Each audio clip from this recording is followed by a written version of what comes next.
Welcome to the final day of the Coolbet Open Main Event here in Bratislava in Slovakia, and there are 16 players left, 2 tables who are battling it out for a first prize of 60,000 euros. All the 16 players are already guaranteed at least 2,600.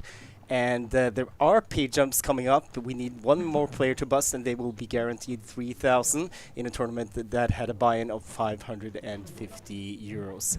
And this is our first featured table.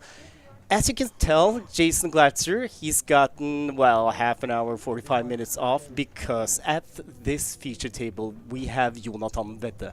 And that is your brother, Oscar. You are both Coolbet streamers, and you have your own Twitch channel where you stream poker. Yep, we stream Wednesday and Sundays on Coolbet and on Twitch. And yeah, I'm really looking forward to see him play here live.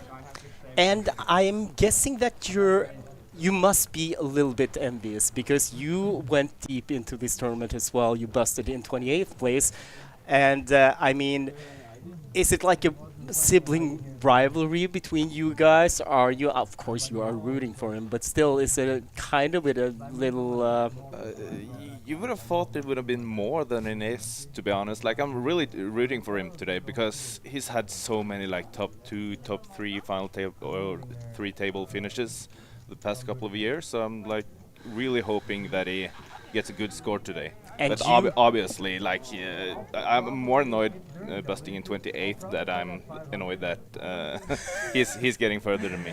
Yeah, and I know the family is competitive. I mean, Yeah. your father plays poker, your uncle plays poker, but still, you have been in this situation before. You became Norwegian champion in the Turbo event in Norway back in 2017, so you have a Norwegian championship title. Jonathan does not, yet at least. But he is going to fight for his first title today. He's coming into the final day a little short. He's playing approximately... Oh, hold on. I'm just going to... whoops. I mean... modern technology. It's like, I hate that. He's coming in with 615,000. Not critically short, but he is one of the shortest stacks at the table. We have the shortest stack, Kaito Kalulaid, who we had at the feature table late last night. He's coming in with 485,000. So, I mean, there are some ICM that you have to take into consideration as well when you're this deep in a tournament. Jonathan, one of 3 Norwegians at the table. We have another Norwegian streamer, Ylva Kim Thorsrud, in seat 8. She's playing a stack of 600,000, a little more than that. And we also have Øystein Stai, who has a stack kind of similar to Jonathan. He's in seat 3. So 3 out of the 4 Norwegian players remaining in the main event at the feature table. We also have players that we've seen before, both on day 1 and yesterday on day 2. We have Brandon Mifsud from Malta in seat 4. Kalulaid in seat 2, as we mentioned. In seat 6, it's Jakob Mikael Håkan, who we've had at the feature table before. And then we had Magid Aziz, the only player from Egypt who entered this tournament, who started with 620 entries. So, I mean, it's... kind of impressive. Norway had 15 players through to day 2. Egypt had just 1, and he is still here in seat 6. And then we have Ville Hakala in seat 7, who won the 8-game tournament a couple of days back. So he's trying to get a double win here in Bratislava during this festival week. That started already on Monday. A lot of side events, a lot of champions already, but I'm not sure that there's anyone who has a shot at getting 2 titles other than Håkan. Hakala. Yeah, Hakala. Yeah, I played against him in the 8th game, busted 10th. He was a real nice guy, made a lot of jokes and good vibes at the table. So I'm happy hearing he won. So we are just getting ready to start. The shortest stack into day 3 was Jaroslav Petr from Czech Republic, and he's playing a stack of 260,000. So he does not really have that much time. Fortunately for him, we are now down to 8-handed. There were a lot of players who were under pressure last night when they were playing 3 tables in short-handed poker. But he, well, he might have been unlucky. There has been a new seat draw, and I mean, he would love to draw the button with his short stack. Yeah, I also talked to Jontan earlier today, and he was really happy about his draw at this table, avoiding the big stacks to his immediate right or left, and having short stacks to his immediate left. So it's kind of harder for him to be, or hard for the big stacks to bully him, given his seat at the table. Yeah, Jonathan Vedde playing 615,000, and that is more than both Kaljulaid to his immediate left and Øystein Stai 1 seat further away. But then he has Brandon Mifsud from Malta, and Mifsud is playing a stack of 2.2 million, which was the 3rd biggest stack into day 3. The biggest stack belongs to Jakob Håkan, so Mifsud is kind of unfortunate. He has Håkan who covers him to his immediate left. 2.8 million for the Finn, chip leader into day 3, closely followed by Florian Fuchs from Austria.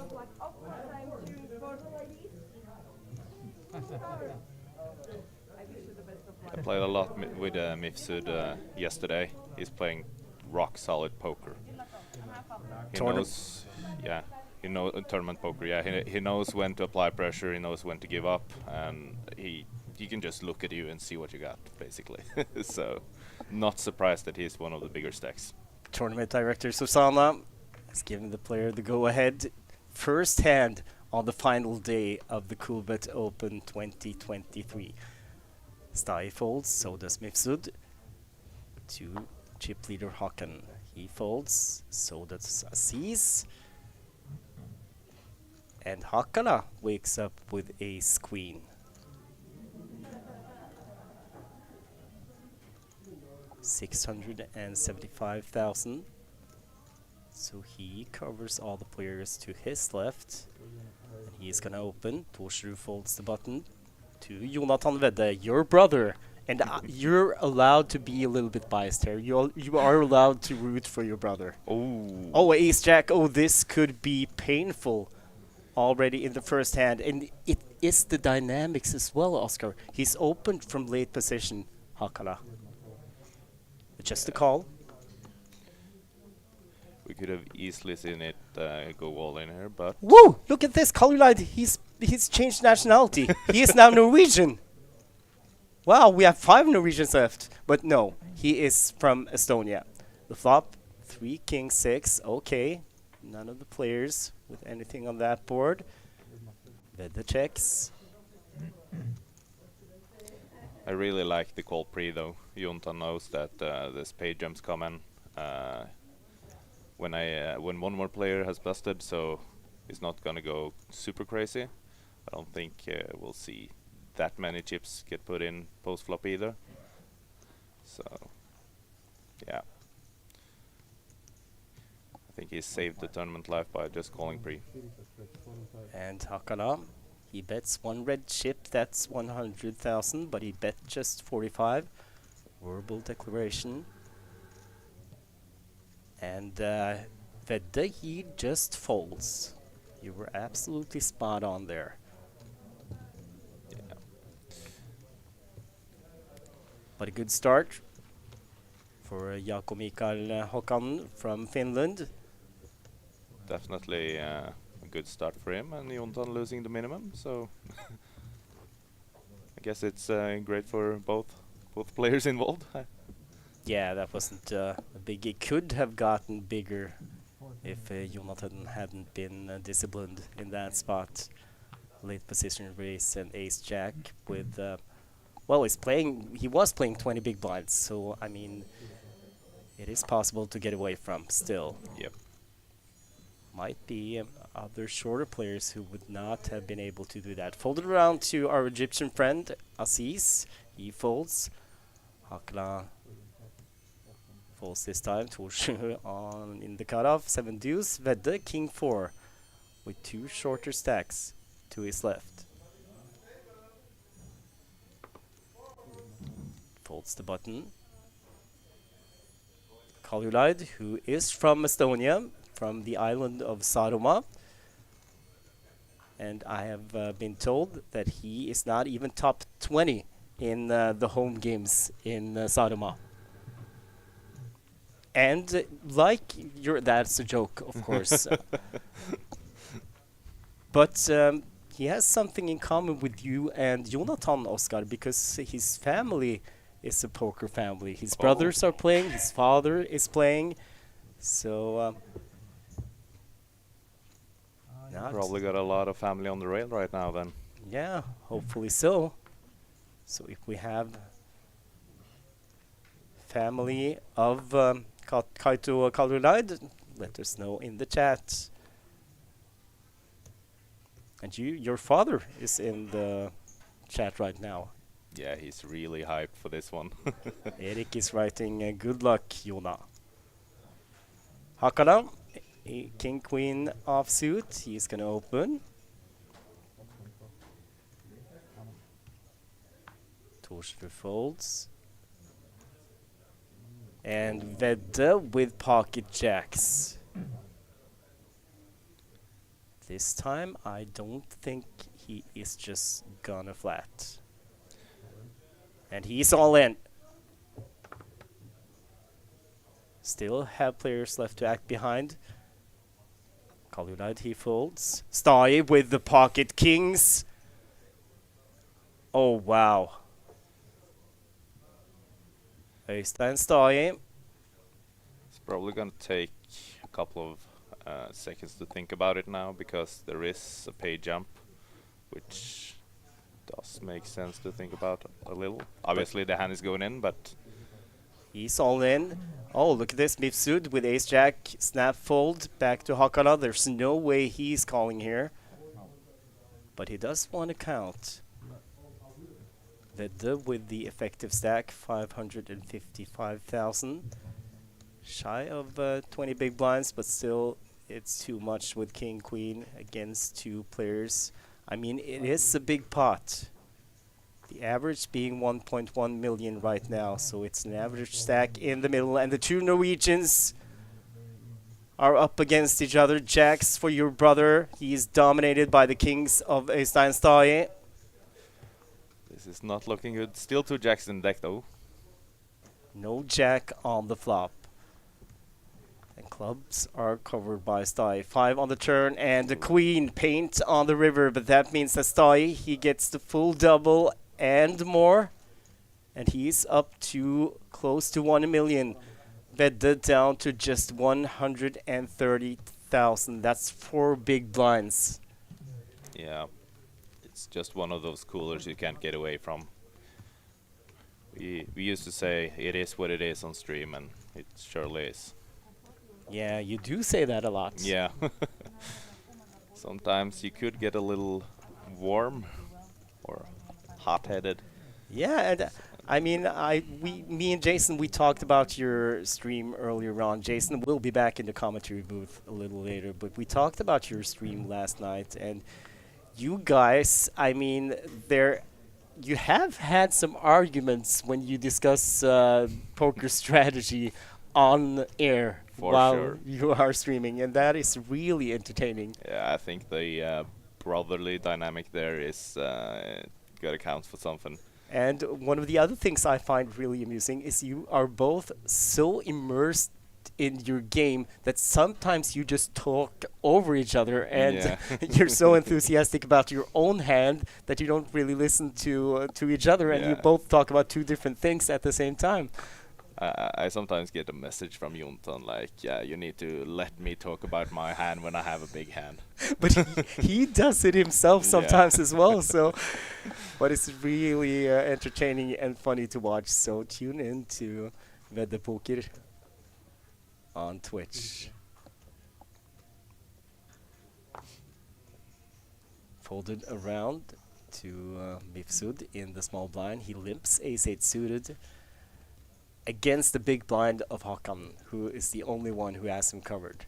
Both of these players playing more than 2 million in chips, more than twice the average. 9, 10, 9. Nothing there for either Mifsud or Hakan. Mifsud with the best hand, bets small, and Hakan folds. Pretty standard there to just bet one big blind against a big blind check. Very, very dry board. So so Brandon Mifsud, he had one of the longest massages I've seen ever at a feature table yesterday. But he looks refreshed today, so it might have worked. And he is representing Malta, has more than $200,000 in combined live poker tournament winnings. But I think that if he wins this one, it will be his biggest cash ever. Hakala with ace-king suited now. Opens. Torsrud folds. The very short stacked Jonathan Vedde. What does he have?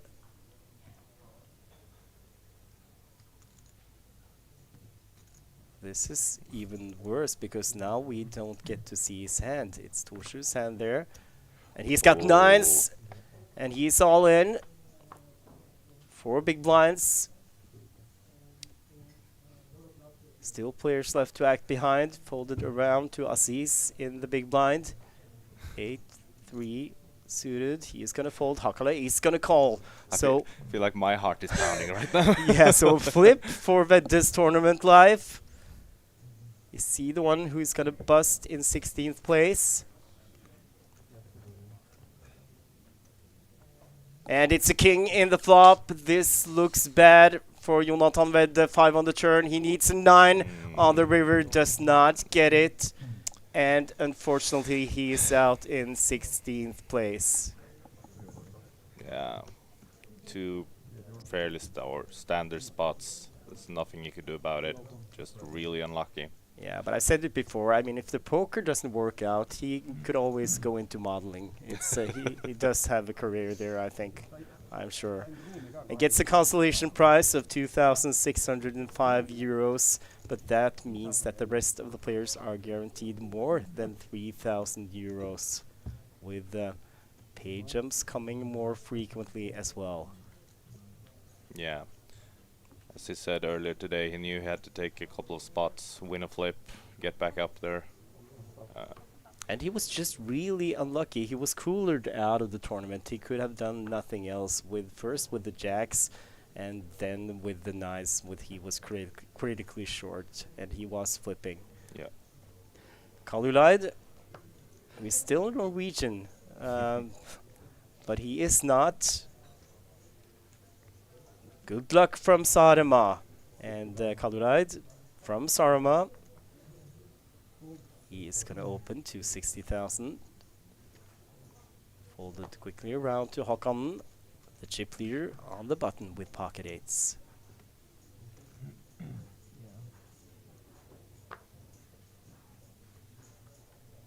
Could just flat, but the problem is he would be giving the players in the blinds an even better price to call. Kalulaid, though, he has to worry about Kalulaid's stack size with close to 12 big blinds behind.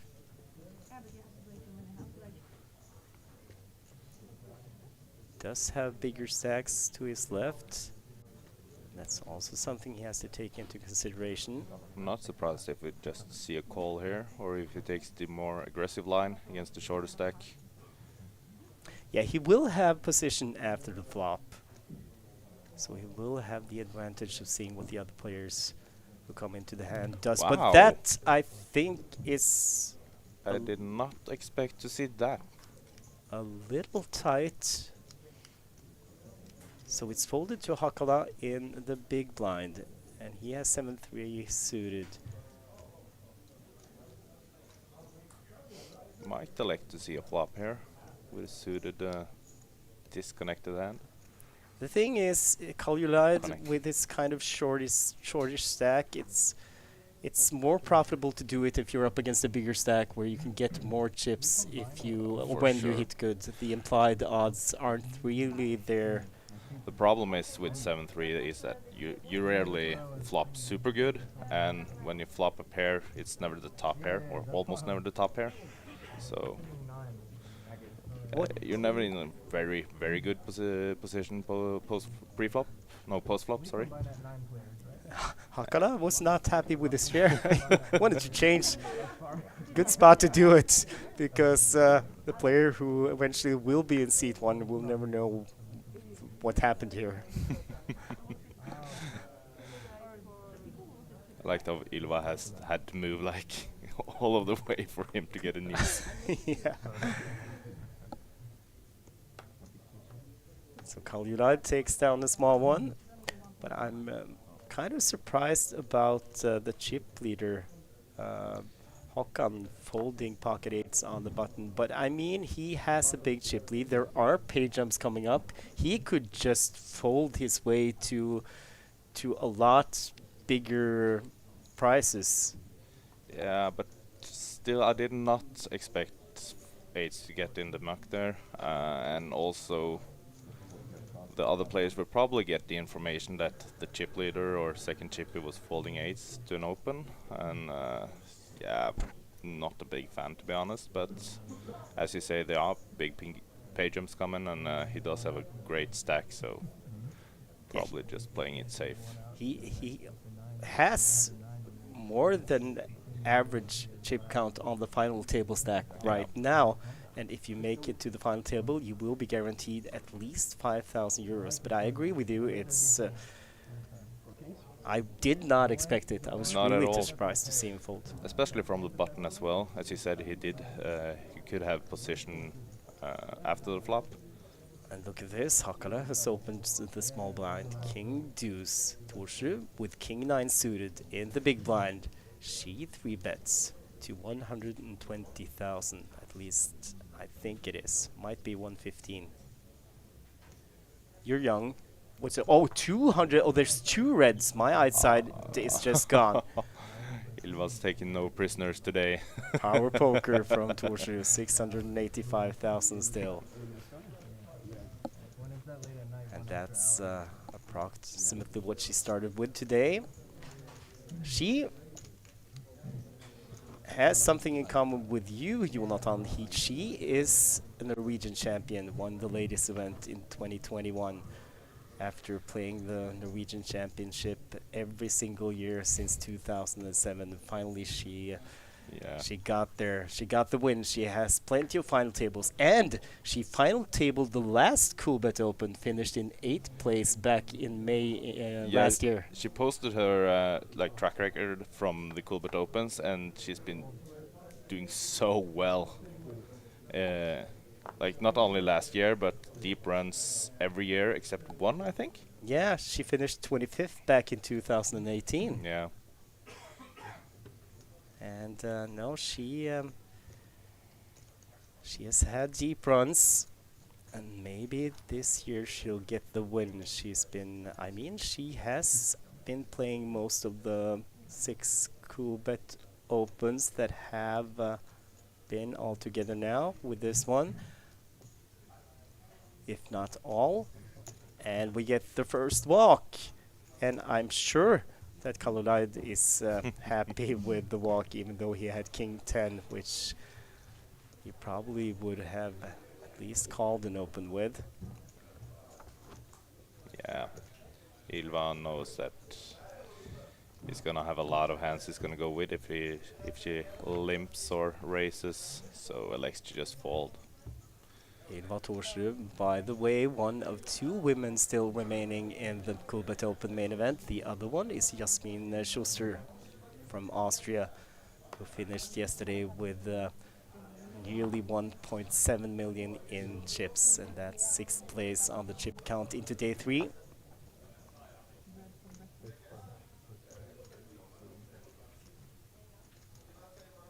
Folded around. Pocket deuces from Torshu. She is not gonna play. Calulite, queen 9 suited.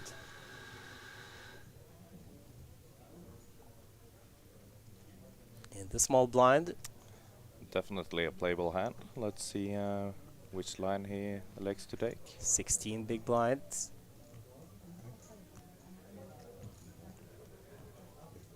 Opens to 80,000. Stay in the big blind. Jack 8 off.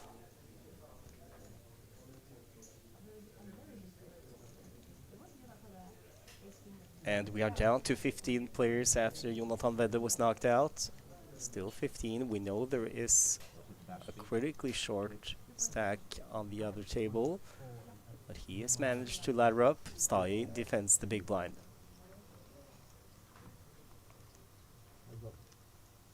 Nine, 6, 3. Top pair for Calulite. Not much there for Stai. No, I think we're gonna see a bet and a fold here. Not really any reason for Stai to get sticky here at all.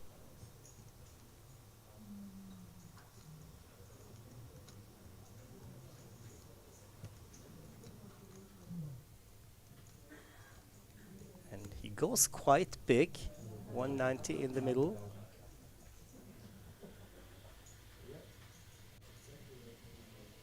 Bets 90,000, close to half pot.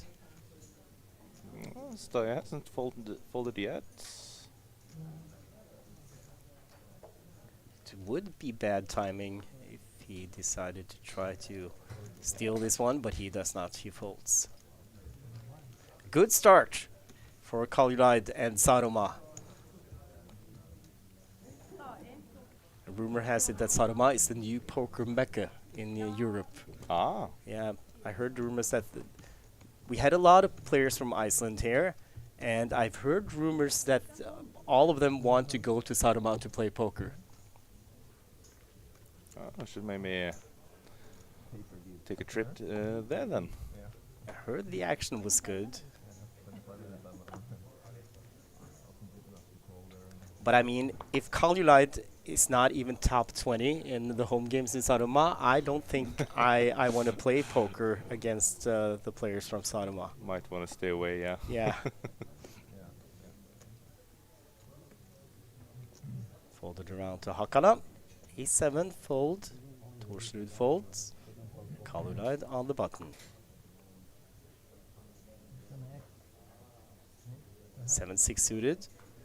And he does have more chips than he had at the start, up to 610,000, and that might be one of the reasons that he decides to fold. Yeah. Does make a lot of sense given the ICM pressure. Yeah, because we don't know how Jaroslav Petr from the Czech Republic is doing on the other table, but he was critically short into this day, playing just 260,000, so less than 10 big blinds. Instead, is Stai, who limps queen 3. Mifsud checks his options with king 3. Jack 10-5 flop. Both of the players with a club in their hand. Check, check. And Mifsud and Stai hits a 3 on the turn. And it's a club. That's a juicy card, turn card. Yeah, I don't think there was another card who was more of an action card than actually that one, the 3 of clubs. Bet and call. And a 6 on the river. I think that's going to slow the action down. I was just waiting for the ace of clubs to hit the river there. Give it the turn card. Øystein checks and a quick check behind, and he was outkicked. But it could have gotten ugly. Yeah, no real reason for any of the players to bet the river there. Yeah. They have what we call showdown value and a decent kicker with it, so... But Oscar, I mean, you still haven't gotten to console your brother. yeah.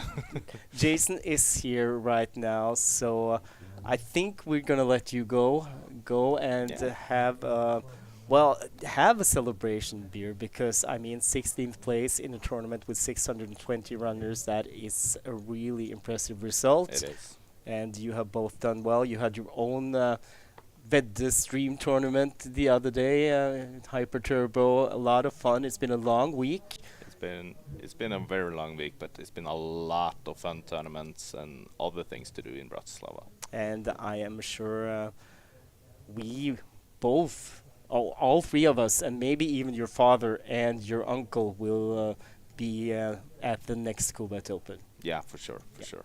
Thank you so much for joining us. Thank you for having me. Yeah, sure, no problem. We're gonna get Jason in here because he's been rearing to go on this day 3. Thank you, Oscar. Thank you. And be sure to tune in to Oscar and Jonathan's stream. They are streaming regularly on Twitch, Vedde Poker. Actually, it's such a good poker name as well in Norwegian because Vedde actually means to bet. Meanwhile, at the feature table, Hakala has opened ace-9. It's been the most active player at the table.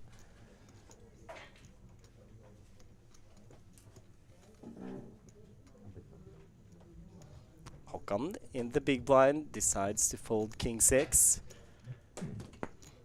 I think we can, even though it's early on, we can assume that Håkan, he has decided not to do anything hasty today. I don't know if you saw Jason, but he made a fold with pocket 8s on the button after an open from Kaljulaid earlier on. Wow, okay, so he's not going to be in a bullying mode, wants to make sure he reaches the final table with a nice stack, I suppose. How did Jonathan go out? He was just unlucky. First, there was an open with kings, and quite similar stack to Hakala, and he picked up jacks, and he just had to. No, that was Stai against Stai. Sorry, not Hakala. And Stai woke up with kings behind, and there's no way. Hakala opened. Jonathan went all in. So did Stai, but Jonathan had Stai covered. And no jack for Jonathan. So Stai playing close to was playing close to a million. And after that, Jonathan ran into the ace-king of Hakala. And Hakala with the king on the flop. So he was just coolered out of the tournament. Rather unfortunate, and shortly after I saw that Thomas Sorkness also hit the rail, so we're down 2 Norwegians. There's some left. I know that Kato has a Norwegian flag for some reason, but we know he's Estonian. Yeah, but Stai and Ilva, I believe, are the 2 Norwegians remaining. If we lost Thomas Sorkness as well, I think it might be that Kaljulaid has asked to represent Norway now. I don't know. I think we should. He's proud of living in Sarma. Yeah, he is. We've already had Atungs in the chat saying good luck from Sarma. And we've also now just lost a player from the Czech Republic, so neither Slovakia or Czech Republic are represented in the final 13 players. So Yaroslav Peter hit the rail moments ago, actually 30 minutes ago in real time, but in stream time, he just hit the rail.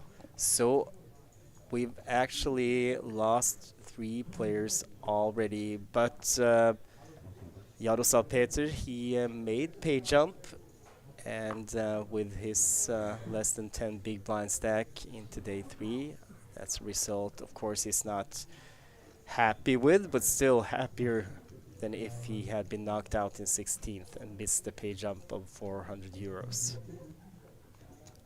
Øystein, we are on a first name basis with Øystein, by the way. His last name is Stai, but Øystein is his first name. I'm surprised. It's like you had 2 names to choose from, and you chose the one that's difficult. His last name, 3 letters. We'll get that 4 fixed. letters. Well, at least we've been Yeah, using it as yeah, of 4. course, yeah. Me and math, you know, Jason, we talked about this. That's your job. Maureen is saying hi, Jason, in the chat on YouTube. Hey, Maureen. Hakala with the same hand as Øystein. We love these battles where it's the same hand. Very often, neither player hits the flop, and then it's a matter of who can wrestle it away. Sometimes it gets checked down. Just a call. No point in blowing up your stack at this present point in time. 10-8 queen. Both players hit. Øystein, though, kind of re-rolling. He's the only one who has the backdoor flush draw. Hakala. Did he check? Yes, he did.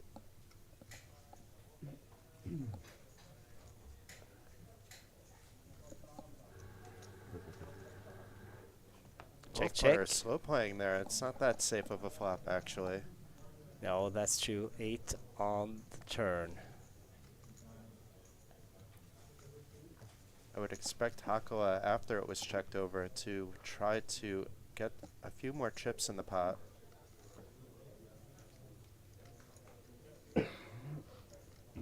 So Øystein gave away the initiative in the hand. Hakala has the option to take it now.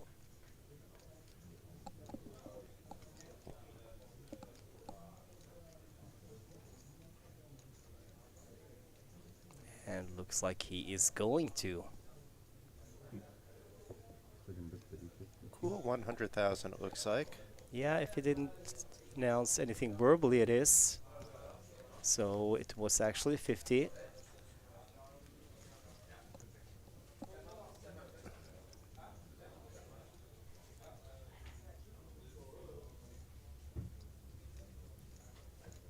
And Øystein calls.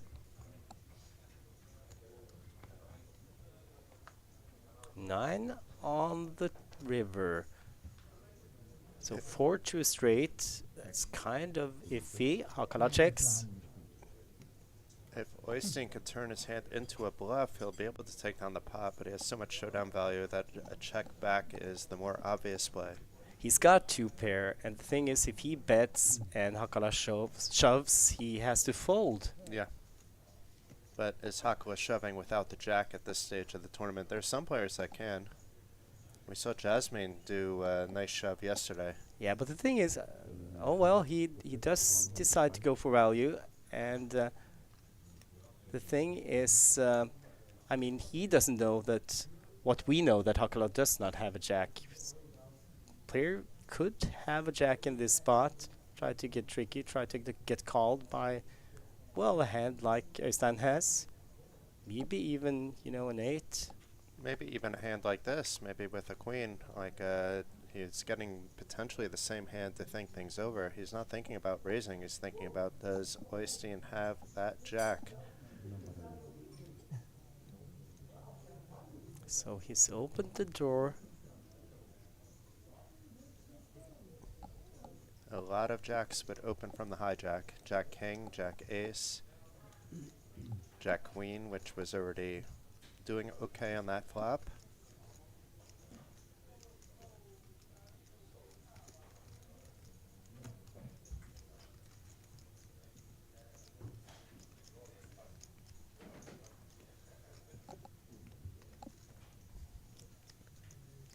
Even though it's just 3.5 big blinds, it is a significant portion of his remaining stack.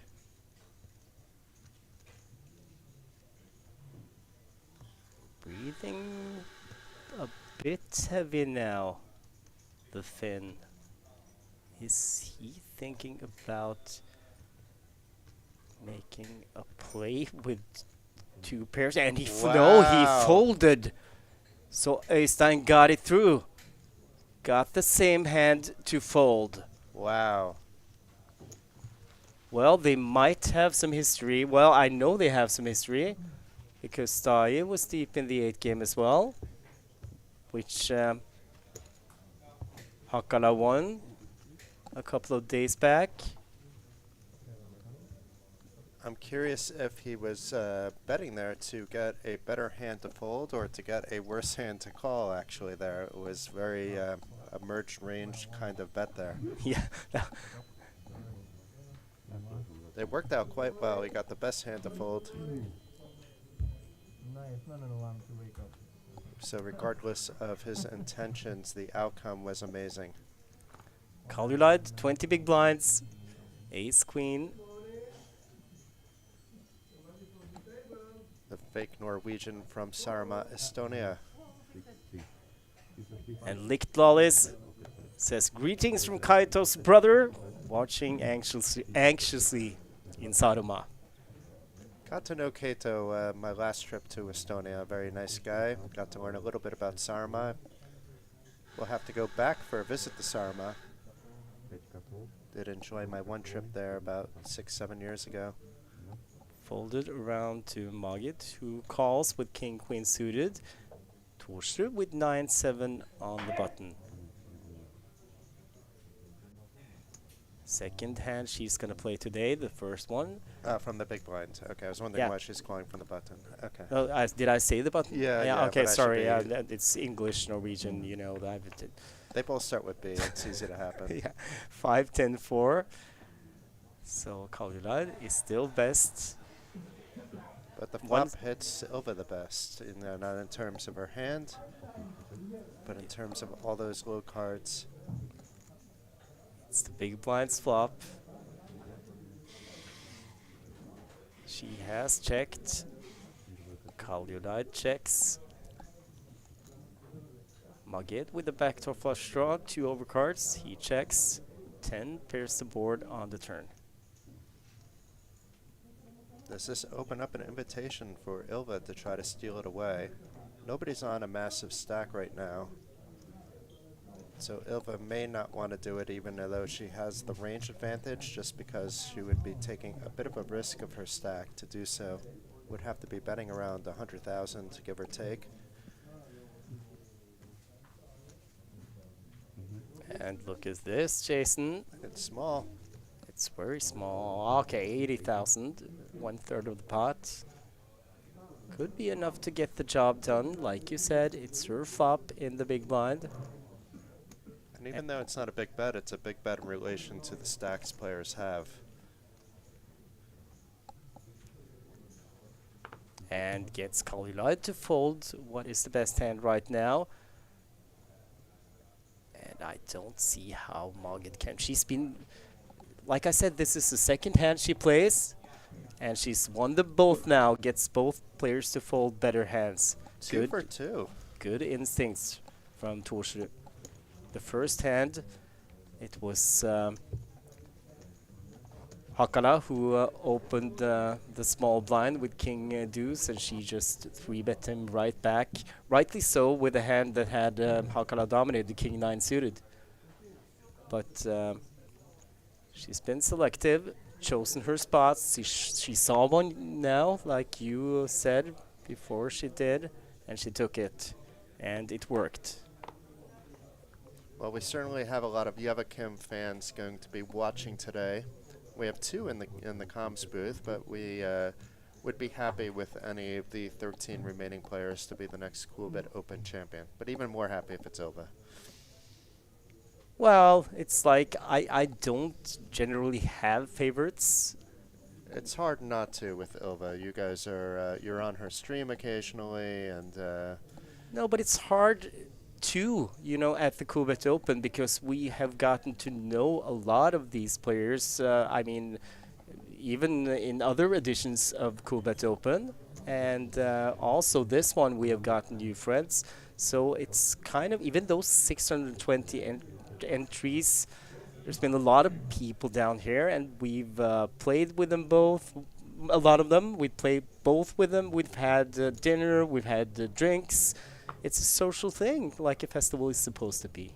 But hold on a second. We have the 2 big stacks tangling it up. We have Brandon here with the ace deuce opening, so slightly wide open, but more than fine. And then Hokanen seeing some opportunity with the jack 9 suited. Does flop kind of well. If he's just called, he'll give up if he's 4-bet most likely. They have been avoiding each other up until now, and Mifsud is not gonna tangle. And this is kind of surprising. Håkon has played very tight so far. I was talking about the fold on the button with pocket eights against an open. And now he seizes a chance. He's probably aware of his own image. He saw it work for Torsrud just now, so that could be one of the reasons. Also, it's easier to actually do that against one of the other bigger stacks than one of the smaller stacks. I know that the smaller stacks have this ICM pressure, but they should be opening tighter, and typically a larger percentage of their hands that are willing to 4-bet shove or play big pots with. That is a good point.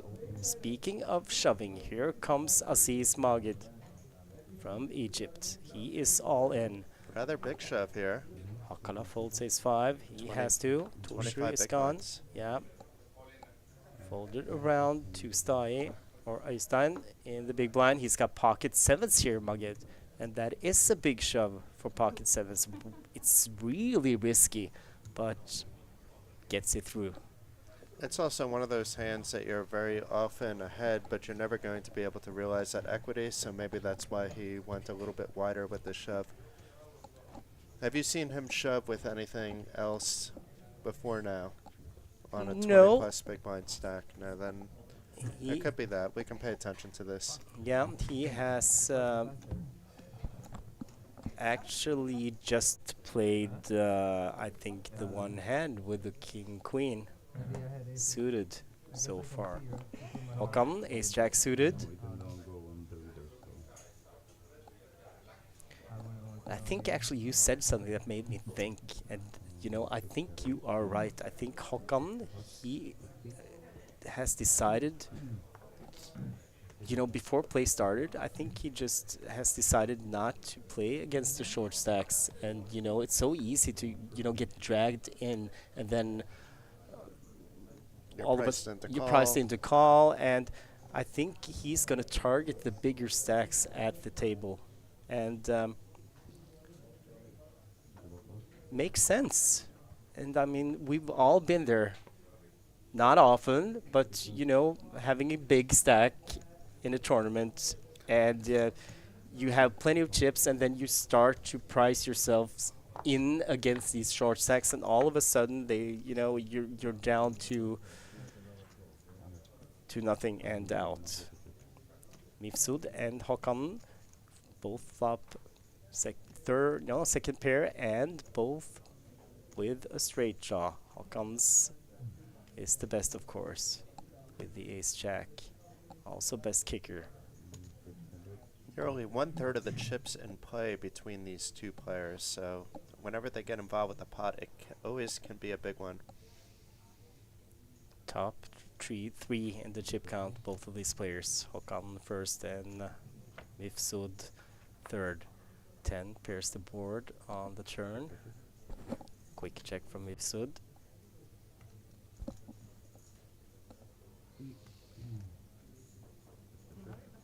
Håkon checks behind. 7 on the river.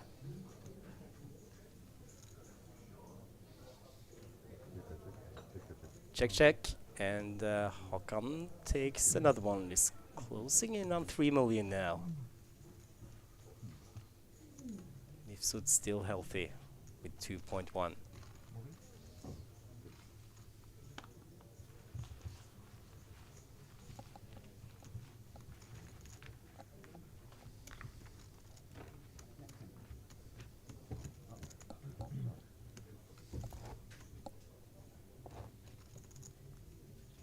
Second hand he plays, well, this one kind of was a no-brainer, but with the ace-jack suited, but it was on Mifsud's big blind.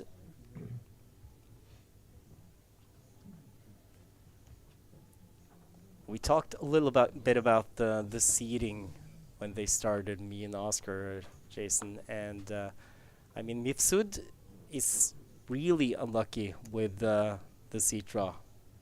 Yeah, I was chatting about that actually with Brandon this morning, and he said he didn't mind. But yeah, it's not Not the best seed for him. Yeah, one thing is that he doesn't mind, but it's still really unlucky.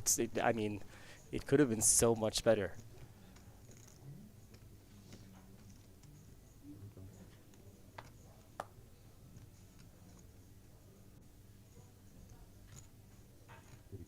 He is gonna limp in on Håkon's big blind now. Queen deuce suited and pocket jacks for Håkon. And Mifsud's going to think he's bullying when he's facing a raise. And here is the race. 2 red chips. He had 1 chip out, or a couple of chips out there already, so 105,000. Mifsud he calls. So again, this could be costly for king flop. 2 spades. Mifsud checks. Håkon checks behind. Another spade on the turn. Could Mifsud turn this into a bluff? I mean, it's probably the only way he could win this. Queen high sometimes is good if it's checked down. It seems like for now he's giving Håkonen some credit for a hand based on his pre-flop raise. I would expect him to be betting a lot of these 6 of spade turns. And here we go, bet small, and Mifsud folds. Yeah, back to the thing that Brandon said, that he didn't really mind having Håkon to his left. Even though he minds or not, it's still a disadvantage. Yeah, that's for sure. It could be worse if you had a more active chip leader at the table. Håkonen is picking his spots, not to say that he's being passive. He's not by any means, but he's not getting involved in 50% of the hands. He's getting involved at a slightly higher than normal average than a short stack would. Yeah, the thing is, you're only in position against Håkon. I mean, 1 out of 8 hands. But it's the most important hand when you're on the button. Yeah, that's true. But all the other 7 times, he's out of position against the chip leader and the only guy who could knock him out. Øystein with the Queen 10 suited.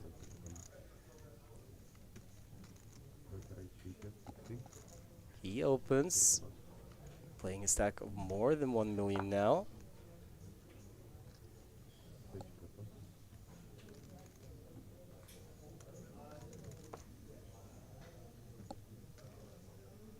Folded to Magid in the big blind, and he lets it go.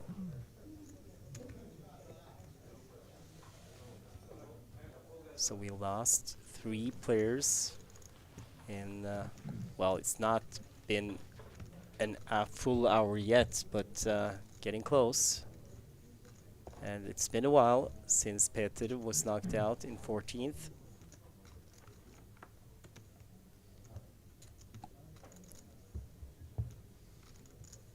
And Stai was one of the shorter players into day 3. He is up to more than $1 million now. Started with just 410,000. Which put him 14th on the chip count. The other 2 players have already hit the rail, and Thomas Sorkness, who was the second player out today after Jonathan Vede, Oscar's brother, who was commentating for a little while, hit the rail in 16th. And also, as we mentioned, Petr, Jaroslav Petr from Czech Republic was the shortest stack entering today. I kind of feel sorry for Sorknes, who was knocked out early on, they say, because he actually had a flight back home to Norway today. And I think he probably rebooked, but as it turned out, he might have been able to make that flight. No, I don't think so. I think the players, the other Norwegians who were traveling back home today, they had a flight that left earlier, so I don't think it would have made it anyway. He did win a little bit of extra money. He did ladder up 1 spot. 3,000 euros. And he had some results in other tournaments here during this week as well. Meanwhile, Hakala and Mifsud. Hakala with 8-7, Mifsud with 7-3 suited. He opened from the cutoff. So he has the initiative and he bets. Gut shot for Hakana. Left with 565,000 behind. He might be thinking about making a move here. He's not going to just call, I don't think. And he's likely to fold because he's only had a gut shot straight draw. Backdoors to the flush. He does fold. So Mifsud back over 2 million in chips. Started the day a little bit over 2 million. He's been hovering around there. As we mentioned before, he's been tangling it up a little bit with Hokanen, who has position on him, and that's why he lost some chips to him, but he's getting them back from the shorter stacks. And just a reminder, we are going to have a free roll tonight as well, starting at 1900 Central European time. So you have something to look forward to. A lot of tickets are being given away in that one, and there is going to be a bounty on my head today as well. I am going to enter. Do you know the password, Jason? No, I have to check the password. It's so early in the day that I haven't looked yet, but we're going to give some people an advanced It is a country. It is a country. We I had took a peek at the screen here. Why do you give it away?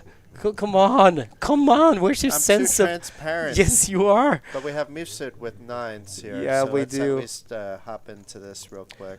But let's put it this way: there was only one player from this country in this edition of the Coolbet Open. That's just a hint. And he also played the Nations Cup. That's another hint.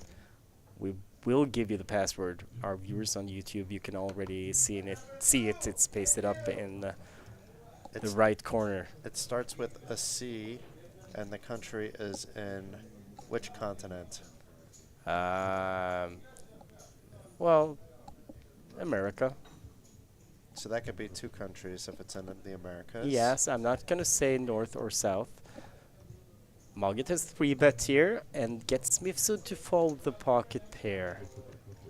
King Queen for the Egyptian, who had that in common with our Canadian friend, who was the only Canadian player in the tournament and played the Nations Cup. So Canada is the password with a capital C. The country. The country, not the capital, but with a capital C. It's not a dish. What's it called, that Canadian dish? Putin. Putin, yeah. It's like soggy chips with the gravy or something? Oh, it's delicious. It is? Oh, really? Okay. It may sound awful, but it's very good. Øystein, getting frisky, opens under the gun with 10-8 suited, runs straight into the kings of Mifsud, who just flats. Setting a trap, it seems, or hoping someone 3-bets so he can 4-bet. Hoping maybe one of the short stack squeezes. Well, it's folded around to Colorado in the big blind. It's getting an insanely good price. We'll call him just 30,000 to see the flop, and he's got a 6, but he folds.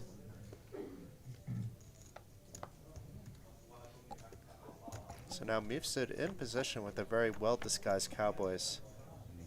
Could spell trouble for Oh, Øystein, wow. but no, he flops a straight.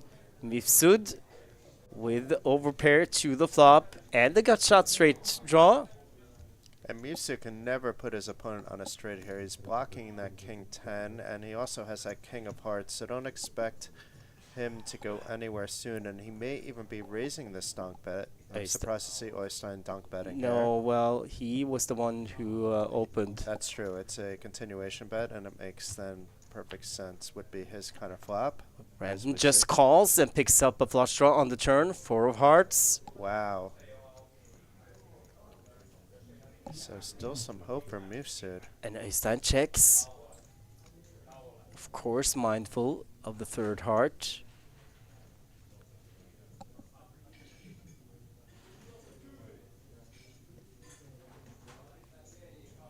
$285 in the middle, Mifsud. He bets 115.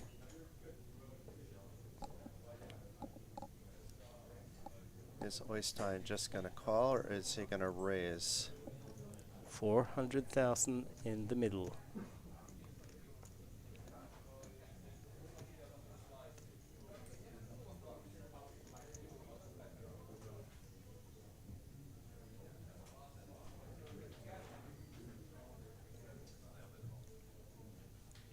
Just a call.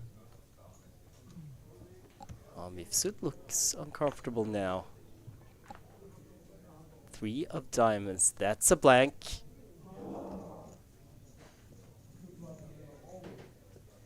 Is Øystein in check call mode? Looks like it. Might be that Mifsud checks behind here. Just to be sure. I mean, the board is wetter than the summer in Norway this year. He is getting value off hands like King, Queen, Queen 10, Queen, but not hands like Queen Jack that hit 2 pair. And he has bet 175, gets the call, and gets bad news. So Øystein up to 1.6 million, Mifsud down to the same amount. But both are still healthy, playing more than the average in the tournament right now. It'll still be more than 40 big blinds when the blinds go up momentarily to 20,000, 40,000. So not in bad shape at all for Mifsud. But let's see, these kind of hands do affect you mentally. You have your kings, did nothing wrong, and your opponent just flops the goods with a random hand like 10-8 suited. It's also a spot he might be thinking about that he could have avoided with a 3-bet. Then those hands like 10-king, 10-8 may or may not call, but likely would be folding out of position. Folded around to Aziz. He opens. He's become more active. Fast-paced, the graphics struggling to keep up. Folds all the way around to Øystein on in the big blind, not the button. And he folds a raise to take it for Magid, King 10 suited. Oppdaring has a question for you in the chat, Jason. Okay. She says, hey, Jason, why are you not wearing the gift you received this spring? Oh, I meant to bring it, and I did have it even out on my counter. I think I even told you that I was going to surprise you with it, and I left it in a very big rush on the counter. But there'll be other opportunities. It's in a special spot in my little work area on my balcony, and we'll find another perfect moment for it. Yeah, she's really disappointed, by the way. I was so disappointed when I didn't realize it until I saw you, and then I knew exactly like why I left it, you know, like that. I got distracted by something, and just unfortunate. But now they're turning the camera off us, apparently. So it's good. You won't see. I can pretend that I brought it, and it's been on the entire time. You just couldn't see it.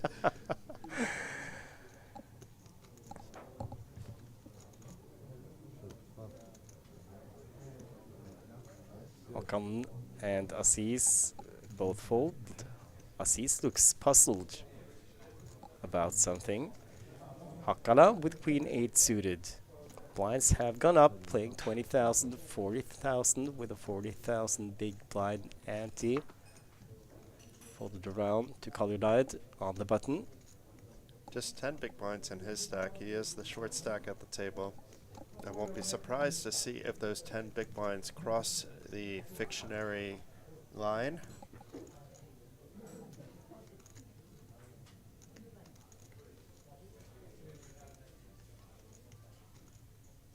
Nope. Decides to wait for a better spot. Øystein in the small blind, 10-6 offsuit. Are we gonna get a walk? Yes, we are. And the reason for that fold could be the pay jump that's coming up. So if the top 13 players have locked up 3,050 euros, but one more player goes out. The top 12 have locked up 3,590 euros. So it is a 540 euro pay jump, nothing to laugh at. Well, kind of a rough start for Mifsud, but as we saw, he is still healthy, like you said, playing 40 big blinds. And his biggest cash came less than a month ago in the EPT main event in Barcelona, where he had a deep run and finished 22nd. 47,800 euros, but if he wins this one, he will have a new top cash. Meanwhile, Hakala with a decision to make. He does just min-raise, though, off a 14 big blind stack, so he's made his decision. And good he didn't shove, because Mifsud waking up with the jacks here. The kings didn't work out. Maybe jacks will work out a little better for him. 100. Hakala with just shy of 12 big blinds behind. And Mifsud just calls. Håkan, ace 3 in the big blind. He folds. Very disciplined there.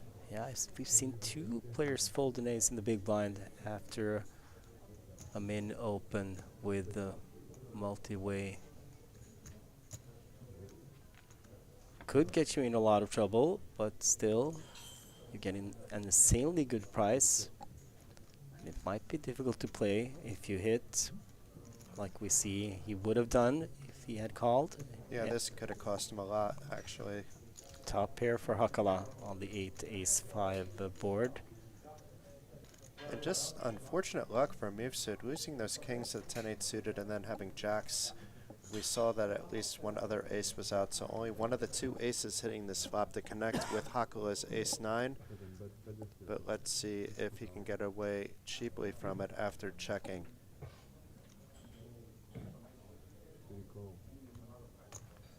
Calls one street.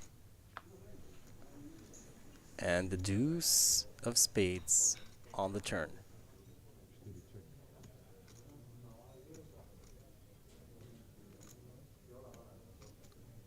Check again from Mifsud.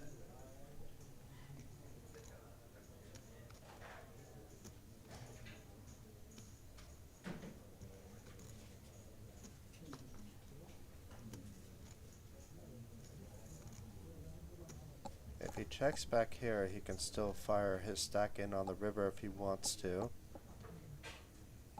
He could also jam here or just bet smaller. He checked. 8 pairs the board on the turn.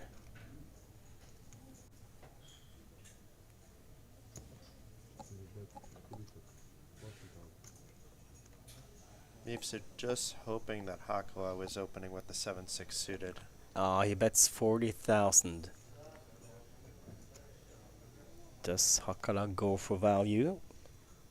Or is he happy with the size of the pot as it is right now? It is a big one, 380,000 in the middle.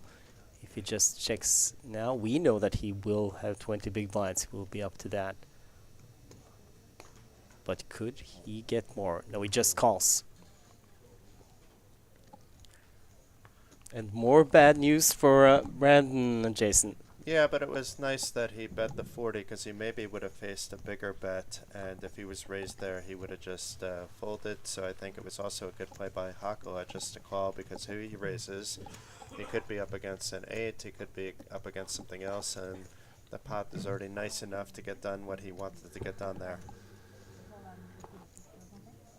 But down to 1.5 now. He's down 700,000 in the first 70 minutes of play.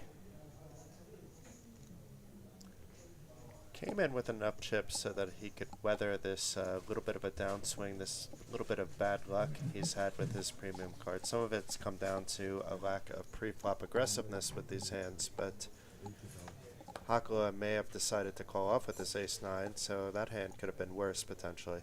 Yeah, but it's not a good feeling when, 700,000 was like the 9th place chip count into this day. And I mean, I'm not saying that Brandon Mifsud will be affected by this because he's probably stronger than I am in these spots. But still, the doubt can start to creep in. You might become a little more passive than you otherwise would have been if you didn't have a bad start. So we have to keep an eye on this and hope he manages to just reset. Now Hakala opened ace-7 suited, Torsrud with king-queen suited flop, 10 jack 5 1 heart, but Torsrud with the open-ended straight draw. Hakala still best with ace-high, he checks.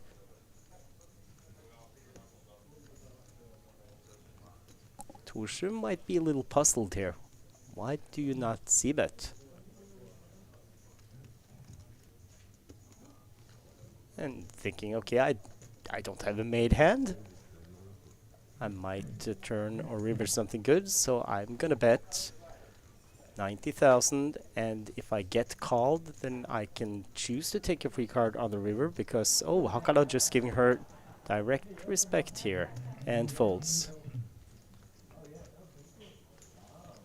It was a call from early position too, so that's the kind of hands where Hakala has to be a little bit more cautious than somebody calling, let's say, from the button or from the small blind or the big blind. It looks very strong. It was strong. Well, in this case it was, but it didn't have to be. It could have been something like pocket 7s, pocket 8s that didn't want to 3-bet, but we wanted to see how things would progress. In this case it was king-queen suited with the overcards and the open-ender. So also in these situations, if a player chooses to check the flop, a pre-flop opener, oftentimes they have some showdown value when they do so. And I think that's why Torsrud looked a little puzzled at first, but she didn't take long with the bet. Anyway, Mifsud... I think he already folded. Yeah, he folded. Håkan just waiting for his cards. Did not come. Håkan opens jack 8. Magid folds. Hakala in the big blind.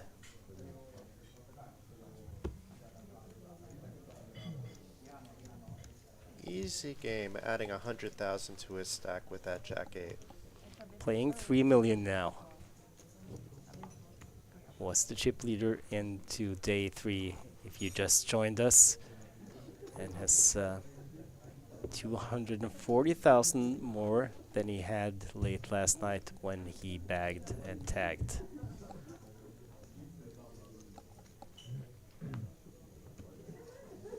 You made a very good point about mental strength, and it's certainly an asset that is good for poker players to have. I find it interesting when I see players like Phil Hellmuth, who I don't consider to be mentally strong, especially when he's on camera. His game is very strong, but one or two bad things happen and he loses his cool, but somehow perseveres despite that. But it is despite that. It is a general quality when you look at successful poker players that you see in most of them. So it is hard, but Brandon seemed to not really take it that badly. He is now involved with a hand, but it's an ace in the hijack. But before that, he was calmly folding his hands, waiting for his next spot. Yeah, and I think you're right as well, Jason. We've had him at the feature table 2 times during this festival, and he does not seem like a player who lets, well, coolers affect him that much. He just gets a massage for 3 hours and then he's good.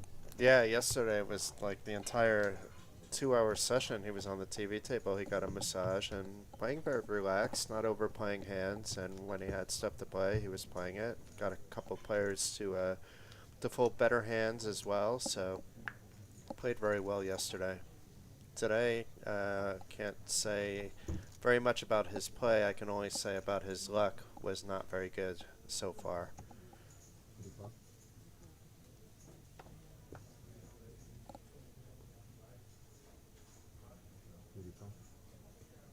No, and the limping with the kings. I mean, he called an open is, and he was trying to induce. It's like he would. That's those are his thoughts for not three betting, hoping that somebody would come over the top behind, uh, and still that shows that he wants to try to get a lot of chips, play big pots when he does have a monster. Meanwhile, Ilva's all in with Ace Jack and we And have gets Kato. called by Keito Kalulaj. He pushed on the short stacks big blind, and this is another cooler. Ace Jack, so strong from the small blind, and just lucky to run into Ace Queen in the big blind. Plays itself, but it's for Kalulaj's tournament life. He is dominating Torsrud. It's not two Norwegians. Kalulaj is Estonian. For some reason, he has a Norwegian flag today, and here's the flop. A jack in the door. Oh, that's so unlucky. Okay, he needs to hit a queen on the turn or river or running cards. Deuce is not one of the running cards. Now it's just the queen on the river, and it's another deuce, and that is so unlucky for Kaitu Kalulaj from Estonia, from Saruma. Fortunate for Ilva. I mean, that hand basically played itself. You can't really blame Ilva for jamming the ace jack, but she did get that very fortuitous jack on the flop, and no recovery for Kato, and he did just miss the pay jump, so he went out in 13th place for 3,050 euros. But the dirty dozen, the final dozen, have each locked up 3,590 euros, so the short stack should be happy about laddering up another 540 euros. But I feel so sorry for Kalulaj. He's been so solid. We had him at the feature table yesterday. He played really well. He did so at the feature table today as well, and was just brutally coolered out of this tournament. Well, actually bad beat it out, not even coolered. So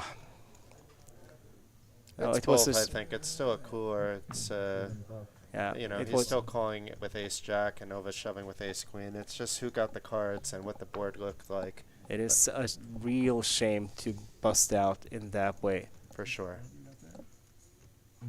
So back to play. Magid has slipped in here with king jack. Øystein checks his options in the big blind. Might be wary of the limp here. He is ahead though, not anymore. When the flop comes 5 king deuce 3 hearts though. Might slow the action down. Øystein checks. And I guess this bet is just gonna do it. It's Yes. a big one. Yeah, it's more than the pot. And he I think Øystein showed an ace because look at the ace. How could he just call? Oh, okay, yeah. But very interesting by Magid. We saw him jam more than 25 big blinds before with pocket sevens, and now we're seeing him limp off a 20 big blind stack with the king jack. In both instances, it worked out for him. We'll see if he has any other tricks under his sleeve that we aren't seeing from the other players.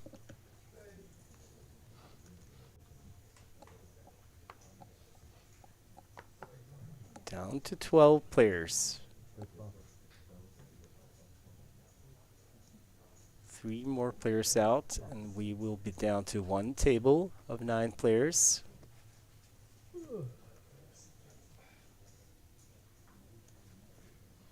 Fold it around to Hakana.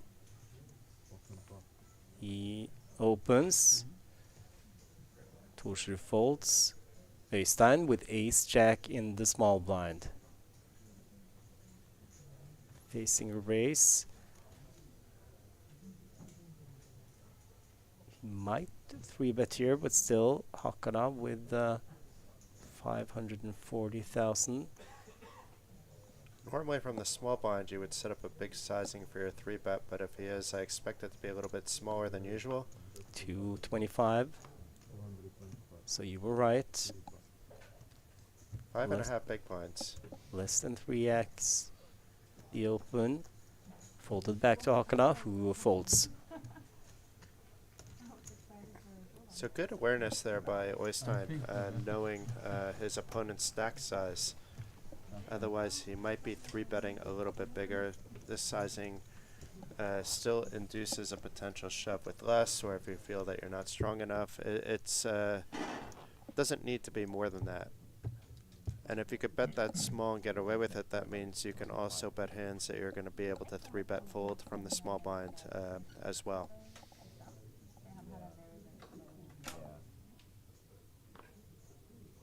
But he would have had a decision if he got jammed on by Hakana. Then he's pretty much priced in against Hakala, but maybe not against a different opponent. Because I think Hakala only had like another 320 or so back if he jammed over.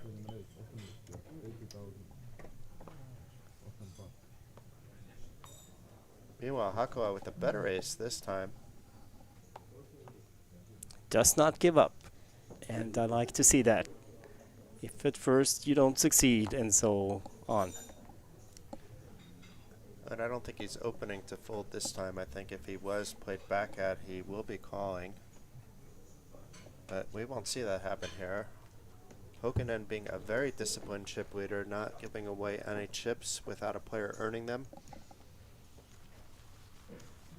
Still managing to chip up a little bit here and there in the process. Has maybe another 200,000 chips on top of what he started the day with. And we don't know how the first hour and 20 minutes have been played at the other table. We know that the two shortest stacks have been knocked out from that table. But we don't know by whom.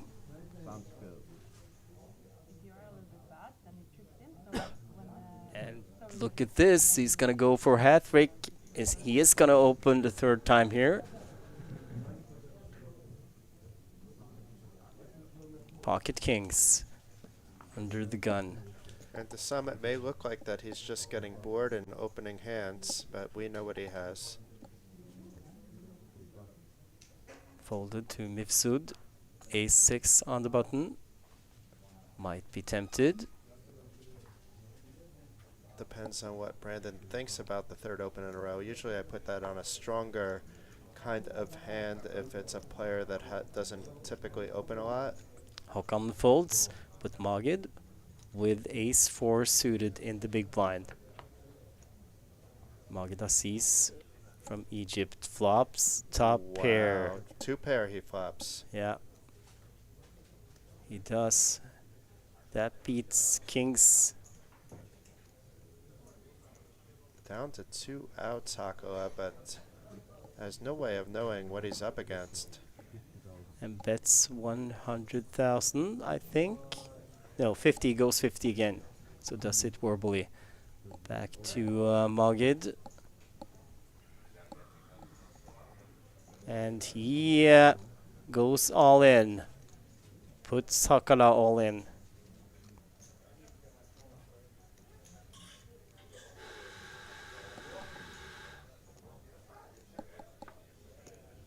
And doesn't waste much time folding here, Hakala.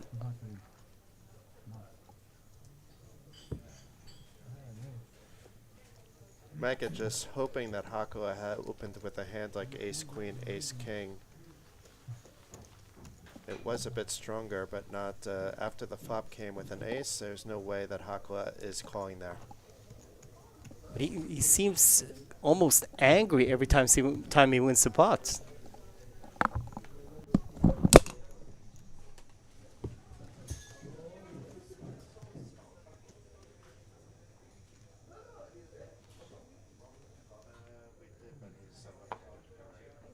Torsrud up to 1.2 million now after starting the day with slightly less than 600k. Almost doubled her stack in the first hour and a half.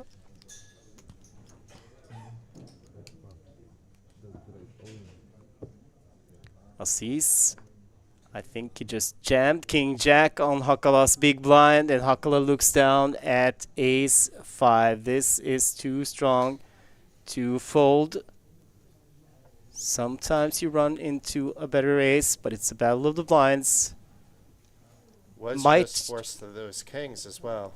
Yeah, might, you know, it might sometimes be player dependent, but I think it's just too strong. Easy to say when we see that he is ahead of Magid, but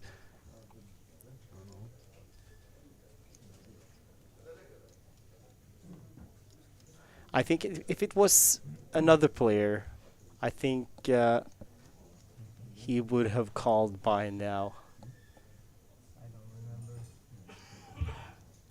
Has less than 11 big blinds behind, and it's a small blind against the big blind. And Ace 5 is usually a call there, but not against Magid. He might pick up something. Magid just talking to another player at the table.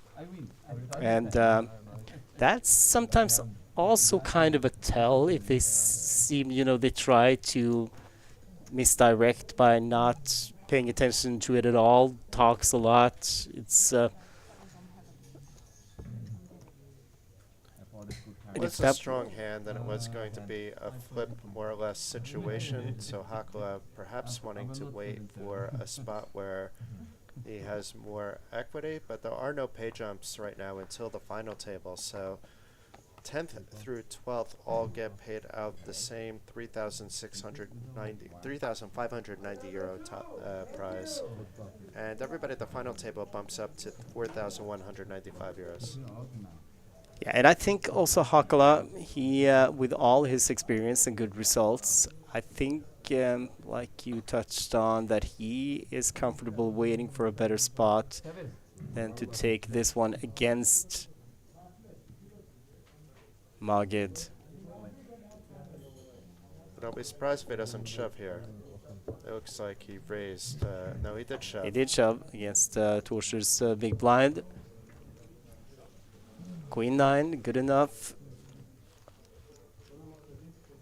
And he, you know, it's like we can use Torsrud as an example. He's figured out she is a thinking player. She does her share of studying poker, and it's easier for him to, you know, play a range against her than against Magid Aziz, who has done some unorthodox plays at this feature table on the final day of the main event. Yeah, if it was like a 2018 Ilva, then it would be a different story than today. Her game has definitely gone through a lot of work, and she's been on a few final tables now, so it's not unusual if she does make the final table, and not unusual that she's going deep in the Coolbet Open Main Event that did have a lot of good players. Well, you mentioned 2018. She finished 25th in the Coolbet Open Main Event in 2018. She was already a good player, but she's even better now. Yeah, I wasn't trying to imply she was a bad player, but it's she now has a lot of experience being in these spots that she didn't have back then. So you could be a good player, but until you're in those spots, it becomes difficult. But meanwhile, we have a raise here by Magid, and we have a powerhouse hand by Oystein. Yeah. Ace 8 for the Egyptian player, folded around to Oystein in the big blind. And he just jams on Magid. Magid with the effective stack. 1.1 million behind. I don't think this is Hollywooding. I think he's actually legitimately thinking whether his Ace 8 is good. 27 big blinds behind for Magid. Does look like he will fold based on his body language now. Yeah, I think also Øystein is quite aware of what he's doing here. I mean, he's jamming effectively 27 big blinds, 28 with Magid's big blind. But I think he does this to make sure if he's up against an underpair to ace-king that he gets to see all 5 cards in the table and not have to make a tough decision if, you know, we get a flop, a turn. Yeah, against another opponent, we may have seen a standard 3-bet sizing. But it makes sense in this spot. You're going to be out of position as well. Can't just call. So, not surprising, Hakala has been active. 38% VPIP, of course. It's not just because of his stack size. He is the one who has been trying to accumulate chips without really succeeding. He's been unlucky, and now he gets the chance. Ace-king suited, under the gun, less than 10 big blinds. Yeah, Hokunen at 13% VPIP is a little bit the surprising number. Hakala has been getting a lot of hands and seems to be willing to get into the mix a little bit more than the rest of the table. Yeah, Hakala folds this one. Well, he actually had 12 big blinds, so he's not that short. Håkan, the chip leader. Raise, and no, he got the call from someone. Probably from Mifsud, depending. Yep. Nobody else really had anything. It was King 7. I think it was, what, 6-5 Jack flop? You are right. There it is, okay. C-bet and fold. Mifsud down to 1.4. Håkan playing slightly more than 3 million in chips.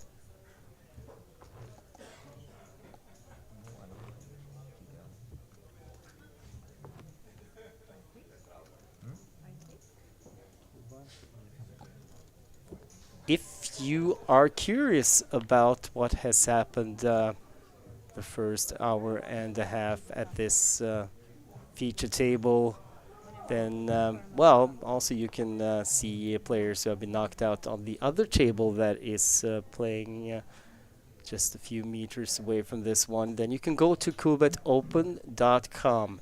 That is a site for the Coolbet Open where you find results not just from this tournament, but from the ones who have been played previously this week, and also the ones who are going to be played parallel to this one. And I believe one of those is the mini version of this main event, Jason.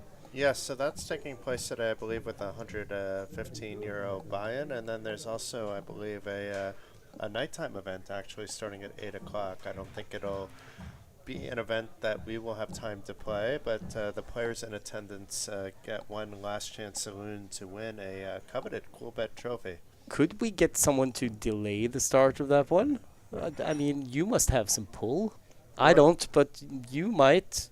Where instead of being on a 30-minute delay, we go 30 minutes in the future. So we say what is going to happen.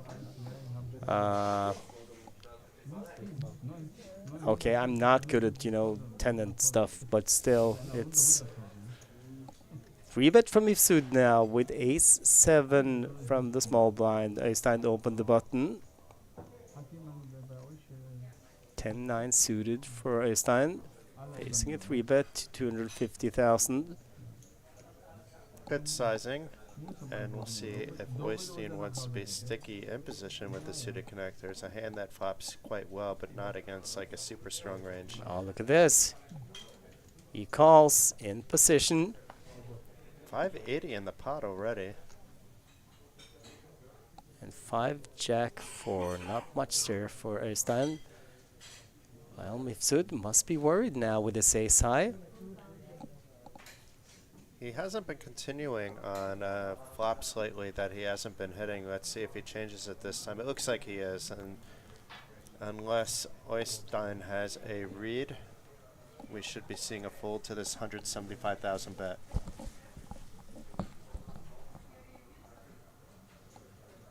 $175,000. If there was at least one diamond on the board, maybe you would see some feistiness. I think Oystein would have to get a read or find a better spot.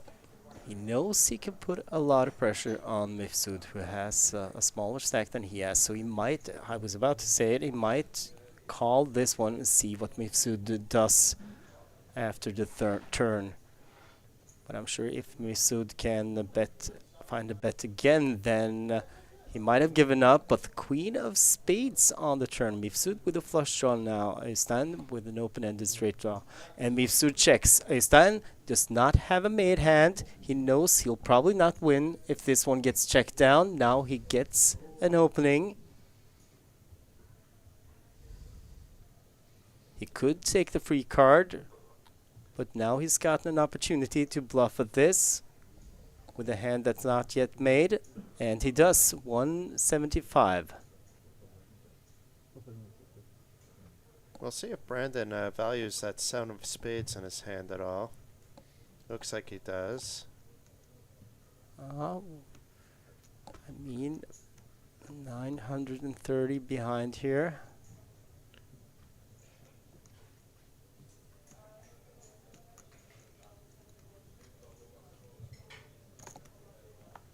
Does have the best hand right now.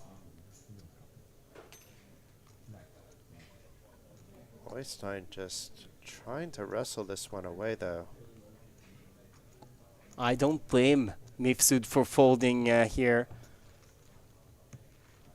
Very impressive by Oystein, though. Floating the flop in position, calling the 3-bet first of all with a plan, floating the flop in position, and just waiting to see if there was going to be that moment of opportunity to take it down. Didn't matter what the cards were. If it was checked, he was going to bet. Øystein Stai, he is a thinking player, has more than 120,000 euros in combined tournament winnings live. Actually won the JP Masters, which is a tournament that's a side event to the Norwegian Championship in Dublin back in 2015 for almost 35,000 euros, which is his biggest tournament win up to now. He might get more in this one. Also renowned tournaments like the Malmö Open in Swedish, he won the same year.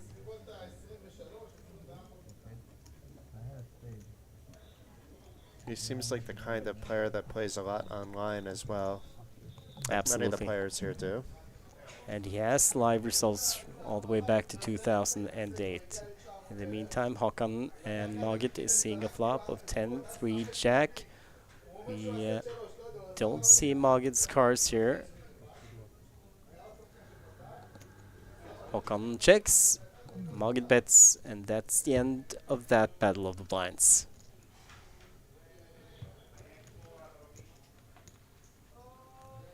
So Maggot holding his own up to 1.1 million. He began the day with 955,000, but he was well below that, at least when I joined you, Stig.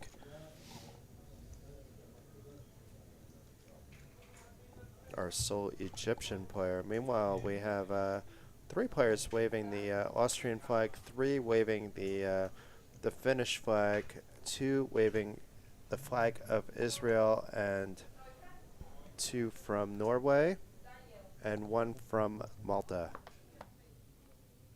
And Brandon Mifsud. Torsrud opening ace-10 suited.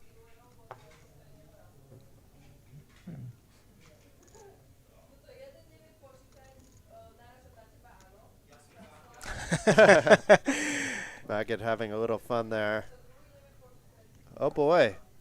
Hakana with pocket tens. It's And just shy of 11 big blinds behind here. It's a spot where you kind of know you should shove, but you just don't feel that great about it because of the ICM eventually happening.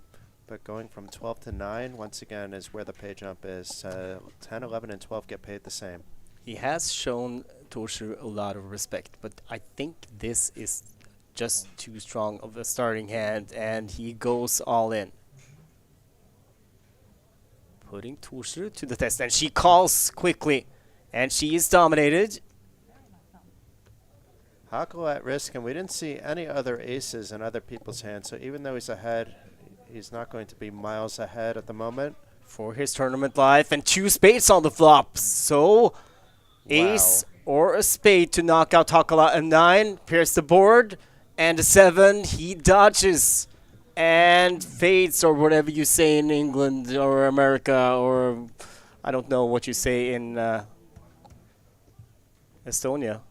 I mean, certainly that was a scary flop. It would have been scarier if there was an ace on it, but it was a coin flip at that point in time with Hakala barely ahead with his made hand. The dealer did not get the note, Jason. That we wanted like mayhem fireworks, or no, that like maybe slow it down just a little bit for the excitement for our viewers when he deals out the flop turn and river in all in situations. we could try to make sure, at least for the final table, that we have that. But for now, it's okay. No, they've been good so far. Previous dealers have kind of just waited, not you know too long, just perfect. This was slightly fast. But of course they are doing their job, and it is a good job to deal fast because, I mean, it saves time for the players. They get to see more hands. They stand with 10-9 suited. Oystein started the day with just 410,000 in chips, so it's been quite an early start of the final day for him.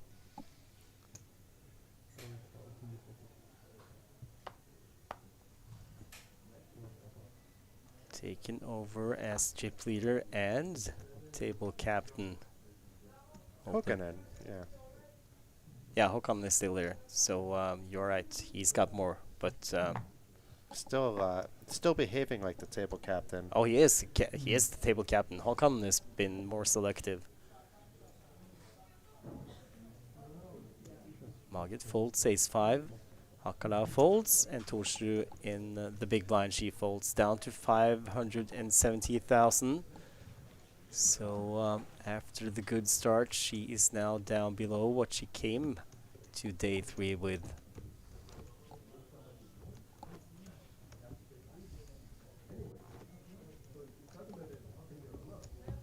Probably still thinking about that ace-10 call. It was a little bit quick, but maybe she decided ahead of time, knowing what Hakala had in his stack, because he's sitting right next to her, what she would do if he shoved. Yeah, I think she had it planned out. I think, like you say, she had decided, I'm going to open, and if Hakala shoves, then I'm going to call. And it's always good to have a plan. Sometimes, you know, the plan backfires. Sometimes you run into pocket tens.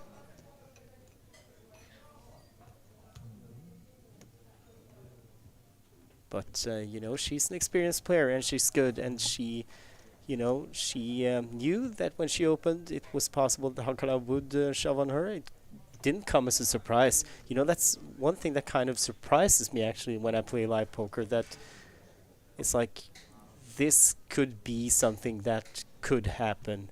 And when players, you know, get into spots like that, and now she is all in, a3 on Øystein's big blind, shakes his head and folds. So raise and take it.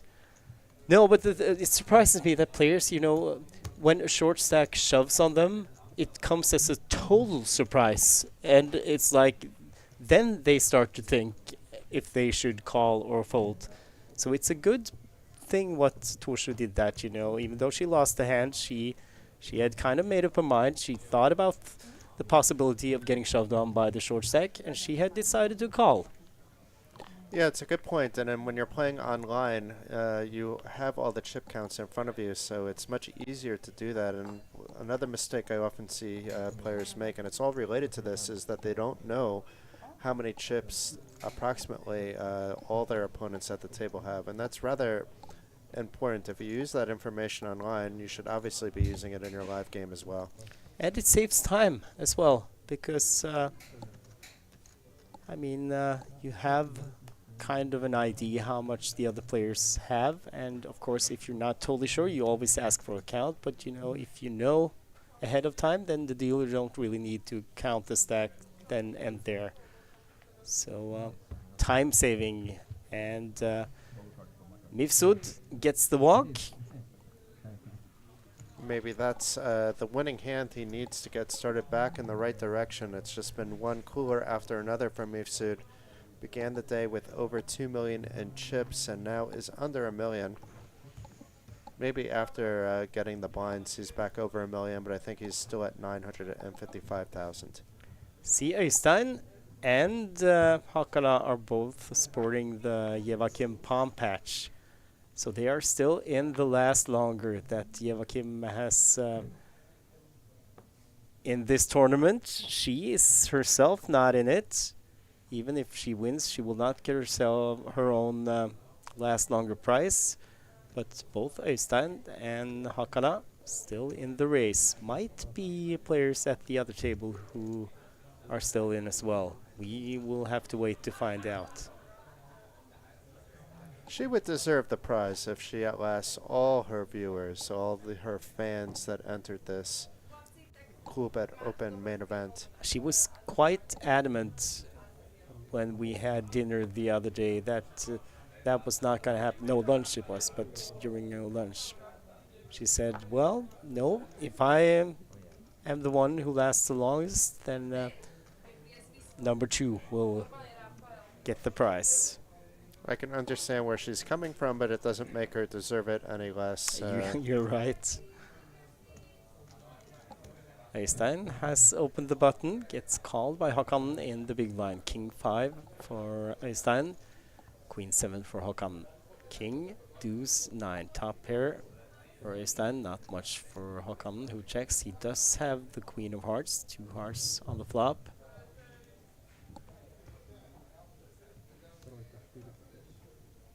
$40,000 from Øystein is the bet after Håkan checked. Just a min bet. Håkan with backdoor flush, runner straight possibilities. Runner trips. Yeah, of course. Or 2 pair.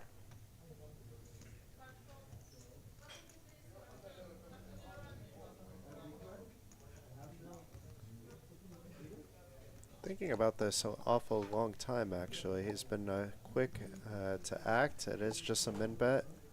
Maybe he's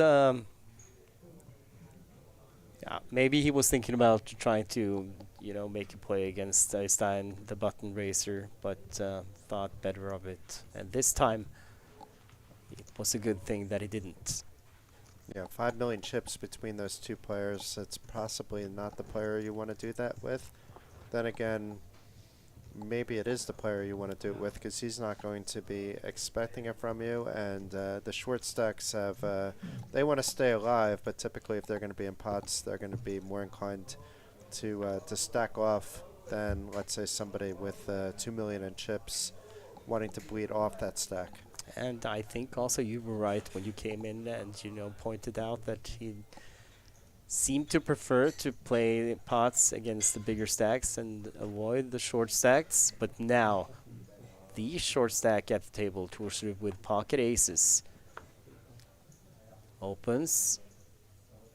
Gets folds from the first 2 players. Håkan 7-3. He folds. Mifsud potentially getting himself in a little bit of trouble here. Yeah, We've seen players do it off this stack size to call 2 big blinds with 24. He has called, and Magid folds the big blind. And this min raise doesn't look fishy at all because Ilva did have more than 600,000 to start the Oh, hand. look at this. 8 Jack 3, 2 clubs for Mifsud. Ilva Wow. still best with the overpair. She's first to act. This pot can get big in a hurry. Yeah, I'd be surprised if the money didn't go in here. Ilva still with the best of it, but at risk of having her aces cracked. We've seen kings cracked by 10-8 suited, and now potential aces with 7-6 suited. And here is the c-bet. And I think Mifsud is just going to shove on her now with his draw. It's a strong draw. He does not have a made hand. He can apply pressure. The problem is if he shoves and he doesn't get there, he's so short, and he only has a flush draw. No, but he does. And he gets a snap call. And this is for Torsrud's tournament life. 3 is a safe card. Only a club on the river knocks her out. No, she gets the double, and Mifsud down to just 280,000. Came into day 3 at 3rd place on the chip count, playing more than 2.2 million. Now he's lost close to 2 million and is down to 280K. Still can spin up the 7 big blinds, just an unfortunate spot. Possibly didn't need to call on the button there off his stack depth. That's but if he got there with the flush, we'd be talking about this hand a little bit differently. And meanwhile, Ilva, after losing a good portion of her stack with the ace 10 against 10s, got it back and then some with her aces holding on a very scary flop. And this is an all-time high for her in this tournament. And I mean, I think we have to go back to early day 1 for Brandon to have as little as he has right now, because he quickly accumulated a big stack on day 1. Yeah, this is about what he bagged on day 1, actually. I think it was like 255 or 265, something like that. And he has 7 big blinds, 280,000 now. Still can fold a little bit. There's no immediate pay jump, so he doesn't have any ICM considerations as the short stack at the moment. He's just going to wait for the cards and hope for a spot like Ilva just had with the aces. Hakana gets a walk.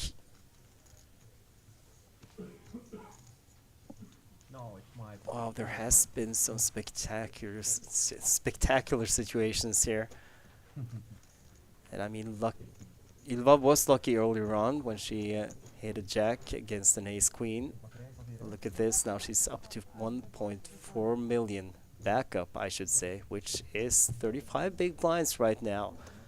The blinds are catching up to them. Håkan 2.8, Øystein 2.3. He's up almost 2 million for the day. Yeah, Mifsud, I think it's time to look up. Pray to higher powers. This and has he to go goes all in, pocket deuces. If he gets called, it will be a flip no matter what, unless he's up against another pair of twos. And yeah, Magid.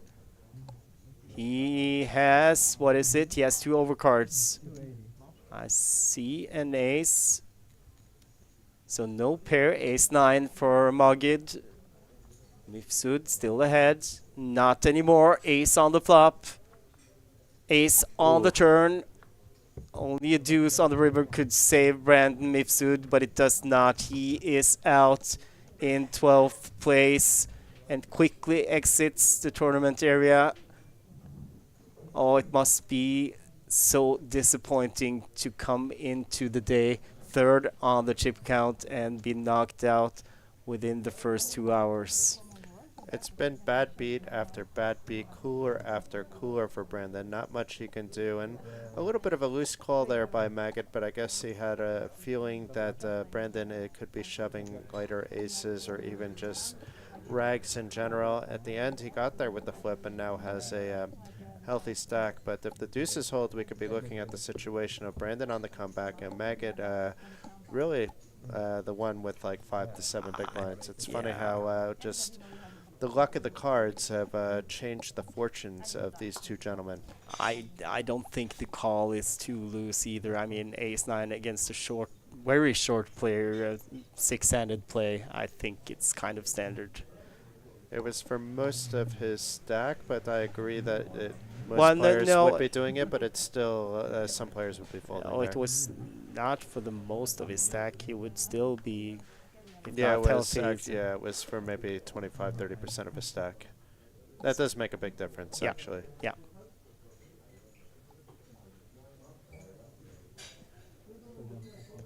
Wow. 11 players left.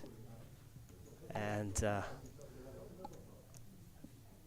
well, 3,590 euros for Brandon Charles Mifsud out in 12th. Will not be another pay jump until we get down to one table and 9 players. Hakala has opened the button, King 4 suited. Øystein defense Jack 8 and hits top pair. Not much for Hakala. Øystein checks. This is a big blinds flop, Jason. Yes, for sure. And not only is it the big blinds flop, but it actually does hit the big blind in this instance. And Hakala, I think he checked back. 3 of spades on the turn. None of the players with a spade in their hands. I'd be surprised if Øystein didn't try to for value, and he is. Kahala does now have a gut shot to the straight, but it's not going to be enough, especially on his stack size, unless he has some trick up his sleeve. Yeah, I think he would be happy if he got a free card here. But he does not. Denied by Øystein Stai from Norway.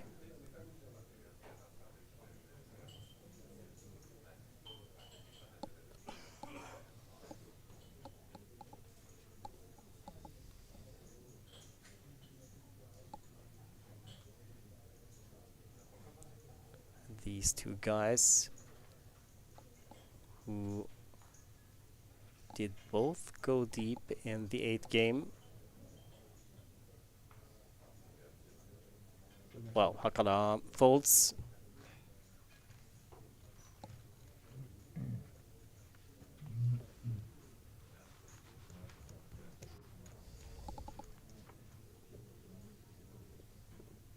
Stai, who finished 6th in the 8th game, he was at the final table. The 8th game being played 6 max. And Ville Tapani Hakala from Finland, he won it. Many good mixed game players were in that. Some of the best from Norway were not in attendance, but still, when you go to that next level of really good players, they were all here and battling it out. So well done by Ville.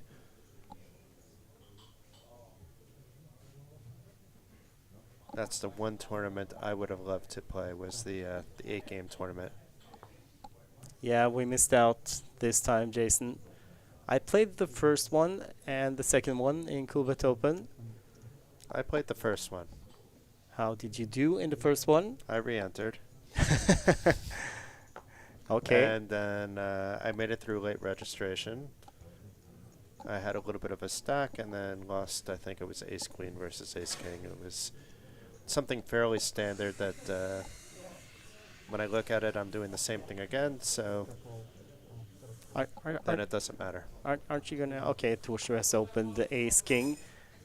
Håkon Oh-ho. defends with a 10-4 of hearts and flops flush here. Torshu, not much for her on that flop, but I think a c-bet is in order. Depending on how Håkon plays this now, she might get away with losing only what she has put in now. 50,000 is the bet. But I mean, Håkon, when you flop a straight, one thing, you want to protect yourself against a player having a big heart in their hand and seeing cheap cards to come. And Håkonen thinking exactly like you were saying. Yeah, and also to get value when you flop a flush, because you don't that often.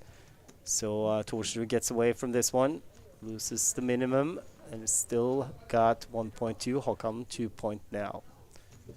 Aren't you gonna ask me how I did in the first 8 game in the Coolbet Open history?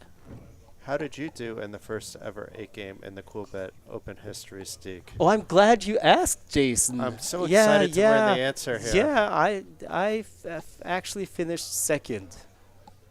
Oh, I wasn't expecting that. That's already a bad beat story. I won the first ever, Jason. Why didn't you bring this up sooner? No, it's not a bad business. You know, I was heads up with Arne Fenes, who is 3-time Norwegian champion, and he is like so good at min bet games. And my problem was I had never played heads up deuce to 7 triple draw. I had never played heads up stud games. I mean, what the okay, is my opening, I mean, range, calling range in stud 8. I was like, heads up, what is, I had no idea. And so he offered me a deal, and I just took it. I thought of it, you know, I was honored actually to be asked if I wanted to do a deal against Turana, so that worked out fine. I'm still high. But no trophy. No, but I had so many from before, so it's no. That was back then. Now I don't stand a chance anymore. But enough about us. Got a not so obviously hidden brag in there.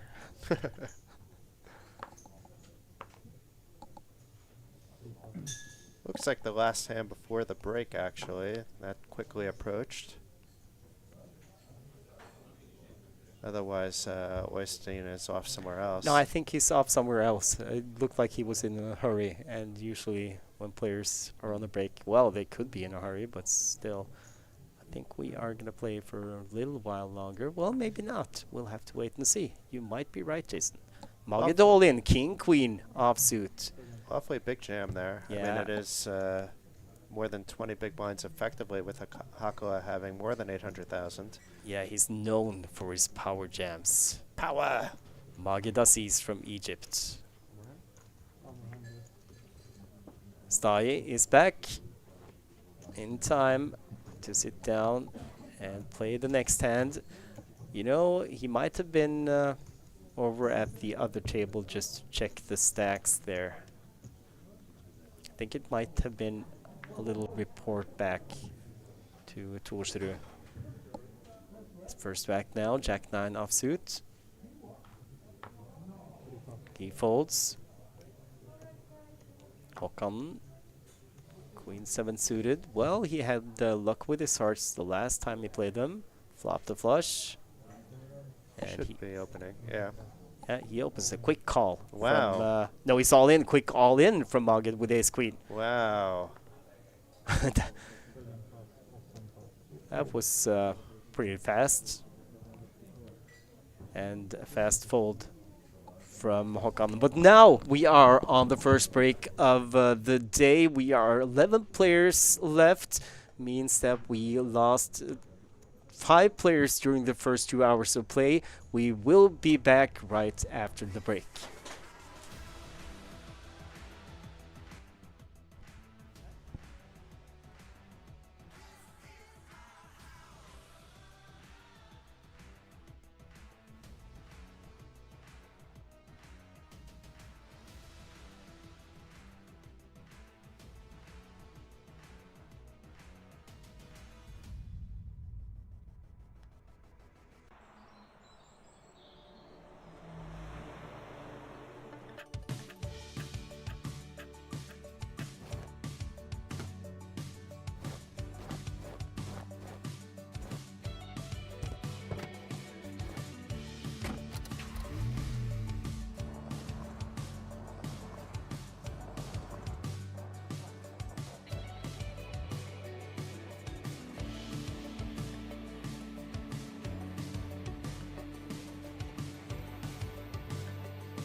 We are back in the final day of the main event here at Coolbet Open.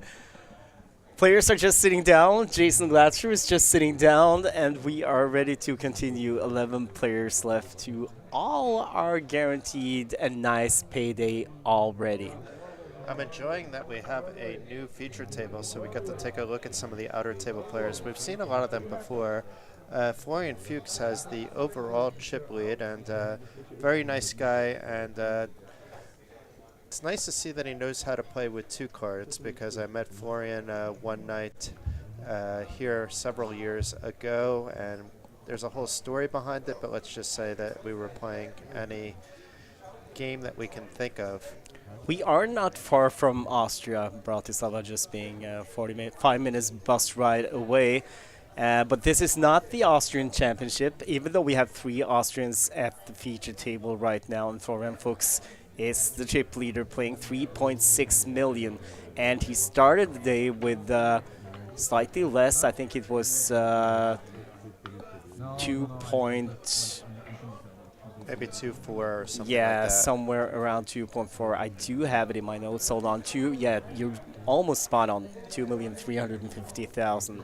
And he's worked his way up to that monster stack. So I guess we can assume that he was kind of responsible, partly responsible for us getting down to 11 players during the first 2 hours of play. But we also now gets to see, or we also get to see the Finn, Pito again. We had him at our feature table last night. He was the one who made that lay down against Schuster when she just power jammed and put him all in with nada on the river and got him to fold 2 pair. He had top pair on the pair board. That was certainly, I think we would agree, the move of the feature table so far this festival. I mean, showing so much heart and just stone cold bluffing. 8-4 suited, not connecting with the suits, not connecting with the 8 or 4, and getting Pira to fold the top pair. I believe it was with ace-jack with an ace on the board. So quite strong players at this table. Pira made another big laydown later on as well. So certainly capable of sticking around. And he is also in Joachim's last longer, wearing the palm patch. Is he the only one at this table? Looks Yes. that way, yeah. Yes. So there are 3 players still in the running for that one. Joachim stream on Twitch, where she plays on Coolbet a couple of times a week, Tuesdays and Fridays regularly. And she also has Lefard Steve Stack on Mondays, once a month.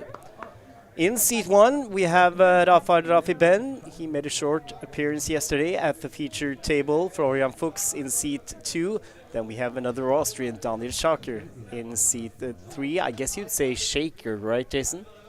Shaker, Shocker, I'm not sure how it's pronounced in Austrian. I think it's Schaker, but still, it's going to be hard. We also have Yehuda Yosef from Israel at this feature table. He has 1.8 million and looks down at the ace-9 offsuit. Actually, it just folded. Pita folds, playing short-handed now. Ben folds, 2 Fuchs, chip leader on the button, Queen-Jack. He will not be folding. He will be, was that a call? I Or a didn't see him raise? say anything, but maybe he said something quietly. They're calling it a raise. Yeah. On Schuster's big blind. Yasmin Schuster, she's down for the day. Playing shy of 900,000. Started the day with 1,690,000 after a remarkable appearance yesterday on the feature table. Played very well yesterday. And now taking her time. This would be typically a hand to defend with, but in this results-oriented viewpoint, maybe a fold would work out a little bit better. She is dominated. But not anymore. She hits a 9 on the flop 9 for ace. Of course, she has to be mindful of that ace, even though Fuchs is expected to raise with a huge range as chip leader in this spot from the button. Sometimes even he wakes up with an ace. Both players Schuster, also with that high spade. yeah, that's true. Schuster ahead as well on the spade draw. She checks, Fuchs bets 80k. Blinds 25, 50 now, with 50,000 big blind ante.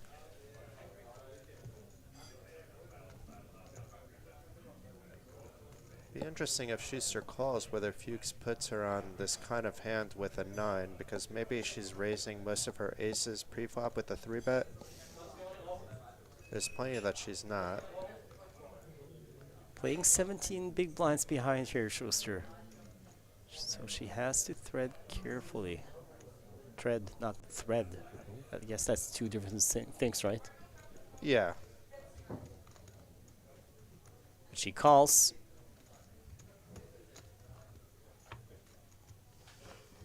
Ten on the turn. Gives Interesting turn. Fuchs an open-ended straight draw.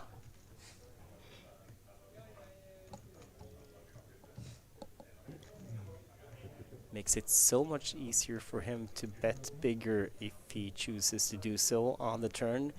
Now with a draw. On the other hand, if he bets and he's shoved upon, he doesn't really want to be in that situation either, so he may opt to see the free card now that he has some value in this hand.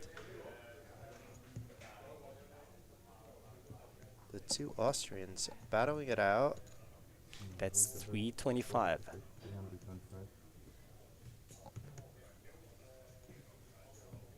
Very What? uncomfortable spot for Schuster here, Stig. Yeah, I mean, the sizing of that bet kind of tells Schuster he will never fold if I go over the top. Seems as if he has no fold equity. I'm not sure what Fuchs would do with his open-ended straight draw if she jams.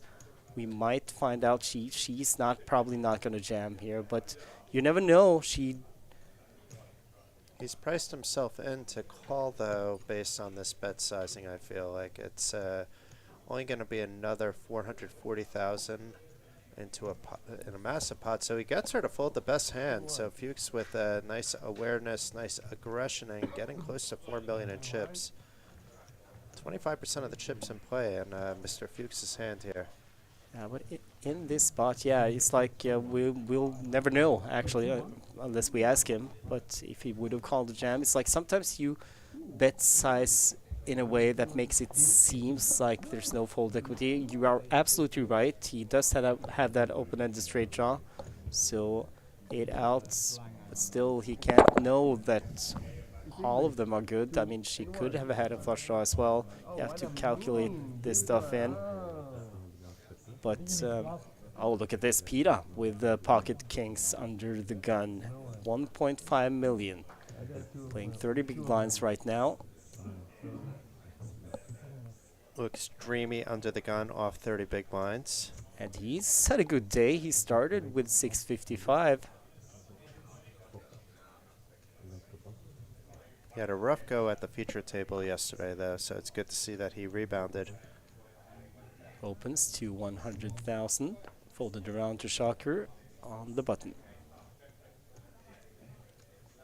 Shocker back with the Jägermeister again. He had that on the table yesterday, so I guess that's his good luck charm, not to be drank at the end of the day. It could be a fresh bottle, we don't know. Probably saving it for the final table and the tournament win. Or for the next tournament. It could be one that has seen the world, this Jägermeister bottle. Oh, look at this. Folded around to Josef in the big blind. Ace-Jack suited. And we know Josef can be aggressive, overly so.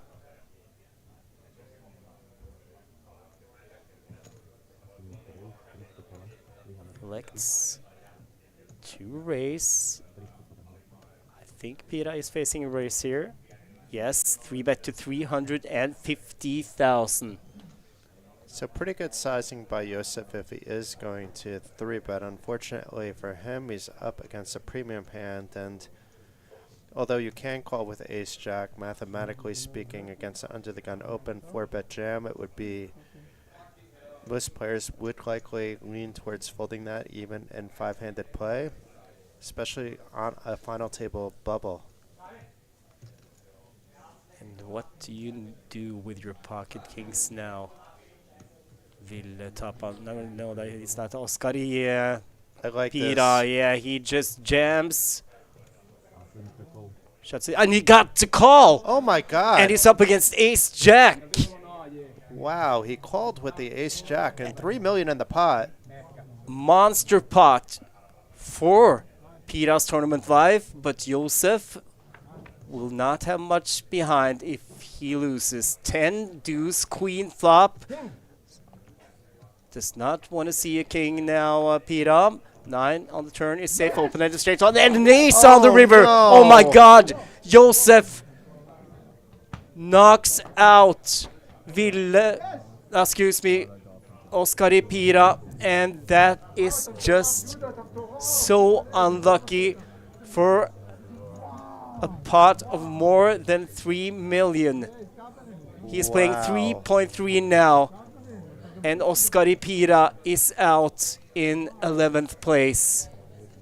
And in the worst possible way on the river, Jason. Okay, I mean, Josef did pick up additional outs on the turn, but still, this is brutal.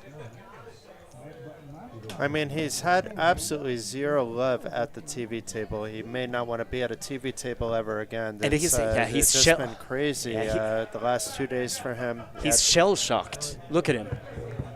But still gets a hug from Josef. I'm shocked at that call, though. And, I mean, it paid off nicely for Josef. Now he has, I think, the second-place stack unless some mayhem happened. And we have Hakkinen or somebody else with a lot of chips at the side table. But we'll assume second or third place. Instead of, he would have been next on the rail most likely. He would have been down to under 6 big blinds if the kings held. And, I mean, on the other table... Well, I guess... It was Oystein, I guess, right? Yeah. He had chips there. Yeah, he did. Oystein and Hakkinen, I believe, had the stacks when we left off. But they're... I mean, top 4 chip count, not much separating top 4, and they have a lot of the chips in play. So now we are down to 5-handed. 10 players left. One more out, and we will be down to the last table of this tournament that started with 620 entries, playing for a top prize of 60,000 euros.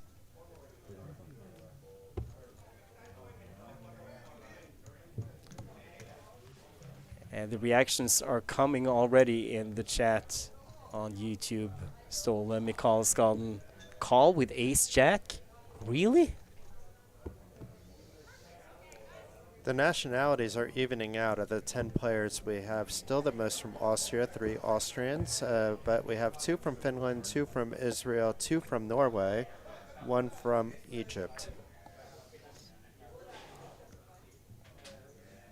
Only 1 player to enter the whole event from Egypt, and in the final 10, that would be Majed Aziz, who we had earlier at the feature table. Also, it's Majed and not Magid that we, Majed. Majed, that sounds so much nicer. It might be Magid, though. I don't. We're probably wrong if we start to say Majed. Well, you can say Aziz, which we. That's.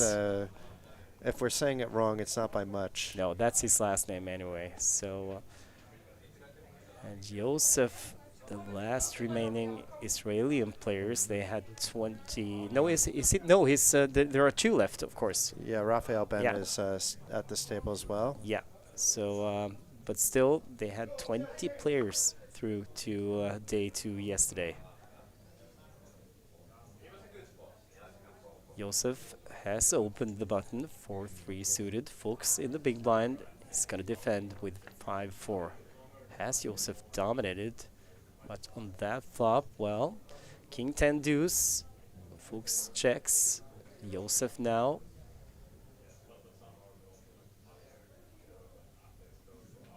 He who bets it shall get it here.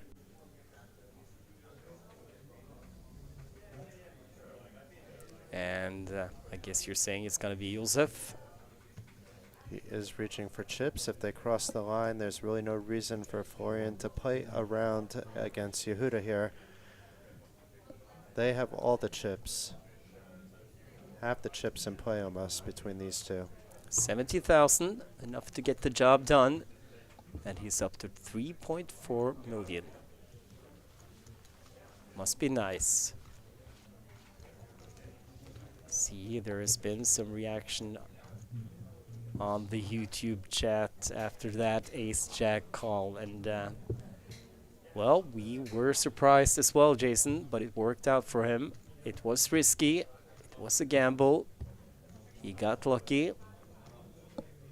And it's just Pira that was really unlucky to bust out in 11th place. Not only are we on the final table bubble, we have a bit of a pay jump going on now. So the final 10 through 12 locked up 3,590 euro. Ninth will get 4,195 euros. So pay jump of 605 euro to also consider on top of the fact that you can get much more once you hit that final table. But meanwhile, Schuster here with a stack of 15 big blinds. It's under the gun. She's all in. Under the gun 5-handed is middle late position, so this is perfectly acceptable. She's hoping that nobody wakes up with anything, unless somebody wants to call with pocket fours.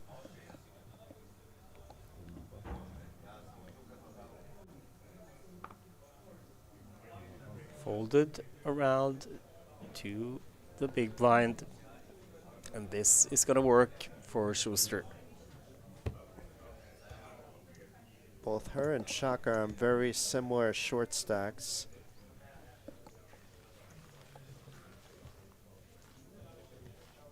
Still not like in super Jeopardy short stacks, but when it's 5-handed, those blinds move around fast. So both those players would be happy to see someone on the outer tables, on the outer table bust out.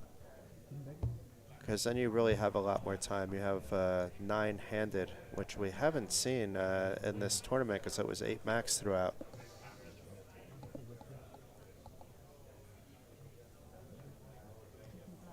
But I like that we're starting at 9. That means it's going to be a balanced final table bubble. But because we're going to start at 9, it means in the beginning we're not going to have whole cards for you.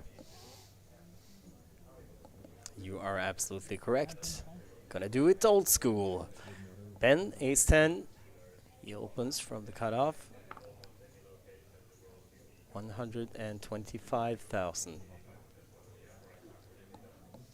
Fuchs folds the button. Shocker in the small blind. Not gonna play. Schuster. Ace-3. She might play. And that could become costly. It could be costly, it could become expensive. Where she could shove, get called by Ben, and flop 3-3 ace, and be off to the races. She might decide just to fold as well. She still has that option. I don't know how the play went at this table earlier on today, but there might be a reason for the shove. Might also be ICM considerations. The fold was definitely the safest play, probably the play that I would do on the final table bubble. We have had more action in the chat. First of all, I want to say hi to Linda Moxnes. She's watching. Hey, Linda. And she also recently started to stream. Still in the starting process, but streaming tournaments on Coolbet. Poker Tourist is in there. Hello, Asif. Braslal, of course. Ståle said hi to him. Drea is in here. And unfortunately, Vedde is not still in, but Ylva is here on the other table. So hello to everybody, Drea, Spike D, everybody else that's in the chat, and thank you for joining us and for what promises to be an exciting conclusion of the Coolbet Open Main Event, the first Coolbet Open here at Banco Casino Bratislava. And we just need to lose one more players, and you'll be able to see all the 9 remaining players at the same time.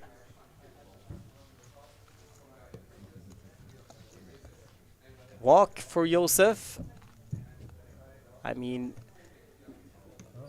that ace-jack call, it kind of is a scare for the other people as well, or other players I should rather say, but still it's kind of a scare because it might be that they analyze that as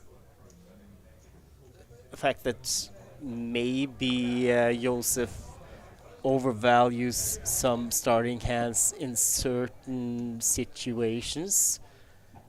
It makes you want to play post-flop with him more for sure, but play that hand 100 times, and yeah, Peter's going to be thrilled to get a call, you know, there by ace-jack, but still 30% of the time you're going to wind up on the rail.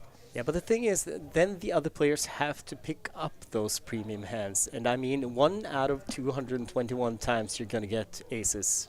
Or kings, goes for any pair, actually. And that really is not often enough. But we haven't seen Josef really overplay, like, really bad hands, right? So it still then makes these other hands that you may be active with, you could still be as active, I think. I don't think you're, and if you get 3-bet off some of that, it's okay. You know, it's, I don't know if it changes that. It just changes the volatility of when you actually do have hands. But he did have some big jams yesterday with, I mean, hands that not necessarily were the nuts. And he jammed 7s today on a 26 big blind stack, might have been 27.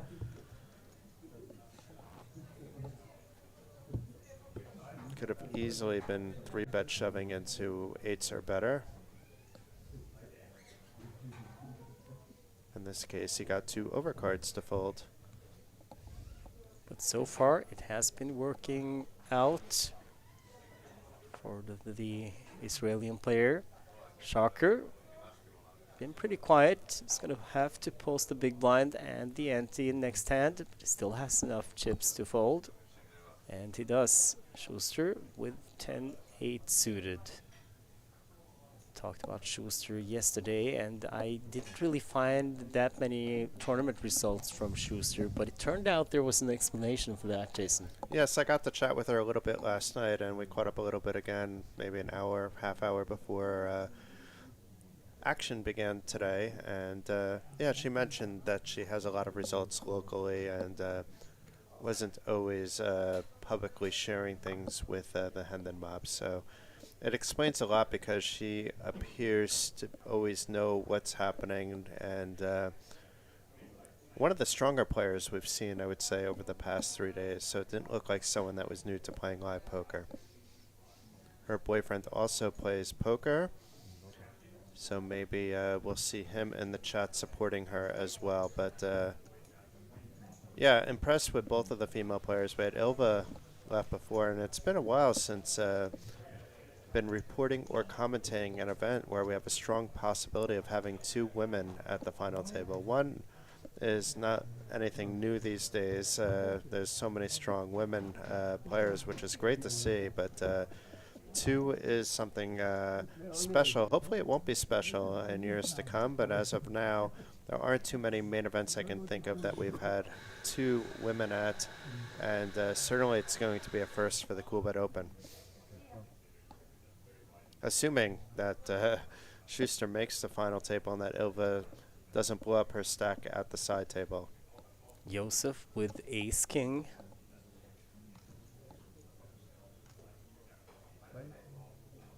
He is racing to 100,000. Then gets out of the way. Folks with 9-8 suited. I think He might be interested in playing this hand against Josef. Almost identical stacks now. And he does defend the small blind. Will be out of position. 3-bet, I believe. Oh, he did 3-bet, yeah. That is maybe bad timing or even worse timing for Shocker, who looks down at ace-jack offsuit in the big blind. We'll see how this plays out, but Shocker with 585 behind knows that Fuchs is a 3-better. A bit of a setup here. Everything is fairly standard once Fuchs 3-bets. That really Shocker has, I believe, just one move, and that's put a stack. And of course he can fold, but he can't call. And then Josef will likely save Fuchs from having to be feeling he's priced in, being that I don't see Josef going anywhere with his big slick. And he goes all in. Josef. Did he just call? No, he wanted, no, yeah, he said just call, so he does not isolate, but we know that Fuchs is out of the way, he's already folded, so this is for Shocker's tournament life. He needs a jack. He's got live clubs, not hearts. Queen, deuce 7, no help to him. There is, however, 2 clubs there, so no immediate help, I should say. Okay, now they change cards. Josef did not want to see a king. That would have given Shocker a straight, but Shocker is knocked out in 10th place and gets a big hug from Josef, who knocked him out. And a great result for Daniel Shocker from Austria. It means that we are down to 2 Austrian players in the main event. We are down to 9 players, and we have the last table in the tournament. We are going to have a seat draw now, I believe, Jason, so there might be a small unscheduled break. Shocker, though, showing tremendous sportsmanship. It's hard bubbling the final table, but stuck around, made sure he shook everybody's hands. And Yehuda Josef out of nowhere will be the final table chip leader, but we'll be back in 15 minutes, Stig.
Versus J.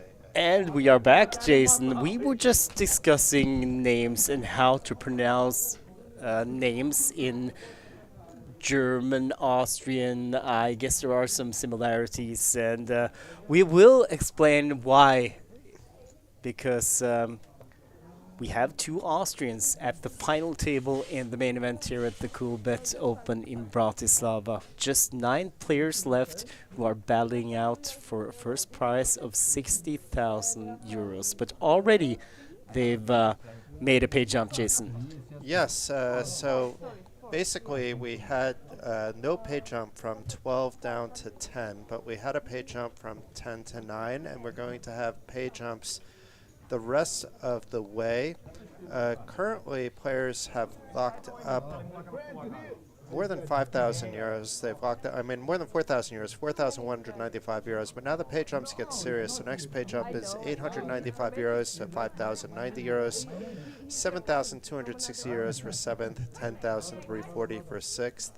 And now the jumps are serious, 13,940 for 5th, 18,440 for 4th, 25,190 for 3rd, 38,690 for 2nd, and 60,000 for the winner. So quite a lot of money to be played for. They've only locked up 4,195 euros, but Only 60,000 left to be played for.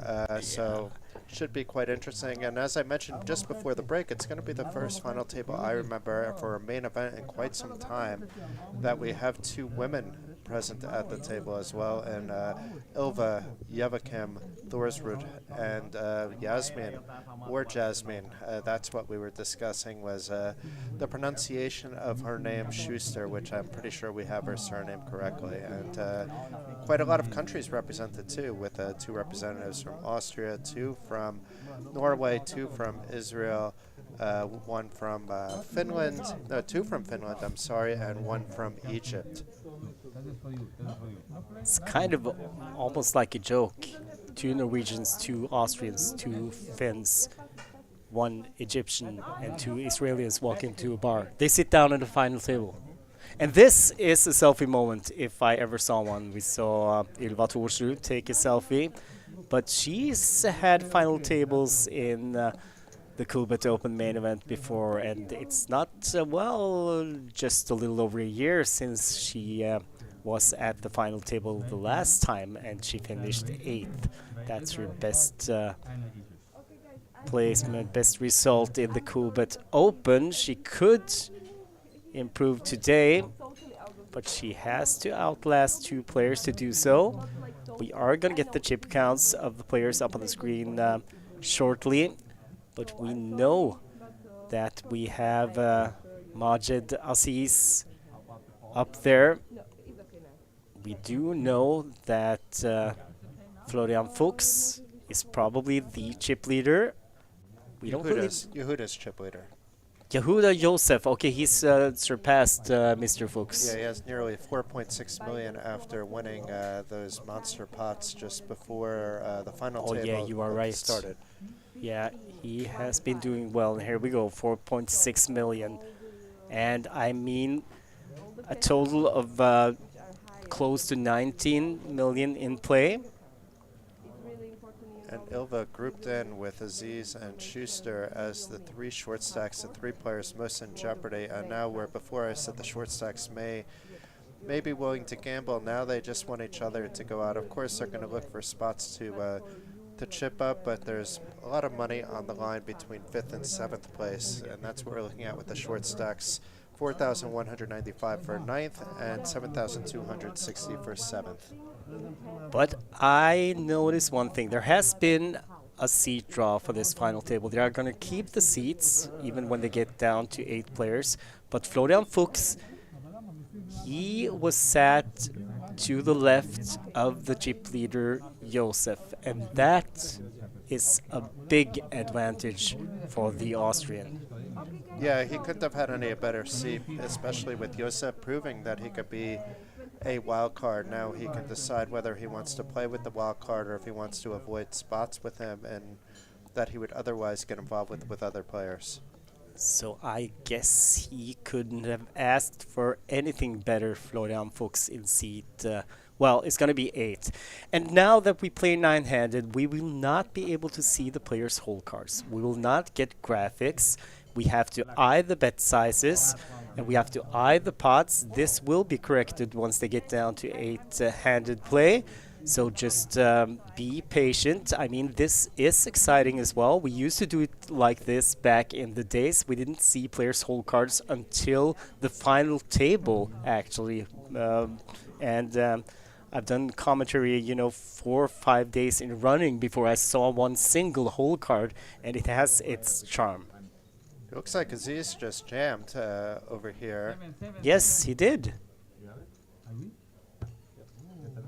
It was, I think, a small blind jam, though, so it looks like Hokanen folded from the big blind. Hokanen still has some chips, just not nearly as many as he started the day with. He began this table with nearly 2 million, so 40 big blind stack. We're at blinds 25,000, 50,000. So still healthy, but not the table captain, and certainly if he has marginal holding, shouldn't be calling 40% of his stack. And we saw Hakala was, I think this means up and down, up and down. It's been a ride. Not as bad as it was for Brandon Mivsov, though. His ride was straight down, and just cooler, bad beat, flips, etc., whatever it was, didn't go his way. While Hokanen's been able to stick around, he hasn't suffered as many lost flips and cooler situations. Daniel Schaker has opened, folded around to Rafael Rafi Ben. Was that a 3-bet? I'm not sure. Anyway, it gets folded from the blinds. No, yes, it was a 3-bet. And Schaker, he folds. Rafael Rafi Ben, one of the 2 Israelis at the table. The chip leader, Yehuda Yosef, is the other Israeli in seat number 7, wearing the blue collared shirt.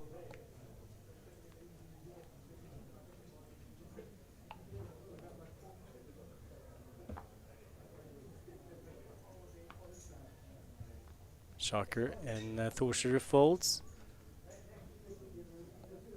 So does Hakala. Schuster, pretty in pink.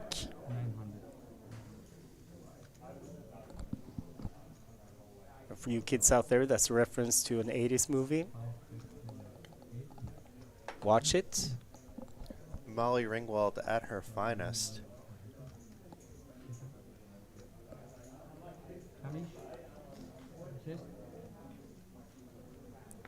And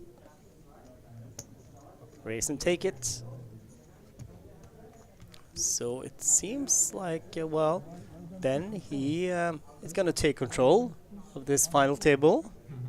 We don't know what he had, though, either. Likely, I'm thinking he had some cards here, Stig. No. Let's just go with it. He's going to take control. Take control, win every single hand. Yeah, just wait and see. Mark my words.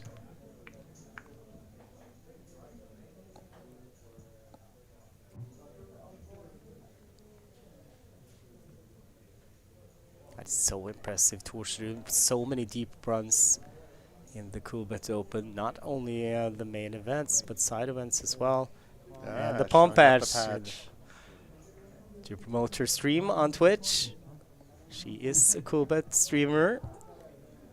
Yeva Kim with a J. Jevakim.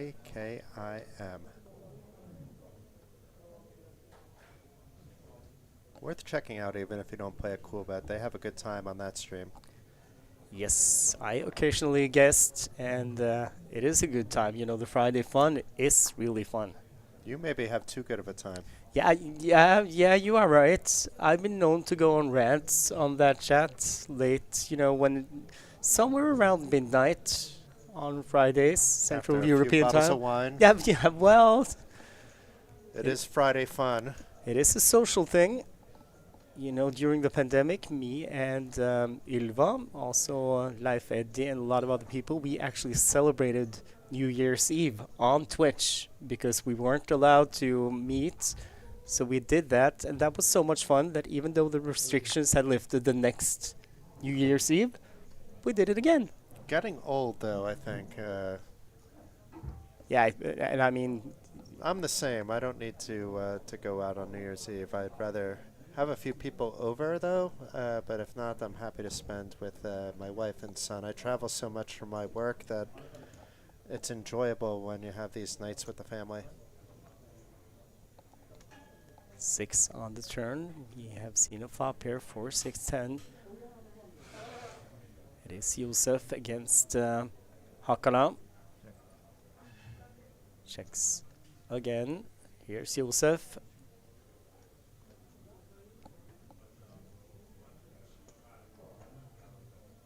He's gonna take a stab at this one. His demeanor a lot more serious than what we saw on the previous days, or even earlier today at the feature table. I'm talking about Josef. And Hakala folds. Josef can continue doing that at least for some time until there's a few bust outs. We don't know if he was strong or not, but he can continue opening very, very wide if that wasn't wide. And there's the smile, Jason. So the seriousness didn't really last that long. No reason not to be happy.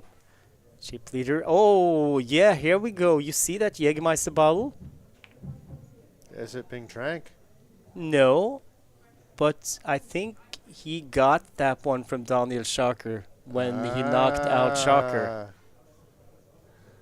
So maybe Shocker got it from somebody else, and maybe it's just being passed along down the line until it either winds up at the winner or somebody puts it in their pocket. Yeah, wow. Oh, so that was a bounty actually on Schaker's head. Is it a progressive bounty where now we have to give up 2 bottles of Jägermeister? No, I hope not. How do Jägermeister bottles reproduce, though? Is it like when the owner is replaced, now it's 2 bottles maybe? I pass. Too advanced. Too advanced at this Didn't stage study that anyway. in science. Rafi Ben, who has opened. I told you. He's going to try to take control. And it looks like...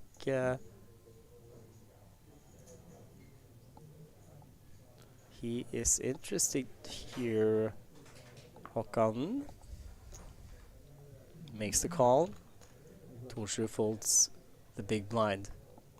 Jack 10 deuce. Håkan first to act. No, hold on. Yes, Håkan the first to act. Dealer.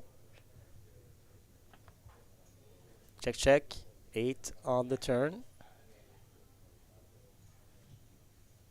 It's a very fast check back by Ben there. That wasn't a flop that he had to check.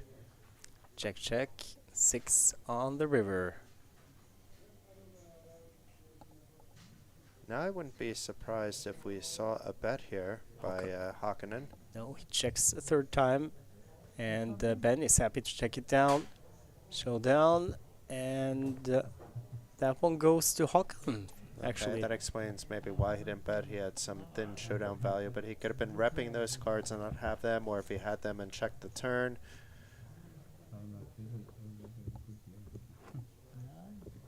But Hakana now must be back over 2 million in chips. yes, I think it's safe to say that he is. And he was the player who came into the final day as the chip leader, playing 2.7 million.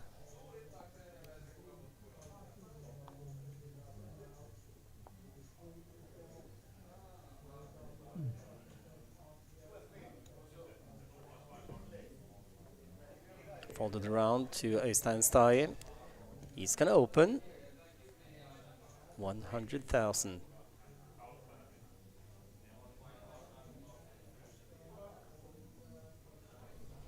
Josef calls.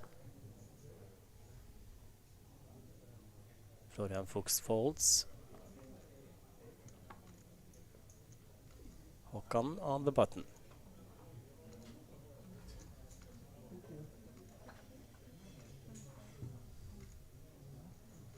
He folds. So does Thorsrud. Hakala already has 50,000 out there, up there. It's getting a very good price here with close to 500,000 in the middle. And he 3-bets to 375. Might even be 400 there. But around that anyway. Yeah. He does have reds, so I think it's 3 whites. They are worth 25 each, and 3 reds. But you might be right as well. I mean, your eyesight, Yeah, I even though can't tell if it's 3 or 4 whites, but it doesn't matter too much. It's No. In that ballpark, over a bet of 100,000 and a call. back to Stai.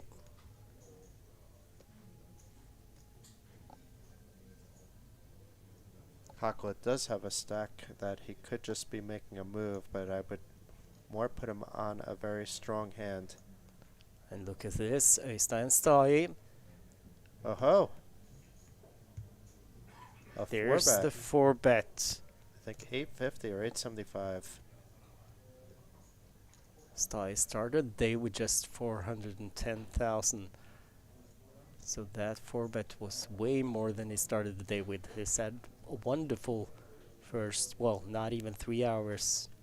Well, a little more than 3 hours when I think about it. But without the breaks, then it's kind of less. So effective play, less than 3 hours. Back to Hakala. Håkon folded, I think. Had about 2.2 million to start the hand. Not to start the hand, but to start the final table.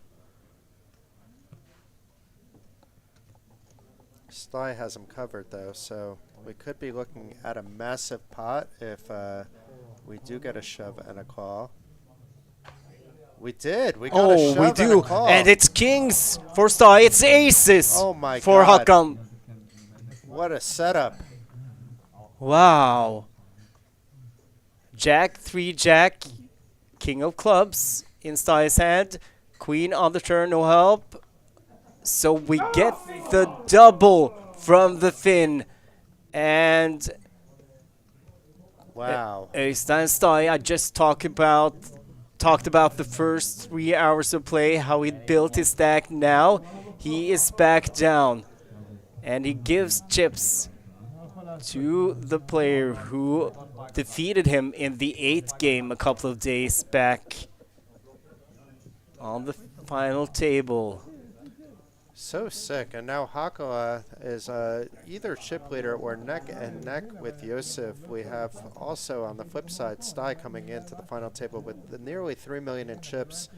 And now he is down near the bottom of the ranks alongside Ilva, Majed, and Yasmin. So everything has changed, and even if they were deeper, kings against aces, that's always getting in. Just a rather unfortunate spot for Stai. It's just an enormous cooler. I mean, kings against aces, and nothing either of these players could have done in that spot. The money just has to go in. And now, from one of the biggest stacks down to the short stack at the table, Øystein Stai from Norway. And I mean, I don't think any of the other players, I mean, they respect Stai, of course, as well, but I mean, we've seen how the Finn can maneuver a big stack earlier. Meanwhile, the short stacks would have loved if those kings got there. They would have laddered up and been playing from 8th to 6th amongst themselves, unless they doubled up.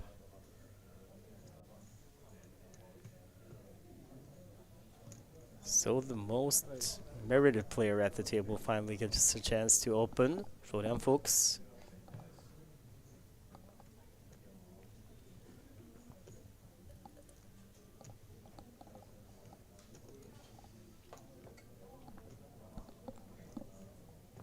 Folded all the way around to Jasmine Schuster in the big blind. Raise and take it for Fuchs.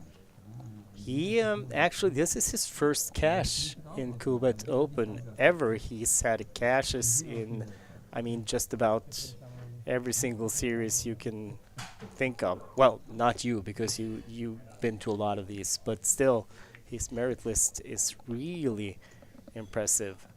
Now, this is his first experience at the Coolbet Open. I've seen him at Banco Casino for other events and elsewhere, but I think now he's got a taste for the bug. Hopefully Coolbet will be back here in Bratislava, but if not, I would expect to see Florian at another Coolbet. His latest results before this one came in the Bahamas, where he cashed a couple of tournaments during the Caribbean adventure down there. I know he's played in Czech Republic because I've seen him there. He's played He's the World played Series in of Vienna. Poker. That's right, yes.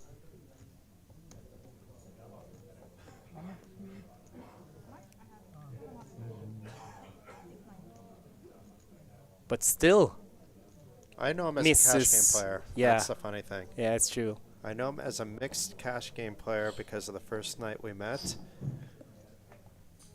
Just check now, Jason. He's actually played in Panama as well. Panama. He's won in Panama. A true globetrotter, Florian Fuchs. Yeah, yes. Meanwhile, we see flop 8-8 ace. Then I told you he was gonna captain this table up against Ville Tapin Hakala from Finland. Against Ilva. Oh, it's Silva. Okay, yeah, Hakala was just still stacking chips after doubling up. So Ylva bets 100,000. She opened before the flop. It was Ben who defended in the big blind. Doesn't look like he is going to either call nor raise here. What's he saying to himself? How can you bet that flop? How dare you? Because she's repping an ace, maybe two of them. Oh, was that a pocket pair? Yeah, pocket fives. Okay, so he was just complaining about the flop a little bit, huh? Because most flops complement pocket fives also well. How could I not have hit the 5 on that flop? Come Yeah. on.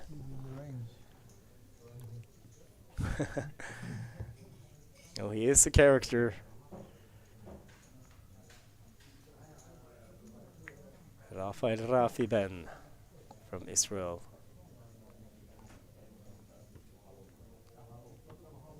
Stai has already folded. Josef folds. So does Fuchs.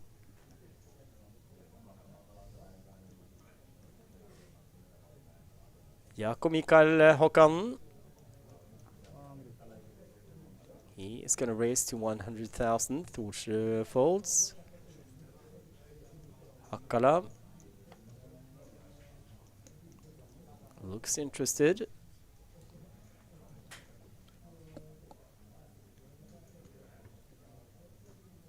If Josef isn't going to be 3-betting a lot, I would expect Hakala maybe to start doing it. Well, he's going to do it this hand. Schuster folds the button. Last time he 3-bet, he had aces against kings to get all those chips. Ben and Aziz folds back to the other Finn at the table.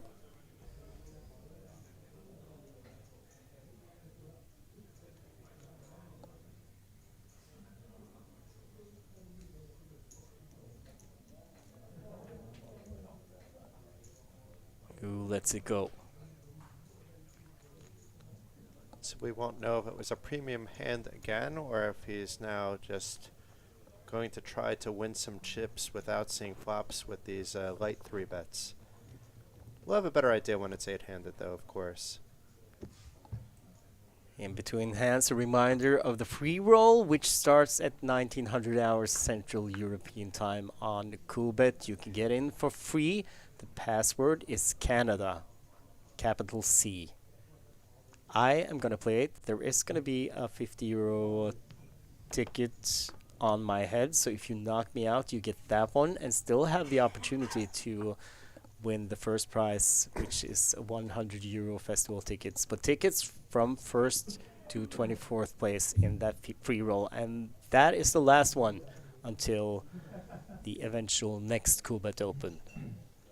Is it sad that I remember the name of the player that busted you out and not the player that won the 100 euro ticket? It was GGRARJ that busted you and took that 50 euro bounty prize, but also then finished in 12th or 13th place for another 10 euro ticket. So Yeah. but you can win up to 150 euros in this. So And the bounty went to Finnish players, I was told. The Finns are just too good. maybe Hakala. He was maybe I multi-tabling yesterday. think he was kind of busy, but yeah, who knows? If he wasn't at the feature table, he could have certainly been multi-playing the deep on day 2 of the main event and the free roll at the same time. You were commentating and playing the free roll at the same time, so I think he can get away with it. Yeah, I was commentating.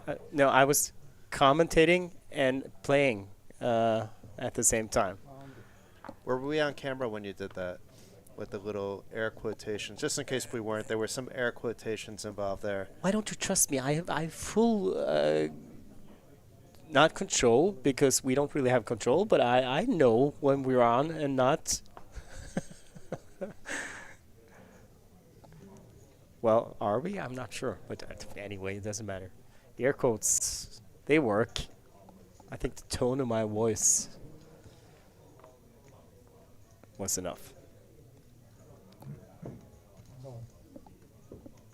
Oh, Ylva Thorsrud is all in, and she has ace queen. She's up against ace king. Oh no. Oh, she's dominated, and this is for her tournament life.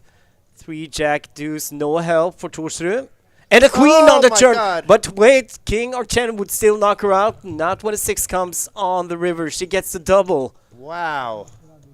Ylva could have easily been on the rail. Mathematically wise, it looked really positive that she would be the first player on the rail. Instead, she leaves that group of short stacks. And back up to more than 1.6 million. 1.7 or something. He got some change back, but still. Might be good enough for 5th place even right now. Yeah, you're right. That was an important one. And I mean, she's hit before as well. Today, she had ace jack against ace queen and managed to find a jack. And now she finds a queen on ace queen against ace king. I'm sure we'll remember these hands if Ylva goes on to win.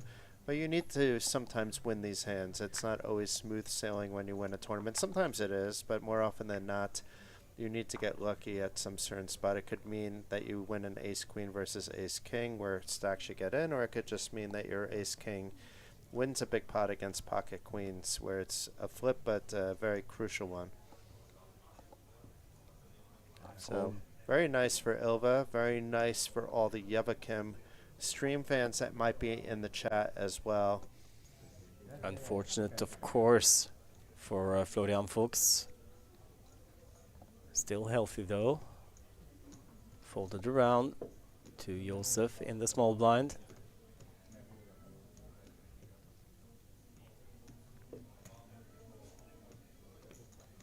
He's gonna raise. Doesn't look very thrilled about it. No. Fuchs. No, actually he called. Yeah, he just called. Okay, that makes Yeah, sense. okay. And the check from Fuchs, 7-7 ace.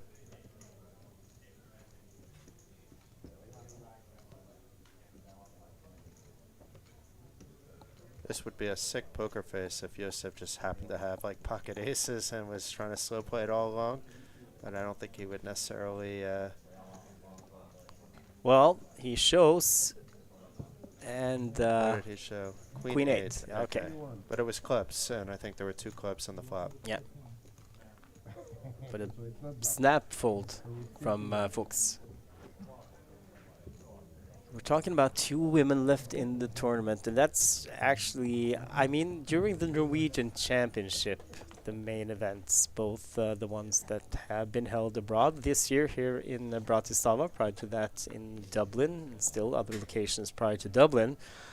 But we usually have a little more than 10% of the field being women, but that's quite high actually for poker tournaments, and it has gone up as well the past few years. But here in Bratislava, I think it was even less, maybe 6-7% of the starting field were women, and 620 entries doesn't mean that there were 620 players, less players than that. So I think, well, the percentage, and to have 2 women here at the last table remaining in the tournament, it's very nice. We're not blessed with that too often.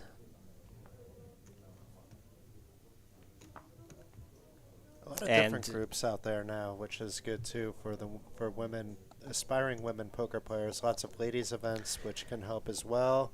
Yeah, and the thing is, I mean, Ylva Thorsrud, she's back-to-back final tables in the Coolbet Open now. In between there, she had a deep run in the festival main event last fall here in Bratislava. Yeah.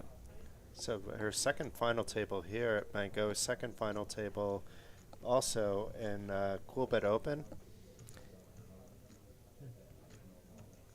Sign me up for lessons, Stig. Yeah, well, I can actually do that. I can actually hook you up. So, the 2 Israelis in a pot now. Josef, who bets the turn, gets the call. Okay. And the 6 on the river. And a smile from Ben. And a smile from Josef. Check, check. Ace and a straight. So that 6 really was an awful card for Ben there. It was. So a chop, straight on the board. The ace does not play, but he had it on the turn.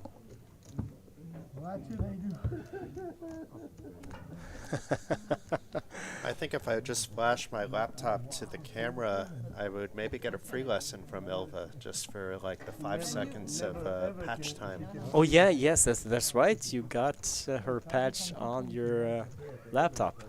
Not from this trip, but No. I do support Ylva over the years. Or tried to support Ylva.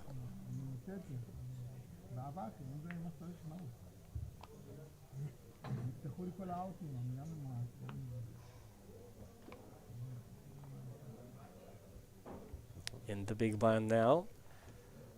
Folded to Ben. Told you, Jason. You haven't been wrong. Nope. Can't argue with this. He is going to take the captain's role.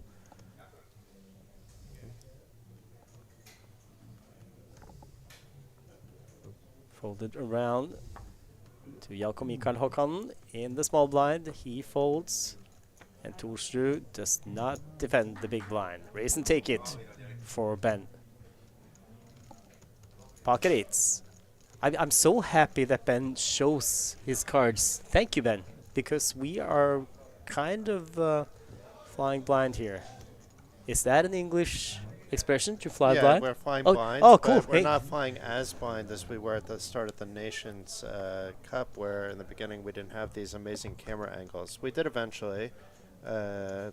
The crew here at Spade Poker TV has been doing a fantastic job all week. So they adapted fairly quickly, but imagine commentating this final table if we weren't getting these amazing camera angles where we can see or who the action's on, what they're doing. At least we have that. Or Ben, who shows his cards willingly. I mean, thank you. We paid him for that, though. Yeah. I finally got an English expression right. It just took me, what 5 days?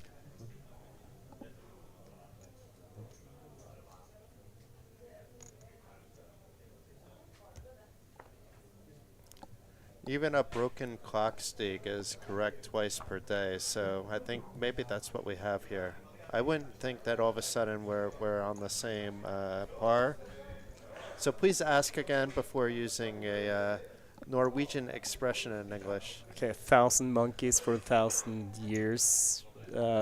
Eventually, one of them is gonna write Shakespeare or something. I said that's. Did you get that from like the book Aladdin or the play or movie? No, not really. It's been around for a long time. No, I'm not even sure if the quote is right or correct. So Hakan decided to defend here, but faces a c-bet against guess who, and he shows the pocket deuces. Well, Ben is not only taking the role as captain, he's showing again. So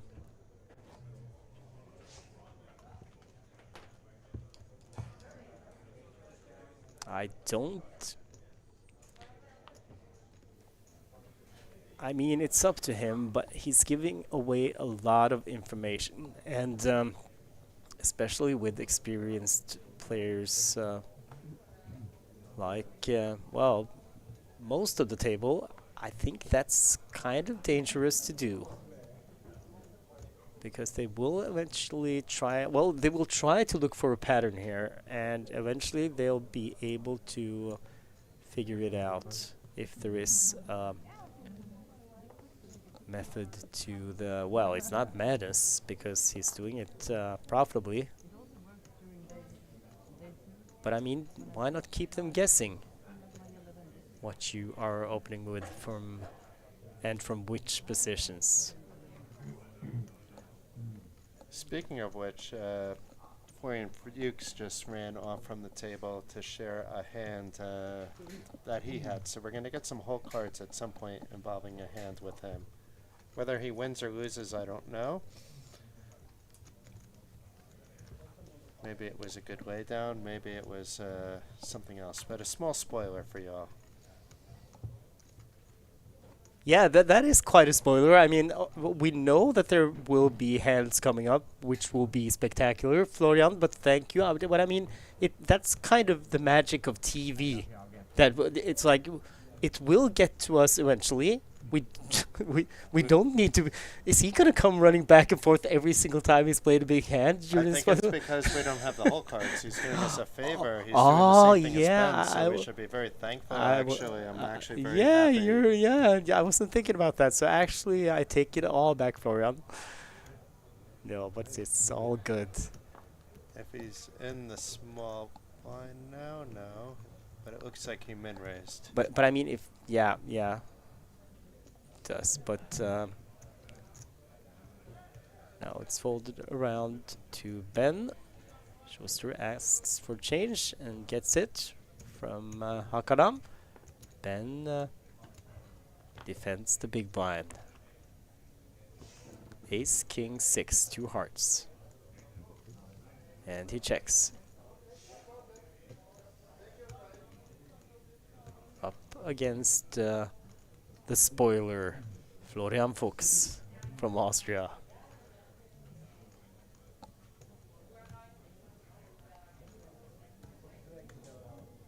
And he bets 100,000 and then folds. What was spectacular about that one, Jason? I don't think I have a spoiler on this. I think we have to wait. Was it just that he won the hand? That I finally took one down? Won a hand, my cards held this time. Yeah, I am joking when I'm talking about Florian here because he appreciates it, and he even though I don't know him really well, I have played with him before. He's a very friendly guy. Yeah, he is. He may not look it right now because now it's all about the battle, but in general, he is. Yeah, I think he looks friendly now as well. Folds after an open.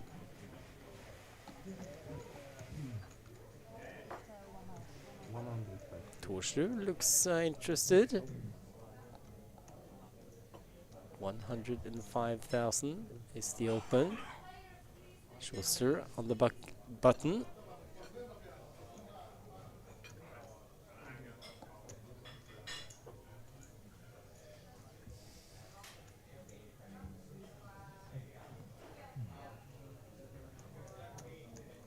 And she's all in. Uh-huh. Oh, and it's well, let's see, between 5 and 600,000, I think. And it's Josef who opened. Josef called an even bigger shove with ace-jack suited before we reached the final table, but we were 5-handed then. Ran into kings, but then got there.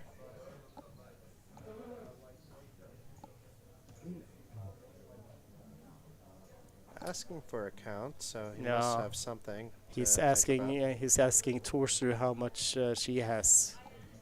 He can get the count from. He's already gotten it from Schuster, so he's just making sure how much Torster, who is left to act behind Josef, has in her stack.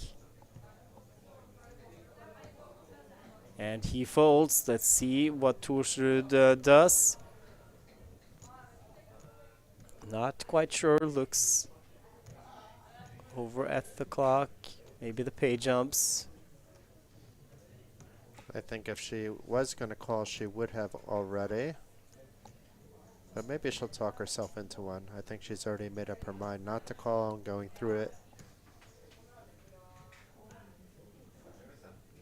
Let's see if we're reading the body language correctly. Maybe. No. And she calls. Oh my God. And she calls. And it's ace jack against. That's for ace jack against ace jack, I think. Yes. And they both have suits. So let's just do a rainbow flop, okay?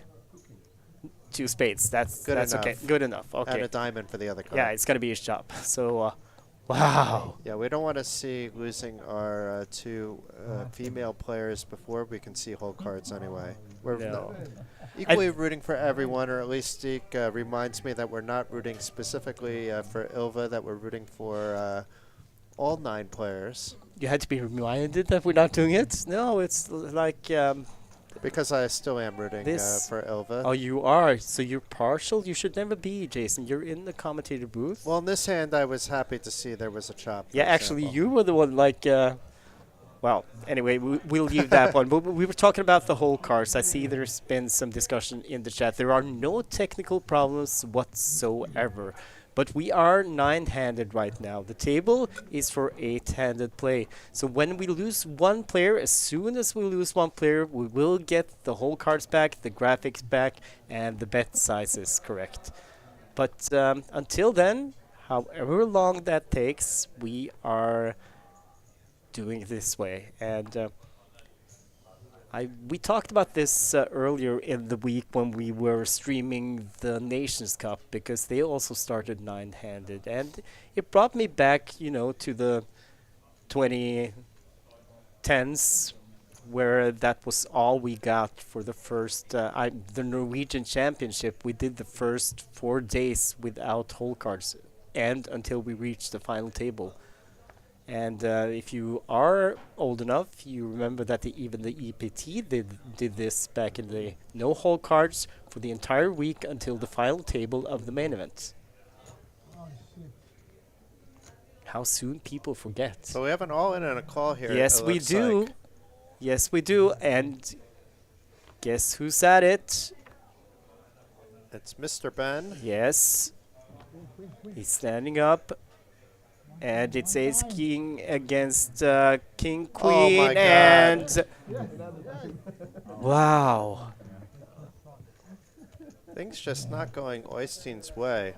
I mean, I assume Oystein had the ace king there. No, Or is it the other way around? Because Ben seems very happy. yeah, I think Ben got it.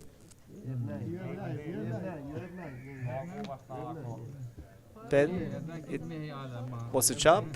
It was a chop because So it was Ben straight was on the board. yeah, Ben was dominated, and he got the chop. That's why he was so excited. So Another unfortunate. cooler for Oystein. Yeah, oh, that's what you meant. I thought you meant that he was knocked out. So No. That yeah. he's didn't win the hand. No. When he was crushing Ben. Yeah, I get it now. I just you said that's so unfortunate, and I thought no, he's still in. Yeah, it was a straight on the board. Yes. That's not what I was saying. But not double the stack now for Oystein. Yeah, I know. Not as bad as the last situation for him, of course. No. Folded around to Ben. He folds, and Aziz. He has he folded? He's standing up. I think, well, it's on Øystein anyway, and he does shove on Josef's big blind, and Josef folds. Actually giving giving Øystein advice there, Josef. Push, I'm gonna fold. And he did. Yeah, that's a bit strange. I like it. Only if he's balancing it with doing that and actually having like a monster. Don't think he's gonna have time to balance that one. Not enough hands, not enough of those situations are gonna come up to get a balanced range. The best thing is to be quiet when you have a short stacked opponent.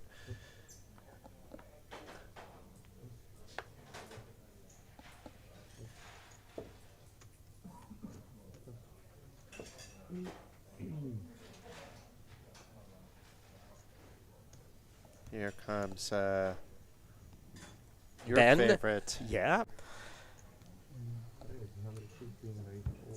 I think he has a VPIP of 300%. no, but it must be in the 70s, I think. I don't think it's that bad. It just seems like it's high because we're full ring. It's definitely the highest on the table, though. Actually, I'm not sure. It must be more than 60%. I'm guessing closer to 70. We haven't had that many hands since they came down to 9 players, but I think the VPIP of Ben is up there, actually. We can count the next 10 hands and then consider that to be a long-term sample size. Yeah. Let's do it. Okay, this counts as one, though. Okay, Yeah, fair. yeah. So he's at 100% now. He's at 100% right now. And he's thinking, because Aziz, he has gone all in. Waves to... As he's having some fun. He gets the fold. No. Show us the 10. Huh? Show us the pair of 10. Oh, one pair. 10. No, 5. Don't let the Israelis convince you to show hands. I mean, Ben has shown Yeah, they're both happily. after him. they're- He's in the middle of both these guys. They've obviously become friendly, if not before now. They've been playing at the same tables throughout the last 2 days.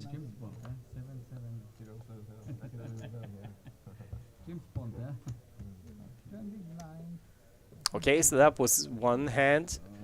It does, of course, not count when he's in the blinds because that's not voluntarily. That's what VPIP stands for. If he's facing a raise, it's still voluntarily. Oh, it's yes, it just is. not Yeah. PFR. No.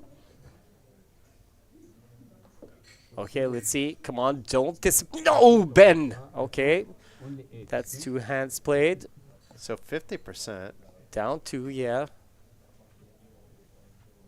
Stein. He folds. Josef folds the button, so folded to Florian Fuchs in the small blind. I believe this is the hand I have a spoiler on. Okay.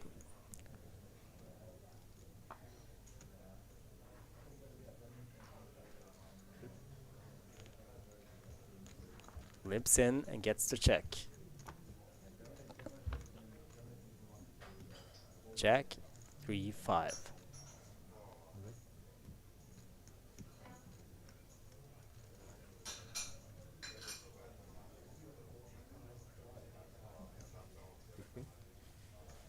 Small bet, 60,000 from Fuchs.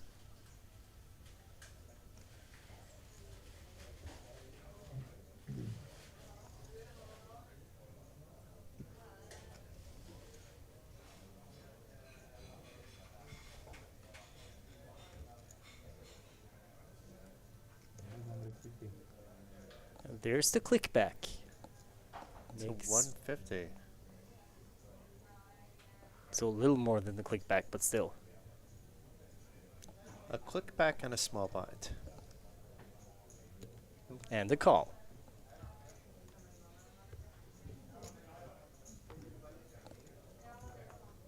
Ace on the turn. Shouldn't be likely to hit any of the players in the Battle of the Blinds, but sometimes people get tricky. Sometimes people limp an ace. Sometimes people check an ace behind in the big blind if they get the opportunity. And actually in this spot with the ICM and the short stack, it wouldn't be unheard of. Does check with 480,000 in the pot, but Hokunen now leading out for about 1/4 of the pot, 125,000. Smaller than the sizings that went in on the flop. Went 60 to 150 and then a call.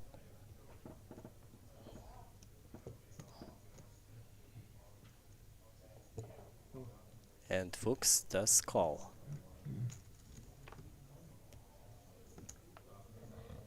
8 on the river.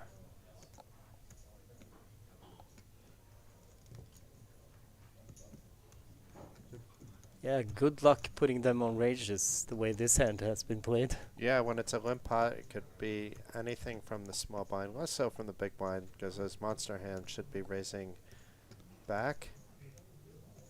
So the top end of the range, not in Hokunen's hand, but the entire range in Fuchs's hand.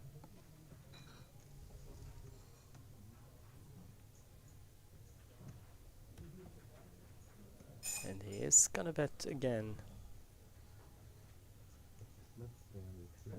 275 and the snap call. And that is 2 pair, Jack 5. Wow. So you know what Florian had? He had that 5-3 suited, so they both flopped 2 pairs. Somehow Florian didn't go broke. So At least that's what Florian told me. We didn't see those cards ourselves. so he was playing Schla. Schla. And flopped more than blah. That's really good, Jason. Wow. But his stack didn't go Yeah. meh. But listen, we are going to be spoiler free from now on, because this, even though we are on a 30-minute delay, which we have to be because of security reasons, it is live TV when it's poker broadcast. And if we know that a big hand is coming up, it's, you know, or even advertise it to the viewers, it kind of takes away a little bit of the excitement. Because you could, you know, this was not an all-in hand, but it could have been an all-in hand, and then the viewers and me, I could have kind of figured out, well, he's going to be knocked out now prior to the hand being finished. So we have to be careful about that. But I appreciate it, Florian, and I mean, I was expecting it to be a hand that Florian actually won, but he did it with a hand that he lost. Yeah, he didn't tell me what it was. Yeah. He just said there's going to be a hand Yeah. coming up with this, So- because he knows right now we're not showing hole cards. So if it was certainly with the hole cards, that's already information we would have. So he's doing it out of enthusiasm, and that's something we appreciate. And I think he was proud of himself, because that pot could have got him very out of control on any street. Really. Yeah, I'm surprised that actually now that you told me that he had 5-3, and I believe you trust Mr. Fuchs, then that the pot did not get bigger. But it was the Battle of the Blinds, and like we talked about, the ranges, it's like, well, hard, but he got away from it. And we are on to the next one. 10-8-8, and it is Torsrud, this time against Takala.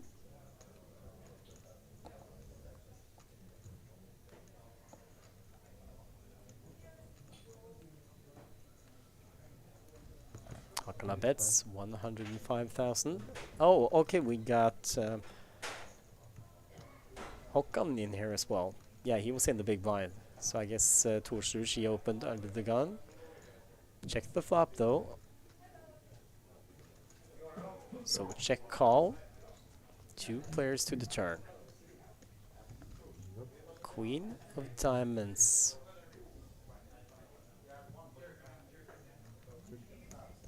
Torsrud checks again.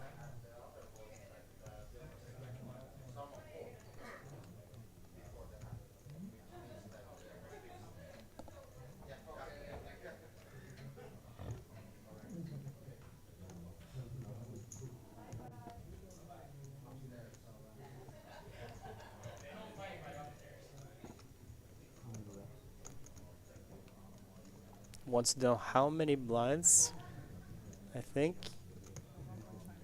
Have to count the blinds yourself. You have to, I mean, you're allowed to ask for a count, but you're not. A lot of players just volunteer that information up quickly, even if they don't know the person. I always just put the chips in front. You can't demand a count as long as the chips aren't in the middle. I once had a dealer go to grab my chips, and not it's here. Yeah. Oh, that would be hard slap as well.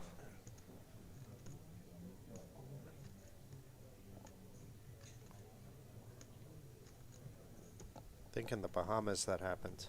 Yeah, 275,000 from Hakala.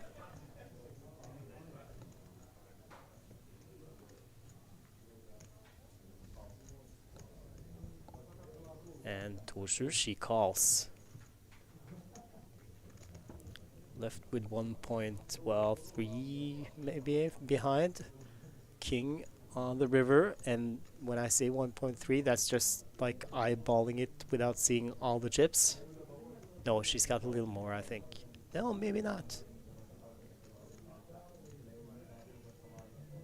Little, slightly less than 1.3, it looks like.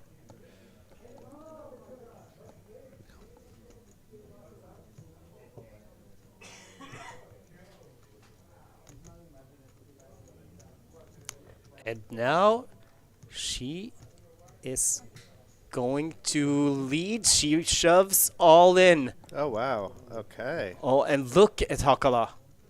A big swallow. No, it's not an all-in. It's 340. Oh, I thought she said all in. Sounded like it. But she just announced. And maybe 440. Yeah. But there's about $1 million in the pot before that bet, so we'll see what happens here with Hakala. He has a lot of chips, but yeah, 4 or 540, I think, because she had 1, 2, 3, 4. Yeah, I think it must be something like that. 5 maybe, because she did have 2 stacks, but now I see those reds are stacked a whole different way, so I think she actually had more behind than I said. it doesn't look like she's making an easy decision for Hakala, or Hakala has a monster and is just trying to wait out, going over the top here. Not quite 800 behind, I think. So maybe I was right with my eyeball. I count 1 tiara. And Hakala folds. And I don't think that was Hollywooding on Hakala's part. No. He was really thinking about this one. No, he would have only been Hollywooding if he came over the top, I feel like. Otherwise, he had something to think about. Percentage-wise, either way, whether it was 340, 440, or 540, it was not like 100% of the pot, but it was still a big portion of his stack, so something to think about. Andrea Carlson, she writes, Ylva does not look nervous. No, I agree. And Logan McPhee says, weird table. And I'm guessing you assume that it's not the players that make the table weird, that it's a weird looking table, right? You have to confirm, Logan. Or maybe that it's 9 players on an 8-handed TV Could be table. that, but I kind of agree. It is not unseen. I've seen feature tables who look like this, but others are more like traditionally shaped poker tables as well. So I think he meant the physical table, like when tournament directors break tables. Physically break tables like we talked about yesterday's. So a raise to 120 by your active friend here, Ben, and it doesn't look like Aziz is too... Oh no, Aziz already folded maybe, and it's on... Yeah, it's on Sty, who is firing in a big 3-bet, close to a jam here. It looks like to 600,000 by Oystein Sty. And Josef wants a count. Joseph wants a count, and keep in mind it was Ben that opened. Yeah, so it's a shove from Sty. He just put out the big chips to indicate that it... No, hold on. What is going on here?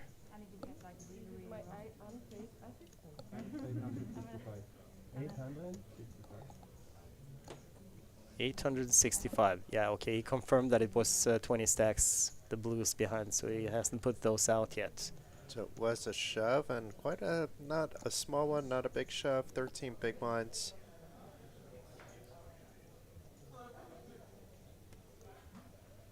Big in terms of anyone's stack, just not that big in terms of big blinds. So I'm curious. This is when I'd really like to see the whole cards. And Joseph with 2 players left to act. No, hold on. 1, 2, 3, 4 players left to act before we're back to Ben. You might be thinking like about an ace-jack suited, ace-queen kind of hand, maybe No. pocket eights kind of hand. No, we've seen him play ace-jack suited before, and that's just a snap call when somebody shoves. It was a different spot though. He was one Oh, that opened. really? Really? Yeah, slightly different. And that was before he got all these chips. Yes, yes, of course. I'm joking. Come on. And he folds.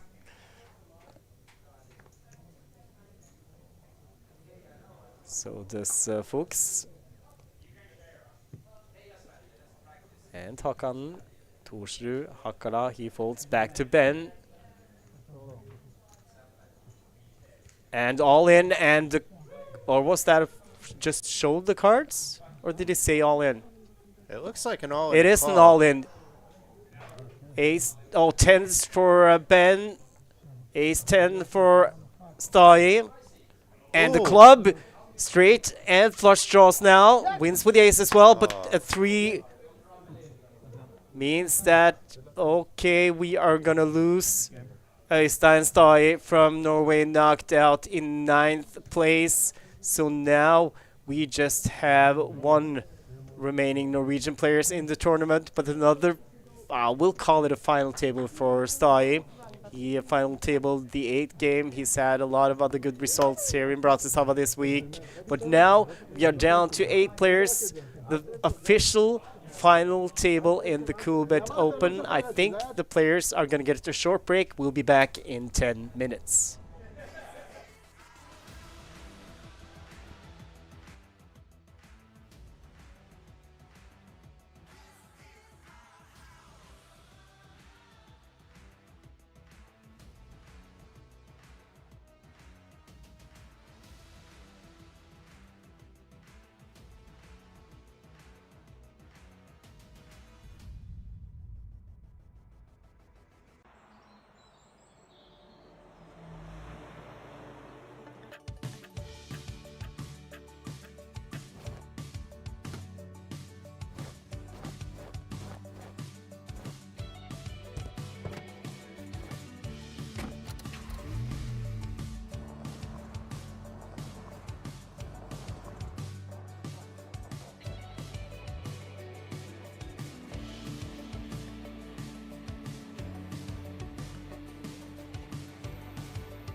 And we are back, an unscheduled break after we lost Norwegian Øystein Stai in ninth place, and we are down to 8 players. And for all those of our viewers who were kind of impatient, now you will get hole cards, you will get graphics, and you will get bet sizes.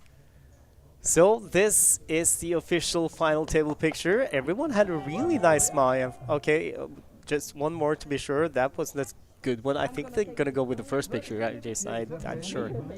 And you can check out those photos by going to the Coolbet Open Facebook page, Instagram page, and also I believe there'll be a gallery on the website as well. If not, there's plenty of other stuff to check out on the website, including about who's still in the 2 side events going on today. There's also a satellite today as well. Obviously not for the Coolbet Open, being that it's finished, but a €60 satellite with 2 packages guaranteed to the Festival Series Bratislava, something Coolbet's also involved with. That'll be back here at Banco Casino November 27th through December 3rd. So quite a lot still going on the final day, but meanwhile we have the most excitement here that you're watching now, the final table of the Coolbet Open Main Event with a €60,000 top prize. And here we see Torsrud up to 2.5 million. So she has 1, 2, 3. Okay, I'm gonna count again. 1, 2, 3, 4 players who are shorter. You were actually right. She is 5 up players there now. shorter. Yeah, 5. Yeah. And Yehuda Yosef still with the chip lead, 4.7 million after winning that big pot. And Schuster down to 10 big blinds. She is still the shortest stacked, and here we go. All the 8 players guaranteed at least €5,090 and pay jumps up to the first prize of €60,000. I have a tip: if you are on a final table ever in, well, not ever, it's like in the Coolbet Open Main Event, if you're not satisfied with the final table picture that was taken, go to our stream and just screenshot exactly when you have the best smile and don't care about the others. Get your own one. Just go to YouTube, just do cut and paste, and you're good. Or just come to the next Coolbet Open and make another final table so you Yeah. can try again. It's true. Ilva can do it. This is her second in a row. Then I think anyone can. I mean, not anyone, because Ilva's a very skilled player, but it is possible that if you make one, you can make another. Yeah, third final table in less than a year, if you include the festival, which was run in, was it October last fall or September? I don't really, no, I think it was October. But still, she's had final tables other places too. She had a good run in Prague with a lot of great results. That's where she got her biggest cash as well, if I'm not mistaken. We're gonna continue where we stopped, 330, 60, 61, and Okay, so Jean, who's just giving Good luck, everybody. the players and information about what's going to happen. Yeah, I just checked to make sure, and her third place in the Omaha High-Low event in Prague in December last year is her biggest cash, €10,850. So she doesn't even need to win to improve that one as well. And she's equal to her best results in the Coolbet Open Main Event already with an A place, but of course now in a great situation to improve that result. Here we go, Ben. Okay, I'm giving him 3. And it's total of 5 hands played, where he's voluntarily put money into the pot.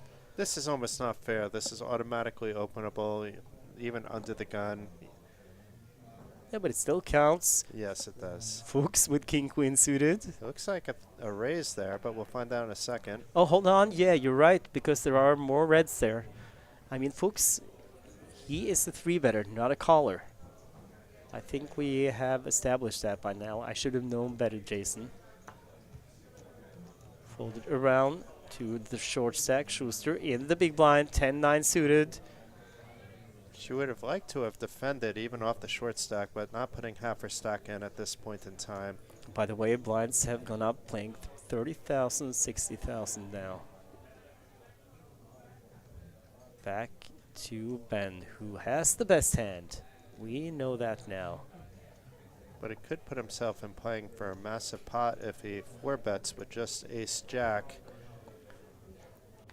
And Fuchs with only 21 big blinds behind. Calls though, playing out of position. It was only a 3-bet to 5 big blinds, so maybe feeling priced in. And hits top pair. Not much for Fuchs. Ben checks. Aren't that many scare cards that can come for Ben, but the king and the queen are, well, also a diamond maybe, but king and the queen would give Fuchs the best hand, so... Yeah, and he has to be concerned he's up against queens, kings, and aces on a 3-bet. Oh, I think, yeah, he must have raised, yeah, to 700,000, wow, yeah, okay. and the snap fold from Fuchs, and that was the reason for the frustration of Ben. He was, well, I guess mean, he wasn't afraid of queens, kings, and aces after all. no, he was not. That was kind of weird, but I mean, yeah, often I'm relieved in these spots when I have top pair, top kicker, and have called a 3-bet out of position. But he was like, no, value, come on. How can you not call? But he's pushed now past Ilva to 3rd place on the leaderboard. Another player now over 3 million for the first time.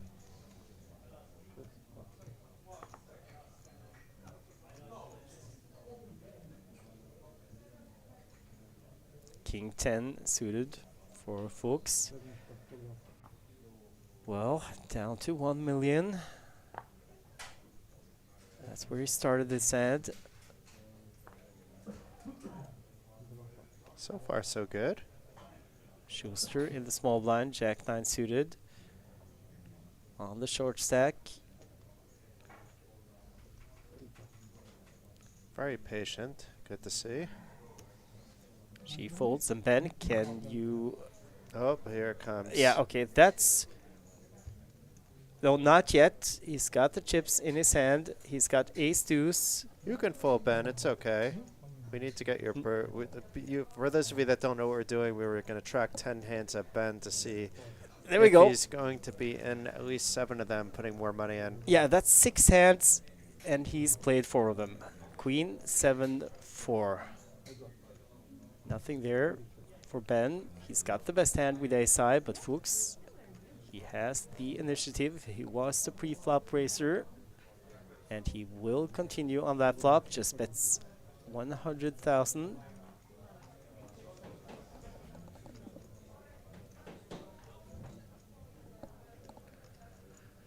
And Ben, He's showing again. yeah, he is. He's showing a lot of cards now, and I mean, giving away so much free information.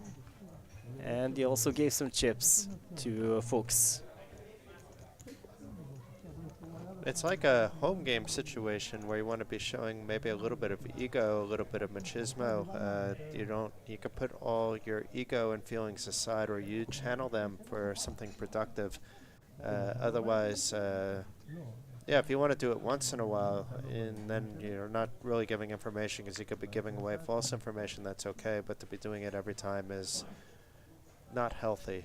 Even being on the stream, you know, it's still not wise to give every player at the table that information. I agree. Josef folds Jack 8 suited. Fuchs Queen 10 this time. He's bought himself another round and took back a little bit of what he lost. 1.2 million behind. Folded around to Hakalam. He's gonna fold. Schuster on the button. 9-3 suited. 7 big blinds. She folds. Ben, don't disappoint me. Oh, he's not going to, but it's a call. It's not a raise. That's voluntarily put money into the pot, Jason. You know how WPIP works. That counts. And Aziz checks queen 10. Deuce 9-6. Only the big blind doesn't count as voluntarily put in.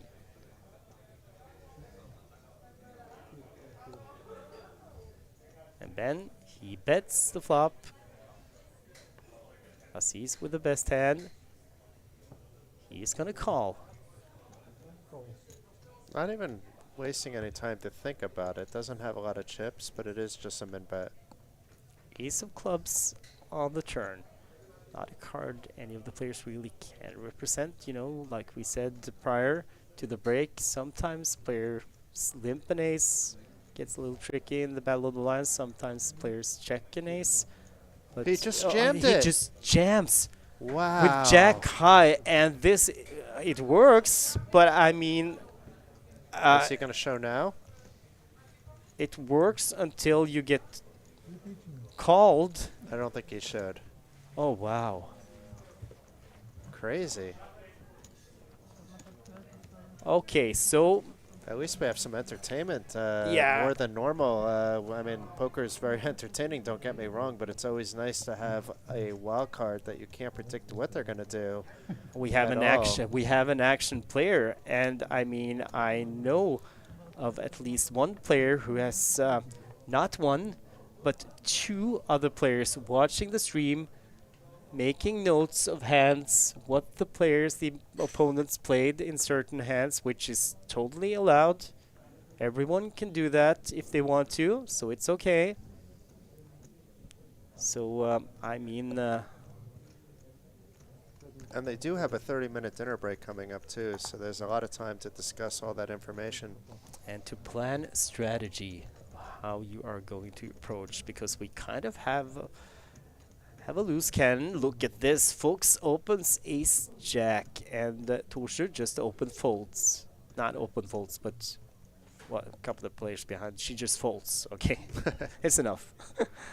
Hakala. Thinking about it, he Yeah. is playing off a 3.4 million stack in second place at the moment, only behind Yehuda Yosef. Schuster, ace 5 suited in the cutoff. Running out of time. Is this your spot here, or are you going to wait? It is an under the gun open as well. From Countrymate Fuchs. Both players waving the Austrian flag. She knows Florian Fuchs well, I should add.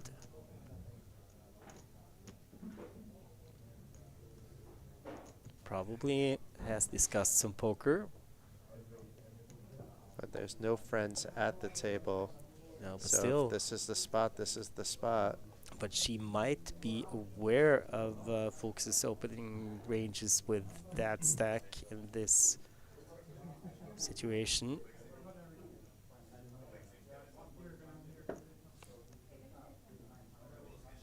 But she folds Ben. Don't disappoint me. Does have a hand. He does, king, queen, and he just jams all in. That chalk Wow. that up as number 5. Let's see what happens when we get back to Fuchs now, because the blinds, they fold back to the Austrian, and he has called, so it's an all in. It's Fuchs at risk, and 2 pair for Ben. This is not over. Fuchs needs a 10 right now for a straight. Oh, he did not go all in. Did he just say call? It looks like it was Yeah, just a you call. We got excited because it looked like an all in and everything went in because it looked like he said all in. Yeah, you fooled me there. Okay, no drama just yet, but Ben outflops Fuchs, who c-bets. Bets again, and a quick call. 150,000. The turn is an ace. Hits Fuchs, Ooh. top pair now. Ben still ahead with his 2 pair. And Fuchs may want to bet this with there being 2 spades and 2 clubs on the board. Probably thinking he's ahead.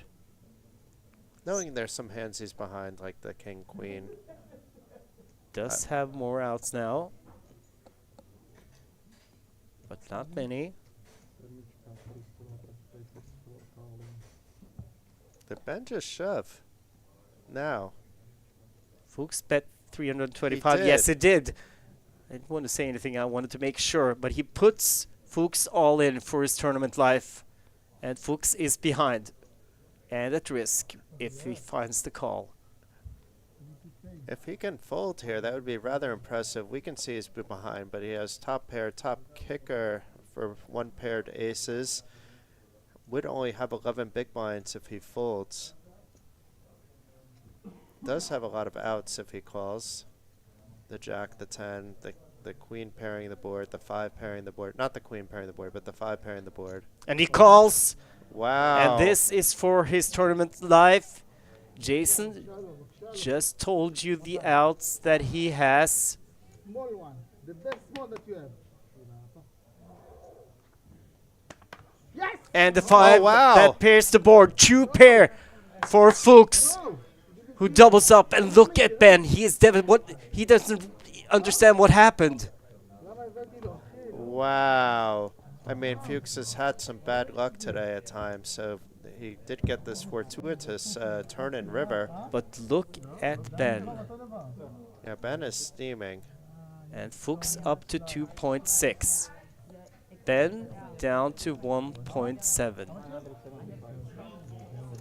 Was counterfeited when the board paired with the 5. And Ben down to 28 big blinds. Fuchs up to 3rd on the chip count. Back to 2.6 million where he started the day. For Ben, it's probably good that we're coming up on a dinner break in the next 20 or 30 minutes. He looks very agitated. It's no way to be at the poker table. It just causes you to not play your optimal game, to make mistakes. This is poker. I mean, what's the problem here? He got it in with top pair. Would have only had 11 big blinds behind. If you did it on the flop, then yes, I could see. I don't know.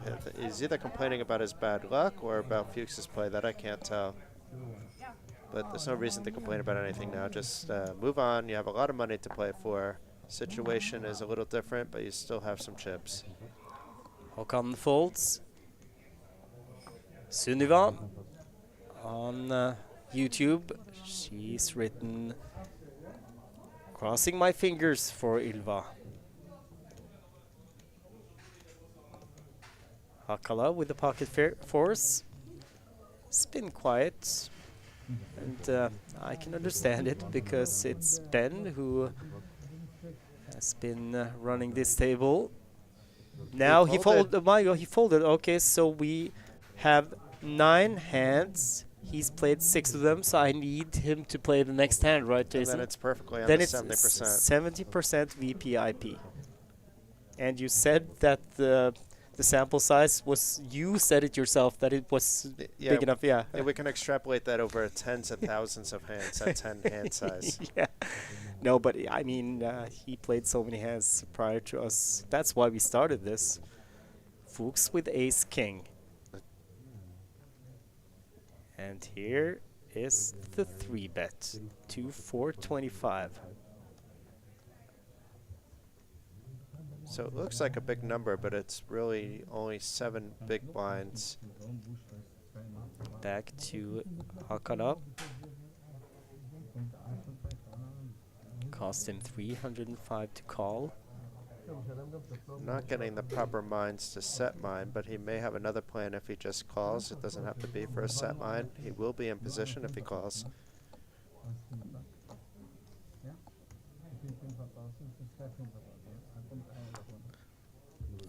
He decides to fold. Probably thinks there are easier targets at this final table than Florian Fuchs, and rightly so.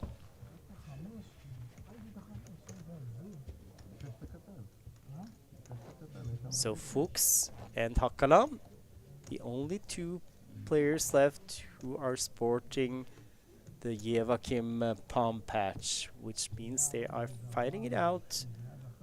Do we know what they win? Or is that a surprise? Yeah, I'm not sure if they know. I think Ylva told them, but it's kind of a secret. But it's something nice. They win Ylva's dog. No. No? She has 2 of them. So she only wins. They only win one of the dogs. She That's would fair. never give away Ronja and Hyena. That's the dog's names. Well, maybe Ronja sometimes. So Ilva will get you a puppy, but just not her puppy. That's the prize. Yeah, well, Am I giving away spoilers again? no, you're not. I'm nowhere But near. I don't think you could promise a puppy on behalf of Ylva. And I mean, Joseph now with King 9, and I'm sorry to say that Ben actually folded, so 60% VPIP. Oh, what a nit. Yeah. And I have to say that some of that 60% was played 9-handed as well, full ring. Yeah, yeah. If he makes it to 5, we could do it again to see. If No, we're gonna because leave that's it a now. different PPIP. I think we all got the point that he has been the most active player at the table. So, Håkan defending the big blind with Jack 4. Oh, Hits oh. 2 pair and checks. There's a spade there for Josef. Hoganen trying to hold in his emotions here, especially against an active Yosef. One overcard to the Jack, bets 100,000, has backdoor opportunities. How do you play this now, Håkan?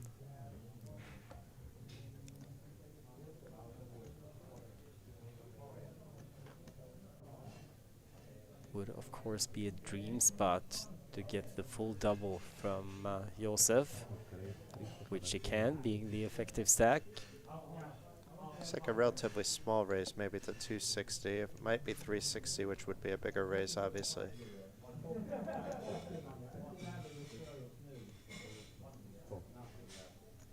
Now we could see how sticky Josef is, actually. He doesn't have much here. He's still in position, so he may call to see if it's checked to him on the turn, if the turn doesn't improve him. It's a raise to 350, so it is a bigger raise than what I said, and something for Josef to think about. Yeah, if he calls, he will be even stickier, and he glances over at the stack of Håkan. This would be very bad timing. He can, of course, still win the hand. Ilva's chip went completely into the table. I think that was, it looks like a snooze box. I'm not trying to look at this. Oh my god, Josef. Don't do it. I know it's tempting to try to put pressure. I know you have a lot of chips, but not now. You don't have to do this. There are times when it would work. This is not one of them. Ah, that's good, Josef. It's a nice pot there for Hoganen, who's now near what he started the day with. Yeah, he came in as chip leader to day 3, the final day. And he's kind of had this rough time, but still never lost his head.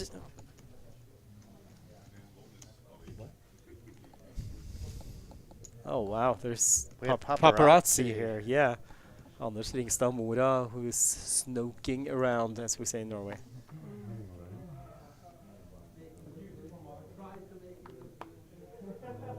He usually bears gifts when he comes to the commentary booth.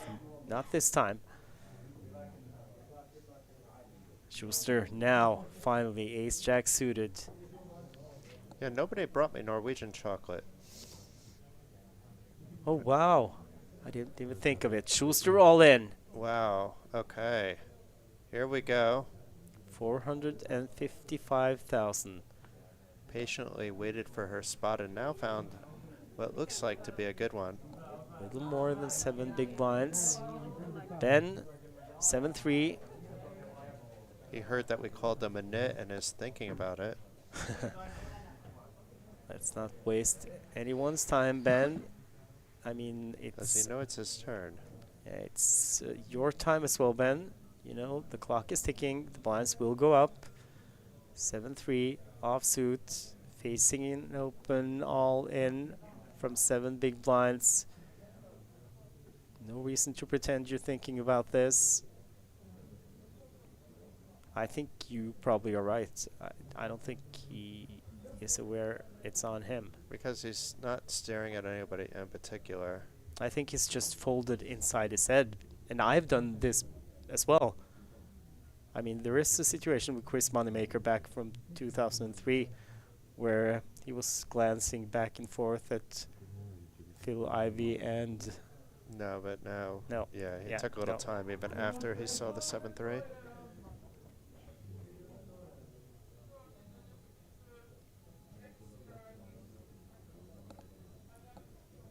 It's also a different experience playing on the feature table for many reasons, one of which obviously is the lights and camera, but if you can see this ledge, that's not, on a normal table you may have one, but it's not as rigid and it's not as big, so that's one thing. And the other is the cards are actually much heavier because they need to have the chips in, so it's folded around to Ylva Torsrud in the big blind.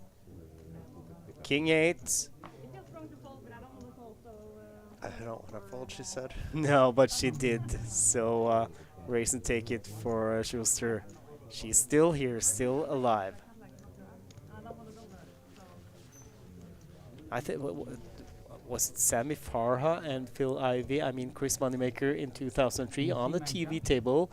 He tanked and just looked back and forth at Ivy, and I think it was Farah, or if it was another one, but anyway, Farah was there, I think. Look it up on YouTube. I think the clip is out there. Just search Chris Moneymaker, Phil Ivey, 2003, and you'll find it. It's really funny. I won't spoil it anymore. I mean, Phil Ivey's had a couple of spots at the feature tables where showing that even the most experienced poker player can make mistakes, but B, just be a little bit less aware when they're on the feature table. I mean, he had a flush once at the feature table, nut flush, and folded that. On the final table, On the final actually, table, in yeah. the main event. Was this not the same main event, though, I don't No, think. this was back in 2003 when Moneymaker yeah. won, and it was this, we talked about, you know, not remembering that you still had your cards. And okay, I can take the short version. He was just sitting there, Moneymaker, and he wanted to learn from the best. So he looked at one player, looked at another player, back and forth, thought they were in the battle when it was actually his turn to act. And finally, Sammy Farah said, you know, it's on you, right? And Moneymaker was like, oh my god. So he had just folded a long time ago That's funny. in his head. Yeah, you'll find it on YouTube. All in from Aziz. 830,000 with Queen Jack suited under the gun +1. A lot of players to get through, but he saw it work for Schuster, and it works for Aziz. Ilva had pocket twos there, obviously an easy fold, but it's nice that she didn't waste any time. I think if another player woke up with a pocket pair, we're going to see like at least a 5-second pause.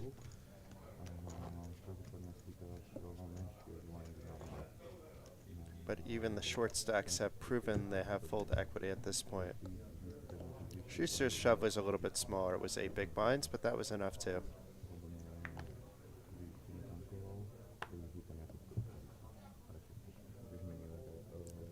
Ben, first back, 10-8 suited. He hasn't played a hand in a while, so maybe he'll choose this one, even though it's under the gun. Yep, back in action.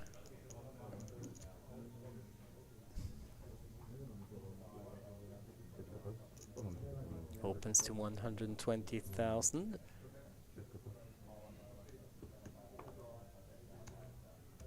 So far, so good. Nobody's showing up with anything.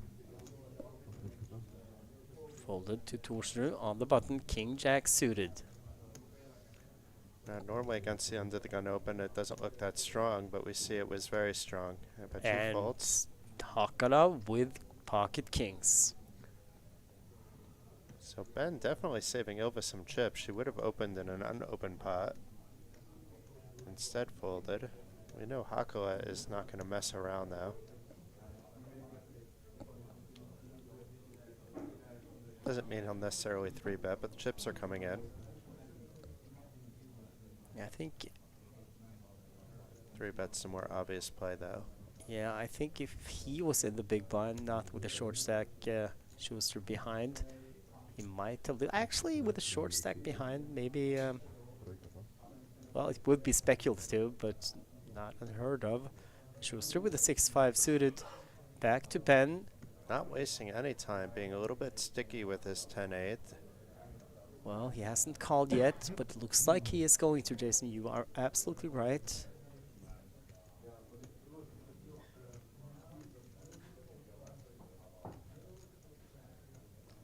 Where's his emotions on his sleeve? When he was on that uptick, you could see all the joy in him, and now it looks like a deflated tire when all the energy is sapped out. And he calls, he gets sticky. Could be in a lot of trouble here. Should the right flop come. Okay, deuce 4-7.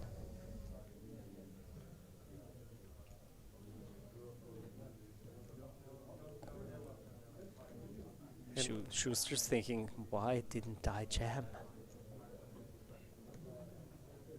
Yeah, she had 5-6 of diamonds, right? Yeah, she wouldn't have been there just yet, so, and I mean... But still, yes, Yeah. with her short stack. But if Ben decides to not give up now, it will get ugly for him. I mean, this is an easy enough flop for him to do so. He does have 2 overcards, has the backdoor flush draw, but... Yeah, now is not the time to get stubborn. Rafi Ben. 290,000. You have 1.4 million behind. And you also have to be fearful of the bet that potentially could come on the turn. That's good. And taps the table. That actually means well played in that spot. So I like his attitude. It's, I mean, he is an action player. He wears his emotions or his heart on his sleeve, like you said, Jason. But he is polite, and I mean, we need more players like that in poker. I think, you know, who show what they actually feel. Okay, maybe it's not.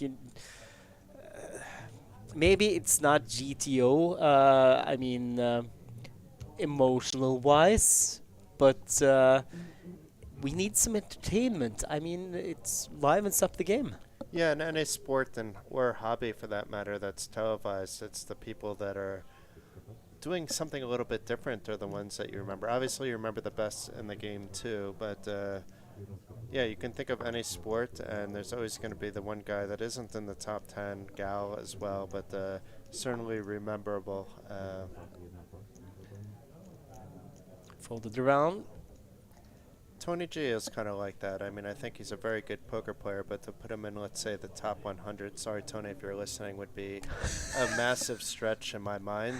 Yet, in terms of a player that people want to watch on the TV stream, he would be very high up there. Hakala has opened the button with A7 suited. Schuster with a glance over at Hakala. Why are you doing this? Well, she's got another round now, but she has to get it in sooner or later. I think maybe even this next round. Schuster has folded, but Ben has called. Flop 10, king, king. Oh, Schuster, that's unfortunate, but don't look at the flop. Don't look at the flop, Yasmin. She's still looking in the air. Yeah, keep looking up. Don't look. No, don't. Oh. She would have flopped trips. And look at this, Ben, who just donks out on this flop, 140. All sorts of gears by Ben, and this might actually work. His timing might be correct this time. 8 high. Yasmin, she think no way that you have a king. Yeah, she's not too thrilled she wasn't coming along in the hand, but she's in the small blind, so she really shouldn't be playing that. So she's an experienced player. She's probably not thinking that way. Oh, and look at this. Wow. Folds an ace, but the thing is, Yasmin just glanced up at Hakala when he opened the button, and that was because she would have pushed her king against Ben's small big blind if she got the opportunity to. Yeah, for sure. So And Ben is back, all smiles again. This is the Ben that entered the final table, Yeah. so just takes winning one hand, making one proper fold, and winning one hand.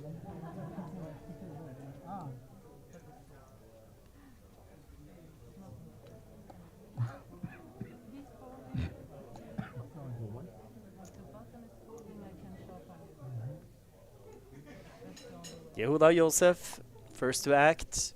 He folds. Florian Fuchs with pocket sixes. Opens.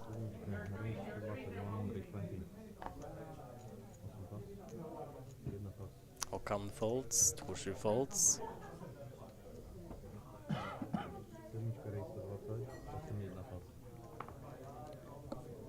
Hakaram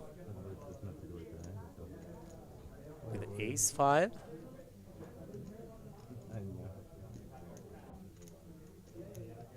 Florian would be happy to see this fold around to the blinds, or at least to Yasmin, who is short stacked. He would call shove that short. But Hako thinking of making some kind of move with his ace 5. If it's suited, pretty much nowadays a lot of people are 3-betting. Yeah, the former world champion frustrated Negreanu during this year's World Series of Poker with ace 4 jams as an example. Espen Ulnjørstad. Ben in the small blind. No, no. Good Ben. Good. Aziz with king 10 suited in the big blind. And he calls.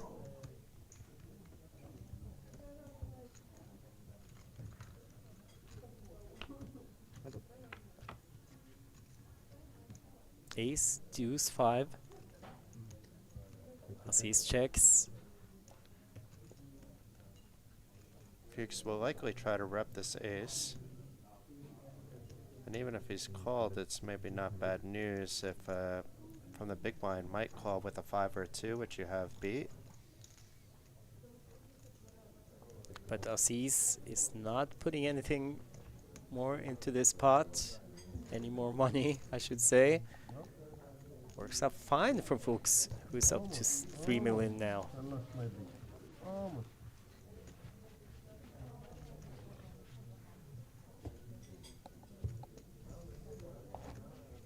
Yeah, I agree with you, Jason. I think, you know, the break that is coming will do the players good.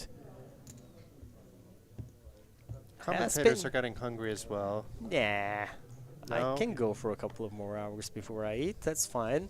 No, but the thing is, I mean, it often is like this because the first 3 hours were like, we had drama, there were chips flying, players getting knocked out, and you know, it didn't take much more than, well, 3 hours and then some to get down to the final 8.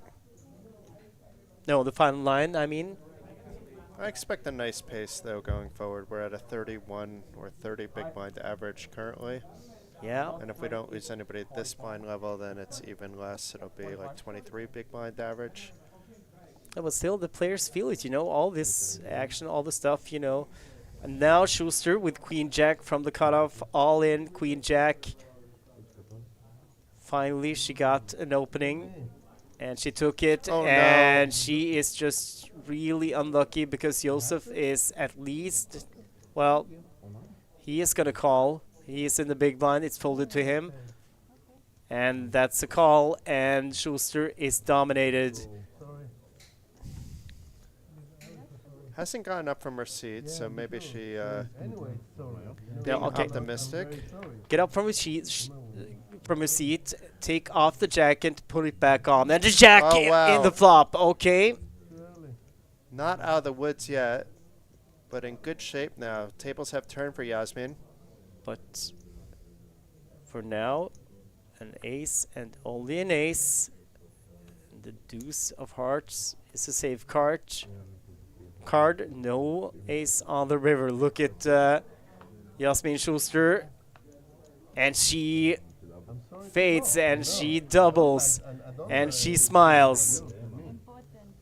Even if she just let us up one spot, this hand was crucial that she got to stay alive. I mean, it was a perfectly good shove and perfectly acceptable call, just the way the cards went out, but look at the emotion here. Yeah, and just in time for the dinner break, Yasmin Schuster doubles up. So we will be on a break. The players will be back to keep fighting it out for the top prize of 60,000 euros. We'll be back in 30 minutes.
And we are back. The players are back from the dinner break, and I think a lot of the 8 final players we have left in this tournament with a starting field of 120, no, excuse me, 620 entries needed that break. But as we see, Josef is still chip leader, closely followed by Hakana.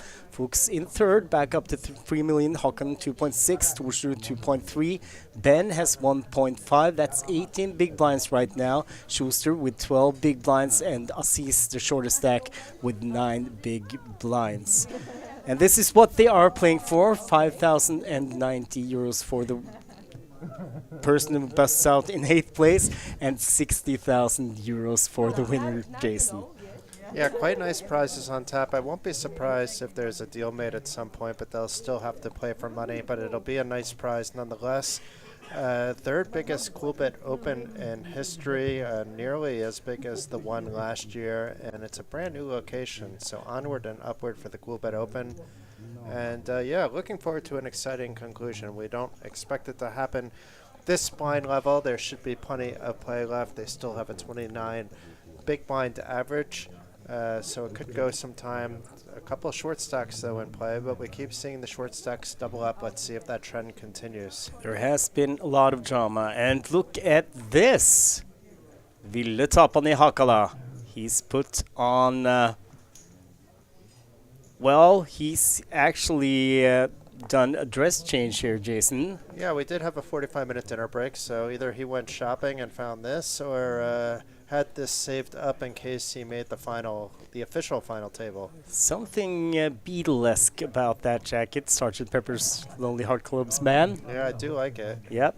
He folds. Schuster got the double up in the last hand before the dinner break, and is still here. No longer the shortest stack at the table. He has folded around to Josef, ace, king, off. And do you see that Jägermeister bottle?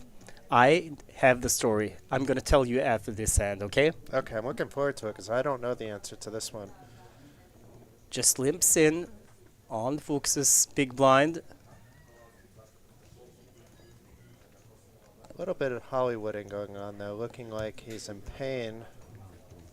Yeah, Fuchs not falling for the trap. This is easily a hand he could be raising from the big blind. 10-8 suited.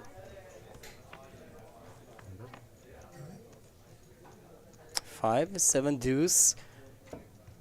That flop should, well, since Josef limped in, it might have hit him. But we know it hasn't. He has ace king. He is going to bet. And needs to bet at least 80,000 because the blinds have gone up, playing 40-80 now, and he bets 80, gets the call from Fuchs.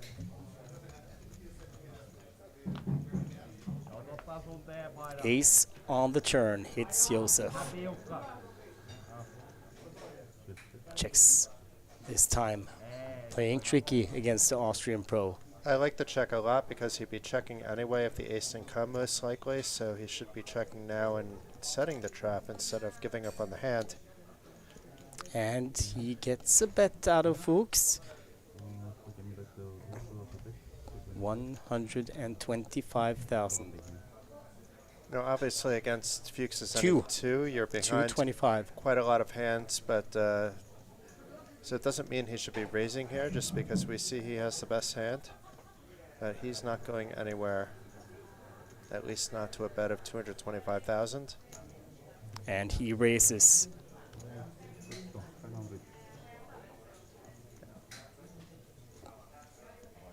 And Fuchs folds. So nice one for the chip leader Josef, up to 4.3 million. That Jägermeister bottle, he was handed that from Daniel Schaker, who was knocked out in 10th place. Daniel Schaker was gifted that bottle from another player earlier in the tournament. And if Josef is knocked out, I hope he will give the bottle to the player who knocked him out, because that's kind of the deal with that bottle. So eventually the winner should wind up with the bottle if everything goes to plan. And the winner should drink a lukewarm Jägermeister that's been handed around for days. I'm not sure that every player signed up for that as part of the winning package. Well, I mean, I guess that means bad karma.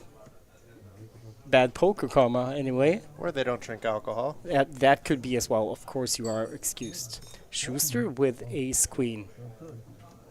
On about 13 big blinds. Very often this is a shoving stack, but it could be raising stack for Schuster. She has a lot of poker under her belt, but chooses to shove. So about 12, 13 big blinds going into the pot. Lots of quick folds. All the way around to Håkan. And he has 6-3, so raise and take it for Schuster. No more drama, but there has been a lot of drama so far on this final day. And if you just tuned in and want to catch up, you can go to Poker Listings and click on the live updates or live blog, and you will find a lot of the key hands that has been played today. And there has been a lot of them, Jason. Yeah, there have been a lot of hands. That blog is also on the Coolbet Open website as well, and there's a lot of other information, including the chip counts as of the breaks for the main event and who is still alive and kicking in the side events today, one of which is ongoing. Caught up with a few players playing that, including Anu is playing in the mini main event, and then there's a turbo tonight and starting in about an hour and 45 minutes. We are missing Ylva Torsrud right now in seat 1. And if you are a friend of or family of Ylva, don't worry, she's not knocked out. She's still in.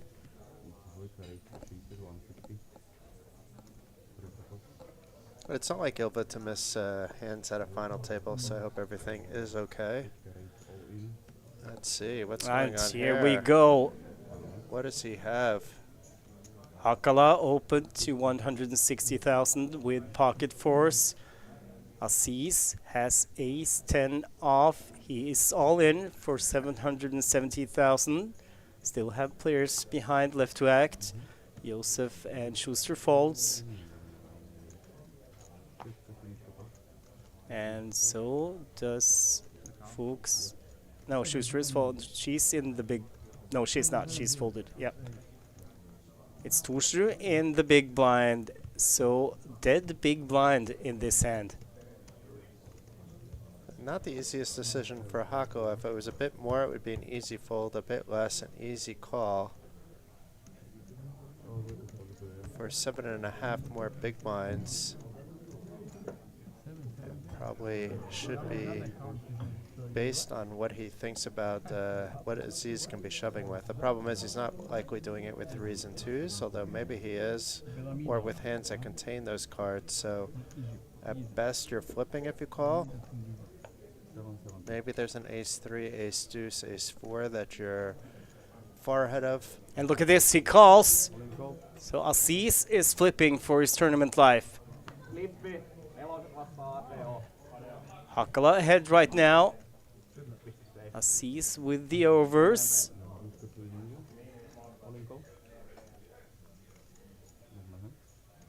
$1.7 million in the middle. 8, 9, 10. Aziz with top pair, top kicker. Hakala needs a 4. Or running down. No, diamonds are covered. So, and the 3 does not do it, just a 4. To knock out Aziz, and the 5 is close.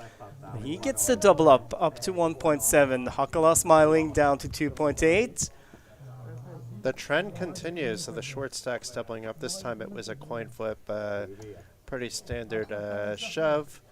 You can argue one way or the other, as I mentioned, as he was deliberating whether it should be a call mathematically or not, but a lot of that's dependent on a variety of factors, and let's just say it's borderline either way.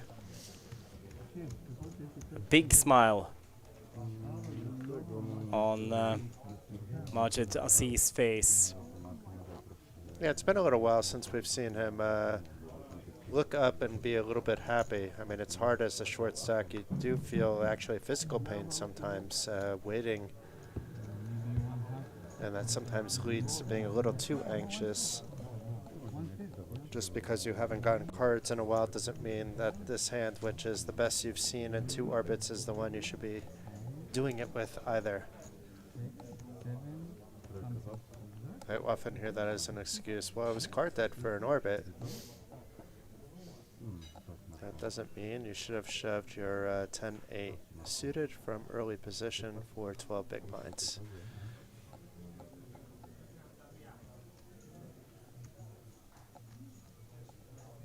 Joseph with Queen 5. Does have a lot of chips, but no. So Fuchs gets a chance to open, but 6-4, too thin. Håkan with the king on the button. He folds. So Torsrud against Hakara, but no, we get a walk, and that's a good chance to remind. Don't look! Okay, ace, yeah. But still, a good chance to remind you of the free roll that's starting on Coolbet in 40 minutes. So 1900 Central European time, there's a free roll. There's a prize on my head, a €50 festival ticket, and there is a €100 festival ticket to the winner with prizes from 1st to 24th place. So go into Coolbet. The password, Jason, is Canada, not the food, but the country with a capital C. Capital C-A-N-A-D-A. Canada. impressive. I mean, the spelling.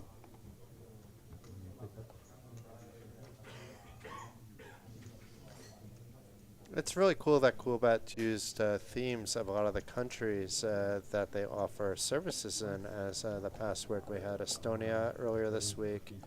We had Chile, really the country and not the food. We did have, I think, Bratislava or Slovakia, but that's just because that's where the Coolbet Open is. Yeah, it was Slovakia, yeah.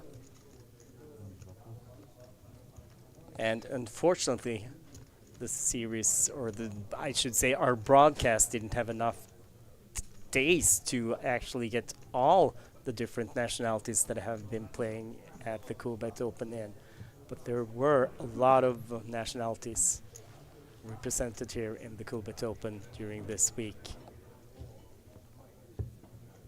I will be giving out my nick on Coolbet shortly before the tournament starts, just so that everyone knows who to look for. I do feel the pressure, Jason. I mean, when I went all in yesterday, I think I got just 5 callers. Yeah, and it's not as if anybody wanted your bounty. No. I was kind of expecting the whole table too. Brandon Milfset, who had a rough day today. I mean, he had a lot of chips, but nothing can go his way. He's back in Budapest already, so in the time it took us to go on dinner break, basically, is when he made it home. Yeah, Good to see you again, Brandon. Sorry it didn't go a little better for you today, or a lot better, or just not bad. I think it's just an hour and a half by train from Bratislava. And what if you're walking? It's gonna take longer. Aziz with Ace Jack opens to 200,000.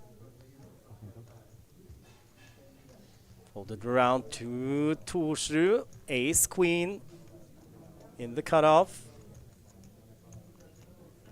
It's a 2.5x raise she's facing too, so if it was a 2x, it makes the 3-bet a little easier because you're not putting in as big a percentage of your stack.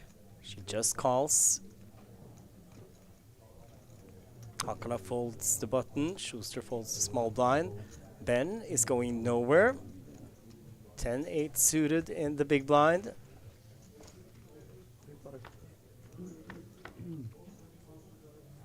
And 8-3 queen. Top pair, top kicker for Torsrud, who will be in position in this hand. 8 for Ben, he checks. Aziz checks behind. Discipline check there by Aziz. It does typically hit his range, but in this case he is dominated by Ilva. This could spell trouble for Ben, who has a piece of this. Second pair, backdoor flush draw. Two pair possibilities.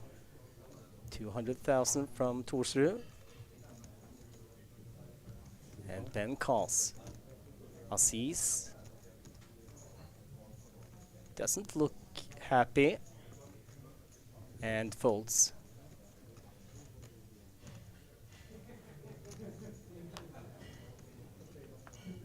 King on the turn. Might slow down the action. We'll Check see. from Ben.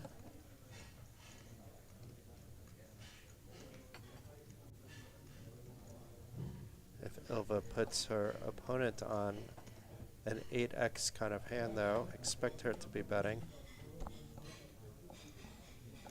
Could go for pot control. I mean, stack to pot ratio, and she does. She checks. Ace on the river. Two pair for Torsrud.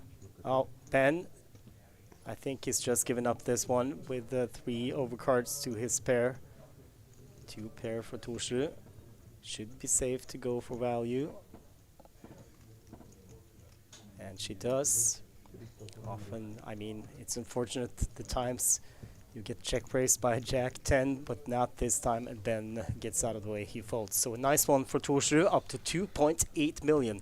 And that's an all-time high in this tournament for the streamer from Norway. Streamer and Coolbet ambassador, the last one remaining in the main event. Last Norwegian and last Coolbet ambassador and last streamer, all those things. Yeah, Not the last lady standing though, because we still also have Yasmin Schuster in seat number 3.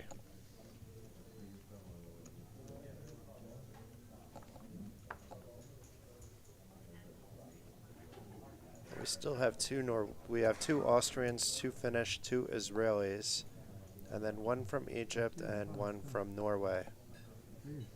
Fredrik Janik Hickebus or Hitchgebus says, "Hi guys, just watching from the airport on my way back, enjoying the commentary." Thank you, Fredrik. Thank you, Frederick. Safe travels. Hope you enjoyed your experience. And look forward to meeting you next time, because we had a lot of fun. Was fortunate to play with Frederick not just once but twice during wow. this series. Yeah, That's a coincidence. not 'Cause really. you've only Not played- really. But you only played 3 tournaments, right? Yeah, I did. Yeah. So you are right. Okay, Schuster folds the button. Ben in the small blind. 3 deuce.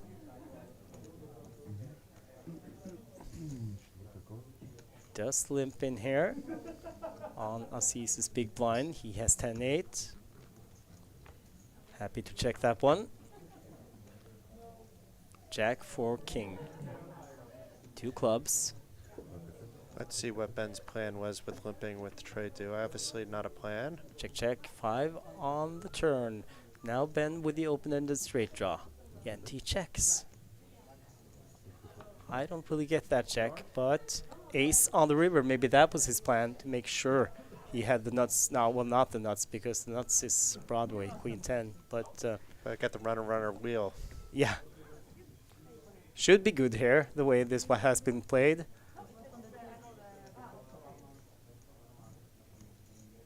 Probably not Any gonna. better work. Yeah, probably not gonna work. Not gonna get paid here, but sizes up a bet of well, it's a big bet.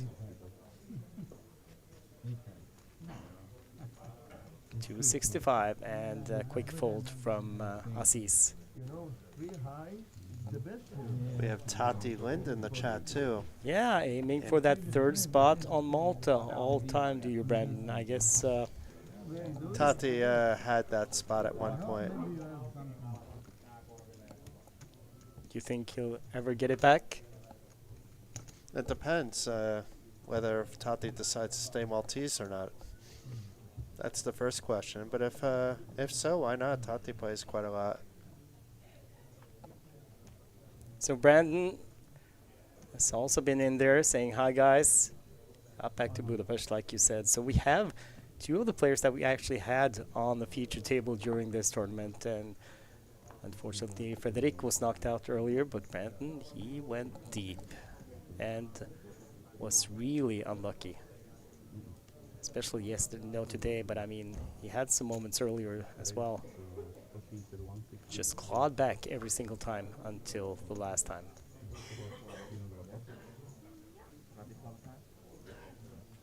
Håkon opens Jack 10. Folded to Ben on the button. Also has Jack 10. He folds Aziz with King Jack in the small blind. No.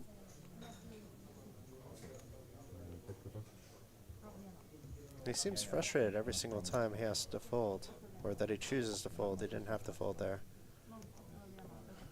Was forced to fold, I think. I like the fold, but even though we see it was dominating, but he doesn't have to. Raise and take it for Håkon, who has been on the passive side all day today, but still he hasn't really had to do anything. Came into the day as chip leader, and I mean, he's just been cruising along.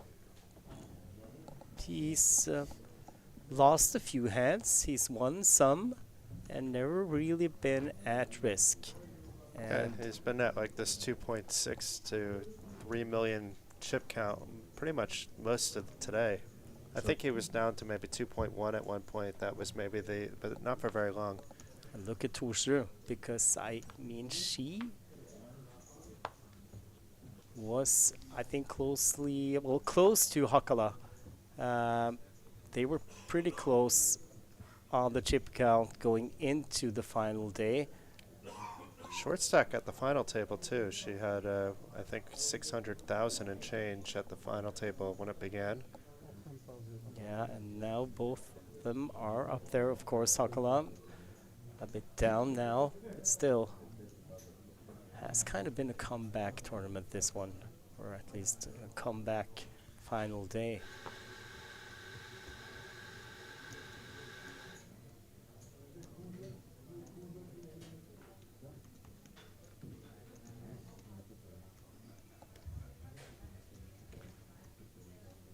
Looks like just a completion by Yehuda there. Limps in on Fuchs's big blind.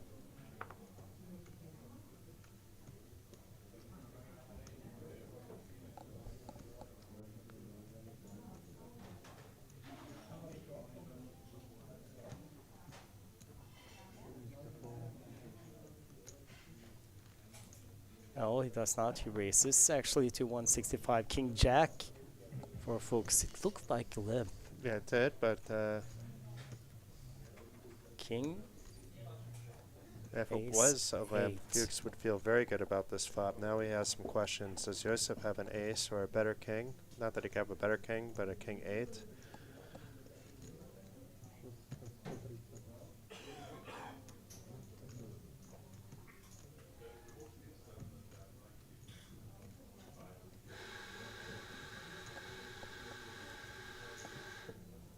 And Fuchs calls. Does have the backdoor flush draw.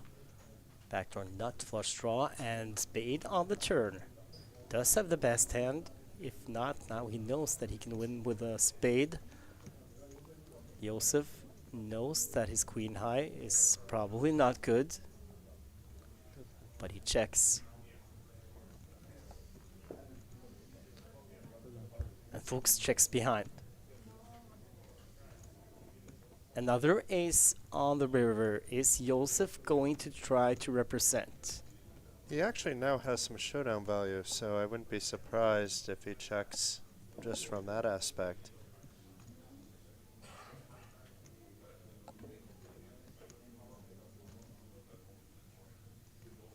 Although anything that your opponent called with on the flop basically got there now with the spade coming on the turn, and another ace on the river makes 8 or a king very sticky to call.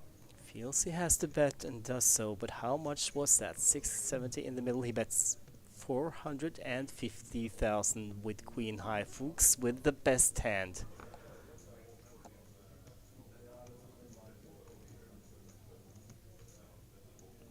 Not making a quick decision. I would think that the ace pairing the board on the river would make this a little faster. And he calls. Josef down to 3.6 million. Fuchs up to 3.2. Very nicely played by Fuchs, letting Yehuda do all the dirty work for him, and back above 3 million. That's an example of remaining composed. He was on the downswing, but didn't really overreact to that. Waited and waited and waited, and then found two good spots to collect some pots now. He was down to 1 million not long ago.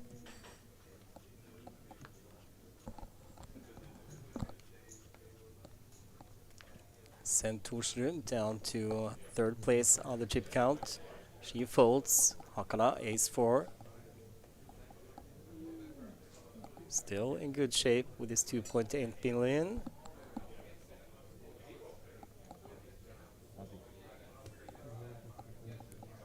And he opens.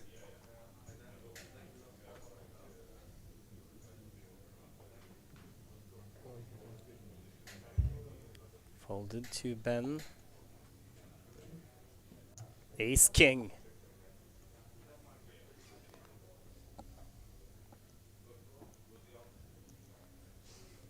1.2 million in the stack.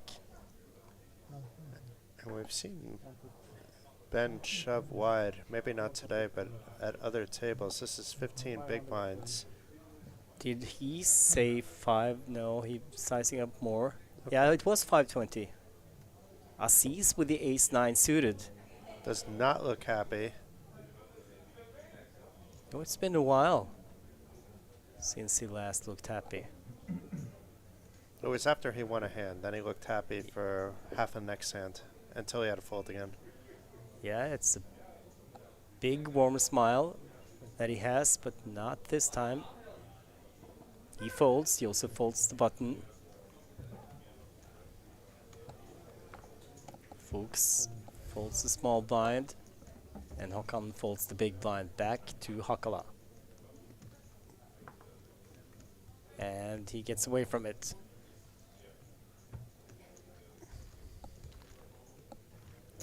Well, doesn't really have the pep in his step that he had when he was the table captain, Ben.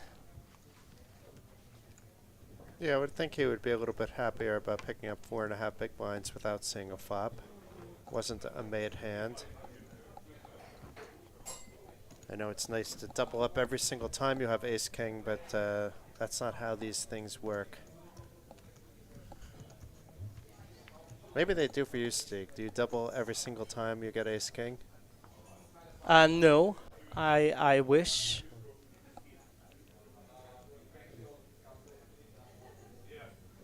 Would have been nice. Sometimes you run into hands that don't really... Meanwhile, Josef with the queens here. Speaking of one of those hands that ace-king often loses to, well, around 50% of the times, as long as you get it in. Josef with the queens. He opens. Looks like he was counting out a min raise, but let's be sure. King 10 for Fuchs. And you're absolutely right. Min raise from Josef. Standard opening size.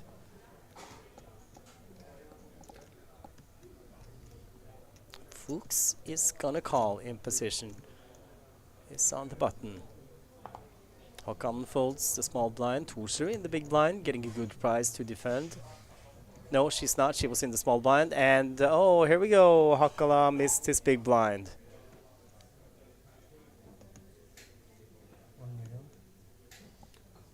Flatting King 10 can sometimes get you in trouble. It shouldn't in this case, only because Yosef doesn't have a king in his hand. I was mistaken. Oh, it's a 3-bet I and a 4-bet. I was mistaken. I thought that Fuchs had just called. I forgot that he has not yet just called in spots like this before. He has a tendency to 3-bet to get both position and initiative. And 4-bet from Josef, and he takes it down. So takes back some of the chips that he lost to Fuchs not long ago. As long as he feels nobody's going to 4-bet him light, I imagine we're going to see continued 3-bets from Florian.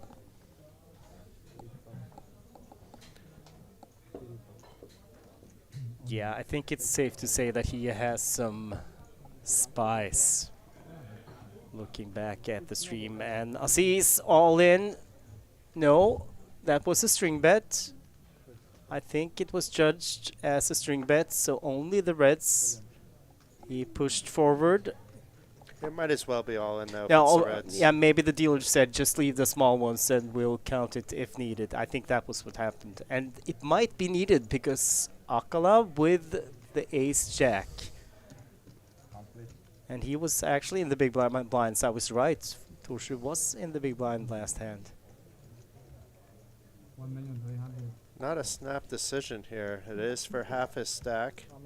This time we can see Hakala is behind, but sometimes he will be ahead facing a shove for 16 big blinds.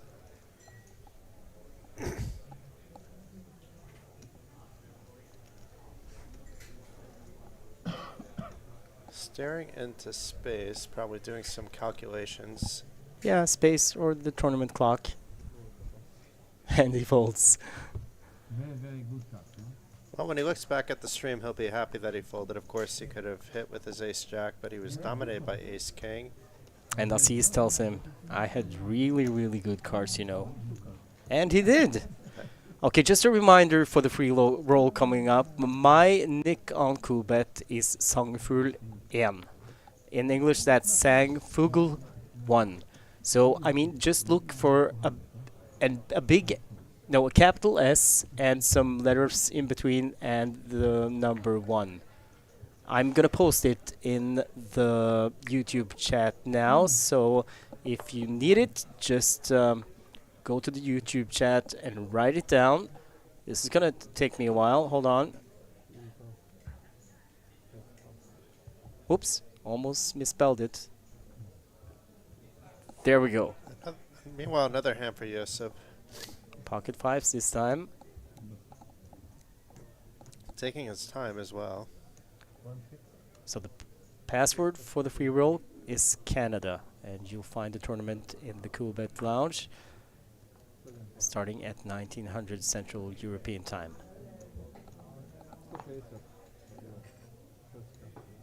Did he open for 200 even or 160? 160. Håkan with pocket eights. That's why he was thinking. Has a lot of players behind. Give me a cola zero. Thank you. Yeah, it's a very awkward spot for eights. I mean, it wouldn't be a set mine if he just called. It would be also playing in position. A 3-bet can get you in trouble on this stack. Plus, it was an early position opened by Yosef, but he does 3-bet. 450,000.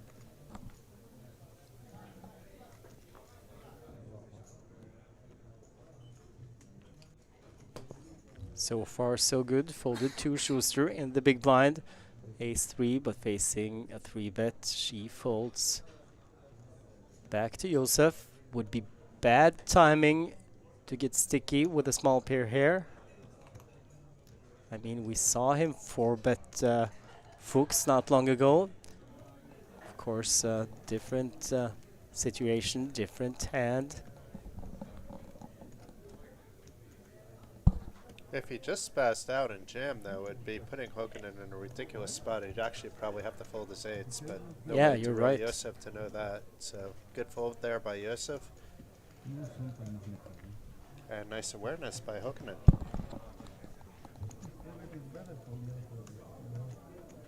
Very often you'll see players call with their eights, and I'm pretty sure his 3-bet didn't mean he had to get all his chips in.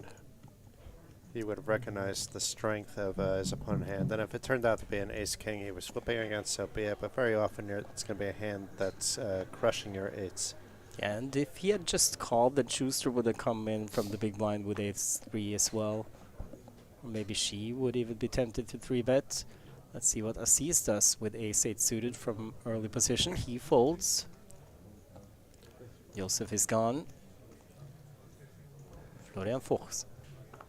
Jack 10 off. He folds. So does Håkon. Torsrud gets the chance, but not 7-4 suited. Hakala on the button, queen deuce. Haven't seen many random steals from Hakala. This would definitely be one. He has opened the button, but usually chooses to do so with slightly stronger hands. And he folds. Schuster now, king 9 in the small blind. 800,000, 10 big blinds behind.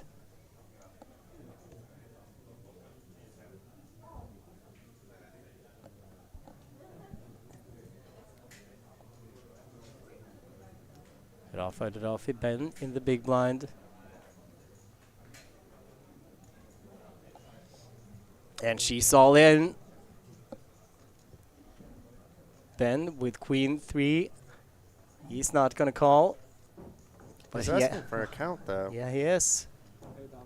Maybe he really doesn't know how much it was, because it was just a few chips. Still, it's a good way to get an exact count. I mean, well, he's right next to her, so he should be able to see.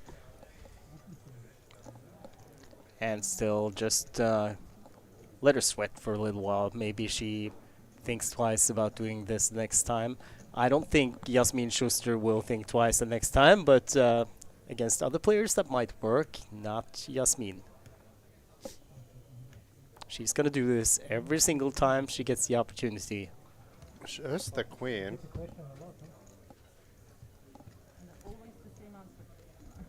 Yasmin not showing anything, not wanting to give away free information. There was a short time before that Ben was showing every single time he either won the pot or gave up on the pot. It looked like he gave up on that, which was good, but now he's back to it again. I'm not sure why you want to let the table know you folded a queen. 97 players in the pre-roll. Still another 13 minutes until it starts. And there is late reg for 10 full levels. So 80 minutes plus break, so nearly an hour and a half of late reg. Yeah, you're right. Oh, hold on. I said I'd post it. I didn't press send. Now I'm posting my nick on YouTube in the YouTube chat. There we go.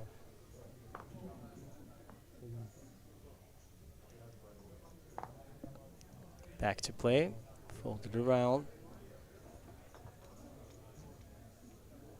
Hakala.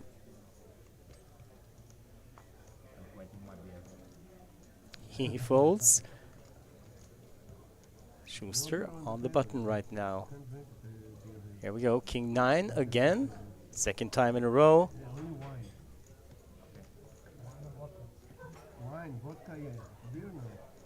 Could just fold here. No, she was thinking about it, but no. Would have been risky. Would have worked against Ben, who has 8-6.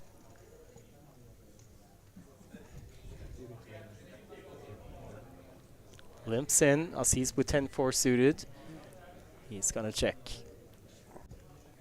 And triple ace. What a flop. Yeah.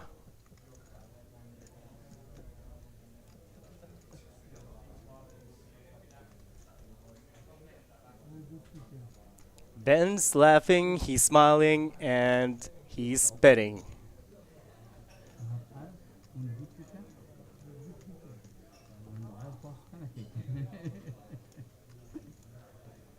There we There's go. that smile, yeah.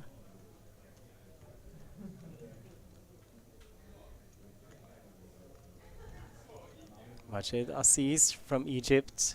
The leveling war is going on, it looks like.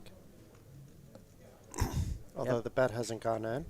Ben has just bet the minimum, and Aziz has red chips in his hand, but puts them back in his stack after he's folded. More just mind games going on, not leveling games.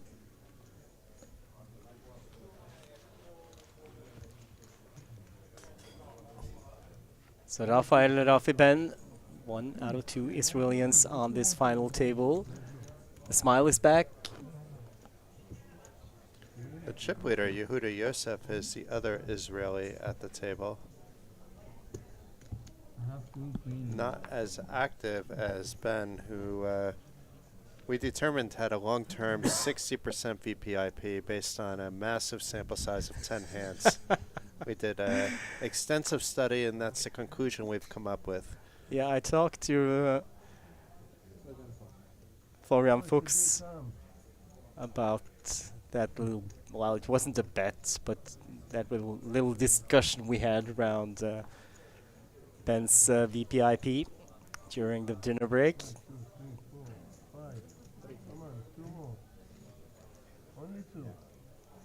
What if he'd taken the over or the under? I think he was kind of on my side. There was a period when this man was very active at the table. He was the captain. He was opening a lot of hands.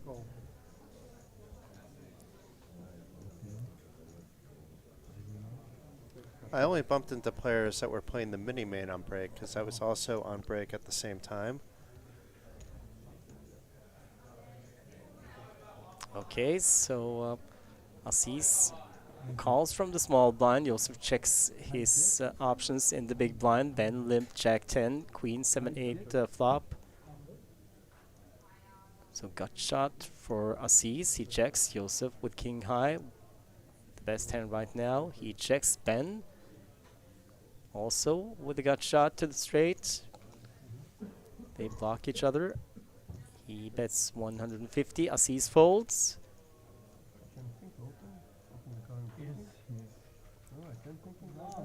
And now Yosef showing. Yeah, and he folds.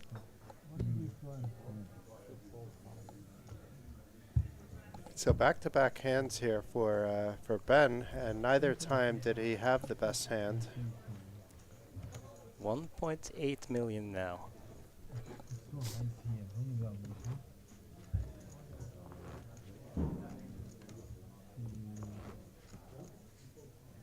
Average stack 2.3. Could that be right? Yeah. Yeah, that's right. I double-checked that on the break because we're at the same number of players. And we have about 15-20 minutes left of the blind level 40-80,000. If we get to 8 players with the next level, we'll be at 23 big blinds. That's math that you can do too, Steek. You've proven that when it's like 10,000, you can do the math. So I think at 100,000, you could do the math as well.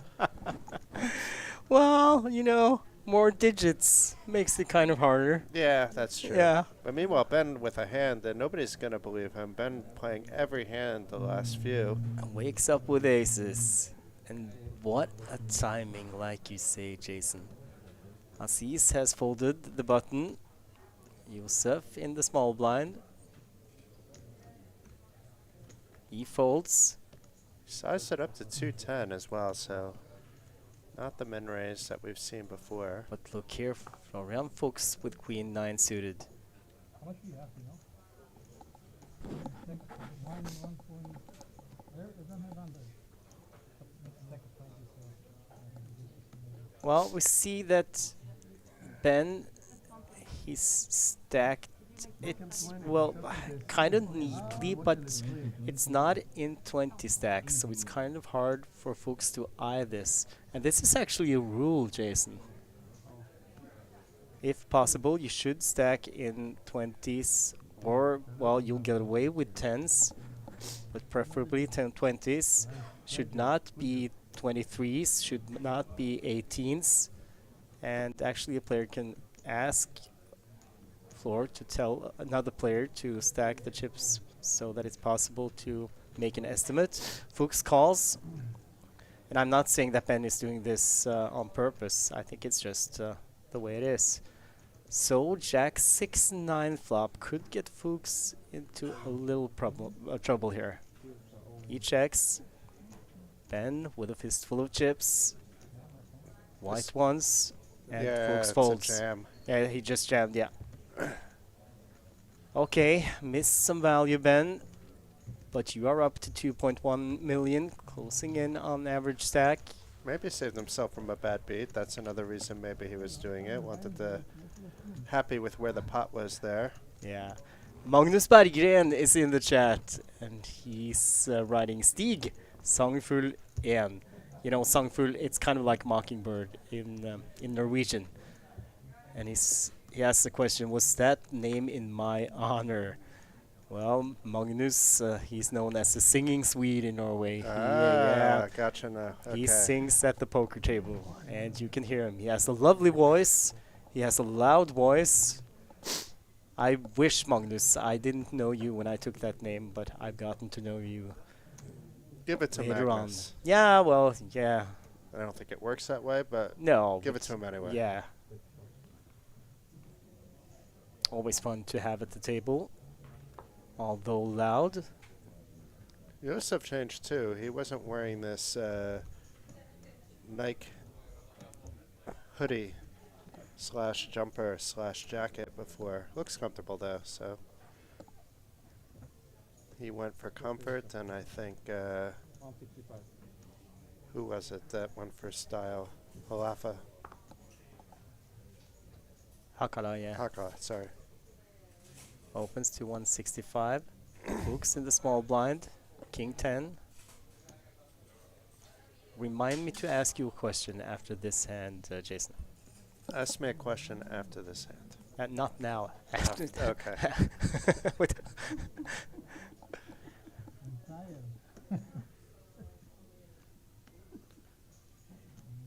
Fuchs thinking about this, and he calls. And Håkan is getting a great price with King 6 suited in the big blind. Could be a spot he chooses to 3-bet too. He hasn't been super active, but an open small blind just calling. Chooses to call as well though. Could be in trouble if a king comes now. Could be in a good spot if a lot of diamonds comes, but no diamonds, no king. Instead an ace for Joseph. Goes check check. If Josef can bet, it could cost Fuchs a few chips. Yeah, he has a pair of tens on that flop. 205,000 is the bet. Facing Fuchs, he did not call post flop to fold when he hit second pair, so he calls. Håkan gets out of the way. Jack on the churn. Well, Fuchs with a straight draw to go along with his pair of tens. Still might slow him down. I know he has that king of clubs flush draw blocker to some extent, but if Josef bets again, it's hard for Fuchs to keep going. But now Fuchs may feel good about his hand. Goes check check, takes the free card. Josef hits another ace. Well, it's actually, he gave Fuchs a free card. Fuchs did not improve. Instead, it was Josef who improved. And Fuchs happy to check it down. Denied by Josef. If Josef can bet on the bigger side, it's going to be hard for Fuchs to get away just because of how this is played out. Fuchs probably feels he's ahead at the moment. We have 5-4 here, right? Or 5-2? 5-4? Obviously, the king queen randomly got there that he may have c-bet the flop with, and may have done this just to be able to do that. So he has aces as we see. A little more than half pot. 600 No, was it 5 or 6? 550, yeah.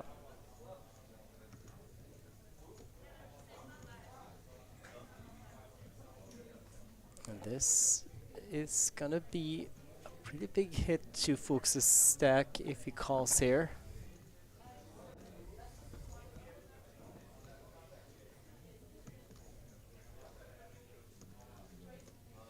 He's likely thinking, how often is my opponent able to bluff in this spot? And he deems does it's enough. call down to 1.6 million. Josef, first man, over 5 million. So well played by Josef. If he bets the turn, it's very doubtful he gets another call, but by checking the turn and the ace coming on the river, he disguised the strength of his hand and got paid off. Florian still in okay shape, although the blinds will be going up very soon to 50,000, 100,000, but even then he'll have, I think he was what, down to 1.6, 1.7 million, so not as good as where he was before, but not in super high jeopardy quite yet. Hakala with ace-9. Under the gun. It's been quiet for a while now. And he's gonna open.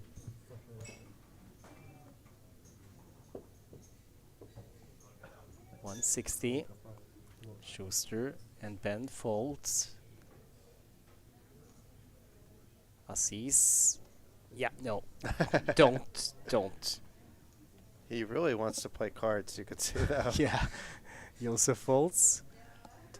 Two Florian Fuchs, 10 deuce, should be able to get away from that one. Håkan in the small blind folds. 2. Ylva Torsrud in the big blind does not defend. 7-6. Good outcome with ace-9 for Hakala there. Yeah. So, the free roll about to start, and you can still get in for, well, nearly an hour and a half. Look at this. Ben is not at 70%, Jason. I don't believe these statistics. No, it's not correct for the entire day. I think it's after they came down to 8-handed play. Okay, maybe. Yeah. But still, he has been quiet for a while. He's, well, he has his streaks, 3 in a row, but still. The password for the free roll is Canada with a capital C. And you'll find it in the Coolbet Open free roll.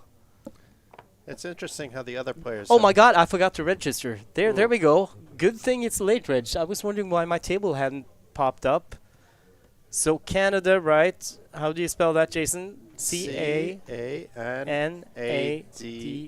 Thank you. I'm in. All right, good luck, Steak.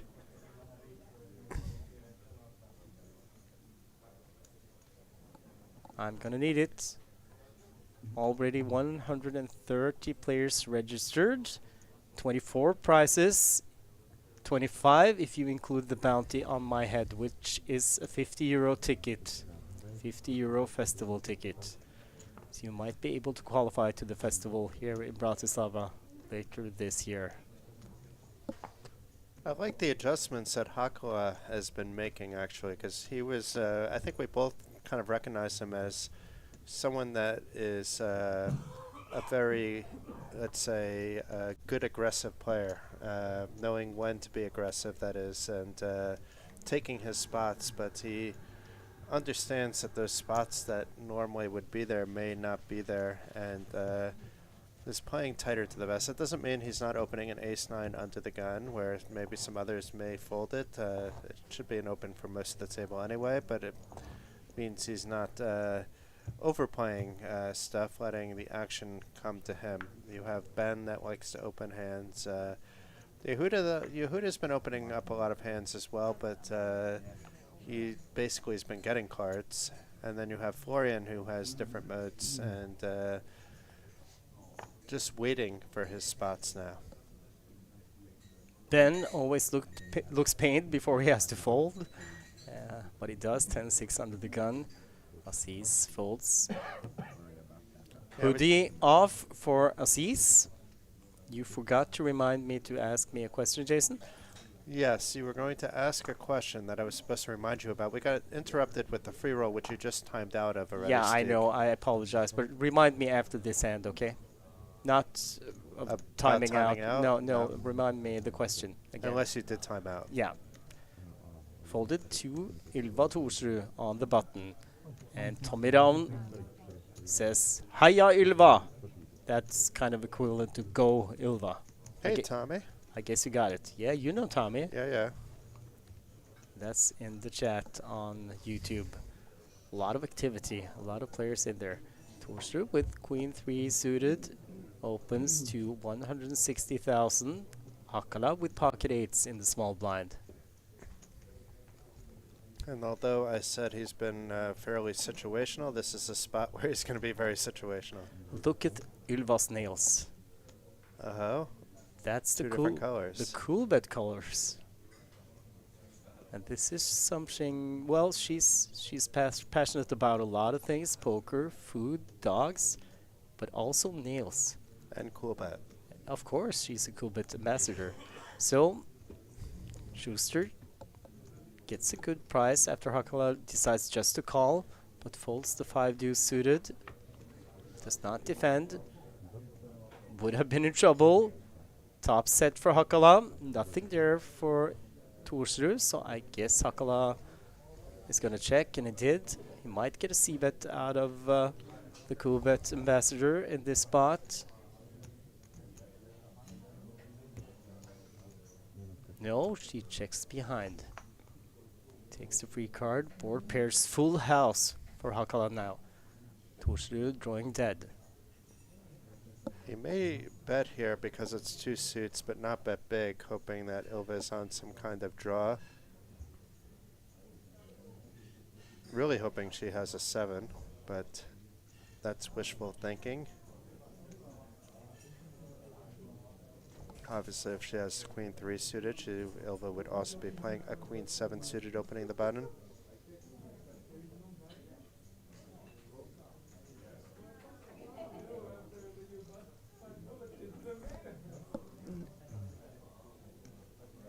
It looks like a small bet is coming. That's a bigger bet. Yeah, he has to try to. It's not super big. It's going to be like 200 and change. Yeah, but still, it's like, yeah, you have to try to get as much in the middle as possible, and 195, yeah. Thorsrud gets away from it, luckily for her. Has been a lot of activity in the chat. Have a lot of people we know in the chat. Mathias Lærdal, Hello. Svein-Erik Visnesbakk. Unnskyld, Vinsnesbakk. Now I'm even having problem with my Norwegian, Jason, not just English. It's kind of like I'm torn between the two languages now. I thought you were just doing that to make me feel better, mispronouncing all the Norwegian names. Bad Bumpy. Says 2 legends in the commentator booth. Uh-huh. Thank you. And Spike D informs everyone that we are known as Waldorf and Statler now. Ha ha ha ha ha. Ooh, that was horrible.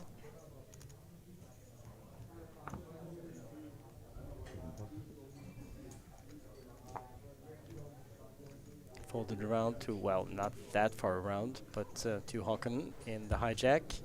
King, Queen. If we're either together during Halloween, Stig, we can dress the part, get the proper Muppets outfits. Otherwise, it might be awkward, but we can do it otherwise as well, if you prefer. I mean, otherwise it might be awkward. It would. I think that's kind of awkward. Håkon finally got the opportunity to open. Hasn't been really that many opportunities for the Finn. Folded around to Ben, ace-6 in the big blind. And he, well, looks like he's gonna raise. Our loose cannon showing heart once again.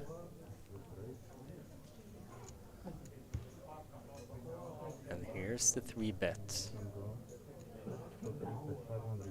He is ahead from what we've seen from Håkon. He hasn't really been interested in these kind of confrontations.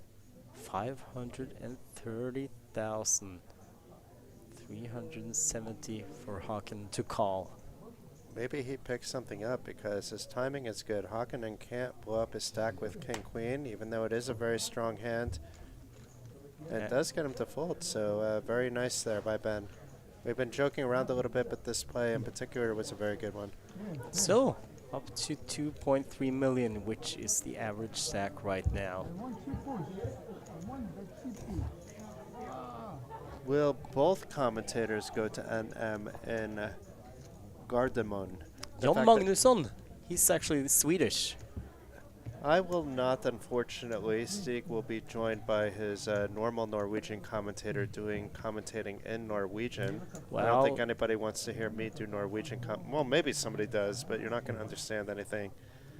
My normal commentator, I don't know how normal. I wouldn't call him normal. Normal Norwegian is what I meant. Because you're doing mostly Norwegian commentating. The English is something you do occasionally, where Norwegian is... 90-95% of the time, if not more. If not more. You're right. But I guess we are going to see Jon Magnusson there, even though he's Swedish. He's allowed to play, but he's kind of like, we've adopted Jon. I think I'm in Malta then, actually. Yes, you are. No, he's the same as Magnus Berggren. You know, they are... And, you know, the rivalry between Norwegians and Swedes is kind of blown out of proportions. You know, we actually like each other. Meanwhile, look at Fuchs here. 3-bet shoving his ace-king. Well, Josef opened to 200,000 under the gun. Josef is the one player at the table that can do these kind of things and it not be a big deal when he's shoved upon.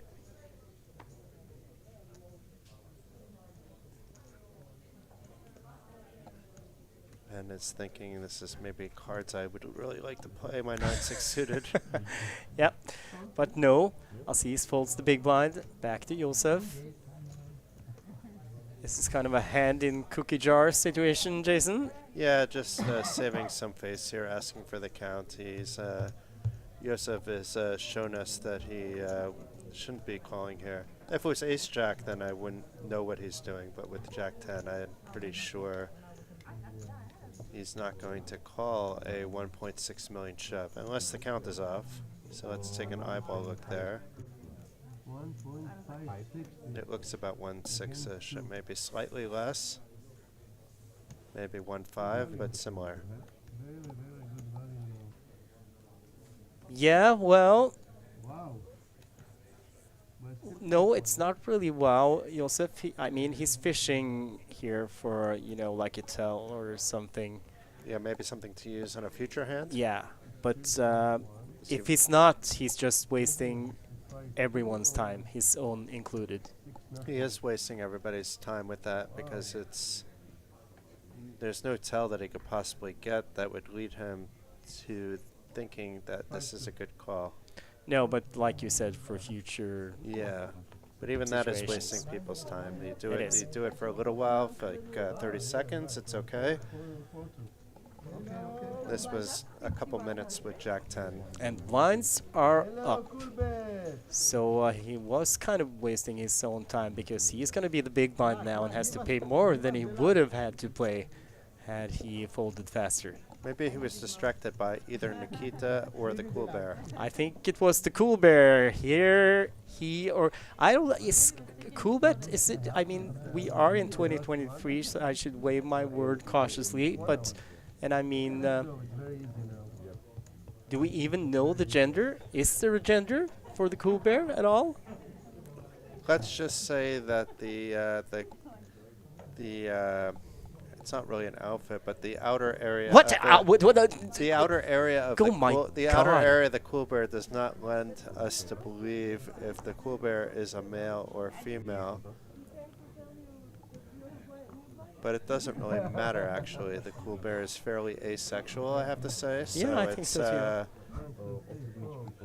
But Jason, I mean, outfit. I mean, the cool bear does have to wear a shirt and pants sometimes, so that sometimes the cool bear has to be in public. yeah, your son, I guess you like told him as soon as he could understand language that there is no Santa Claus, right? That the guy standing outside the mall is actually a guy in a Santa costume, not the real Santa Claus. I forget when he asked me, and I always made a promise with him to tell the truth. And I said, "Are you really going to want to know the answer one way or the other?" And he said no, but then he came back to me, and yeah, eventually I told him. And he's like, "Dad, I wish you never told me." And I said, "Well, it is what it is." And so you were going to find out this year anyway, so Yeah. it wasn't this year that he found out, but you know what I'm saying. I still prefer to think that Cool Bear is not. It's not an outfit with a person inside, because I think that actually might be punishable by law to put someone in that outfit in the heat here in Bratislava in the middle of September. But the Coolbet needs to wear clothes, so the Coolbet still the Cool Bear still needs to wear clothes, so the Cool Bear is still wearing an outfit. Oh, so you can't go commando in the Cool Bear outfit? Is the Cool Bear gets away with it somehow, but sometimes he remembers, or she remembers that in common society we wear clothes when we go to like places like the bus. Thank you, Matthias. He says non-binary bear. That was the word I was searching for. You are American. You should have thought of that word. We're not sure if he or she is non-binary. We know asexual for the most part. Okay.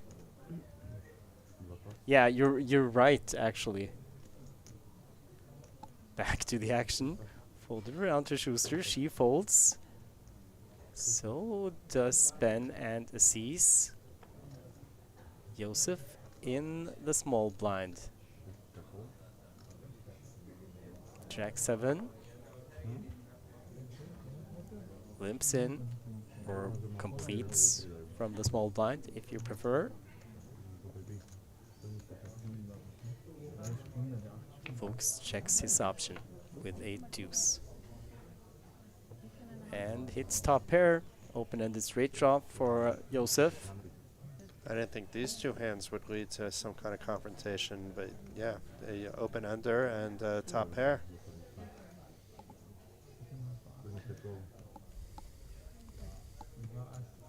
$100,000 and call. 5 pairs to board.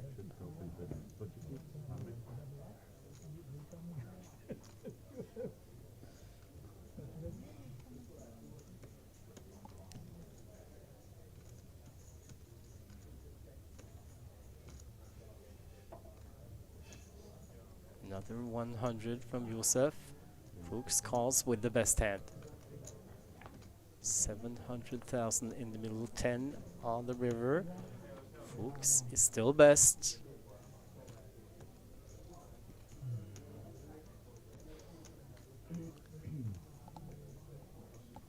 I think Josef was just trying to set the price on the flop in the turn. Let's see though if he bluffs the river anyway. Well, he knows he has to if he's gonna win, but he gives up and checks.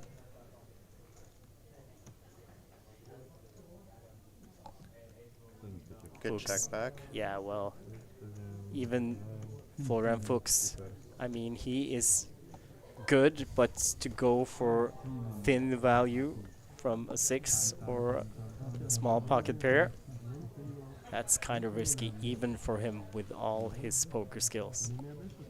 I think we saw you fold a premium hand in this free roll though, Steak. You showed your ace. There was an ace 8-8 Jack X. And you folded facing you bet, and you were jammed upon and got rid of it. I'm not just gonna give my bounty away, gift my bounty away. You have to work for it. Come on, I'm capable of doing big folds, no matter what the what rumor has it. And you don't think that free roll players are capable of bluffing? Yeah, but I mean, this is a marathon, not a sprint. 8-minute levels online. Really good structure for a free roll. It is. Schuster with a 6 suited. Blinds up 500, 100,000, and she goes with it. Has a lot of players to get through. And Joseph is no. one of them. He has pocket jacks on the button. All in. And he isolates. Chip leader all in. Well, we haven't seen anybody else with an ace yet. No. And it's folded around. And Jasmin Schuster from Austria is in trouble. She needs an ace. A lot of clubs. Or some, of course, straight possibilities. But she needs 4 true straight on the board. So ace or clubs is what's most likely can save her. And an ace! Wow. It's an ace! And now Joseph needs a jack to knock Schuster out. Deuce on the turn. And the river.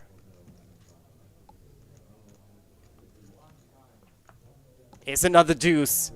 She gets the double. It's up to 1.9 and fist bumps all around, also from Josef. I like to see that. That's such good sportsmanship. Yeah, Josef has proven in the past to be a good sportsman, and here as well. Very unfortunate for him. He got it in very good, and it's not the first time Schuster's doubled up. We keep seeing, though, that the short stack, whether ahead, flipping, or behind, keeps getting there. So Schuster now is the latest beneficiary. Before that was Ilva Jevakim Thorsrud, who also basically could have been on the rail in 8th place when her Queen Jack actually got there with the Queen coming on the flop against Ace Jack. And Aziz now the shortest stack at the table, playing at 10 big blinds. Well, 1.1 million should be 11 big blinds. Do you see how good I am at math, Jason? Yeah, that's good. You're even better than the screen, which says 10 big blinds. Wow. But Josef's still in the chip lead, so it just went to show how big his chip lead was, because it's still not small. He leads by more than 1 million chips. Obviously, if most players double up, they can take the chip lead, especially if it's through him. But it's still big enough where he covers every player and would still have some left over. Josef back in the saddle. Opens ace deuce. Fuchs. Did he? No, he folded. Okay. Håkan folds. So does Thorsrud. In the big blinds. Raise and take it for Josef. And I would say the smile was back for Josef, but he didn't seem to mind doubling up Yasmin. So a smile is still there for Josef after adding 250,000. Yeah, the blinds are catching up now. And we will... I mean, somebody has to bust sooner or later. And if they keep going like this, it could... well, we could potentially have a fast period where players bust frequently. I guess in theory, players can just keep doubling infinitely. Of course. And 1 in 1 zillion trillion Googleplex billion.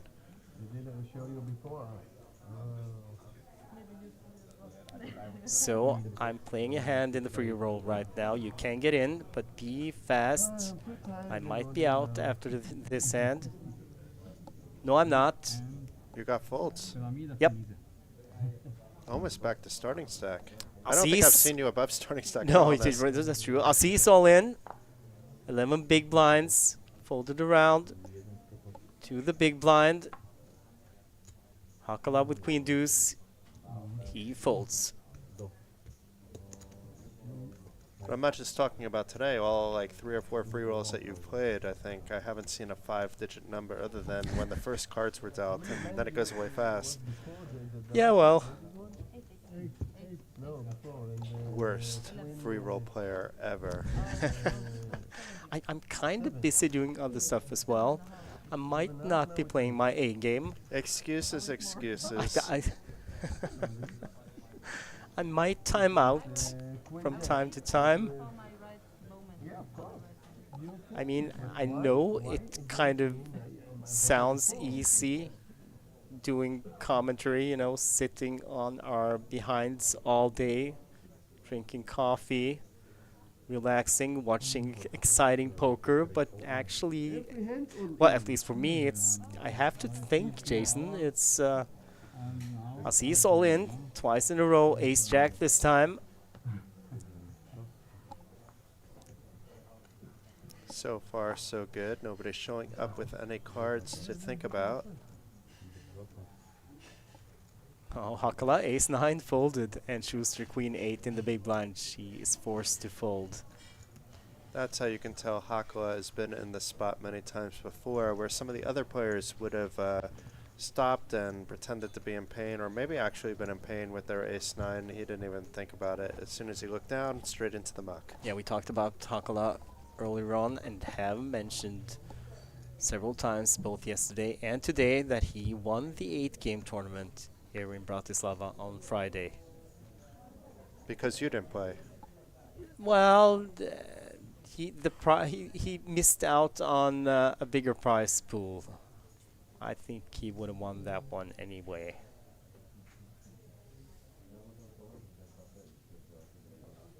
Come on. Because Senkel didn't play that. Yeah, well, Senkel would have been tough to handle, but I mean, he has been beaten. Josef with pocket nines now. I think Senkel actually just had a couple of podium places in Barcelona recently. No victories, so he can be beaten. I don't believe it. And aces for Hakala after Josef opened with pocket nines. Hakala, the effective stack here, 2.5 million behind. He's on the button. We do have Schuster and Ben in the blinds.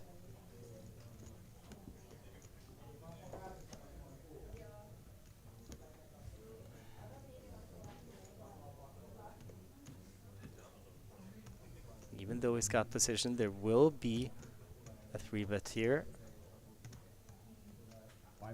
Doesn't really want to let in the players in the blind for cheaps. So he 3-bets. Schuster. Oh, has she woken up with a hand? She has! Wow. This could spell disaster Wow. for Schuster. Ace-king. Wow, not much she can do here. This is 16 big blinds rough. behind Jason. Yeah, this is going in. And she just got that double up too. Maybe she'll get lucky again though. This would take a lot more luck than what she just had. It will. She is heavily dominated. And And of course, we're assuming she's getting her chips in. She hasn't acted yet, so maybe she will see a lot of action in front of her and decide maybe these guys will bust each other. no, but at this point with 16 Yeah. big blinds, you have to go with this one. It's just a cooler. It's so unlucky. Ben folds the big blind, and Josef might get away from this now, but he does have a pocket pair. We have seen him do frisky stuff, but he says, I have to fold, and Schuster gets the bad news. It's just so unlikely that Hakala has aces in this spot, but he does. So to all you blocker fanatics, it makes it less likely, but not totally 100% impossible. This is just a cooler for Schuster. She needs help. She has 2 live suits. Could get Broadway cards. And still manages to smile. She's been in this spot before. She knows this is just the way it is. And okay, well, a little hope on that flop. Needs a 10 or a jack to still have hope. But a deuce is no help. She's drawing dead on the turn. And Jasmin Schuster from Austria is out in 8th place. 5,090 euro prize. So it's been a good day for Yasmin. Yeah, and she has, to her credit, also made the most spectacular play we've seen on our broadcast yesterday, when she just bluffed Pito, who had the 2 pair with an ace. in the pocket, and she had 8 high. Got him to fold on the river. Very good sportsmanship by Yasmin there as well. She hugged several of the players with still all smiles. So I'm sure once you're on the final table and once you just doubled up, you're looking at that 60,000 euro top prize of the trophy. But still, it was an incredible run. It's nothing to sneeze about, finishing 8th place out of 620 runners. And now the 7 remaining players are guaranteed at least 7,260 euros. Ylva Thorsrud in seat 1. She has bested her result in Coolbet Open. Finished 8th in May last year in Tallinn, and here in Bratislava she is guaranteed at least 7th place. Could have gone so much different as well for Ylva. Not so long ago, about an hour ago, she got her Queen Jack in and got there against... no, she got her Ace Jack in against Ace Queen, and a Jack came. I'm mixing up the short stack bad beat delivers on the big stack. I guess it takes an Aces versus an Ace King for the short stack not to win. A6 for Thorsrud. She folds. Good timing. Hakala looks down at pocket queens, playing 4.6 million. We have a new chip leader, ladies and gentlemen. And non-binaries, I guess, Matthias reminded me of. Are we are allowed to say ladies and gentlemen still, aren't we? Or do you think that term is gonna get... I think by talking about it, we can get ourselves in trouble. So yeah, okay, yeah, let's just not, okay?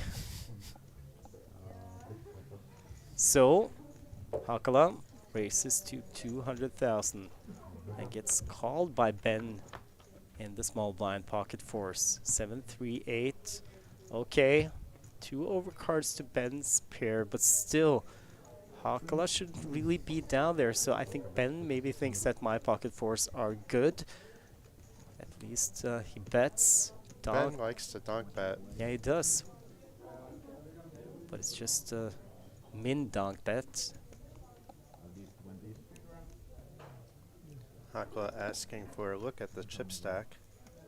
Yeah, well, actually, Ben, I'm not sure if Hakala is interested in letting him see a turn card cheap when he does this. So I think he might raise. I mean, stack to pot wise, it would be terrible to call, but you kind of have to protect your hand when the flop comes 8-7-3.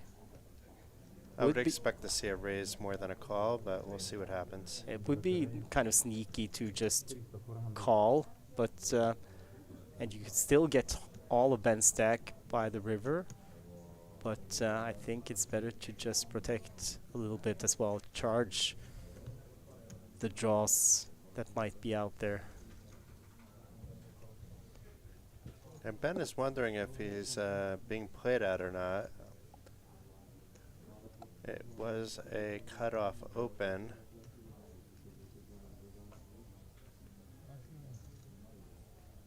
Ben saying, this is my flop, not your flop. Turns out it is a decent flop for queens as well, Ben.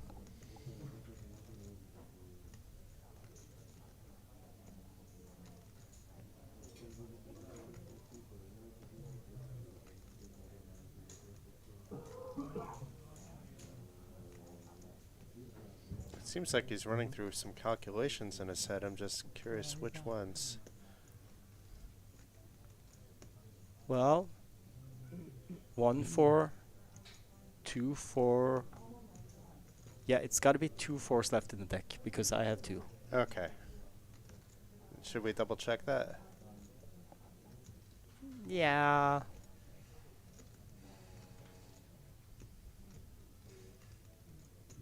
Well, you know, Oh, what's happening here? he might put Hakala on. Well, a lot of hands. Hakala is opening from the cutoff, and overcards, pocket 4 beats overcards, but no, it would be disaster. Let's see if Ben shows. It doesn't look like he's going to play anymore. It's No. too much now. He folds. So a good one for Hakala. Well, back to the hand where Hakala knocked out Schuster. I mean, Spike D is pointing out in the chat that pocket nines actually would have won, but Spike. Joseph, he folded because the other two players played the hand perfectly. And that's being results oriented. It doesn't matter that he would have won. He didn't because he folded as he is supposed to do in that spot with pocket nines. Don't be results oriented. It's fun though. Yeah, he would be the overwhelming chip leader with about half the chips in play if he just closed his eyes and called. And Hakala would be out as well as Schuster. Yes. But that didn't happen. It doesn't matter. Don't be results oriented. But it's so much fun. Yes, it is.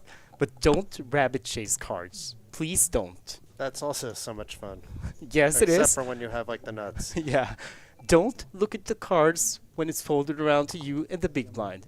You won. You don't need to. And don't look at your opponent's cards when it's your turn. That's a rule, I think. Fuchs with ace-10 suited. First to act. He opens to 200,000. Who is Spike? I agree with that question. I feel like I should know who Spike is. Yeah, well, you know him. Should I out? Yes, I'm. It's not you anyway. I don't see you typing No. right now. No, I'm not. It's not, I don't even care if I'm outing him. It's Martin Søkstad. Okay. He sometimes wears a cowboy hat. You've seen him. In the meantime, Joseph with ace-8 calls, defends the big blind. Flop, queen, 5 jack, 3 hearts, no hearts for any of the players, or either, I should rather say, I think. Either. Yeah. Either, is that the way the British say it? Do you say I either? think they say either. I Yeah, don't they know. do. Yeah, right. So, British English is so weird. I don't know why they do that. You would think they maybe invented the language or something. c-bet from Fuchs takes it down. But thank you, Martin, by the way, for joining us all week. Yeah. It's very cool to have you in the chat, keeping things going. Alan Wilson is in the chat. And I do like cowboy hats. And he says, while Senkel is the best mixed games players at getting first places in tournaments, he's also the best at getting seconds. Sounds like Phil Hellmuth. If you look at his stats, he has as many runners up as he does wins, actually, in the WSOP. But Senkel doesn't whine that much. I've never heard him really whine at all, but he's always winning, so I guess there's no reason to. Speaking of, good mixed games players, Alan Wilson, he is also regarded as one of the world's best. Who's that? I'm sorry? Alan Wilson. Okay. Him. And then you have Espen Sandvik, who won a bracelet in an 8-game format in Roswithoff, I believe right before the pandemic. Yep. But Alm is also a world champion.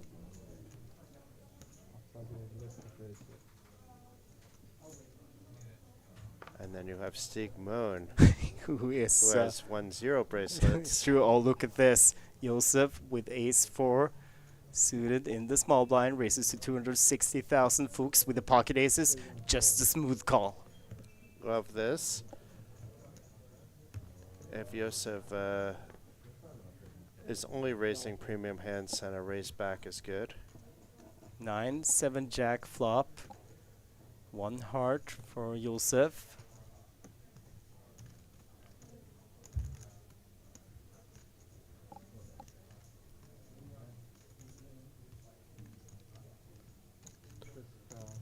Uh-oh. Oh, Not that big. 160 maybe? 135? 135. yeah. So Fuchs should maybe the flop. Well, he wants to try to get full value here, but I think he can just call, and he does that. Might be some cards on turn that slows down action. A deuce is not one of those cards. So now we might get to see a race if Josef continues on this board, which is kind of hard when you get the call. He might check. The past few times he's been in the spot where he hasn't had a hand, he's checked the turns and then reevaluated on the rivers. Let's see if he follows that pattern or not. The sample size is way too small to say that's what he does, but that's what he has done about 3 times now. Yep, another check by Josef, so maybe that's a betting tell, actually. But I don't think it is. We'll have to wait to see the next time he has a pretty strong hand, but not the nuts if he's checking the turn again. Yeah, well, it's easy when he looks at his stack, but I was about to say I'm pretty sure that folks is going to bet now. And he won't be too disappointed when Josef folds, because it isn't that dry of a board. Already a bit in the pot.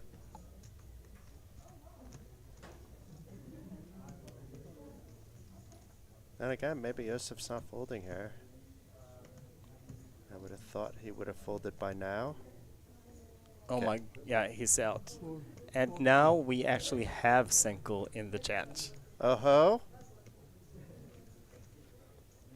So So now I should pretend that I didn't say nice things about him, or I should pretend I did say nice things? Which should I do? Did I say nice things or not nice things? you were pretty nice. I was kind of needling slightly.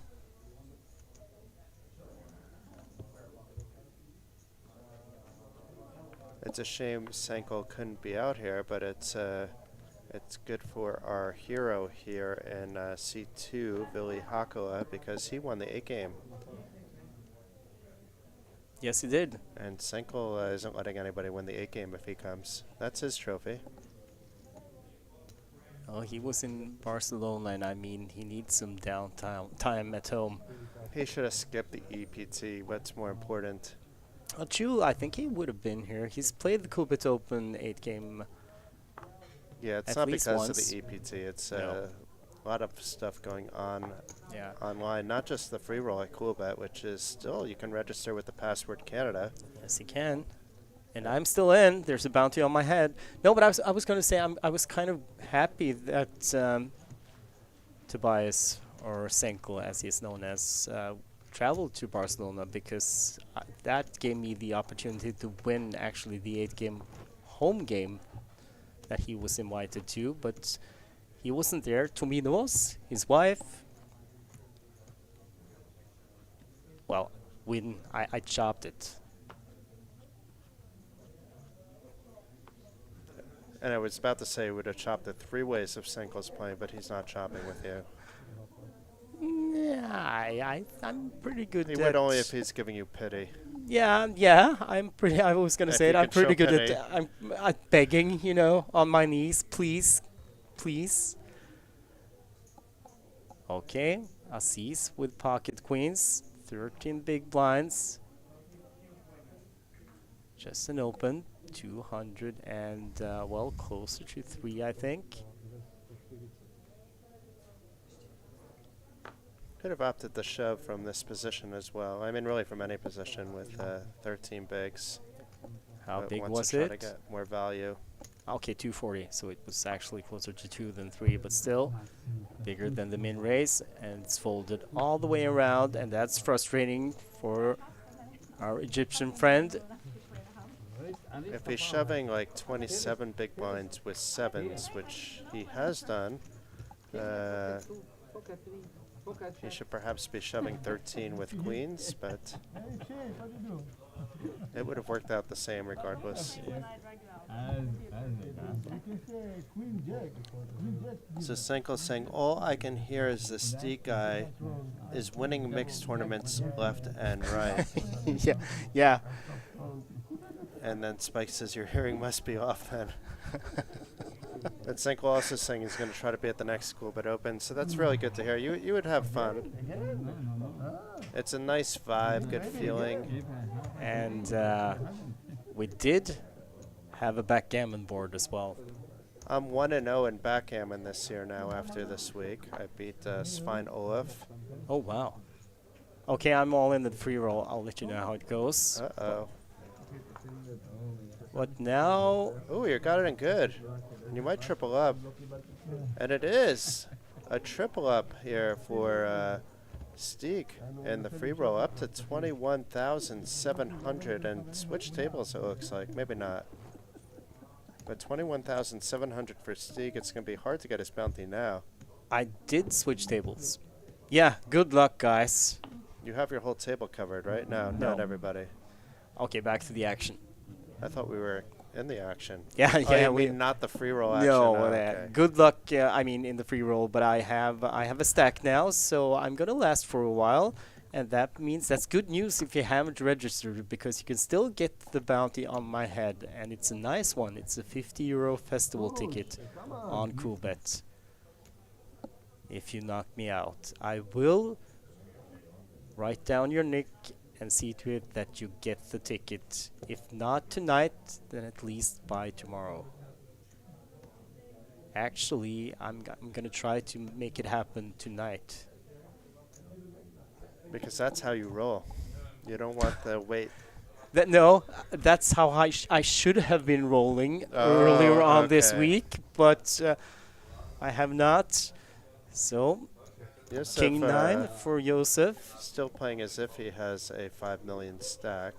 This Now- is fine, actually. We're 7-handed. Yeah, he's down to 3 and he's raised to 220,000, but it's not ideal when he runs into ace 9. Still players left to act behind, and Fuchs.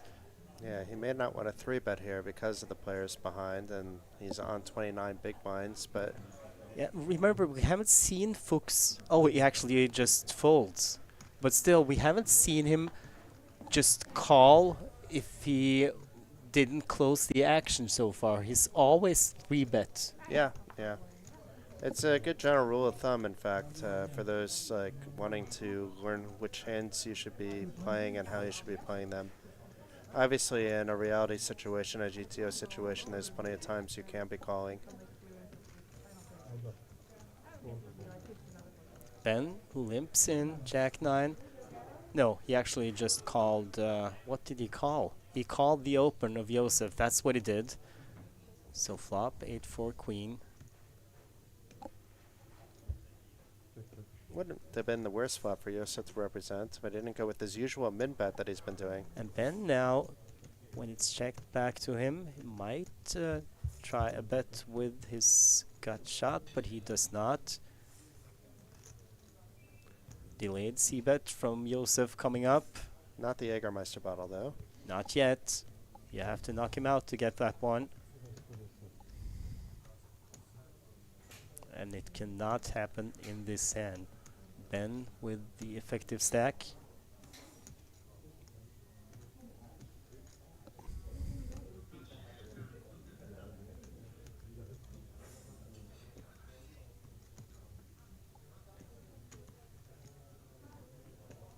Is he thinking about calling with his gut shot? Well, he's not getting the odds. Let's just put it that No, way. we know that. But he doesn't like to fold, we know, and he still had possibilities, but he came to the right conclusion and folded. Meanwhile, Summer Birdie is in the chat, and she's Norwegian, Welcome, Summer Birdie. and she says, "Go Queen Ylva, go, go, go." And then she follows up, well, actually, Senko is asking a question. It has been answered, but he says, will we get Jason to Gardermoen by any chance? Oh, it would be nice. First, I haven't been officially invited, but I can confirm that I'm busy at least during part of that. I'll be in Malta, so unfortunately cannot be in two places at one quite yet. I'm working on that, but haven't figured that out myself. If you know how I could be in two places at once, though, please DM me. And Summer Birdie follows up with, put Jason on the plane. I'm on a lot of planes. But a plane to Norway is not one that I've done quite often. I haven't actually explored Norway. I've been in Oslo Airport a few times, so it's a nice airport. You have a lot of friends there, Jason. You know that. Feels good, man. A lot of couches to sleep on.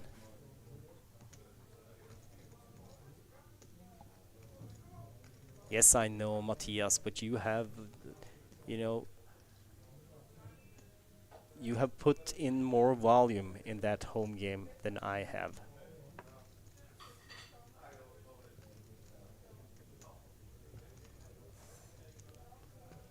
Hakala with queen 10 on the button. Ben does not want to fold. Yeah, I'm not sure what this is about. This is the...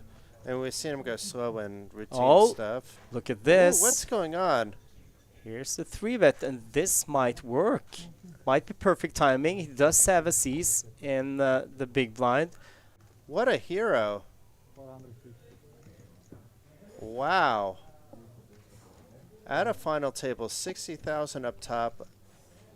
Randomly out of nowhere, deciding to 3-bet your 9-3 off. It isn't a 3-bet shove steak. It's a weird sizing, too. It's the 4.5 big blinds from the small blind. That would be a weird sizing even in position, but out of position, you'd typically jack it up more. But I guess for his stack, it's about right. And Hakala is, you know, I think he's thinking what you were thinking. Why does he not just jam? Why does he go 450 and leave himself with 13 big blinds behind? It smells like aces, but to do It this does. against the chip leader, he's priced into call. Mr. Blanc, 75 for 150. But Hakala not doing anything quickly. 150. It's a very confusing. It's not really a spot that you see yourself very often at a finals. But he gets Hakala at the fold despite being priced in from the button. So well done then, Ben. I hope you stick around. I mean, the amount of craziness you provide is amazing. You show a lot of heart. Well, priced in and priced in. He had 250 out there, and Ben still had I have to? another 13 behind, was it, or 14? So Okay. I think No. it was kind of good instincts from Ben. It's like this 3-bet size that I put in now. This is kind of suspicious. He hasn't done it before, so No. that's also part of it. And if players feel that he isn't, let's say, a GTO bot, they're going to probably put him on aces more than other hands, which is probably what got Hakala at the fold. Otherwise, he's super priced in. Forsrud, who has blinded her way down to, well, 1.8, was it? She's been forced to, haven't really gotten the opportunity to play. She got one now, she could have opened the A6, but I understand that she's hesitant to do so. Meanwhile, Hakala, it looks like he opened up his queen 6 suited, and he did for a min raise. Okay, Ben. No, he, This he isn't folds. 9-3 offsuit. We have king. We're going to have to fold. Yeah.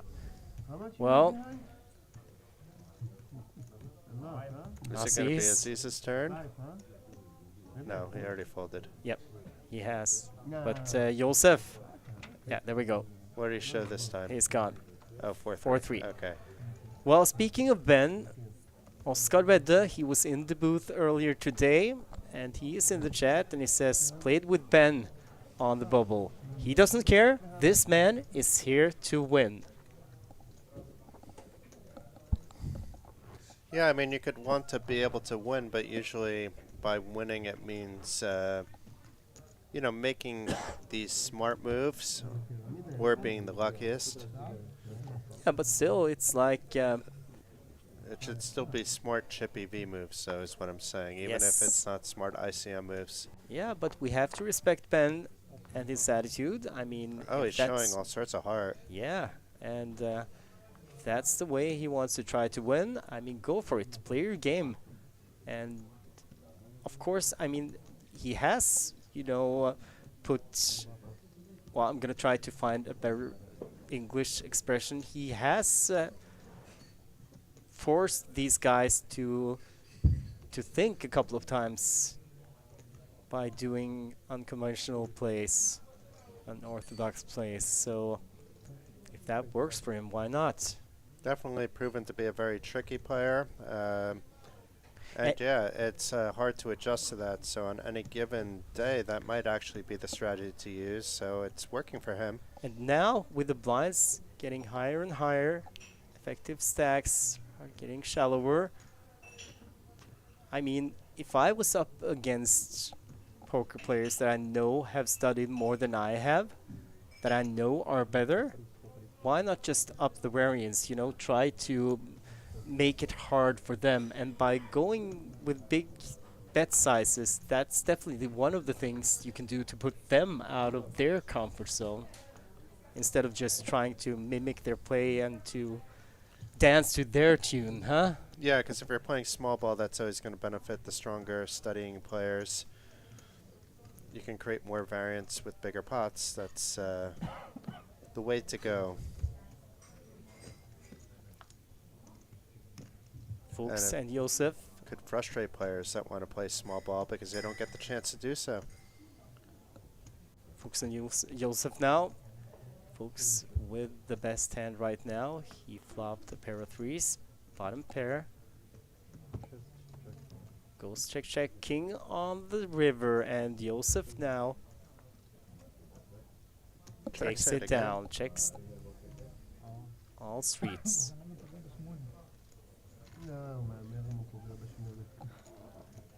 So Fuchs showing his first sign of frustration, although he might just be tired. It's been nearly 8 hours of play for these guys, 7.5 hours of play. But he was good until the river. Oh, and the free roll's on break, okay. Oh wow, that's why I all of a sudden had time. Let's see, you're in 47th place out of 102 players. This is the best I've seen you all week in a free roll. I mean, I haven't seen you above starting all week, to be fair, so it's the first time we've seen that. You got it in good this time to get your chips. 214 entries so far. You can still register using the password Canada with a capital C. 214, okay, so that was the number left that I was seeing before. Yes. 102 left out of the 214 so far. So how many places are paying so far? I know it could change. 24, and it will not change. Oh, it's not going to change. No, Okay. that was a mistake the first night, but added value for the players. Ah, so it wasn't coming out of the other tickets. It was just adding No. more random tickets. Yes, no more random cents. Cents. Okay. Yeah. Well, pennies are pennies. They add up to dollars, which add up to a bankroll. Hakala has opened, Jack 9 suited, see the other players getting up, which means we might be coming up on a break, or maybe they are just stretching their legs. Håkan defends the big blind, King 10, flops an open-ended straight draw, Jack for Hakala. The two Finns going against each other now. Håkan checks. Hakala is going to bet.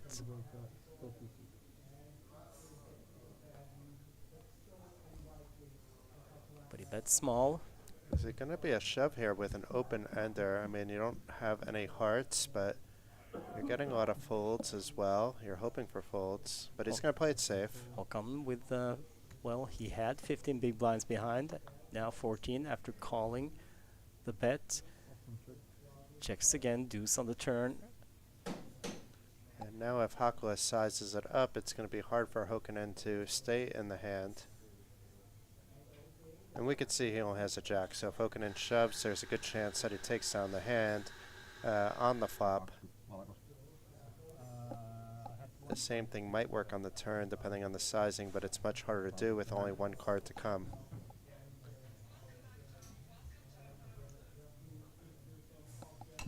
No trust between the two Finns. I mean, asked Håkan how much he had. I think he got an answer, but he's still eyeing his stack. Wants to make sure. Some players sometimes miscount their own stack too. It's always good to just do a quick eyeball. So Håkan, the chip leader into day 3, is now down to 1.4 million.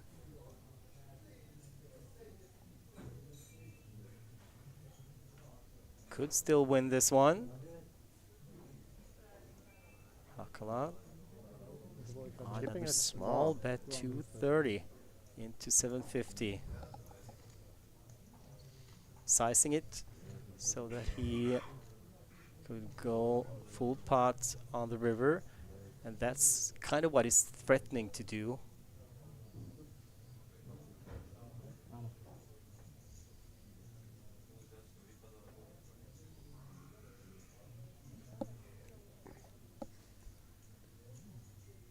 Is he going to raise? No, it looks like he's just reaching for chips to call. Would be First left counting. with, well, almost 12 big blinds if he calls and is forced to fold the river. If he's putting Hakala on this kind of hand, then a shove isn't bad. If he winds up getting called, he would still have some hope. Even if his king isn't live, he would have 8 outs, but he could have 11.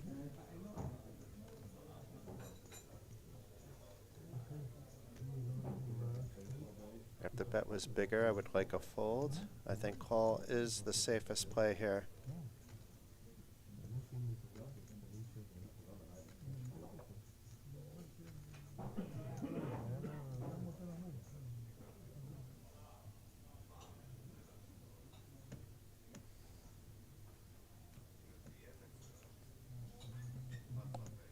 He does call.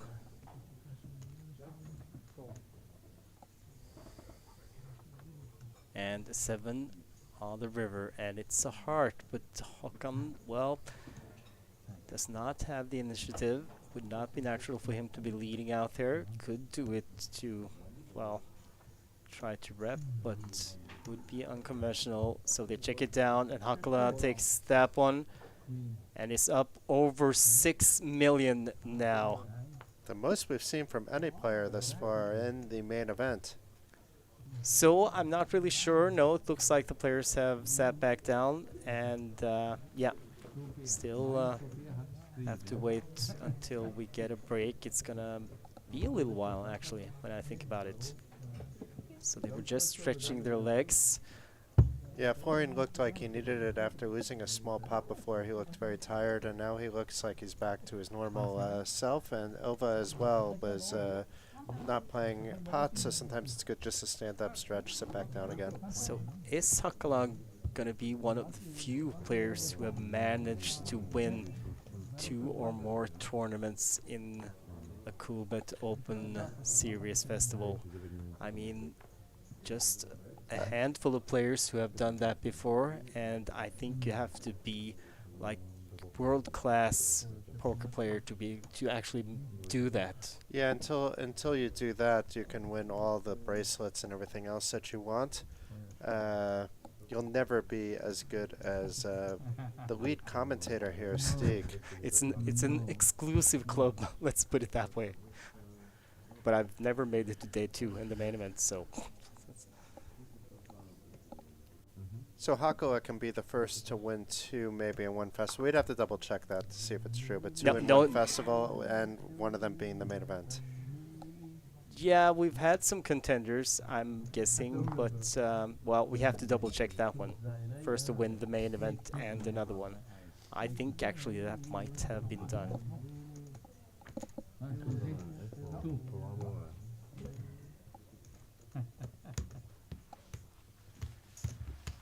Meanwhile, I'm surprised about how we've only lost 1 player in the last like hour and 40 minutes or so. Yeah, they're going to be short at some point.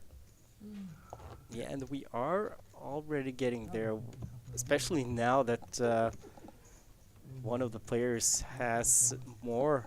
Well, he has a third almost of the chips in play, and we're 7-handed. And I mean, Ville Hakala has 6 million, and that means that the other players, well, there isn't really that much room to maneuver. I mean, it dictates kind of what they have to do. And Ben Now ace jack under the gun is gonna open.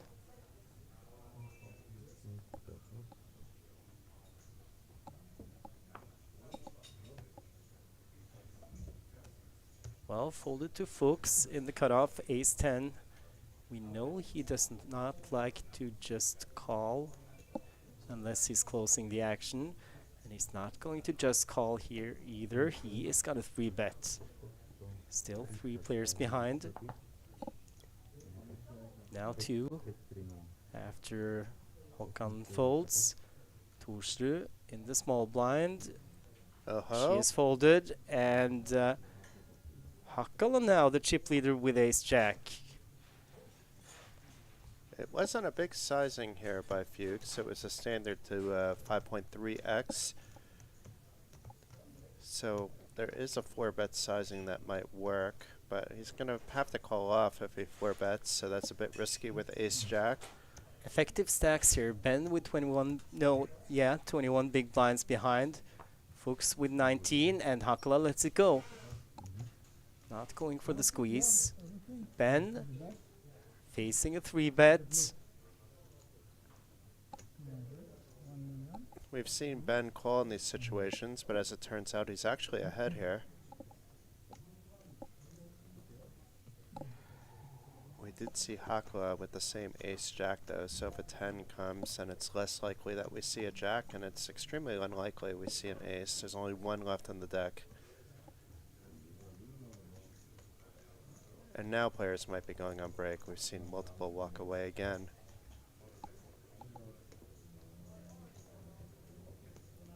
This hand could take a while. Especially with if Ben just calls here. Yeah. This is one time, though, that where Ben's taking his time, where it makes a lot of sense. It's a spot he should be taking his time, and the fact that he's taking time on spots that don't make any sense may help balance his taking time spots. I don't know. That doesn't mean that a player has to put him on a strong hand now, because he's done this multiple times and folded. How much? 5? He's asking again how much. I'm curious what he's thinking about if he doesn't know that it was to 530. I guess just making sure. And he calls. It's more than $1 million in the pot. Yeah, 1.3 million. Ben with 1.8 behind. Fuchs slightly more. Queen, 8 queen. A good flop for Fuchs to continue on. Obviously, he'd prefer it to be 10, 10, 8, but this is a pretty one for him.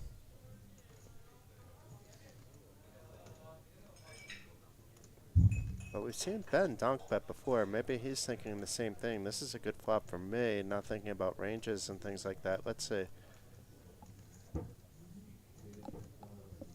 No, not this time. He checks. Let's see if Fuchs decides to c-bet. So dangerous. I mean, but he kind of has to try 250. Trying to tell Ben that I'm gonna play for your entire stack before we get to the river, and well, doesn't take much to do that. Time's And a snap call. wow, Considering he's taking time on so many things, that was no time at all. and does he have a plan to steal this, if possible, at later streets? Maybe the donk bet comes on the turn, which is 3 of clubs. Total blank. Well, it's the second club, but still. And less than a pot-sized bet behind for both players. So this is a very meaningful pot that both players would love to snag. But I mean, Ben, this is so dangerous if you're gonna donk here now, because you might run straight into trips.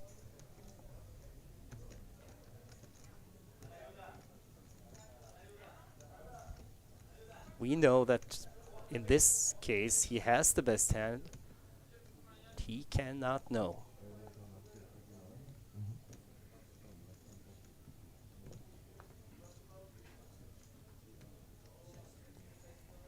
if Ben checks, does Fuchs bet again? Or does he give up?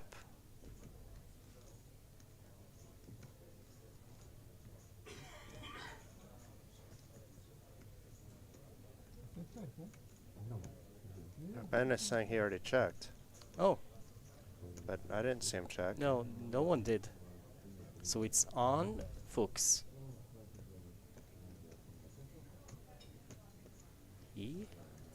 I was about to say, he should now be a little worried. Still, bets looked like 375 or 4, depending on how many whites. 425 actually. So, I'm guessing he bets here to fold to a jam. Or is he? Well, maybe we will never find out. Maybe we will. I'm not usually in the spots like with Ace Jack, so I don't really know how you would really should be approaching it in a 3-bet pot. I would be shutting myself down. I mean, we can see Ben is ahead, so if Ben has the right read here, he'd be picking up chips that I wouldn't be entitled to.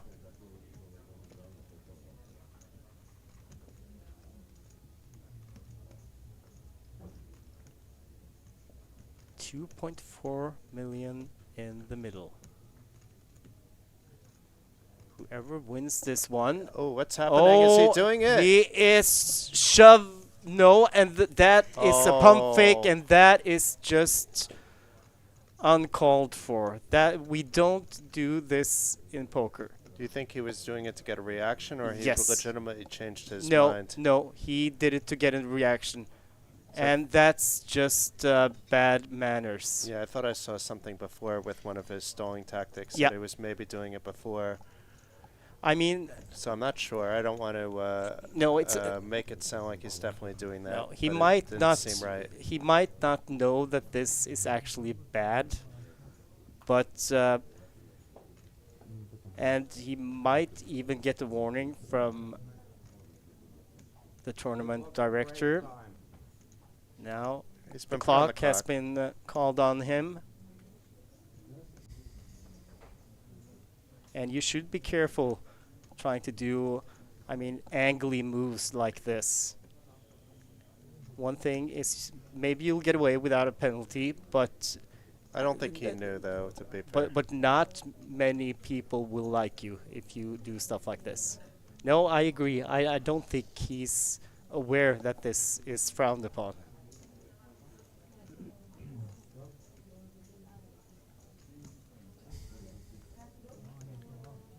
Now is different. I don't think he's doing it anymore. Now I think he's No.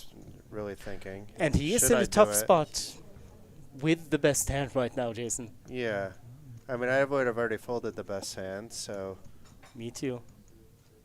Or I would have if I called the flop dunk to turn with these stack sizes, so that I was the one putting the pressure on. But he could still put pressure on if he wants. It's going to be hard for Fuchs to call with anything but a queen. Obviously, if he has aces and kings that he was also 3-betting with, jacks, 10s, 9s, he's probably calling. 8s is obviously a full house, so queens is theoretically possible. Oh. That was not a pump fake. Now it was like, okay, I'm going to fold, and then he changed his mind again. That's okay. I mean, neither time I don't think he was looking at Fuchs's direction, to be fair. He may have with the shove out of the corner of his eye, but this time with the No, it pump was. fake fold, yeah. it wasn't like... I think it was Yeah. kind of obvious, but there's the fold. So, okay, we're all good. And we are on a break. We are going to come back. The blinds will be up. And we'll be back in approximately 15 minutes, depending on how long this hand took.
Yeah, probably.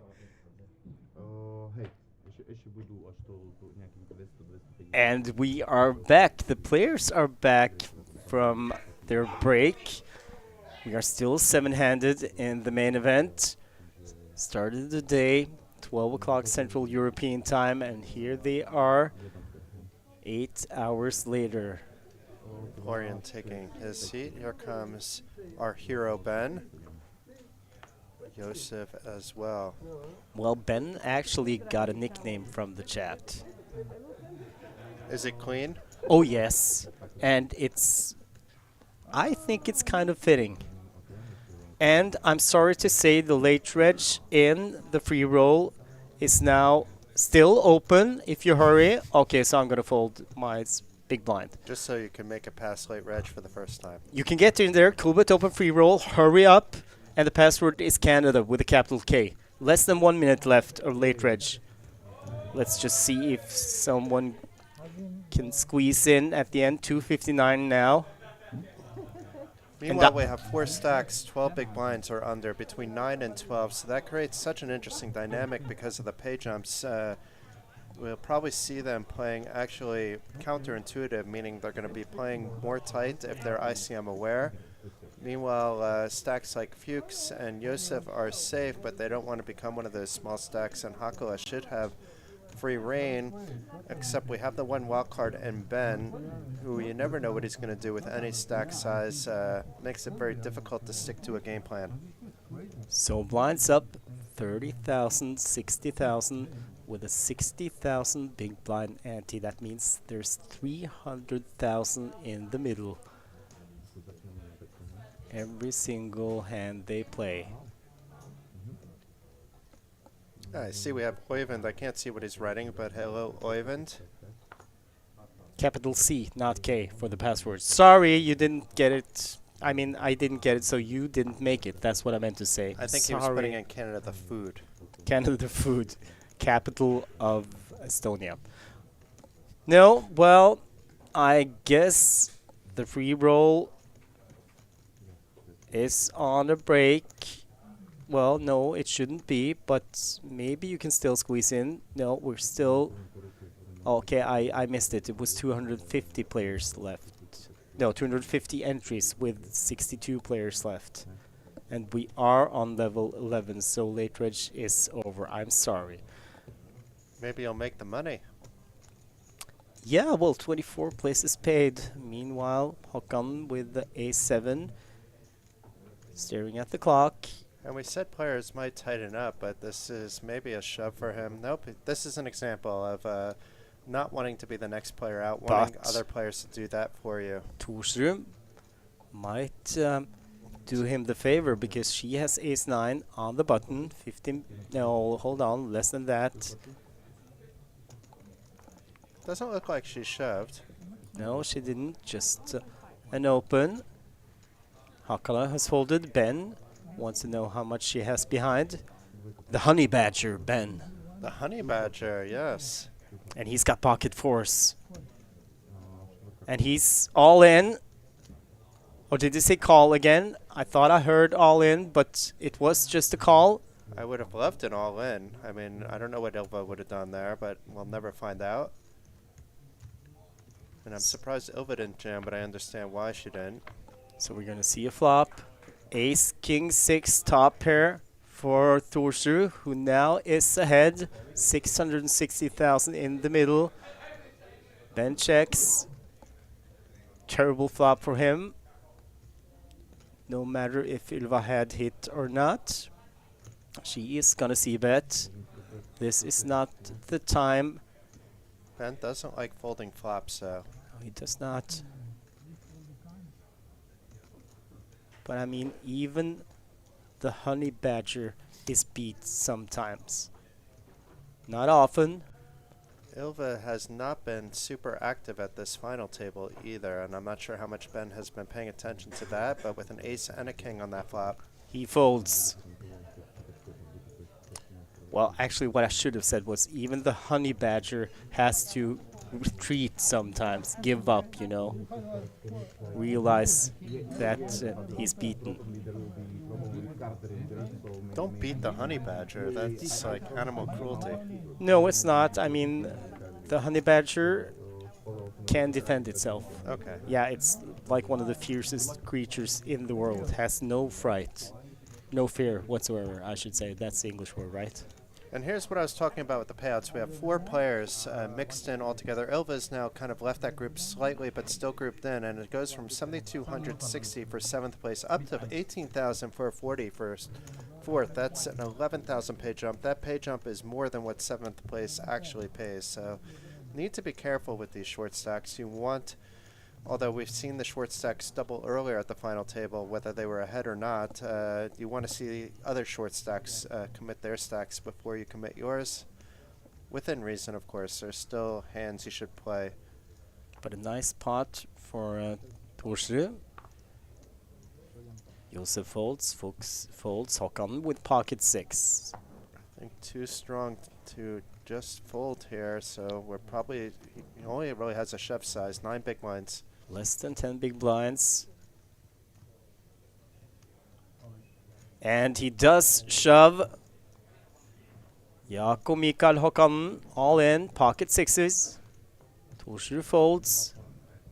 His fellow Finn, Hakala folds. Ben folds the small blind. Aziz in the big blind has king 10. And he has the same size stack as Håkan.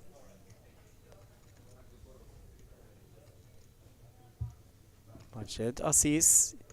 Yeah, I know it is hard, but sometimes you just have to give up. Well, wouldn't have been a bad spot. He would have flipped, but he folds.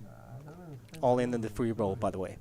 I feel like both with him and Ben, when they know sometimes they're going to fold, they still wait an extra 15 seconds just so that they can let their frustration out. But yeah, people at the table, your opponents don't care if you're folding marginal hands. But good luck here, Stig. So far, it doesn't look like anybody's called you.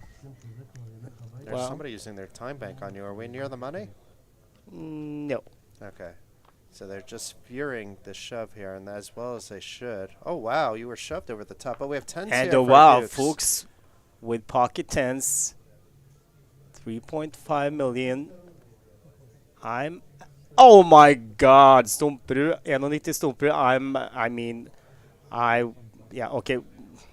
Stig is the best player ever. He ran his 7s into aces, and of course, 7s are always good there. And speaking of running 7s into big hands, Oh, Torsrud wow. just folded her 7s.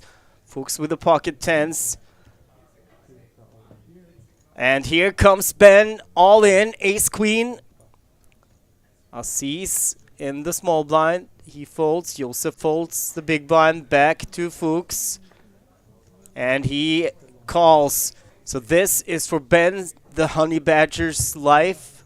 Well, tournament life anyway.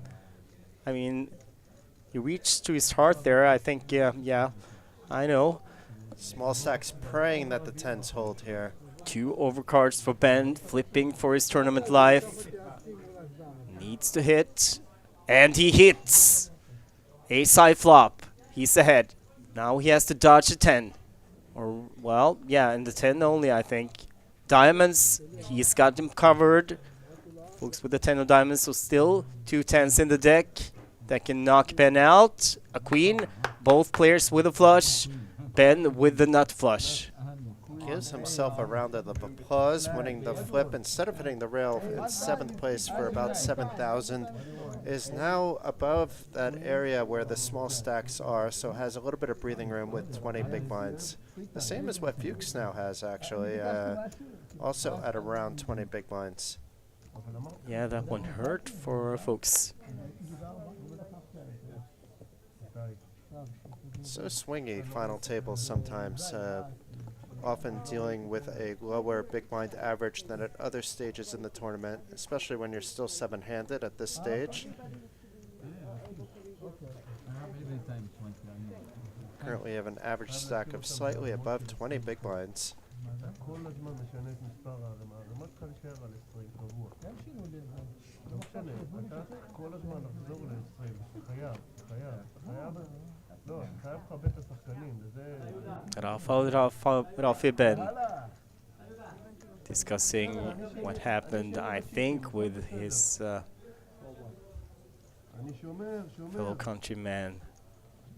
It's like a little Middle East corner over here Yeah. between these three gentlemen, and they really seem to be getting along with each other.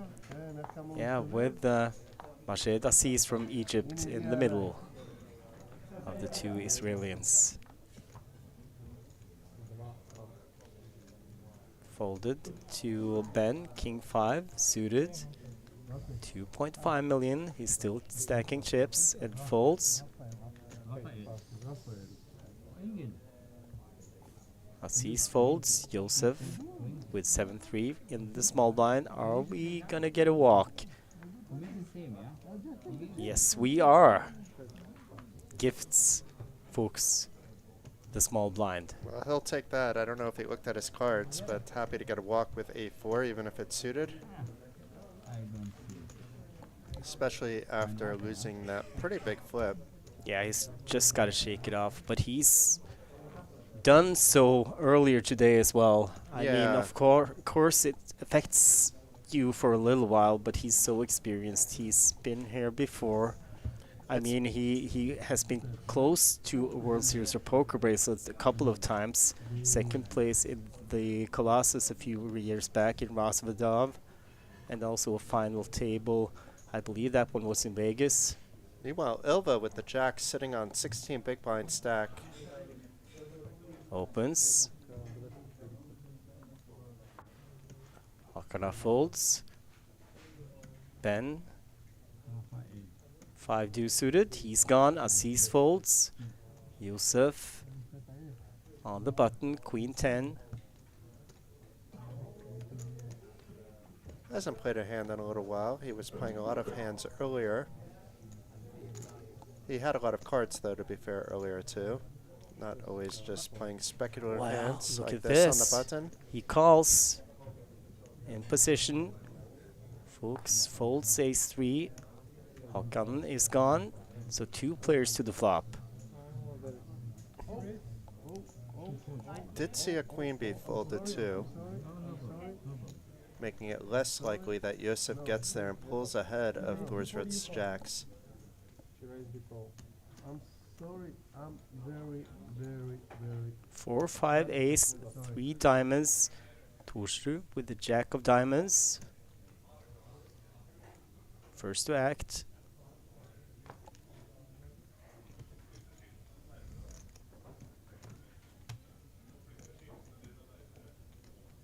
Not the best, not the worst flop for Ilva. She is repping those aces, but Yosef as well with the button. Bet But small, the jack of diamonds helps. and Josef just snap folds. So Torsrud up to 2.5 million. I think we have 3 or 4 players at that stack now. Florian has that. Ilva, Ben as well. Like you said, Jason, a lot of ICM to take into consideration now.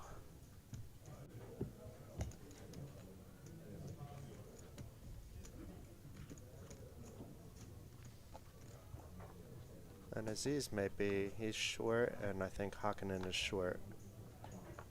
And we know Hakala has a lot of chips. He does, and he has pocket 9s UTG. Opens to 240.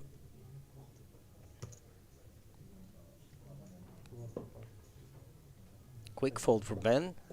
It's nice to see. Aziz folds. So does Josef. 10-8 suited for Fuchs. Well, doesn't have much 3-bet room now. He folds. Håkan folds small blind. Torsrud in the big blind. Looks down at Jack 5 suited and folds. Well, Håkan can do a lot of this now. I mean, I guess no one critically short anymore. There's a couple stacks that are around 10 to 12 big blinds, and Aziz and Hakanen.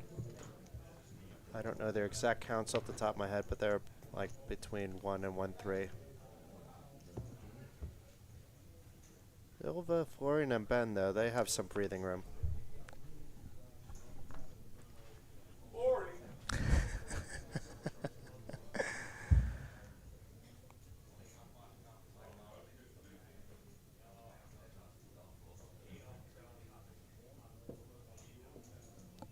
So Ben, who's been quiet since getting that double before, continuing to be quiet. This is a hand he would have opened earlier. Yeah, so 1 million here for Aziz, and I believe we have about the same for Hakkinen, but we'll find out when it comes around to him.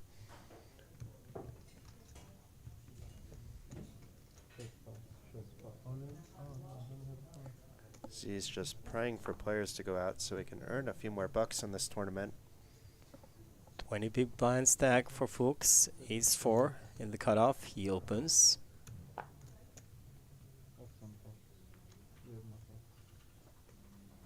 Håkan, he folds, so does Torsrud. Hakkala with ace 7 in the big blind. Could spell trouble for Fuchs. Very often the kicker doesn't come into play on an ace-high kind of flop board. But I think maybe Hakkala is... I mean, he is the chip leader. He does have the chips. He can apply a lot of pressure on Fuchs right now. Two blues behind us.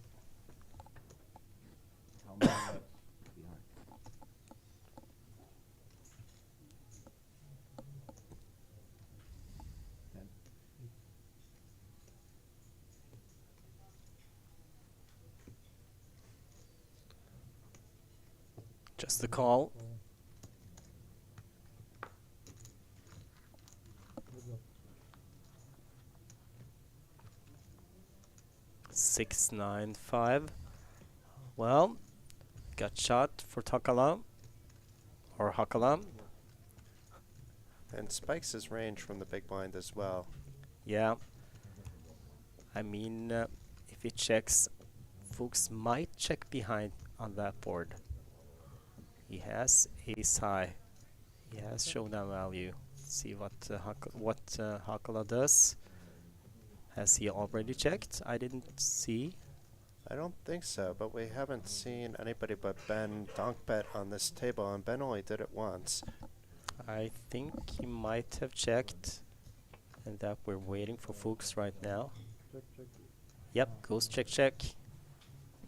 5 pairs the board. Shouldn't change much. So now, well, Hakkala, of course, we know that he has a7, but like you pointed out, Jason, this flop was his, and he's gonna take a stab with the best hand right now.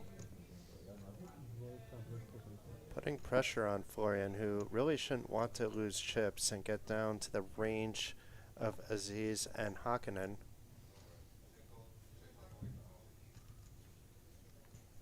He invited this after checking the flop as well. 230. Yeah, and that's why I'm curious to see what he does now. No, he just folds. Folded the best hand, but very often that would have been a chop if it went check check on the river, depending on the river card. Oh, you're still in the free roll. So how many are left there? 31, I think. Sit out until the money. Come on, I'm not a sit out until the money kind of It's guy. a €3 ticket. Yeah, but still. Not my style, man. In the words of Bart Simpson. Meanwhile, you're going to time out again. Here we go. No, I'm not. Or how many? You've done fairly well with the timeouts. Only a few today. Ooh, what's that? That's a call. That's what it is. Oops. Ooh, got the wheel. So he called your flop bet and got there at the end. Oh no, he opened maybe. And if you listened to me and just folded until the money, you would have had that 10 big blinds back. Aziz. First to act in this end.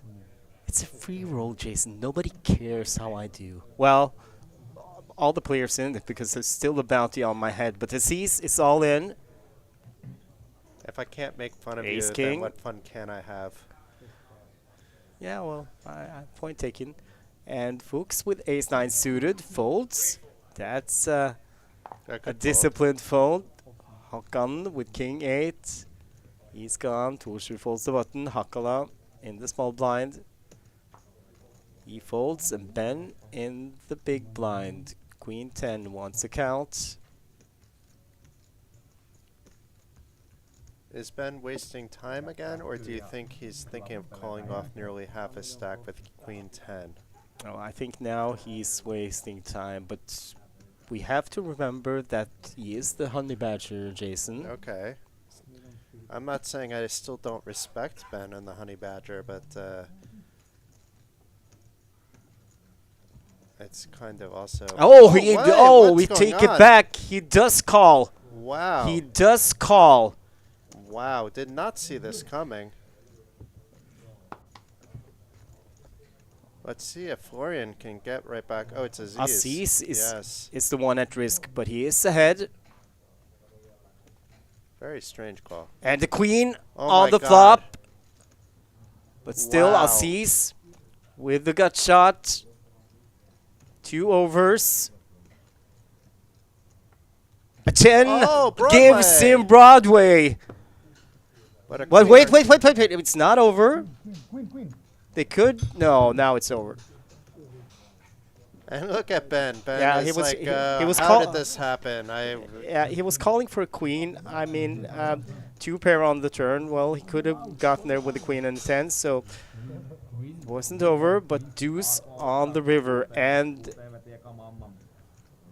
Ben blaming the poker Yeah. gods, but he called off a big portion of his stack with just Queen 10. It just so happened he got the queen, and then... but Jason, how could have been so unlucky? I mean, to be sucked out on. Yeah, I guess so. I don't know. Anyway, Aziz is the latest to double up, and instead of hitting the rail for 7,260 euros at 7th place is going to pay for, he has a chance to ladder up a few spots, or maybe even double up again and put himself in a position to potentially win the title and the 60,000 euro top prize coming in a few hours.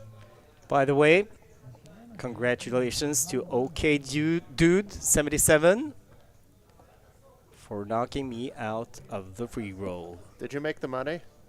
I don't think so. Ah, boo. You just won yourself a 50 euro ticket, OK Dude 77. Congratulations. Still tickets up for grabs. A 100 euro to the winner. If you make it into the money, 24, you're guaranteed at least a 3 euro festival ticket. 28 players remaining. Good luck, guys. I So can't now, believe that you didn't just fold into the money for that 3 euro ticket. I go for victory. I mean, come on. Besides, if I just, played tight, I want people to get the opportunity to, I'm going to start calling you Honey Badger, maybe. yeah, maybe. Honey Steak. So, Or Steak Badger. so Hakara with King 4 opens the button. Ben with Queen Deuce and the small blind still has more than 10 big blinds after doubling up Aziz. And this is wasting his own time now, actually, because he is one of the short stacks now. And no, I take it back, because he just shoves Queen Deuce over the top, and this Wow. could work. It should work. Aziz is folded, back to Hakala. Just keeps on surprising us. Ben with no cares in the world, just Queen Deuce. Well, like Oscar Vedde told us, he's here to win. Rafael Rafi Ben.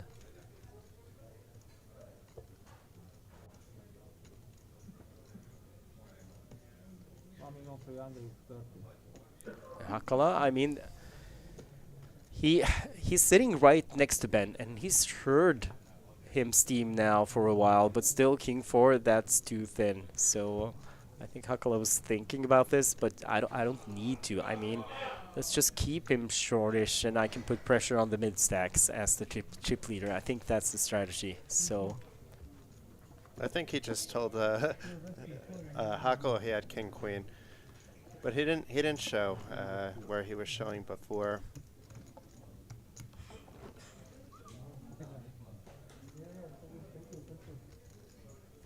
So still 6 players remaining. 7 players remaining, sorry.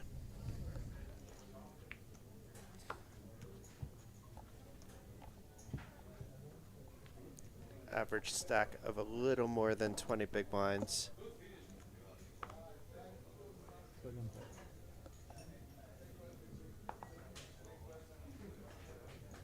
And Hokanen now with the jacks. Just on 9 big blinds. Does jam. Ilva quickly folding her suited gappers. Hakoa also folding his queen deuce. Ben this time not taking his time and folding. But Aziz, I think asking for a count would not be good timing, although he saw Ben just pull it off. he's got Jack 9 suited. And Josef in the big blind behind.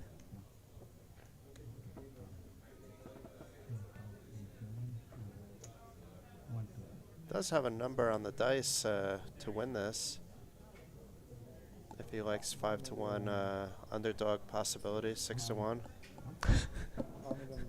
Some people like those odds.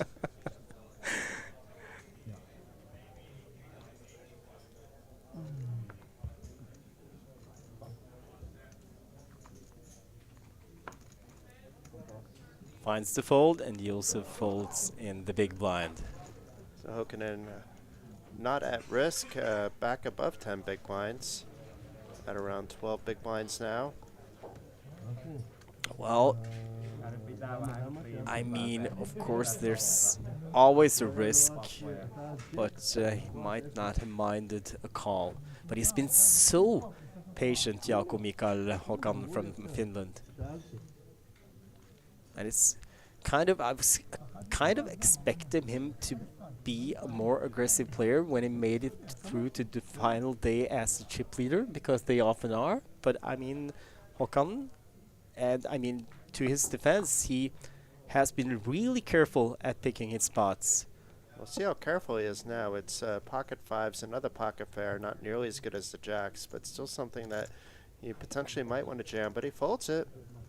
Yeah, well, it is still 8 max, and good for him, he did. Yeah, I was about to say. Was not going anywhere with the 8s on a 12 big blind shove. But I mean, also we have to take the ICM considerations into perspective. So, I mean, there is a pay jump coming up.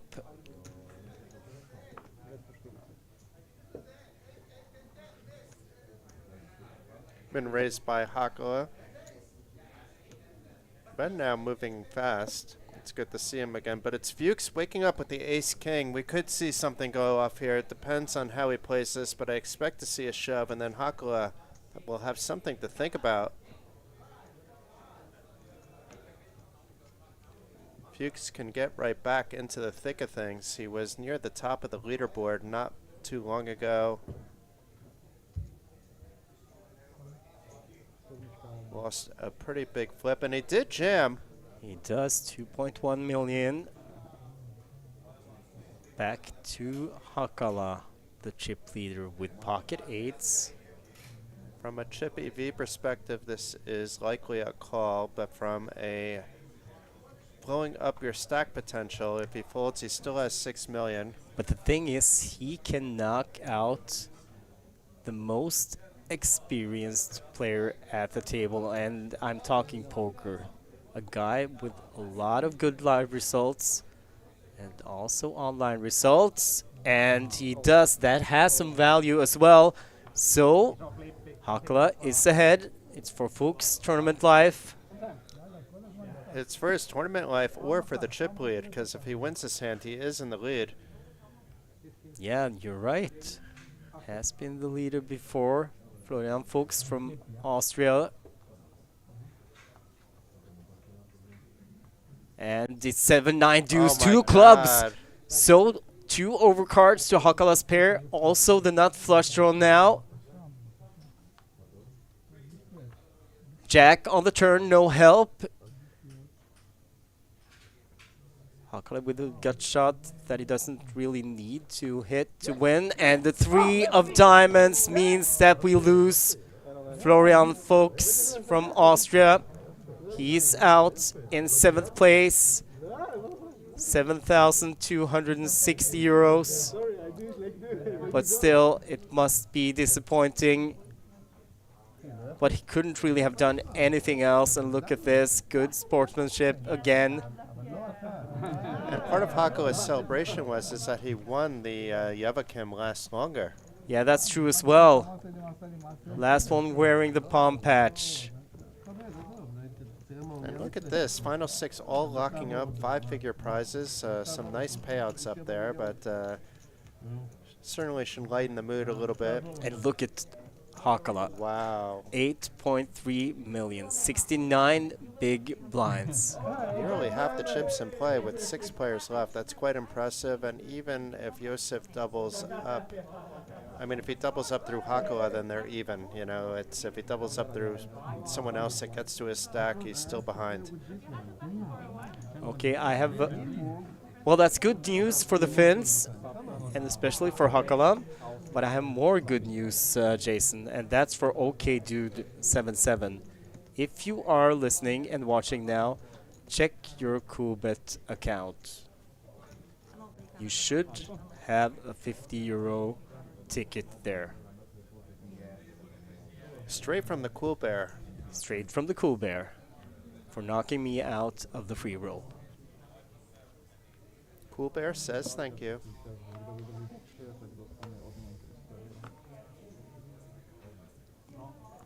And also in the free roll, I think they are... no, they're not in the money. It's a break in the tournament.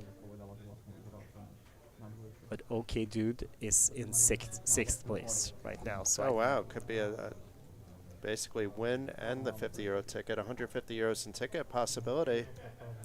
So now, Hakala, he can and he will put pressure, but now he wakes up with a nice hand that he would have raised probably no matter how big his stack or small his stack was. Ace-Jack offsuit, folded around to the other Finn at the table.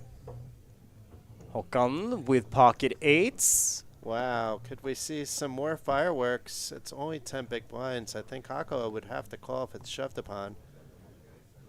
And I think Håkan has to shove here just because of the reasons I just mentioned, that Hakala can just put pressure on everyone at the table right now with the ICM considerations. Yes, he does go all in, and I don't see Hakala folding here.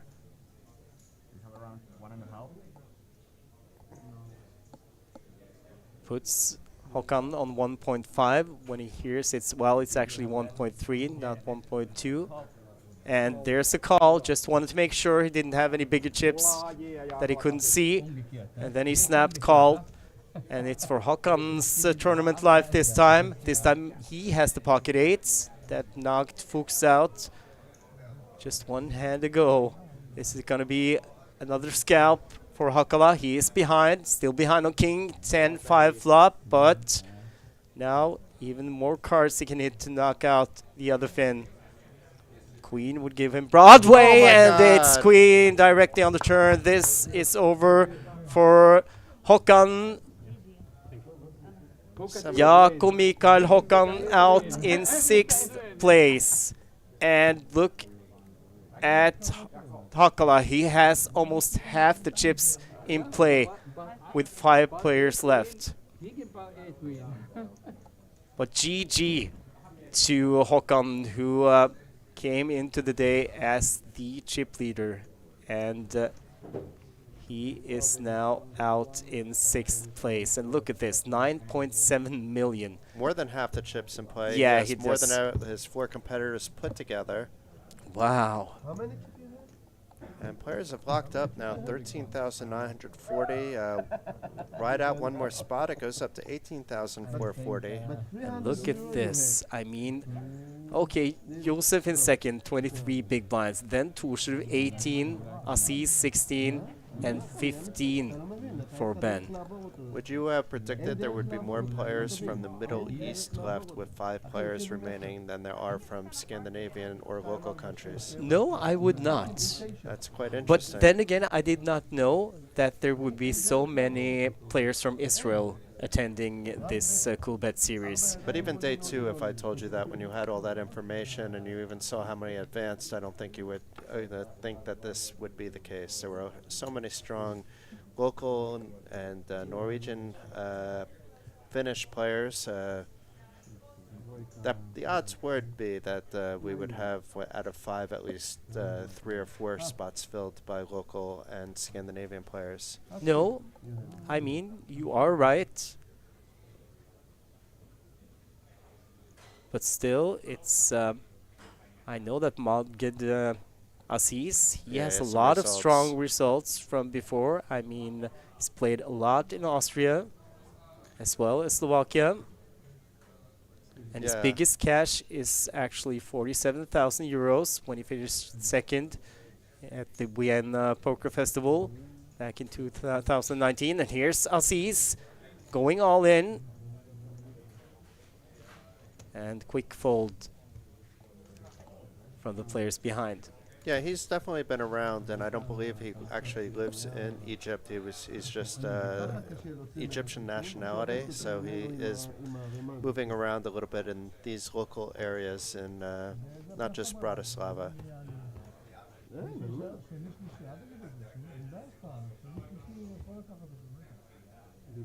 And there are some very experienced Israelis here as well. It's not a mock on that, but it's comparatively speaking, the experience brought with the Israeli tourists is a little bit different than the Coolbet qualifiers.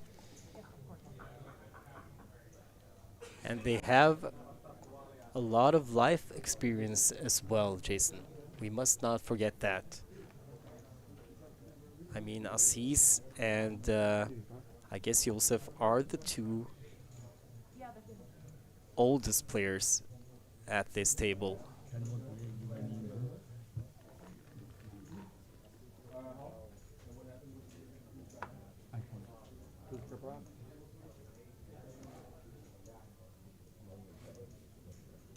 Speaking of Yosef, he has a hand to play here. King 9 if he chooses to do so. He hasn't been that active as of late. He was very early at the final table. Former chip leader at the final table. It's been a while since he was. Opens to 240. Torsrud has folded the small blind. Chip leader Hakala looks like he is at least gonna defend.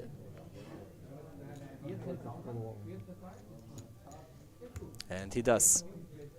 9 deuce suited. Senkel would be proud. And he might actually see you. He was in the chat. That's his favorite An hour hand, ago. 9 deuce of diamonds? No, but he thinks, well, you should always defend with suited cards in the big blind as long as you, well, even with the shortish kind of stacks, and Takala has a lot of chips, so And I now guess it's a flush draw. yes, he does. And he hits the turn. Now he has the best hand.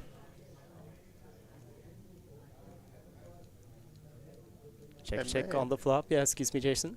He may want to bet it, not just because he hit the 2, but because it's a low card. If it was a 3, maybe the same after it went check, check on the flop. And because it he is has good the for the big flush blind. draw, and he could get Josef to fold here, would be happy to take it down. And if not, he could hit his flush or improve his hand and win an even bigger pot. A lot of reasons for betting. It's not reaching for a lot of chips, and quantity, yes. In terms of, oh, there's a second red one there. Might be about a little less than half the pot.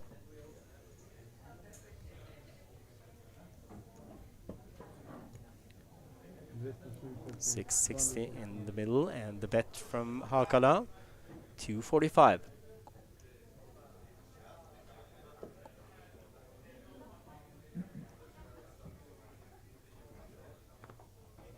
King high folds. Hakala now over 10 million in chips. He just keeps on growing. Table Terminator, table chip accumulator. Yeah, but still, he has to be careful because the Honey Badger is on his left. And I'll find it off Ben. And I mean, if I was given the nickname Honey Badger, I mean, I would take it. That's just one of the coolest nicks I've heard in a long time. And if you don't know what a honey badger is, just Google it, because that is one of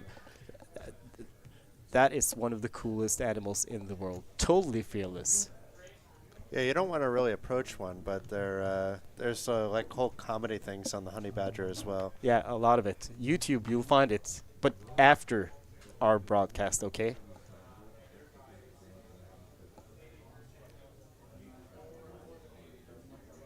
Aziz folds. So does Josef to Torsrud on the button. The Coolbet ambassador, who, while she's proven it a lot of times before why she's a Coolbet ambassador. Because And she's cool. Yeah, and not just because of her poker results, but you know, here she kind of manifested. Okay, I should stop using difficult English words. She proves that she's worthy of the ambassador title. So she folds. Hakala now limps, well, or completes. I know people like to, certain people like to, you know, nitpick, but it's kind of like limping from the small blind. 8, 10, 9, opening the straight draw and the flush draw for the chip leader. Everything going right for Hakala as of late. Yeah, he is not only in the zone, he is getting good boards as well for the hands he involves himself with. So he bets 120. Ben is going to pretend that he's in a world of pain. He does have a backdoor flush draw, but on this kind of board, it's not a very good flop. Yeah, but I think he is in a world of pain right now. It's, I mean, he hates to fold. He would really like to see another turn because of the backdoor flush, but he finds the fold. Did you know that Senkel invented suited cards? Not just the hands that he's saying, but like all the suits all together. Yeah, he's claiming to have done so in the chat. No, but he, well, after my comment about defending with suited cards, which Hakala did in this hand, or, well, actually he did it prior to this hand. Now he limped in with the suited cards. But Senkel or Tobias Leknes, he's written always proud. And then he follows up with, I invented suited hands, actually.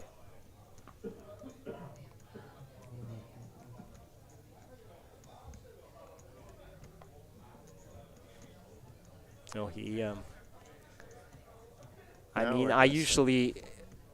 mean, Tobias is one of my go-to guys. If there's something I'm, you know, curious about or want to know more about, I ask Tobias, and it's not always poker, but here comes Aziz. No, Ben goes all in. Aziz, he's folded. Ace queen for Ben, all in from the small blind against Aziz's big blind. We do not see Aziz. He's hidden behind the dealer, who's counting out his stack. And players may get confused when Hakala folds here because the shove isn't that big, but he got his hand caught in the cookie jar here. Decided that he was going to open up and start trying to push the table around even more than he was doing so. But has Aziz folded? Oh, Aziz is so, it's Yeah, not showing up in the graphics. No, he's in the big blind this hand. Maybe it's, he was the one asking for a count. Yeah. I think Aziz hasn't folded yet.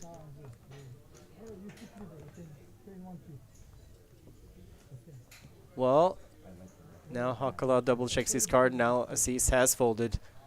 And Ben shows the ace queen. Dama. King. This blind, any defense alam. That's the same word for queen as we have in Norway. Dama. Dama. Dama.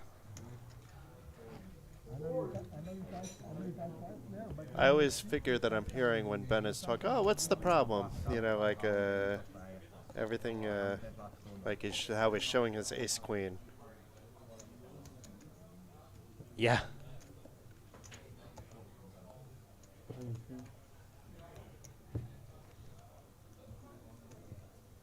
Banco Casino Masters coming up October 2nd to 9th, €250 buy-in, €170 buy-in, 250,000 euro guarantee on that.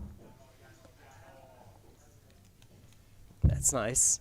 I think it's at the same time as the Norwegian event and the same time as my event I'm going to as well. So another time, but it does sound like a very good event. Yeah, there might be some overlap there. Chip leader Hakalam, queen jack off. He is gonna open. Ben, 2.1 million, has 6-5 suited on the button.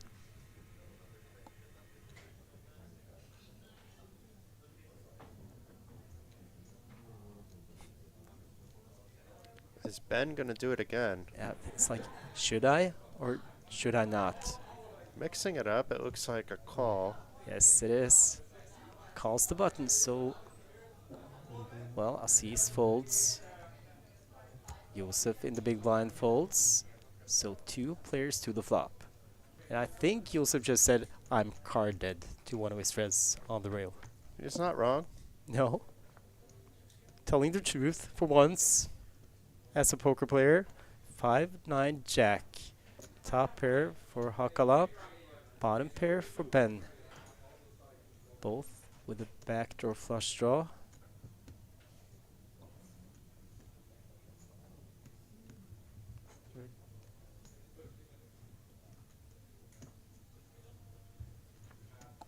Ben wisely checking back.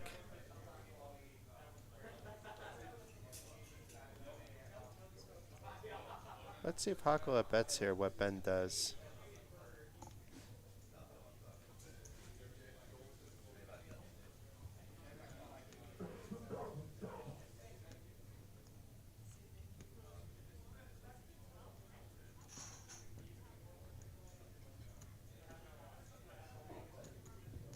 $200,000.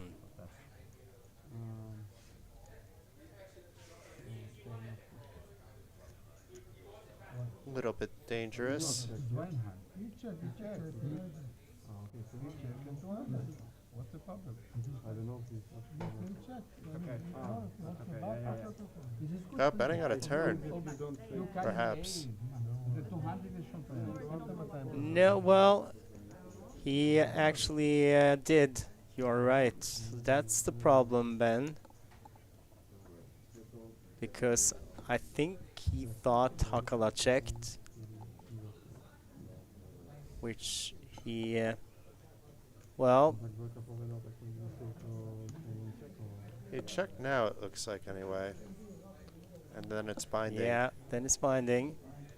If Hakala had changed the action, Ben could have taken back the 200. And then Ben calls. 4 on the river.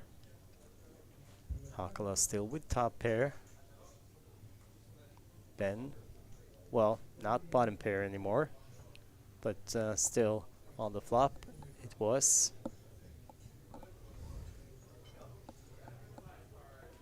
And now Hakala is gonna lead. Go for value here. 375,000. Or 4? Yeah, 475. And gets the call. Wow.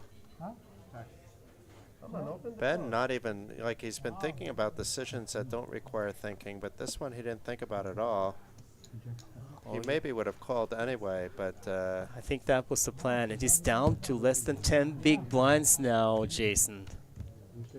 Nobody else really in danger zone besides Ben too, which actually in a way takes the ICM pressure off, but But you still, told me that Oscar said that he doesn't care about anything but the win, so that pressure was never there to begin with. no, but he can put a lot of pressure on the other players, ICM-wise. And also, Senkles pointed out something, because he was in Prague when Ylva Torsrud won a PLO 8 tournament and got her biggest cash so far, which was a little more than 10,000 euros. She is now guaranteed at least 13,940. Congratulations, Ilva. Largest cash regardless of what you do. Last woman standing. There were 2 that made the final table, the other being Yasmin Schuster, who finished in 8th place. Still 5 players left. Sunniva, remember that we are on 30 minutes delay, so no spoilers in the chat. You haven't given any spoilers quite yet, but please don't, if you are watching on coolbetopen.com. But here we go, Ben all in pocket deuces. And after Hakala opened king 4, Aziz has folded, Yusuf has folded back to Hakala. This might work out for Ben. He might get the fold here and now. Torsrud was in the big blind. She folded back to Hakala. She folded a king.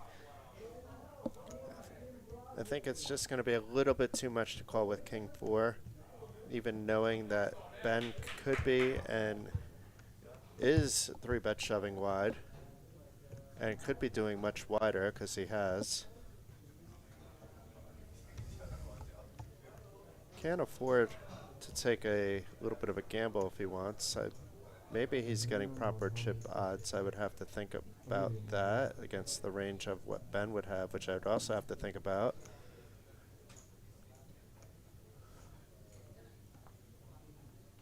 And he folds.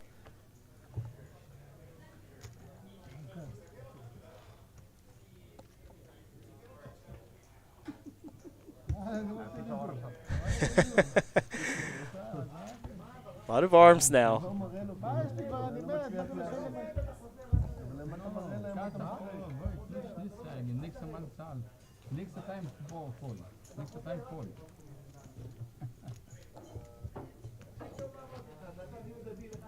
Still 5 players.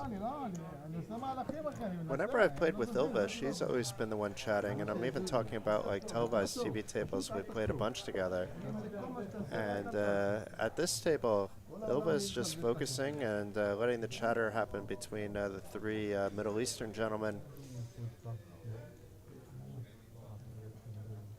Thank you, Cinema. No, I know you know, but still, you couldn't really be sure that the coolbetopen.com site, if it was on delay or not. Well, but it's not. So what you see there, if you don't want spoilers, don't go in there just now. It's a beautiful site to check up on the other tournaments, both the past tournaments this week and the ones running parallel to the final table of the main event. But if you don't want spoilers, don't go there now.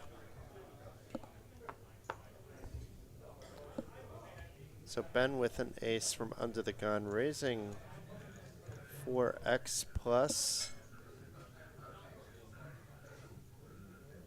And look at this. Ooh. Hakala with ace king in the big blind. And Ben is raised to 500,000. Basically saying that he's going to call. Yeah, all in and call. Didn't even waste any time. And wow, he's dominated. He is dominated. Don't do this at home, kids. Ben's still alive, though. We may not lose Ben yet.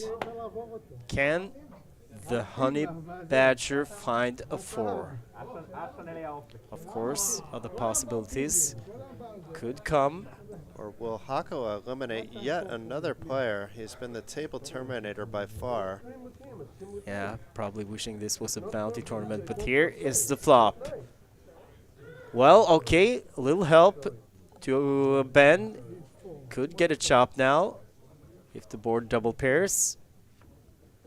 Ace. Okay, that's a bad card. So, Only joined well, to a chop. chop 8 or a 10, but an 8 means that we lose. Rafael Rafi Ben from Israel רפי, לחוץ. takes the round. But I mean, he's given us so much entertainment, and his aggressive playing style has worked for him.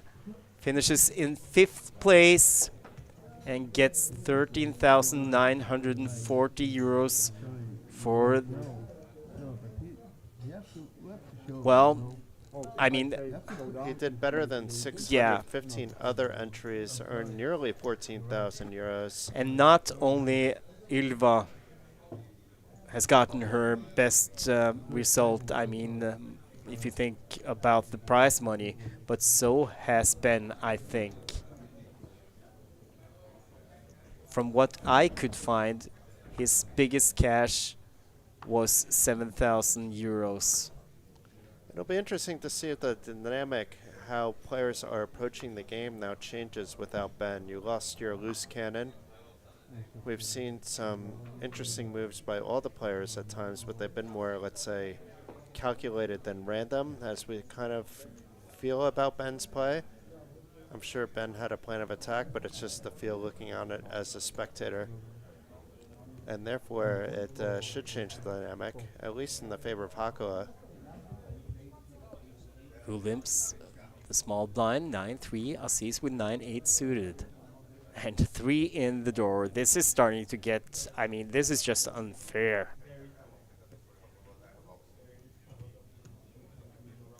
Hakala, I think he has led here. And okay, well, Aziz finds the fold. Seems like the Finn is indestructible right now. Can do nothing wrong. If he's dominated, well, he just hits his card. Yeah, why yeah, not? why not? Just flop it. And either way, get the fold. He would have gotten the fold if he didn't hit, you know, with just the limp and just bet when you get checked too. The game, take number 1. He has so many chips, they need to take some away from him, but they're really just coloring him up, so there's some space on the table. But yeah, he has more than 13 million chips out of the 18.6 million chips in play. It's actually a little bit less because 2 players double bag, so let's guesstimate at around 18.5 million, but it's all the same at this point. And speaking of 18.5, 18,440 euros. That is what all 4 players are guaranteed. Pay jump will come when they're down to 3. Then it's 25,190. Torsrud with King 10. Playing 1.6 million. I want more.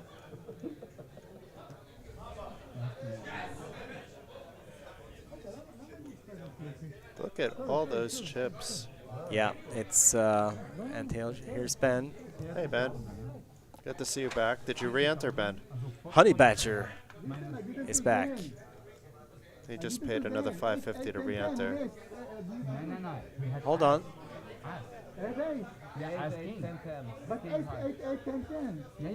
Oh, he's not sure why he lost on the double paired board, not realizing that the ace counterfeited the pairs. Yeah. You have as, Both us, king, the king, 8. עשר. King. נפתח אז.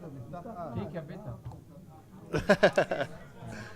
There we At go. least Ben provided us one last little bit of comedy there before heading off. I could see the confusion when the ace came, and then he thought about it. And but I mean, if the other card had paired other card than the ace, then he was absolutely right. But when the ace came and they both had to pair Hakala's kicker played, so I mean. I made that mistake, thought I was chopping, and just to realize that, oh no, I'm out. I've had it the other way as well, where I thought that I was out and I was chopping. just because you're looking at the kicker, forgetting, you know, the other cards on the board. It's not usually a double paired board situation that happens. It's always nice, but look at this. Playing Wow. 13,110 big blinds. Josef, second chippy, 16 big blinds, and we have both Aziz and Torsrud at 13 big blinds right now. I'm going out and buying a fancy jacket just like Hakala has. It seemed to have done the trick ever since he's had that jacket. You're Everything right. is going super well for him. You're right. He changed. He went On the and dinner got break. the Sergeant Pepper jacket in the dinner break. That, if it wasn't his lucky jacket, it is now. He could sell it on eBay for millions. No. That's how lucky it is. No, he could not. Okay, for like $10 maybe. Yes, I'd pay 10 for that jacket. Okay, I'll pay 20. We've started the bidding war I'll for give the jacket. 30. You got it. Hey, cool. I just have to get Takala to agree. 1,000,006. So Aziz all in with the King 10 suited. Yes, he has. Yes. More than fine from the button. He's in the enviable position that when he shoves, he's with the other two small stacks. Oh no, it's, yeah, Hakoa is under the gun. But Hakoa opened here. Yeah, it's- okay, so it's a so- 3-bet shove. So yeah. never mind what I said there. It is. Still a nice play. Yeah, kind of confusing because they're in the middle of. It also got very loud near the booth, so it's hard to hear what's happening on the table. Yeah, they are in the middle of chipping up here. So, but I mean, we can just go back to the jacket. You know, you commented the Norwegian Championship in English and the heads-up duo, Simen Kind Gulbrandsen. Seaman. Yes. I know you find that name funny, I know, but it's a Norwegian And I name. joked about it with Seaman, to Yeah. be fair, too. He knows that it's funny to people who have English as their native tongue. But his name is actually Simen. It's a common Norwegian name. But I was talking about this jacket. In Norway, we call it grijakke. And that means run good jacket. Run good jacket. Yeah. And he has this, you know, it's like, what do you call it? Like it's sweat sports jacket. We call it a camping suit in Norway when you have like this track suit. You know, track suit is the English word. He has it like a. It's terrible in pastel colors and it looks just terrible, but he always wears it when, at least when he's deep in tournaments. I remember the jacket, but I couldn't listen to all of it because I'm still laughing about Seaman. Yeah? Come on, Jason. You're a grown man. It's I won't tell you my age, and I'm still laughing at that. I would be scolding my son, but shouldn't be that funny, you know. Other Norwegian names that are quite common are Odd. And like Oddvar, yeah. Yeah. Or Odd Thomas, like the books. Yeah, and also Randy. Randy is also Yeah, American. yeah, you're right. Randall is short for. Yeah, but that's kind of funny for English people, I guess. Like or British people. Not like Seaman. No, okay. He's a funny guy. He's a nice He guy. is, he or I is. wouldn't be mostly joking. To show you how much the language has changed, it used to be like the nickname for Richard was Dick. And now can you imagine, you know, like if that happens, you know, it might be deemed a little bit insulting. Yeah, I get you. Where Seaman is at least not insulting, it's just funny. It's a natural thing. I mean, we would not be here if it wasn't for Seaman. And I mean, Tati saying that he felt the final table died a bit after Ben. I agree, and then he was also excited that Ben decided to have one more cameo appearance. Shake things up a bit. We even had the floor there and players explaining, no, you don't have your seat back. Trying to get back on the table. So, now, Josef with ace-6 suited. Less chips physically at the table. Well, Blinds are up too, so it's a 10 big blind shove. it is. Ace-6 suited, folded to Aziz.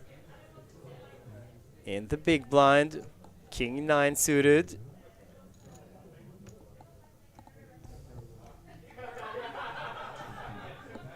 When he sees how much, I don't think Aziz is going to call, but sometimes in these spots it's good to just ask for a count because now you know exactly how much your opponent has and you can keep track of it in your head. If you have trouble eyeballing chips. 160. 1,690,000. Or maybe he's seriously thinking about calling with King 9 suited. With 2 short stacks in play besides him. Expensive. Sehr expensive.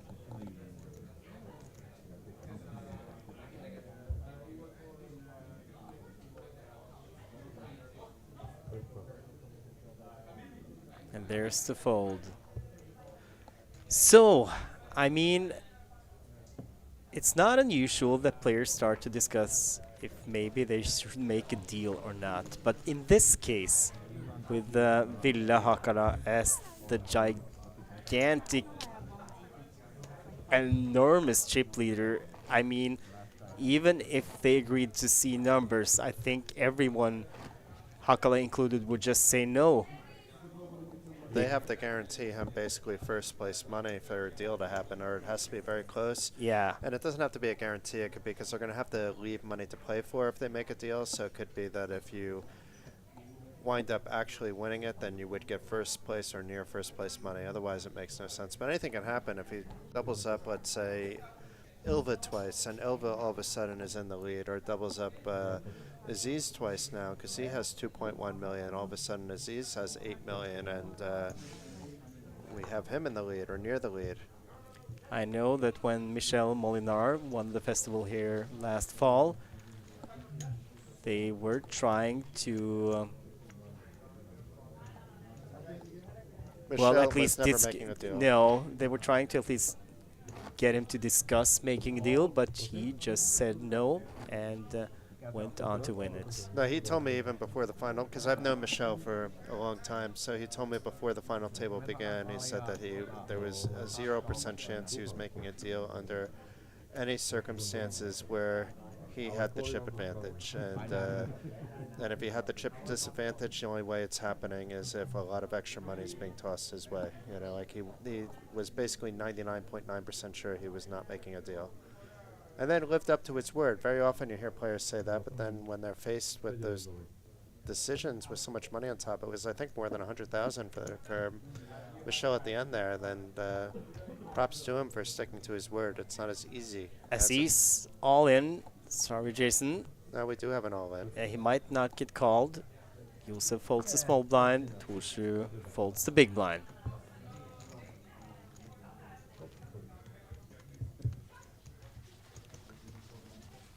Four ways in the Coolbet Open main event. We may have more than that, but these short stacks, only 3 players don't really have a raise sizing.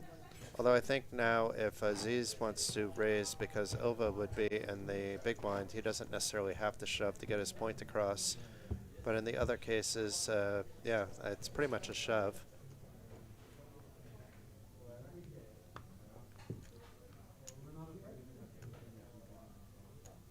So Aziz,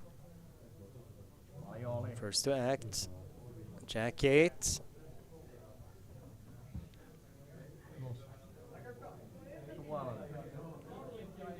Folds and cheers with the chip leader.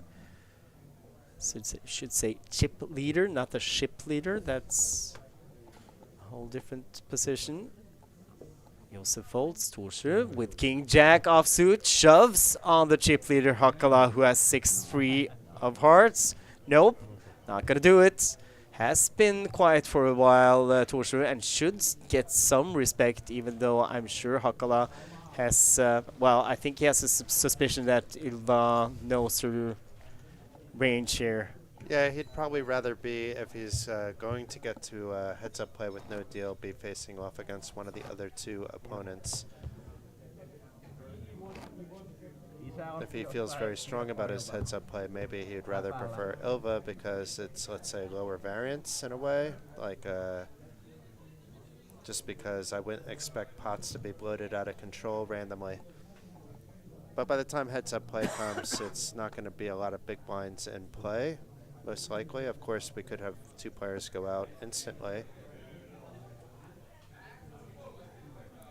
Torsrud with Queen Jack on the button. Oh, she was thinking it through. What does the charge say? What have I? This was. You can tell she thinks this was close. It was close. I don't think I'm folding there, actually.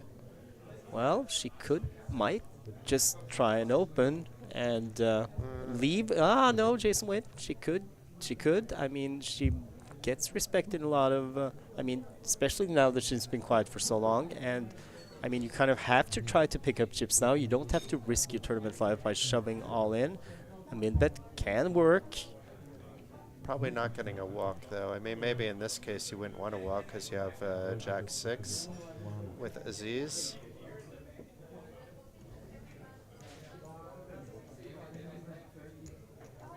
But just finish. Of course, you leave yourself open to be exploited if you just open the button in Ylva's spot. But still, sometimes you gotta do that. I mean, instead of risking your tournament life, try to kind of make it a steal. If you get called, you'll have position, and you might flop well with Queen Jack off. But back to Then the you're hand down being to played 9 right big now. blinds. Yeah. And on a board like this, you're going to have to continue. And then you have a player like Aziz who is very sticky. I'm not saying he's sticky multiple streets, but he would probably call a flop bet. Yeah, well, I've seen better players than, at least than me, open with a stack of that size. Yeah, I'm not saying it can't work. I'm just saying that you need to know how to do it very well. Of course, it's like that's like every spot, every situation in poker. And it's much harder when you have Aziz in the big blind, I think, than a player that's following a little bit closer to GTO. Yeah, you may be right, and but still, I disagree. But this is poker. This is what it is. That's Yeah, why we have two different approaches. yeah, and I mean, one of the things that's important is that you have to play the style that you're comfortable playing. If that's a really good point, that you need to be comfortable making We have plays like Ylva that. all But in, Ylva all sorry. in, ace king suited, that's more than enough. And if she's going to be jamming here, then she has to jam those queen jacks as well. To balance, I don't mean that she needs to jam it, but if she's going to be playing a queen jack, then Well, she should be jamming it. yeah. Well, still, But ace king much stronger. it is.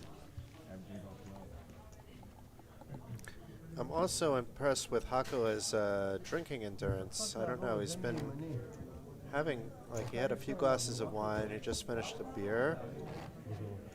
But he's from Finland. Yeah, he's not like drinking like a madman, but it's been consistent since the beginning of the day. But he's from Finland.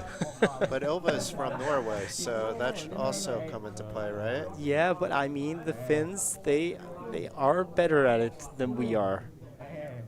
So you're saying the Finns are better. They handle it better. So you're Well, saying the Finns are better. Yeah, well, yeah, Period. Like, no, we're not going to say it what, that they're just better. yeah. Yeah. But I mean, we are a close second. So Hako raising NA2. Of course he is. He can get folds. It is going to work again. And Tati making a good point. I think that we basically already alluded to this, but I agree that he could be making a deal where, yeah, it would make sense for. I mean, I've had that situation where I've been in his spot. I'm sure you've had, Stieg, where the players are happy to make a deal amongst themselves. If it's basically a situation like this where they're battling for second. I mean, it's not really the case that they're battling for second. We've seen stranger things happen, but at this given point, that's how it feels. And then Hako, even though he's a huge favorite now to win the event, there is a chance that he doesn't. And if he can lock up near first place money, I'm sure he'd be thrilled with that. Jaakko Hakala, his biggest live cash prior to this one was 9,200 euros. So he's got a personal best. But Aziz is all in under the gun, so hold on a Yeah, second. he has ace-7 and folded to Hakala in the big blind, king deuce.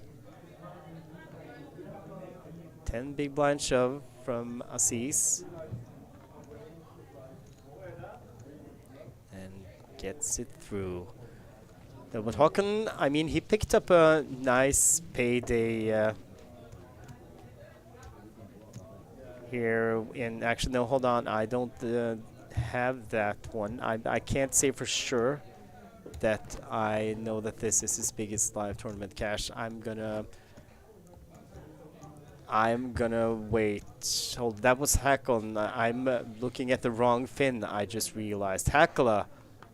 His biggest tournament win is, well, was 12,756, and he picked up a nice payday here in Bratislava on Friday when he won the 8th game. Does he have any cashes outside? Yeah, he has a few. 3,000, yeah, 3,000 euros for the victory in the 8-game tournament. He hasn't won this one yet.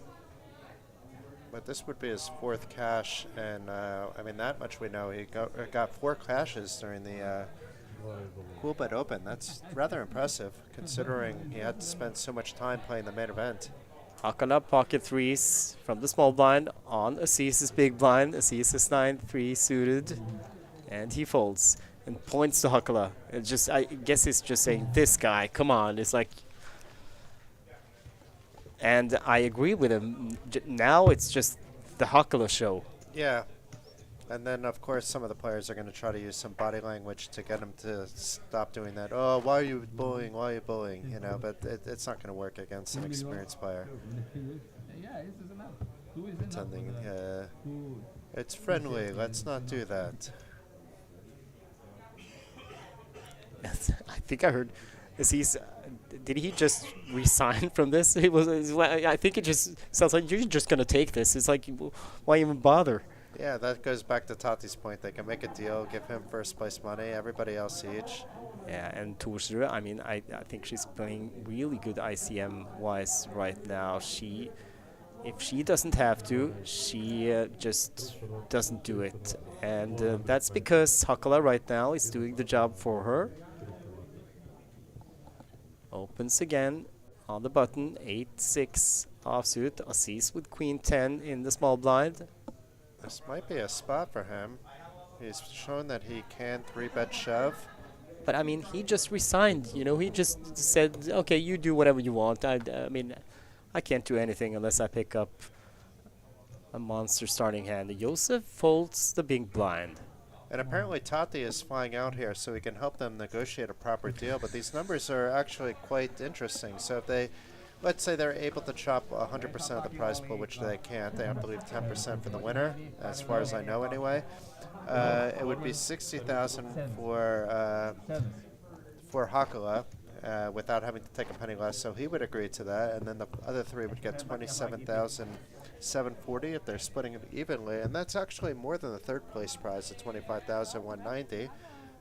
So it does sound like an equitable deal if they didn't have to keep 10% for the winner, which kind of adds up now to more than 10,000. Well, might be that 1 or 2 or even 3 of the other players, they don't really care about money. We don't know.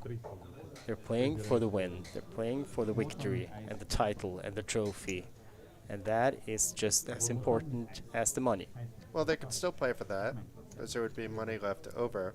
Yeah, but I'm saying one of them might say no. 2 of them might say no. Even 3. I mean... Maybe even Hakala says, no, I won't take first place money. Yeah, you're right. You're right. No, but it's like... we don't know that they. I mean, of course they're not out. I mean, one double and then another one, and well, they kind of need another one. Short stacks, and yeah, then they're in the chip lead, and then take out Hakala. Yeah, I mean, of course they all want to win 60,000 euros, which is the first prize. So, but right now it's not looking that good. Torsrud down to 9 big blinds now. Josef 8. Assis second chippy with 14 big blinds. And if we go to the next blind level with 4-handed, then yeah, these stacks get even shorter. I think we the average might. Doesn't even matter anymore because of where all the chips are. I think we might be there. I think we're about halfway through this level now. We are? Maybe a Yeah, little bit yeah, more. you're right. Yeah, okay, I was ahead of So myself. there may be some time. 8160. Like Ilva may jam here. It is a small blind into the chip leader. Does not want to take the chance. Wants other players to go out. Don't blame her. If you're playing like Ben solely for the trophy, as Oscar told us, then that's an easy shove. From a chip EV point of view, it's an easy shove as well. But Hakula looked like he was itching to call Ilva on previous shoves, but just showed up with hands like 6-high, so couldn't do it. So don't blame her, actually. I would if she was the only short stack, then it's an easy shove too.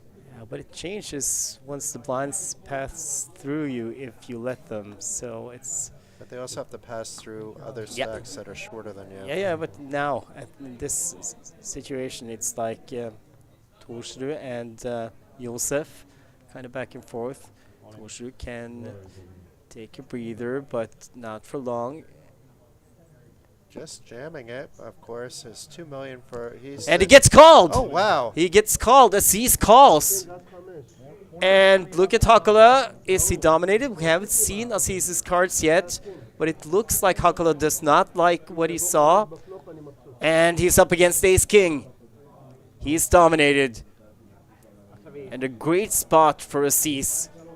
If he can hold, let's see. Of course, but the spot is still great. And I mean, if he wins this one, he's a clear second, clear of the other two short stacks. 9 King 4 top pair. Okay, Hakala, he needs runner here. Deuce 3. Okay, a 5. 5 on the river knocks out Hakala. But the deuce, that's a safe card. He gets the double up. And now Aziz is playing 4.4 million. And just one more double against Hakala, then he is actually the chip leader here. Yeah, one more. If he doubles through Hakala, he's in the chip lead, and he shouldn't have been calling light with being basically the table captain among the short stacks. But you can't ever be folding Ace King to a shove in that spot, and it paid off nicely. Now he can sit back and see what happens with the other short stacks and try not to tangle so much with Hakala unless he has a hand. But if Hakala starts folding a little bit, then it could be that we see Aziz start to bully both Torsrud and Josef. They should be concerned about having the other go out before them. And poor Hakala down to just 70 big blinds, 4 ways. That was... I was trying to load it with sarcasm or irony, or I'm not sure if that came through. No. No. He's still good. I don't think this will... Well, it will change a little bit, but not much for Hakala. I think he's just going to keep going. As he should. Daniel. Asking as 5. Ilva probably not too happy. No bad beat happened there. Yeah. Same with Josef. And Daniel was just told, I had Ace King, he had Ace 5. I wonder if I that... should hire him as a live reporter to work with me. Apparently he's very good at recalling hands. I wonder if that was Daniel Schocker he was talking to, who went out in 10th place. Daniel did stick around for a little while. I don't know if he's around now, but I did see him on one of the breaks. Brandon just shot straight home to where he currently lives in Budapest, and he went out 12th, and by the time we had 9 left, he's chatting with us. Yeah, it's impressive. He's moving over to Malta, where he has a passport. And where I'll be spending quite a lot of time during the autumn months. Both now or? Yeah. Must be nice. I'm gonna be in Norway. Where I mean, I'll be indoors most of the time, Yeah. to be fair. I am taking a few days like More that you that don't involve work, but This is the letter. there'll be like a 12-day period where it's just every day. It's good that I enjoy my work though, so it's not that I'm upset about that. Yeah, with Yoda, it's like fun when people say, "Oh, you're traveling to all these exotic places," and I said, "Yeah, I'm traveling to a lot of different casinos." yeah, true. Mostly staying indoors. Akala with ace jack. And he opens Takže on má výhrady, proto jsem zdržoval. Dvojka race, 350. 350,000. Aziz folds. Josef folds. Torsrud, jack 9 suited in the big blind. And she folds.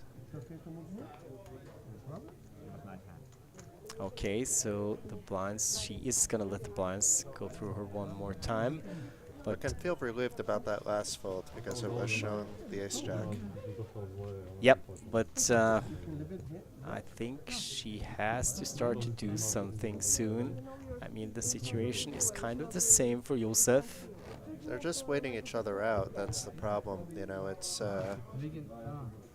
I wouldn't say suicidal to do something, but with the jack 9, I don't mind the fold there. It's 18,440 euros for fourth place, so they've already collected, banked quite a lot, but the pay jump to 25,190 is nothing to laugh at. So of course it's nice to find the spot to go from 7 big blinds to 15, but She is in the small blind now. Aziz folds, Josef on the button. Josef is under more pressure to get something moving just because he has a similar stack deal, even a little bit less, and the blinds are coming up to him. So And he shoves. Torsrud in the, oh, that's Aziz's cards. So hopefully we'll get Josef's cards. Torsrud folds. And Hakala. the suspense, we still don't know his cards. That means we don't get to know Akala's cards. Okay, oh, ace king. He was in the wrong square. King 10 suited for Torsrud. And Akala with pocket fives. 730,000 to call. Is Hakla going to go back into Terminator mode? He took a little bit of time off against Aziz. But let's see. He likes And to he's win called. bets. He's called. And this is for Josef's tournament life. Yehuda Josef. He is behind. But he is flipping. And he's using his one time.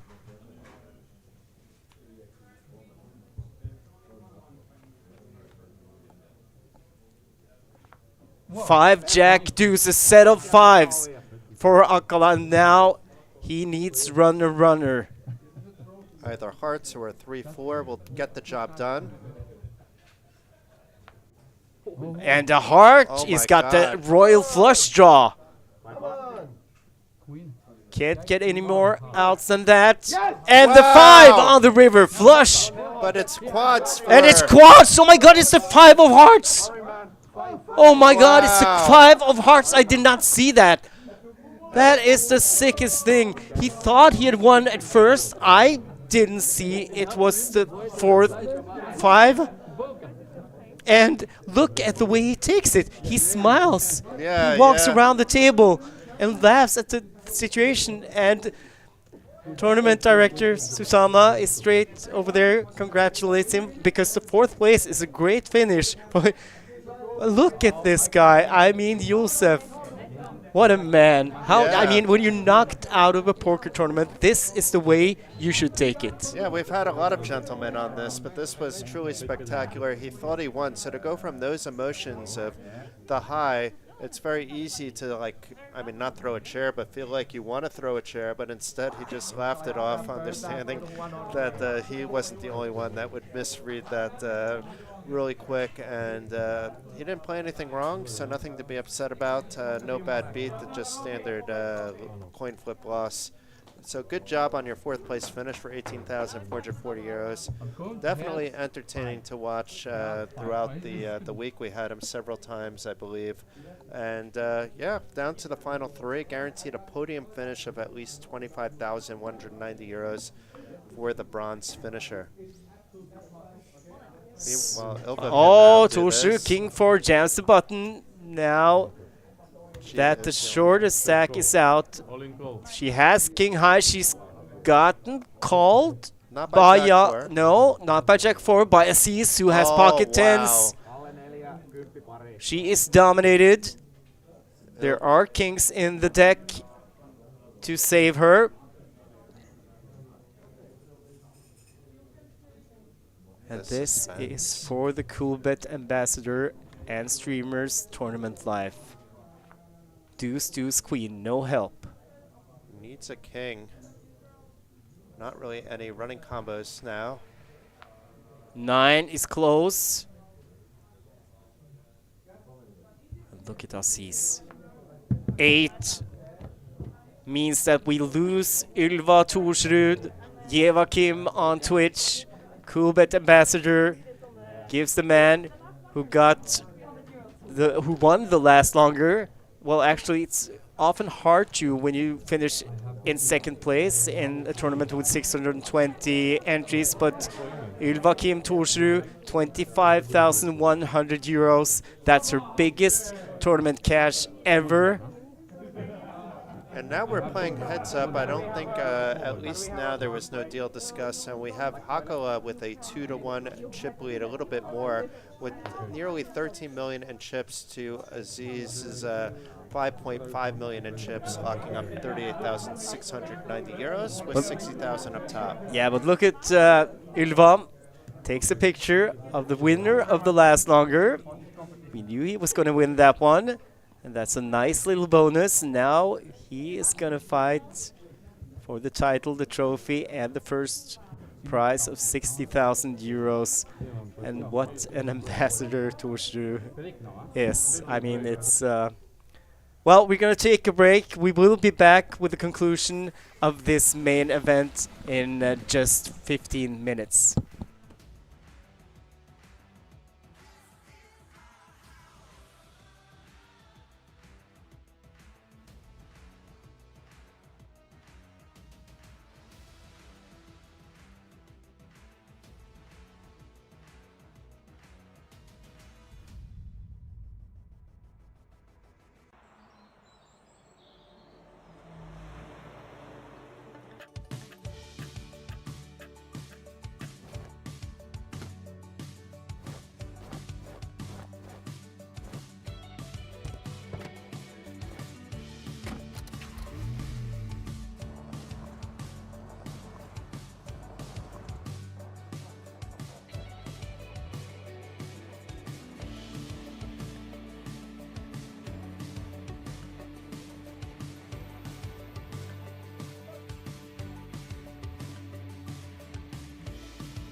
We are back, so is Majid Aziz, but we are still missing our chip leader, Ville Tapani Hakala from Finland. So we have some time before the heads up starts, and I mean, they are now guaranteed at least 38,600 euros, but the winner takes home 60,000 euros. And as we see, Hakala with the dominating chip lead, but just one double up, and then Aziz will take it, Jason. This could go either way. I'm thinking now, I mean, Aziz, he has a lot of experience, but I mean, Hakala seems like a guy who studies a lot of poker. I think he uses solvers. We know that he, well, we could tell by the way he plays, he has a great understanding, and I think we might be in for a long heads up, because I think, I'm going to try to make a prediction, I think Hakala now is going to play small ball. I believe so too, and we were talking about this a little bit during the break, and Aziz is also a very experienced player, but I just get this feeling from Hakala that in addition to his comfort zone playing live poker, that he's logged in millions of hands, most likely playing online poker. So despite being younger, he may actually be the more experienced. He's certainly the more experienced in keeping his emotions in check. Not that Aziz has been out of control with that, but I expect him to be attacking with a consistent game plan and not letting emotions change that game plan.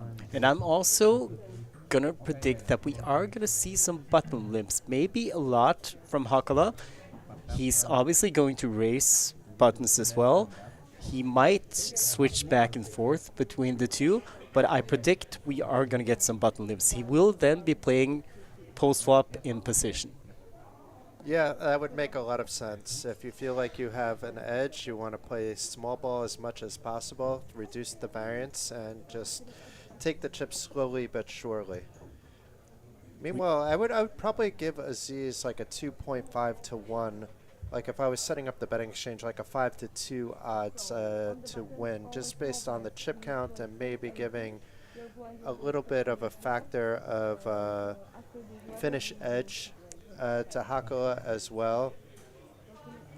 I think I would still bet on Hakala despite liking to pick underdogs in that scenario, but probably at 3 to 1, then I'm going over to Aziz already. So here we are, heads up, 620 entries, 6 flights to day 2. So it started on Wednesday, day 1A and B, day 1C and D on Thursday, and then day 1E and F on Friday. Day 2 yesterday, and here they are. Ville Tapin Hakala from Finland and Majid Aziz from Egypt, the only Egyptian player in the tournament.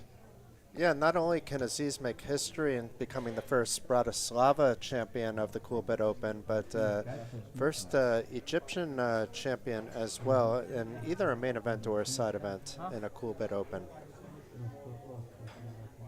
We've had some of the Israelis already win a championship, so they didn't miss out. Austrians have also won. Hakala could become the third Finnish main event champion from Finland, right? Yeah, that's right. We have Sebastian Wall for sure won one, and Matthias Siljander definitely won one as well. In the case of Siljander, he finished third one year and won it another year.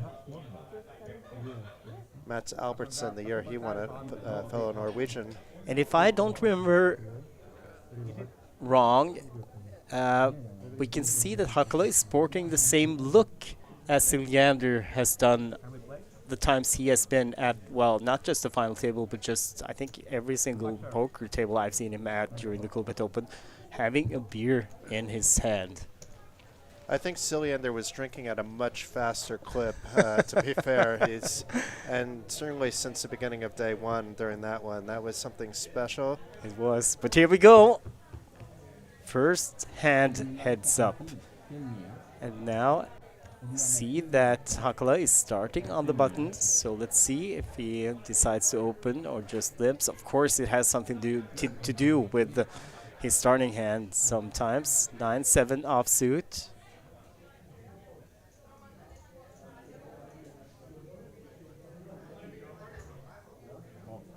And there we go.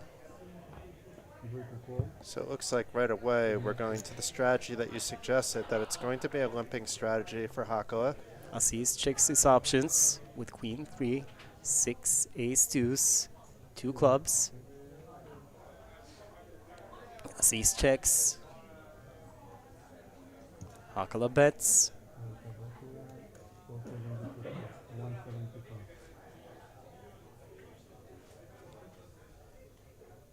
$175, and Aziz folds. Do we know if they have shortened the periods of the levels? That I don't know. They They usually sometimes do. during heads Yeah, up. because playing heads up with hour-long levels. It says 30 minutes in the system now, so it looks like they have. Yeah, that's what I thought. I just wanted to confirm.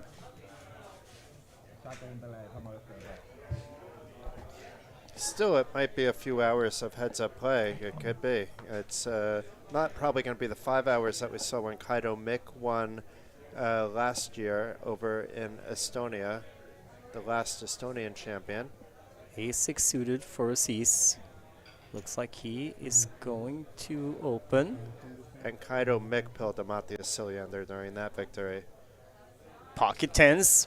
No, 10-6. Okay. That was the red jacket that had me fooled, I think. Kind of close to the monitor as well. But still, just a fold. No, but I mean, if Hakala has decided to small ball this one, which I think he probably should, then this could take a while. But I mean, it could be over next hand too, if 2 big starting hands just clash and get it in pre-flop. And let's keep in mind they've logged in a lot of hours. Let's just assume they're all in on one. They're both in on one bullet, which may or may not be the case. That means they played all day for like 11 hours, 13 hours on an opening day, depending whether they entered late. And yesterday was what, about another 11, 12 hours, and now today we're on hour number 10 and a half.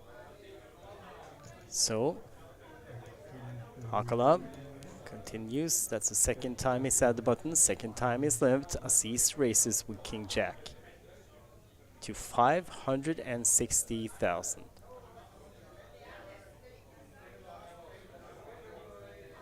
Well, this is something that Hakala might take advantage of later, because if it's limping like the hands he just wants to see a flop with in position, he should also be limping some of his top range. And now that he got such a big race out of Aziz, I think Hakala was thinking just the same thing. Yeah, most likely it is a bit big of a sizing.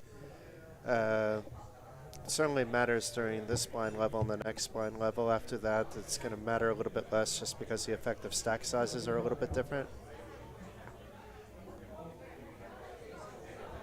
Queen 10 for Aziz. Now he's going to call. Hakala, King Deuce. He checks.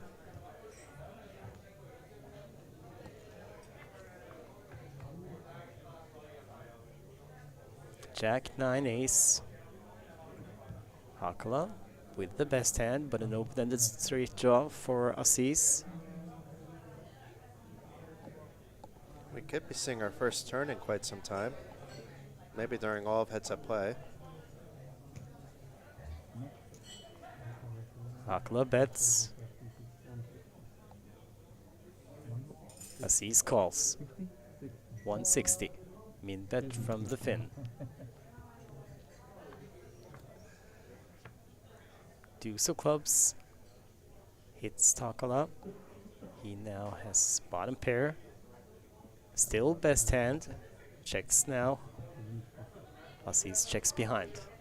And another race on the river. 800,000 in the middle. So it goes check check. And that goes to Hakala. Hakala happy to see Aziz check it back.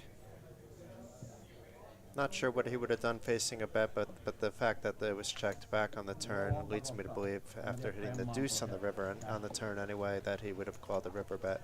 But did you see the smile on Asis's face? I'm not really sure what that meant.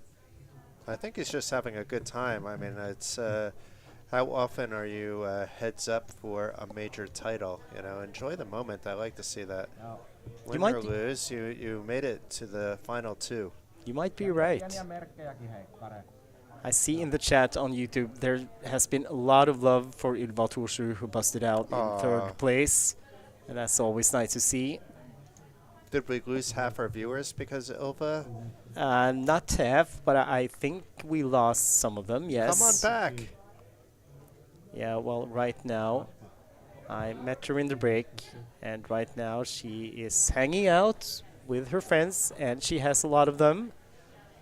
A big Aperol Spritz, just to as a consolation. But she was in a really good mood, biggest cash of her life, so all good with Ylva, for those of you back home who are wondering how she's doing. And keep in mind, she could have easily gone out in 8th place when her Queen Jack. No, it was Ace Jack against got Ace there Queen. against Ace Queen. Yeah. That was started the demise of, I think, Florian, actually. Yeah. One of You're the many right. bad beats he took at the final table. Florian Fuchs. So instead of going out in 8th place for 5,090, she went out in 2nd place for 25,190. So Third place. nothing to be ashamed about, something to be very proud about, and to remember for your life that this was your biggest score, at least at one time. But I expect even bigger and better things out of Ilva. As Steek pointed out not so long ago, she works hard at her game, but she also has a very good network of very good poker players around her, and the right attitude and mindset to really keep going in her progression as a poker player. Aziz folded the button. 7-3. That's kind of, well, I mean, you can of course do that, but still you can also try to limp. I don't think Aziz has this limping strategy, at least not yet. He might, you know, oftentimes in heads-up duels, the players start to mirror each other. So if one player keeps doing, you know, kind of the same thing over a longer period, the other player adjusts, and then the opponent again kind of often readjusts. So we might see some swings in tactics here. So Hakala limps the button, 10-4. Aziz checks his options, 7-5 suited, 10, Jack, Queen, all 2 spades. So Hakala, he flops best again. Was best before the flop too. Check from Aziz, bet from Hakala, and Aziz folds. And I wouldn't say Aziz was as emotional as Ben, but he showed some emotion before, and I expect if Hakala just keeps getting the better hand, or otherwise being able to run over Aziz, we will see his demeanor change. We could already see that, you know, the fun that we saw in him is kind of aired out after losing the past 2 or 3 hands. All small, but he's down to 4.5 million from 5.5 million from the start of heads-up play. Small ball strategy working thus far for Hakala. And look at this, Aziz limps the button, 10 deuce. King Queen for Hakala. Is it time to punish the limpers? Yeah, I think so. King Queen, big hand, heads up.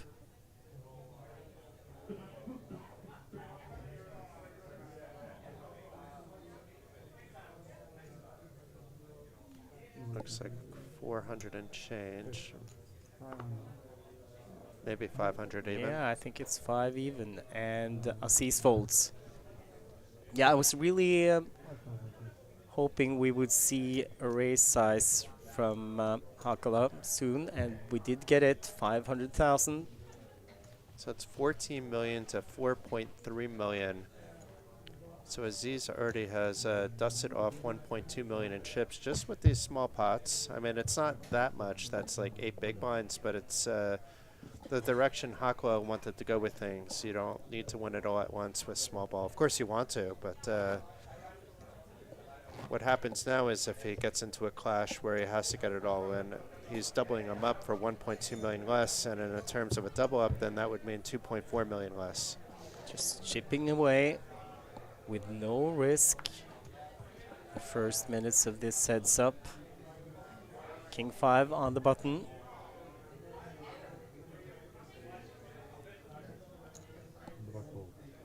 Limps in. No, yeah, he does, yep. 9-8 suited for Aziz. And he checks. Could have raised with that hand because he's going to play out of position after the flop. Oh, but look now, at this. flop's good. 2 pair. Glasses come back on just to double check. Yeah, but that might be a tell. He has 2 pairs of glasses, though, so we have to see which one he's putting on. 2 pairs and 2 pairs of glasses. Hakala with the gut shot goes check, check here.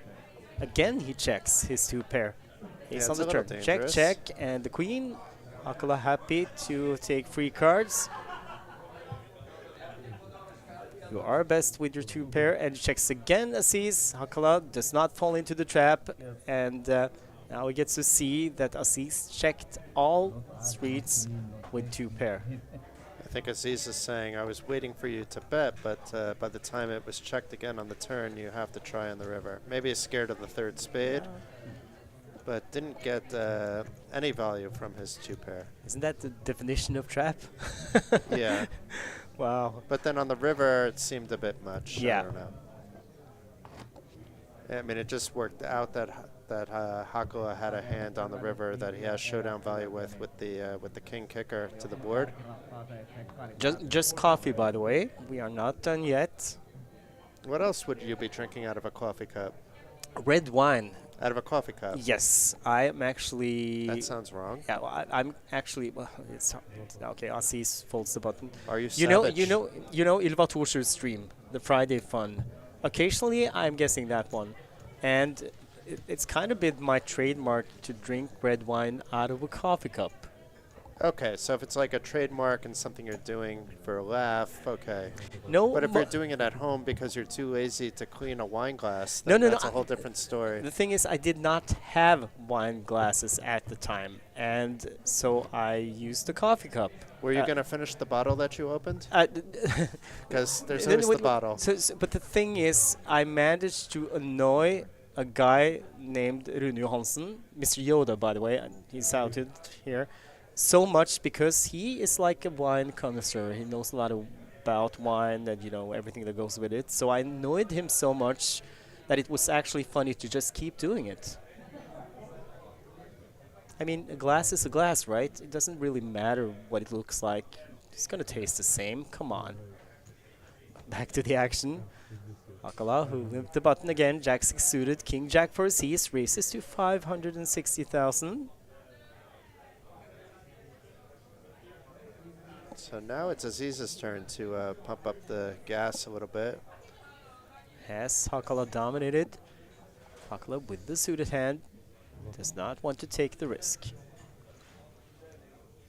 But what happens if you've had so much wine that you forget that you put a little bit into a coffee cup? You wake up the next morning, need to be clear head.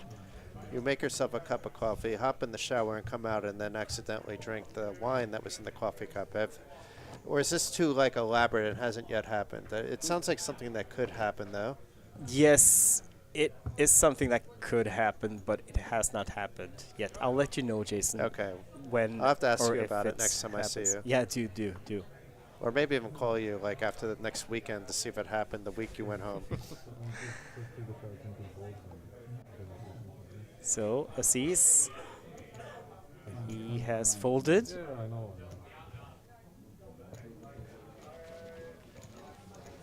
Gave a walk. 2 times he's done that.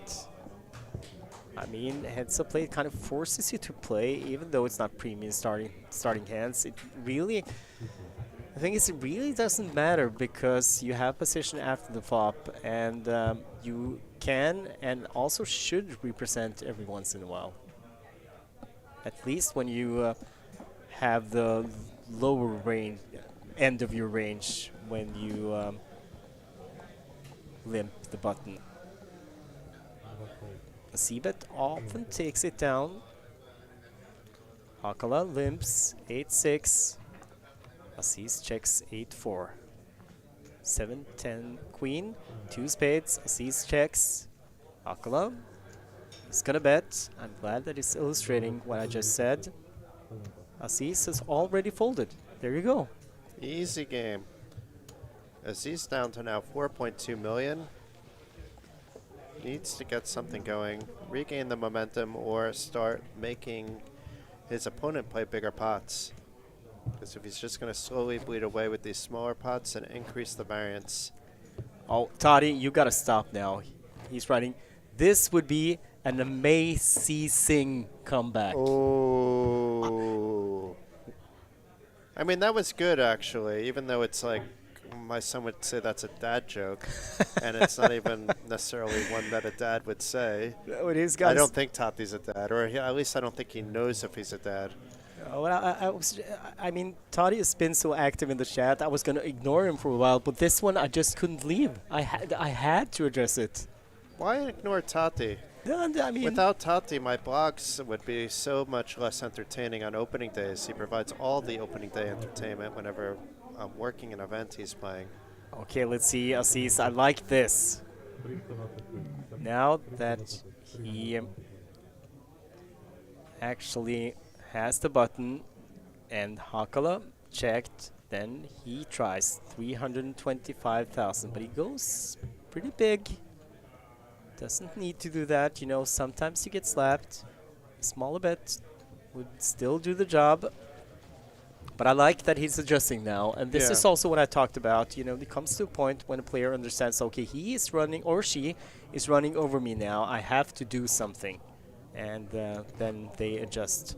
I think Aziz, that was at least the start of it. And it's hard to do on the fly. It's not like you can call timeout like you can in basketball. You have to do it on the fly or wait till your scheduled break to think about strategies. So it's good to have a few strategies in mind and how you're going to adjust to your opponents if it's not second nature to you already. So limp with the sixes. So is it sixes? No, queen six. Okay. That explains it.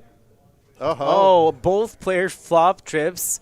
Okay, Wow. Aziz ahead right now with the, well, I mean, with the right run out here, he could actually take the entire pot. Also, there often is a run out that will lead to chops. 160,000 is the bet from Hakala with the strips.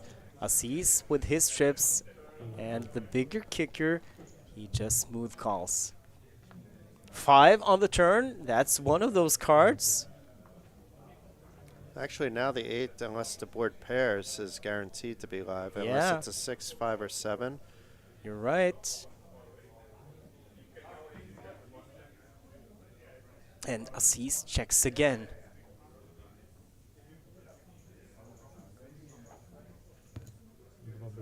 $300,000 is the bet. And Hakla definitely thinks he's good at this point, trying to get some value out of a 7. This could be the start of an amazing comeback.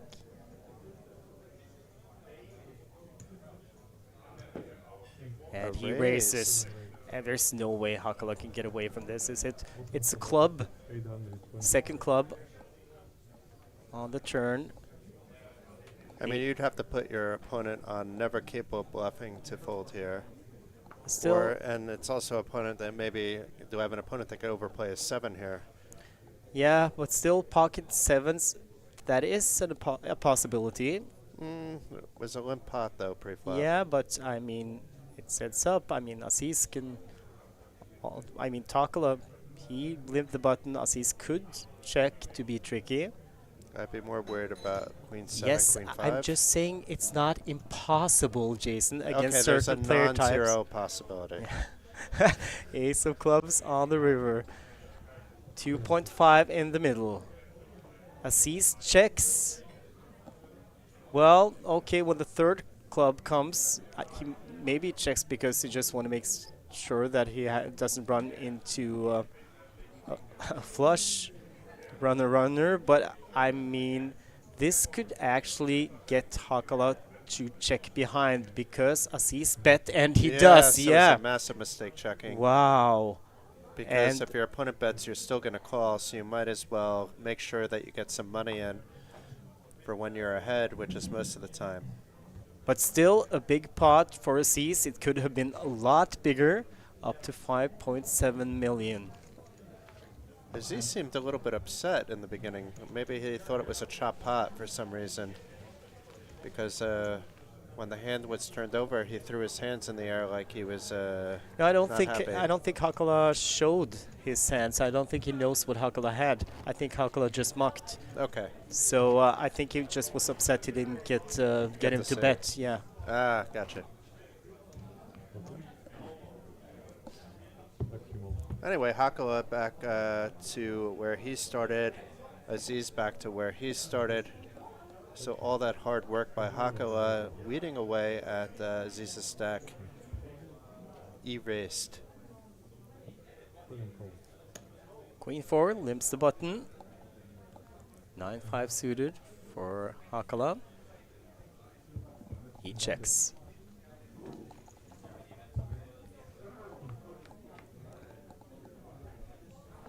Nine in the drawer, along with 2 3s.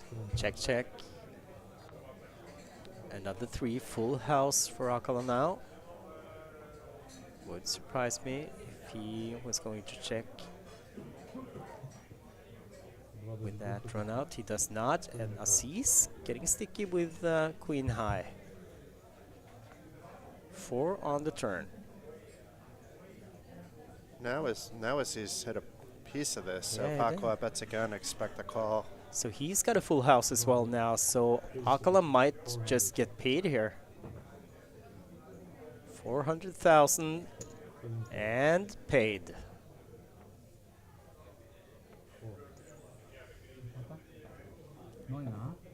So Aziz back below 5 million. I feel like he should have gained a little bit more that last spot, but and lost a little bit this pot. Like this, shows that he had a 4, shows that he had a full house, and taps the table. It doesn't mean Hakala is going to give you any free information, nor should he. But Aziz is here also to have fun, and when you're playing like a home game with your friends, smaller stakes, especially when I'm playing with like people that don't play poker that often, of course I'm showing in those spots. I more like the show when I pulled off like a weird bluff against people that you shouldn't be bluffing against because they're calling everything than anything else. But you know, in a game like that, but here we're heads up, and yes, they've locked up quite a lot of money in 38,690, but there's still another 21,310 euros to be played for with the 60,000 euro top prize. So it's quite a big heads up match. Okay, Queen 3 suited for Hakala, King 3 suited for Aziz. Raises to 560,000 after Hakala limped the button. Hakala folds and Aziz shows the king. Maybe pair or 8? No pair.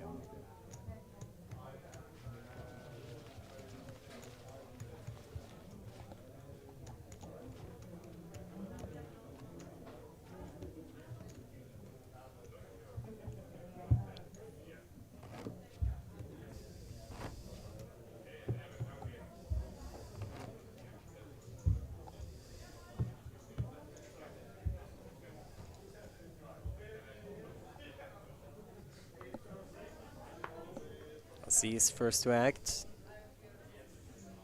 King Uh-huh. Jack. This time just limping, it seems. Yeah, I like it. That No, was he a raised. raise. No. And this time Hakala. Hakala is showing a card, but I think it was just a 3. That's not really giving away any information. No, and I But mean, It's perhaps to get more information out of Aziz because he's showing that he's showing now. yeah, and I mean, I think it's just to get Aziz to keep on showing cards so he can pick up information. So I mean, like you said, he doesn't give away anything, you know, when he shows the 3 there. So just to return the favor, if you know what I mean, Yeah, without without really returning giving. it, Yeah, yeah. yeah. And now Hakala's turn. King Jack suited.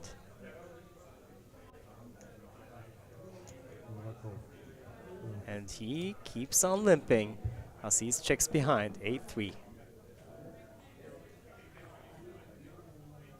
4-9 jack, top pair for Akala, not much there for Aziz. He checks. I think Akala can just breathe at Aziz and he will fold. And he does. 165. That's enough. You don't need to go bigger. This time I think he wanted to call, but still. Definitely wanted to call and then to size up bigger on the turn. Depending on whether it was a favorable turn or not an unfavorable one.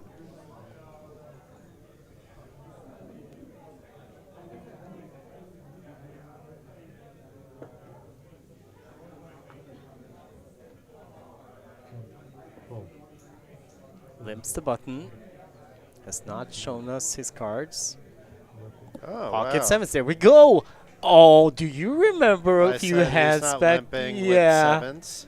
Well, it was a different situation because I think he was not on the button, so he checked in Yeah, that and he, hand. was, So and he was shorter too. yeah, Jack 6 Jack. Hakala not falling for it. No, he checks Aziz with a quick bet. 300,000. There you see the difference. I mean, He's betting big. yeah, he is.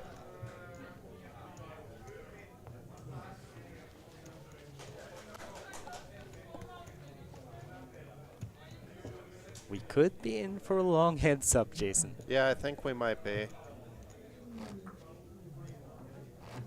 my bottom? Yes. Yeah, you are good. It makes perfect sense for Hakala to continue playing small ball, and Aziz seems to be fine not bumping up the pots. Occasionally he will, but in general happy to also play limp pots.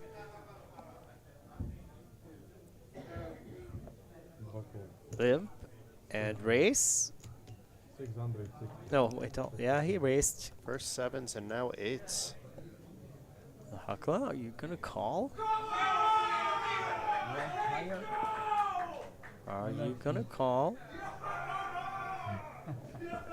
Are you gonna? I like to play long. No.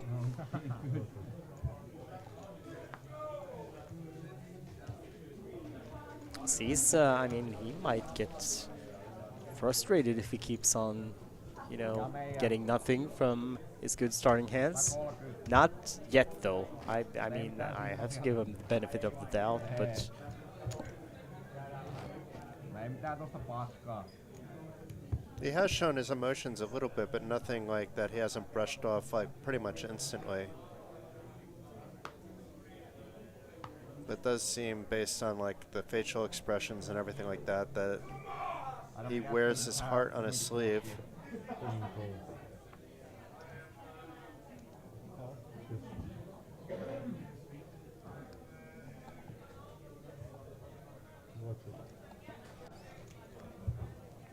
Hakla checks king 5, sees limp 10-8, flop 4-3-3. Check, check. Ace on the turn.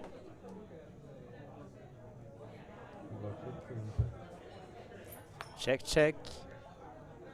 Hakala still best. Now has a straight.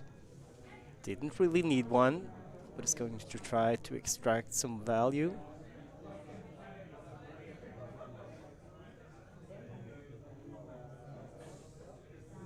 I think that's going to be hard. 300,000 and Aziz folds. Yes, it's 14 minutes. 30? Break. 14. If you come back, no, you will have 15 minutes, okay? 15 minutes. So are we there already? Or we can play one level and 10 break, okay? No. We have to do and the graphic is already done. 15 minutes. Okay, so they are discussing We have some toilet breaks later. a break, or if they are not going to take the break. I think what I heard was that Hakla asked if they could.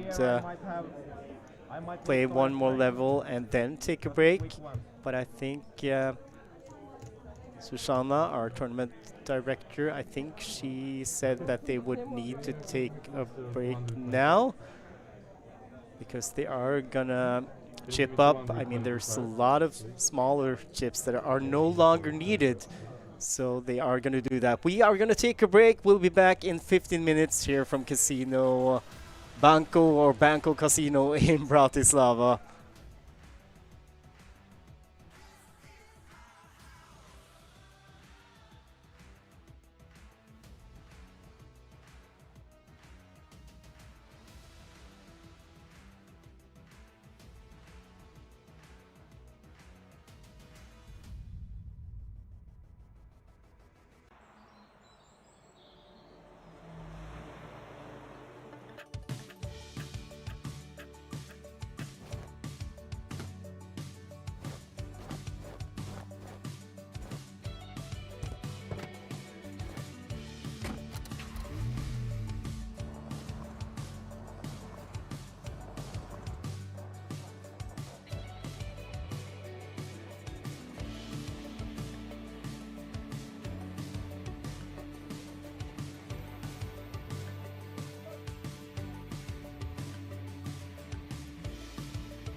Let's go, Austria.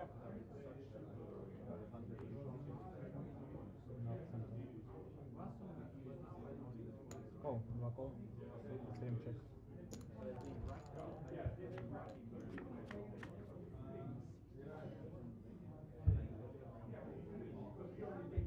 Same check.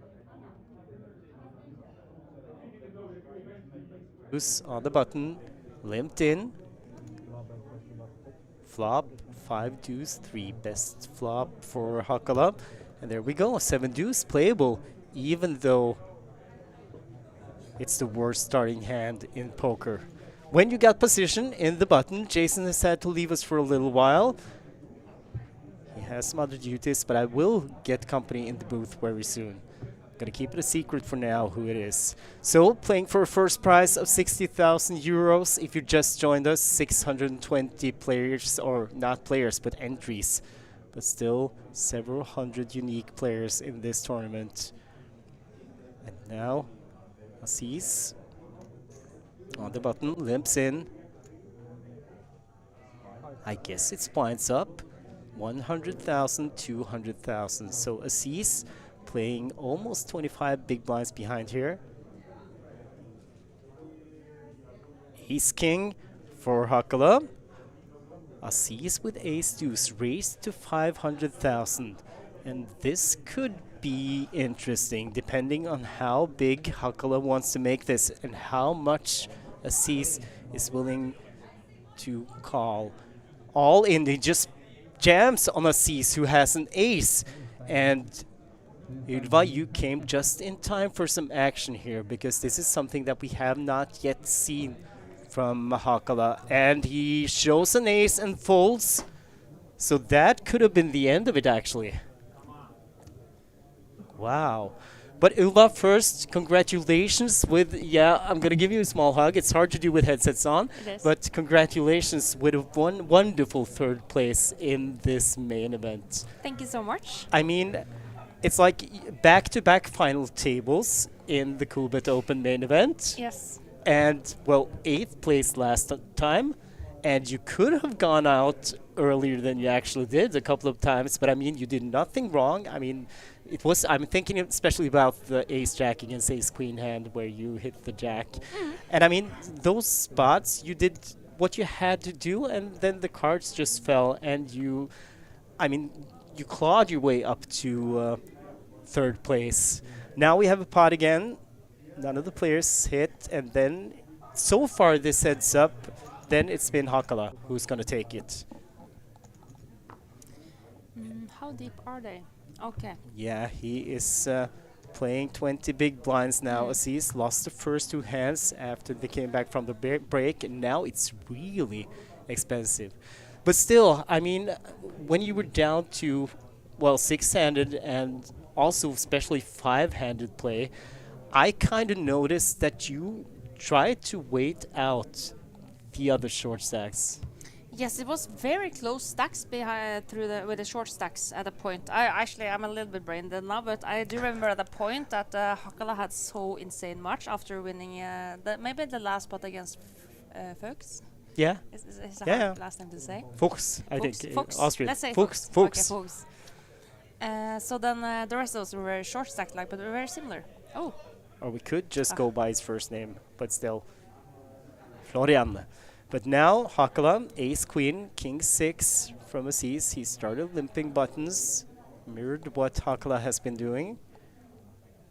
And this could, I mean, he has been just chipping away at Aziz and his stack, and now he is going to raise. That looks like 750. And Aziz folds. Well, down to 3.9. Yeah, no, it was, and you did it. I mean, we talked about it. This was your biggest ever tournament cash. The last one was in Prague. Yeah. Back in December last year. And now, I mean, more than doubled your prior biggest cash. like 2.5x if I just do Texas Hold'em tournaments. Yeah. So it must feel amazing. But I mean, of course, this man, he is an obvious favorite right now. Aziz, I mean, I guess we noticed the same things that you probably did. A little more, well, he kind of has a little more emotion than the Finn. He's kind of caught up in moments, both, you know, joyous moments and when he's frustrated. And that could matter as well here. Now, again, a king for Aziz. Hakala continues to limp. And this time, Aziz just calls with the best hand. So maybe an adjustment. Ace on the turn. Aziz checks. Hakala must worry that Aziz has a piece of the flop, since that was the first time he called actually in this heads-up duel. Well, with nothing though. We know, they don't know. Hakala is gonna fire one more bullet. Looks like 675 or 700. And Aziz, he folds. Oh, that was a snap fold. I'm not so... I have no idea how to play heads up.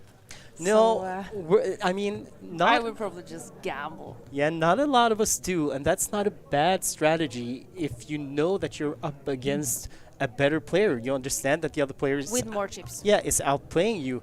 I mean, that's the way you kind of eliminates his skill. That is by kind of gambling, and Aziz, he's just been mirroring Hakala, and then Hakala can just control this heads up, which he has done from the start. Aziz, of course, he won a big pot with trip queens against trip queens, but he could have gotten so much more from that pot as well. So it's kind of... But we come to a point now where Aziz has to, just because he will be so short, that his only move is to either go all in or call all in. So if this, you know, keeps going. But if I was Aziz, I would, you know, start 3xing pre, put pressure on Hakala, who just wants to lowball this, no doubt about it. Oh, we actually are going to get a visit into the commentator booth here. I don't even know if there is room, but the Cool Bear, oh my god, you're huge. I did not know. And I mean, yeah. Cell phone. Coolbet, okay. Purse. Coolbet, okay. Now Ylva needs her cell phone because she is going to do a selfie. We have to be careful here because... and meanwhile, the players are playing a hand. Aziz with top pair. Okay, you do your stuff, guys. I'm going to comment this hand. Top pair for Aziz. Nothing there for Hakala. Aziz bets 500,000. Smaller bets than he has done before. Cool Bear, what do you do here? Hakala with Jack 7 suited of clubs against Ace King. He doesn't know it's Ace King, but Jack 7 on that flop. You would fold, right, Cool Bear? Can you hear me? You have like thumbs up to fold? Yeah, okay, thumbs up. Okay, Cool Bear would have called, and that would have cost you a lot of money, Cool Bear, just so you know. I did actually play a lot with Aziz yesterday on day 2. Yeah. So I did notice that like he liked to go very high when he had good. And like limp when he did not have so good. Hakala is more like it's impossible to understand what he has. Yeah, I think and that's you're really right. good. Like he's very unpredictable and very hard to play against. But this could be kind of a turning point for Aziz right now. But the cards are dictating as well. Ace Jack suited now. Well, Cool Bear, I mean, I know you have a lot of duties to do. So I think we are going to let you go, but thank you for coming and visiting us in the commentator booth. I'm just sorry that Jason Glatzer wasn't here to... Yeah, I know. He was so looking forward to meet you, but unfortunately he missed you. So, I mean, we'll see. Oh, here we go. Bye, Cool Bear. Ciao, ciao. Well, Aziz, he was the best until the turn came, but 4 to a flush, and Hakala with deuce of clubs. Man, oh my god. I think Coolbet just had an accident. So Aziz just limped in. Yeah. With And he's going to be so frustrated if he doesn't get Hakala to fold. Now Hakala actually is going to bet this. Might think he's bluffing, but he's bluffing with the best hand and shows the deuce of clubs. And look at Aziz. Stands up and sees the bad news. I said maybe a turning point for Aziz, but then he loses even this one. He hits the ace, but it's And the ace of clubs. Yeah, sorry, Ylva. without knowing the heads of things, it's like just when you play general poker, it's hard to maneuver when you just call and don't have initiative, because then you don't know what your opponents could have. So that's maybe like easier to then end up paying with, because you have no idea if he has a club or not, unless you have like bet a little bit and seen if you had to pay for a club or something. Yeah. Not like a critical, because I have no idea. Like, I do know that a lot of people do like to limp. But I think like with such a different chip advantage, like I would just pop it up, but I don't play heads up that long. No, but and I think also even though he had a club on that flop, I think he... oh, we got an all-in and a call! And pocket tens for Hakala, ace-4 for Aziz. Hakala has Aziz dominated. And this could be the end unless Aziz finds something. But now you saw Hakala limped, and Aziz maybe limped the last time. Now he jammed this ace high. That could like have something with how the last pot went. Yeah, true. I mean... the frustration of like losing with ace-jack. a lot of emotions, but Aziz, with a big smile, walks over, fist bumps Hakala. So this for his tournament life. And a 10, that is just brutal. Oh, but still... Yeah. Well, oh, yeah, no, it's a, yeah, yeah. Runner on the street, not with a 9. Well, Jack on the river for shop. But Hakala has been running good today, so... oh no, 7 on the river, and we have a champion. Ville Tapani Hakala from Finland takes his second victory of the series, Coolbet Open.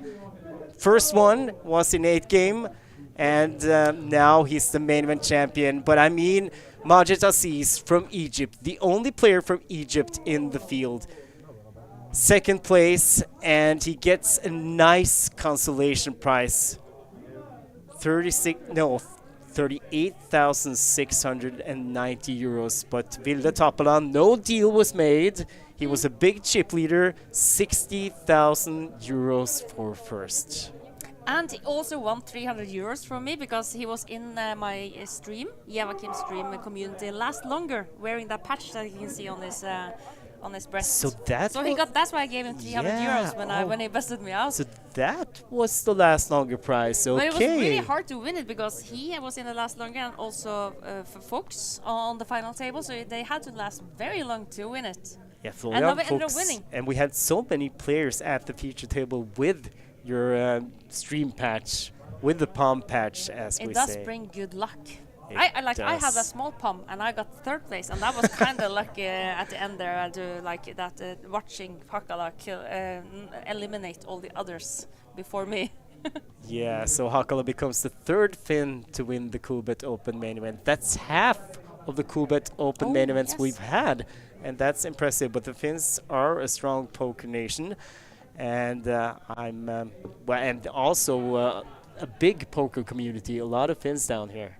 Yes, I did actually rank the Finns as the best nation from Scandinavia to handle the poker skills while drinking a little bit of alcohol. And there has been some alcohol consumed here during this week. Do you know it's the second nation of the Scandinavian countries? Oh, yes, I do. Okay, which country do you think it is? Scandinavian or? Yeah, Scandinavia. I guess it must be either Iceland or Israel. Israel is not Scandinavia. No, the biggest Scandinavian. Oh, you said after the Scandinavian countries. Only amongst the Scandinavian countries. Oh, the biggest countries among the Scandinavian countries. The best poker skills, the best poker players while drinking alcohol. Oh, that's after the Finns? Yes. That's got to be the Norwegians. I rank Iceland. Oh, because you I do? play with so many people from Iceland. Last year there were like 40 players, and here we're like 50 to 60 players. They are really good, and I also think it's very important that they have a very they're very polite and very like social and a very good behavior. And I also love Norwegians because I'm a Norwegian, but I think they are better than Norwegians, so I rank us as number 3. Yeah, okay, yeah, I tend to agree with you. I think you are right. We are setting up now for, well, both the winner picture and he has to be handed the trophy. It's there on the table. So I think we actually have a lot of time now until we wait for that, so we are going to use it good. But yeah, I mean, the different nationalities, I mentioned the Israelis, but you're right, they're not a Nordic country. But there were a lot of people from Israel here, and I mean, they had 2 players at the final table. Yes. And you played with them a lot as well. Yes. Not just the C's, but also the other ones All prior of to day that. 1 Yeah. almost, and all of day 2, the chip leader on day 2. I play with from start on day 2. So and I also play with him on day 1. Yeah. So a lot of the tournament, and also and I forgot the name of the other Israel. Oh, you're thinking about Yehuda Yosef? No, he was the chip leader on day 2. So the other one.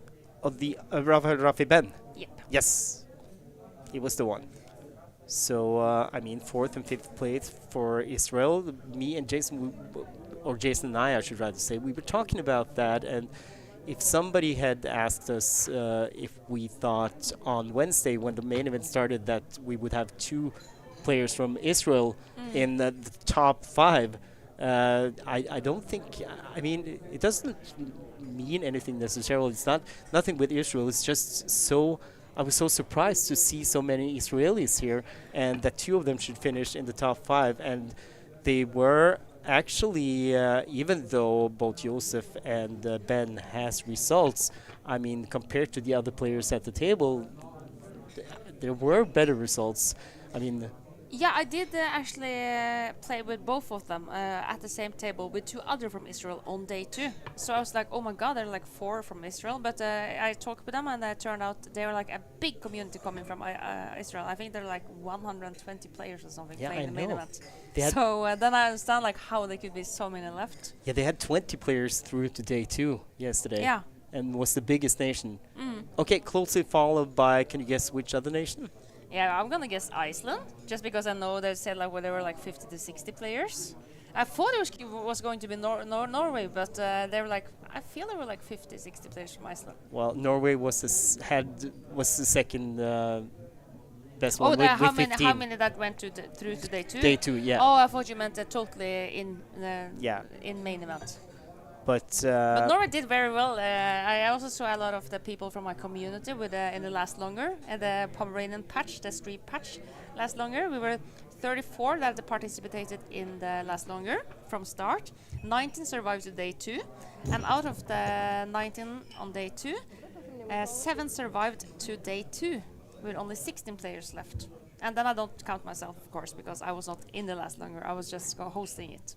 So we were actually 8 Pomeranians out of the 16 players on day 2. Tournament director setting up here. We still have some time. And for if you tuned in, you know, either for the heads up or even when the final table started, I mean, you have been introduced to Ilva. Most people who have been following the stream know you are a Coolbet ambassador and that you stream on Twitch.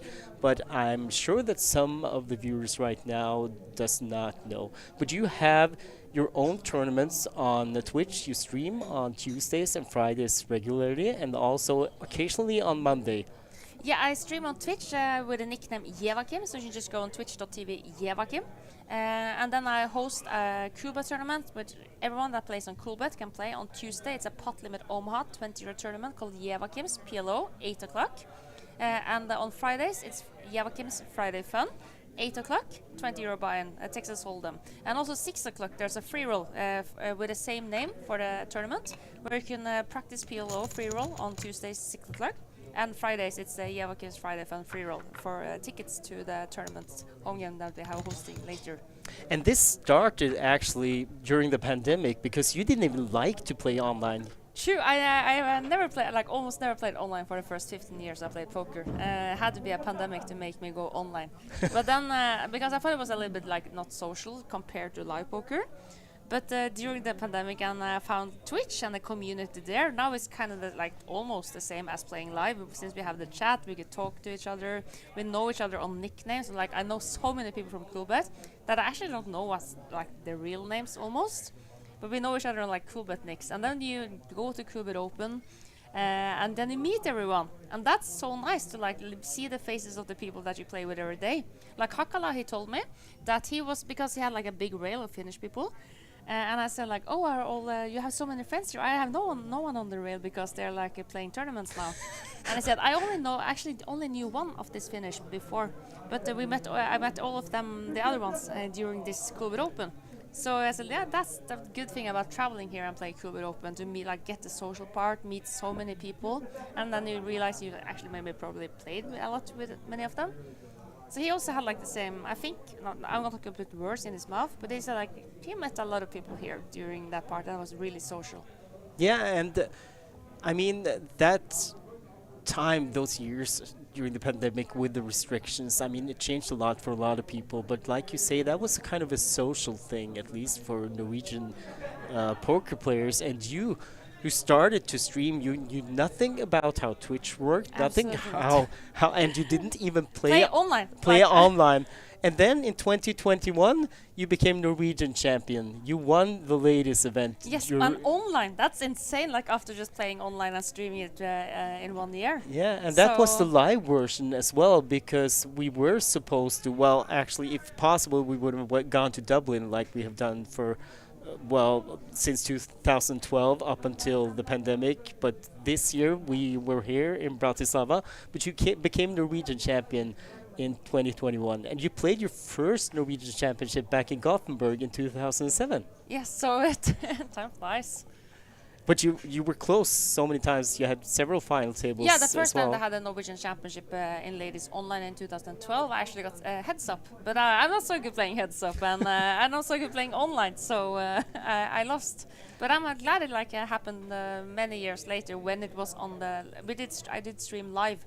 So like it was together with all the community, and that meant a lot. And you were talking about for a while, when it looked like the pandemic, well, before the pandemic restrictions, while it was still going on, that you might not keep doing the streaming when the restrictions were lifted, because it's like, yeah, it's been fun, but maybe not people will be as interested when we could do other stuff. But it's just kept going. Yeah, and I changed my life. Like the pandemic changed my life because I found this wonderful community on Twitch, and I also had like this Facebook group. And now I met so many people during Coolbet Open. So now we have like as you can see, like we have like people from Finland, Austria, Iceland was in it. Like one from Australia joining the community, because even though some of the countries cannot play on Coolbet, I also stream like tournaments on iPoker.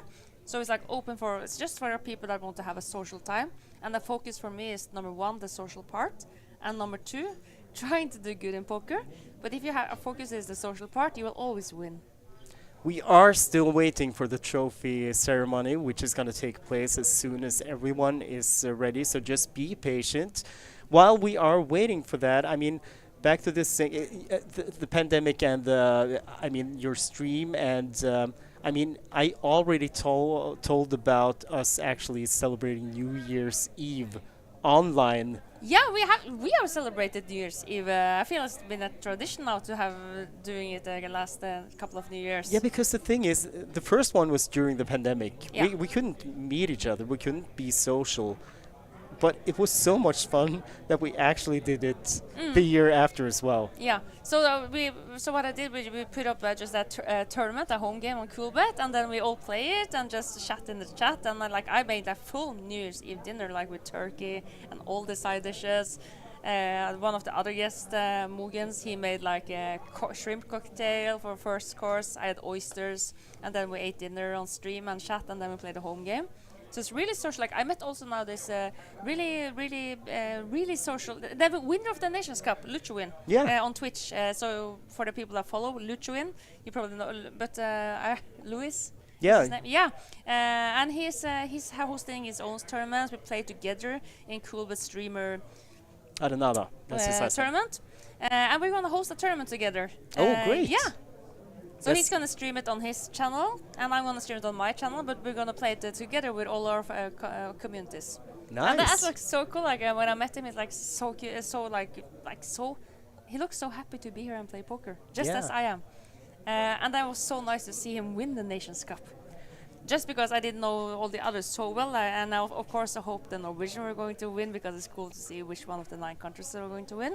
But after he busted out, I didn't know the others, so I was like, oh, come on, Lucho, come on, win it. Yeah, there has been a lot of bonding between, well, not only borders, but also, I mean, across the sea, I mean, the big sea. I mean, South America. South like, to be America. hosting a home game together with Lucho from, that's going to be so cool. Yeah, that is so cool. Wow. Okay, Ylva, thank you for joining us. I think we are, well, maybe, well, Jason is back. I mean, yeah, yeah. Okay, hold on. Yeah. Disappointed I missed the Cool Bear, but it gave you a nice opportunity to see Ylva in the booth, who finished in 3rd place. So thank you, Ylva, for subbing in while somebody maybe or maybe not had to be the Cool Bear. But thank you very much, everybody, for tuning in. Thank you, Steek, for everything this week. I mean, for leading the way, and thank you all that have tuned in. See you next time. This is Jason Glatzer, and thank you for giving me the microphone for a minute, Steek.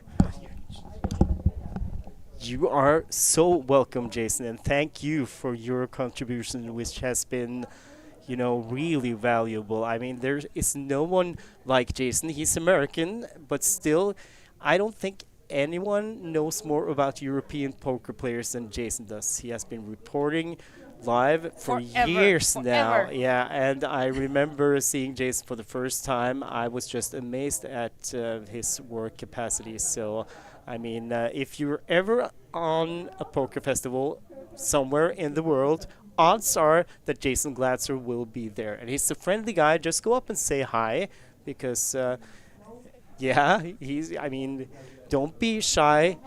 But here we have the champion. Here's the champion, the jacket as a backdrop. And we were talking about, I know Jason is probably going to, you know, he's going to laugh a little now, but we talked about Simon and his glijakke.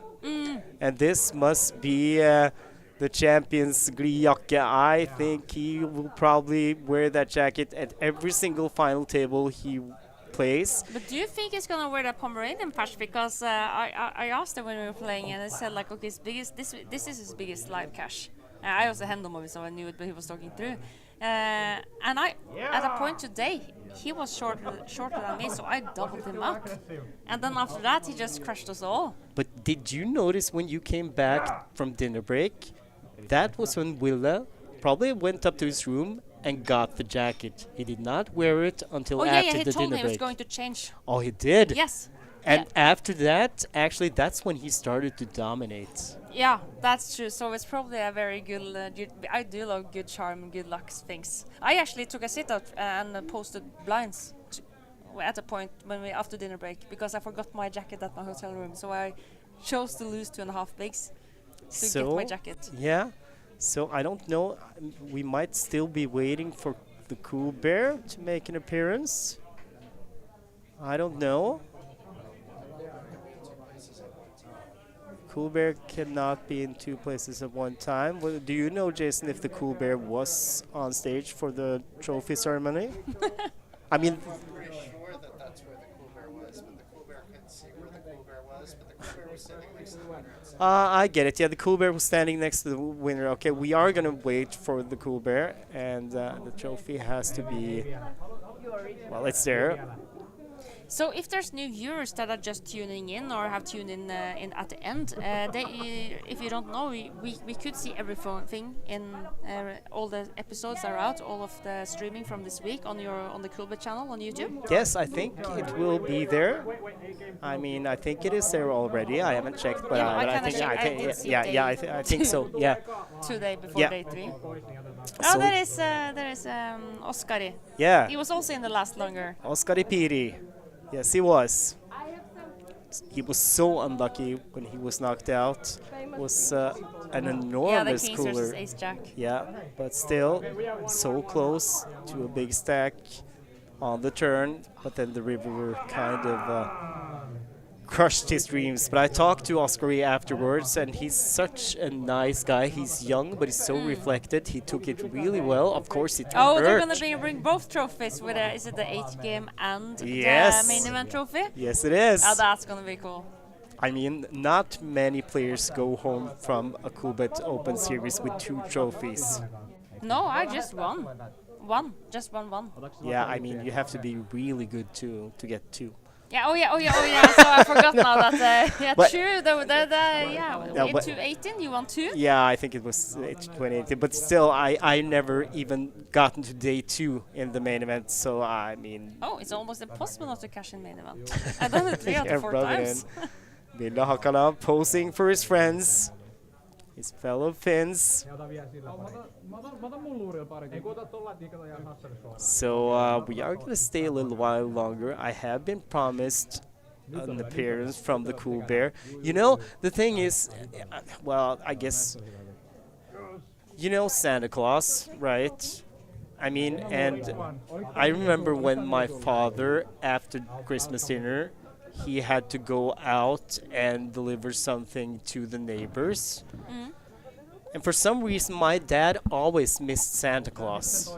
I mean, I couldn't understand why until I got older. Here's Anastasia. I'm going to do a winner interview with the winner. No, but still, Coolbet is kind of like Santa Claus. Or maybe Mr. Glatzer is. I don't know. I have no idea. But Anastasia, I don't know if we are going to hear what Anastasia and Ville are talking about. We might. So all these interviews are probably going to be posted on Coolbet Open on Facebook, the group. There's a lot of pictures there, by the way, because Oskari asked me like, oh, where did I get a picture from him from like day 2? So you can find like if you have been there playing, there's like loads of pictures in folders on Coolbet Open on Facebook. Okay.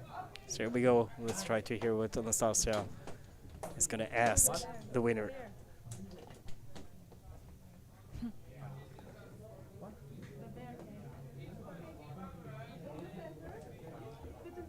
No, she's not. No.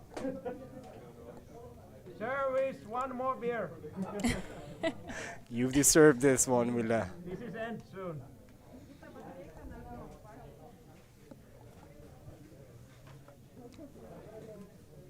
And here we go. Coolbet, like Santa Claus, is bearing gifts. Does this work as a headset? No, it does not, But it Jason. I'm works like sorry. good luck They can't see us right now. Ville Tapani Hakala, 60,000 euros. Thomas Paskorvid from Coolbet also there, leading the Cool Bear. And this is such a great picture. The tournament director, Sushana, also there. Oh, and the pom is high enough. Yeah, Pom patch. you can see Ice it. polar bear, Pomeranian patch, 60,000 euro check.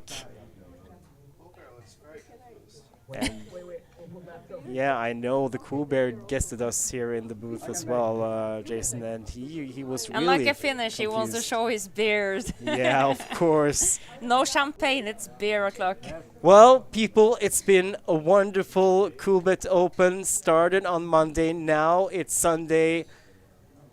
A lot of tired people, but I think there might be some celebration later on tonight. Ylva, thank you so much for joining us. Congratulations again on your 3rd place finish in the main event. Thank you.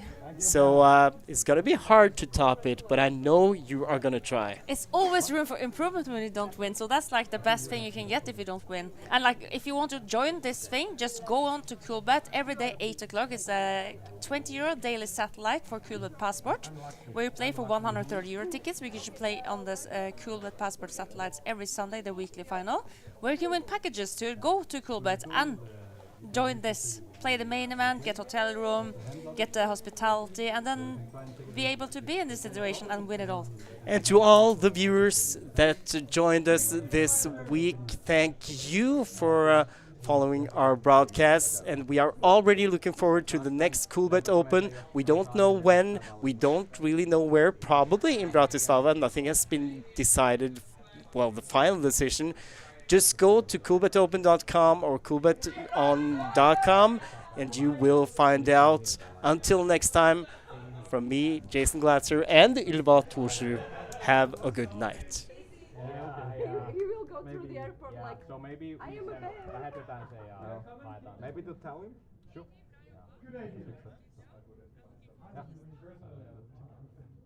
Then I'll take it with me in the hand luggage. So everybody will think that you won actually 60K. Good job, Thomas. Good job. Kai se vois mennä. All right. On se niinku vitun pierikone. Ville, you got some interview time now. Mikä meister? Ville se maksaa 50 viedä toi juttu kanssa. Ei onko plusseja. Nyt tarvitaan videokuvaa ja. Jason. Oh my god.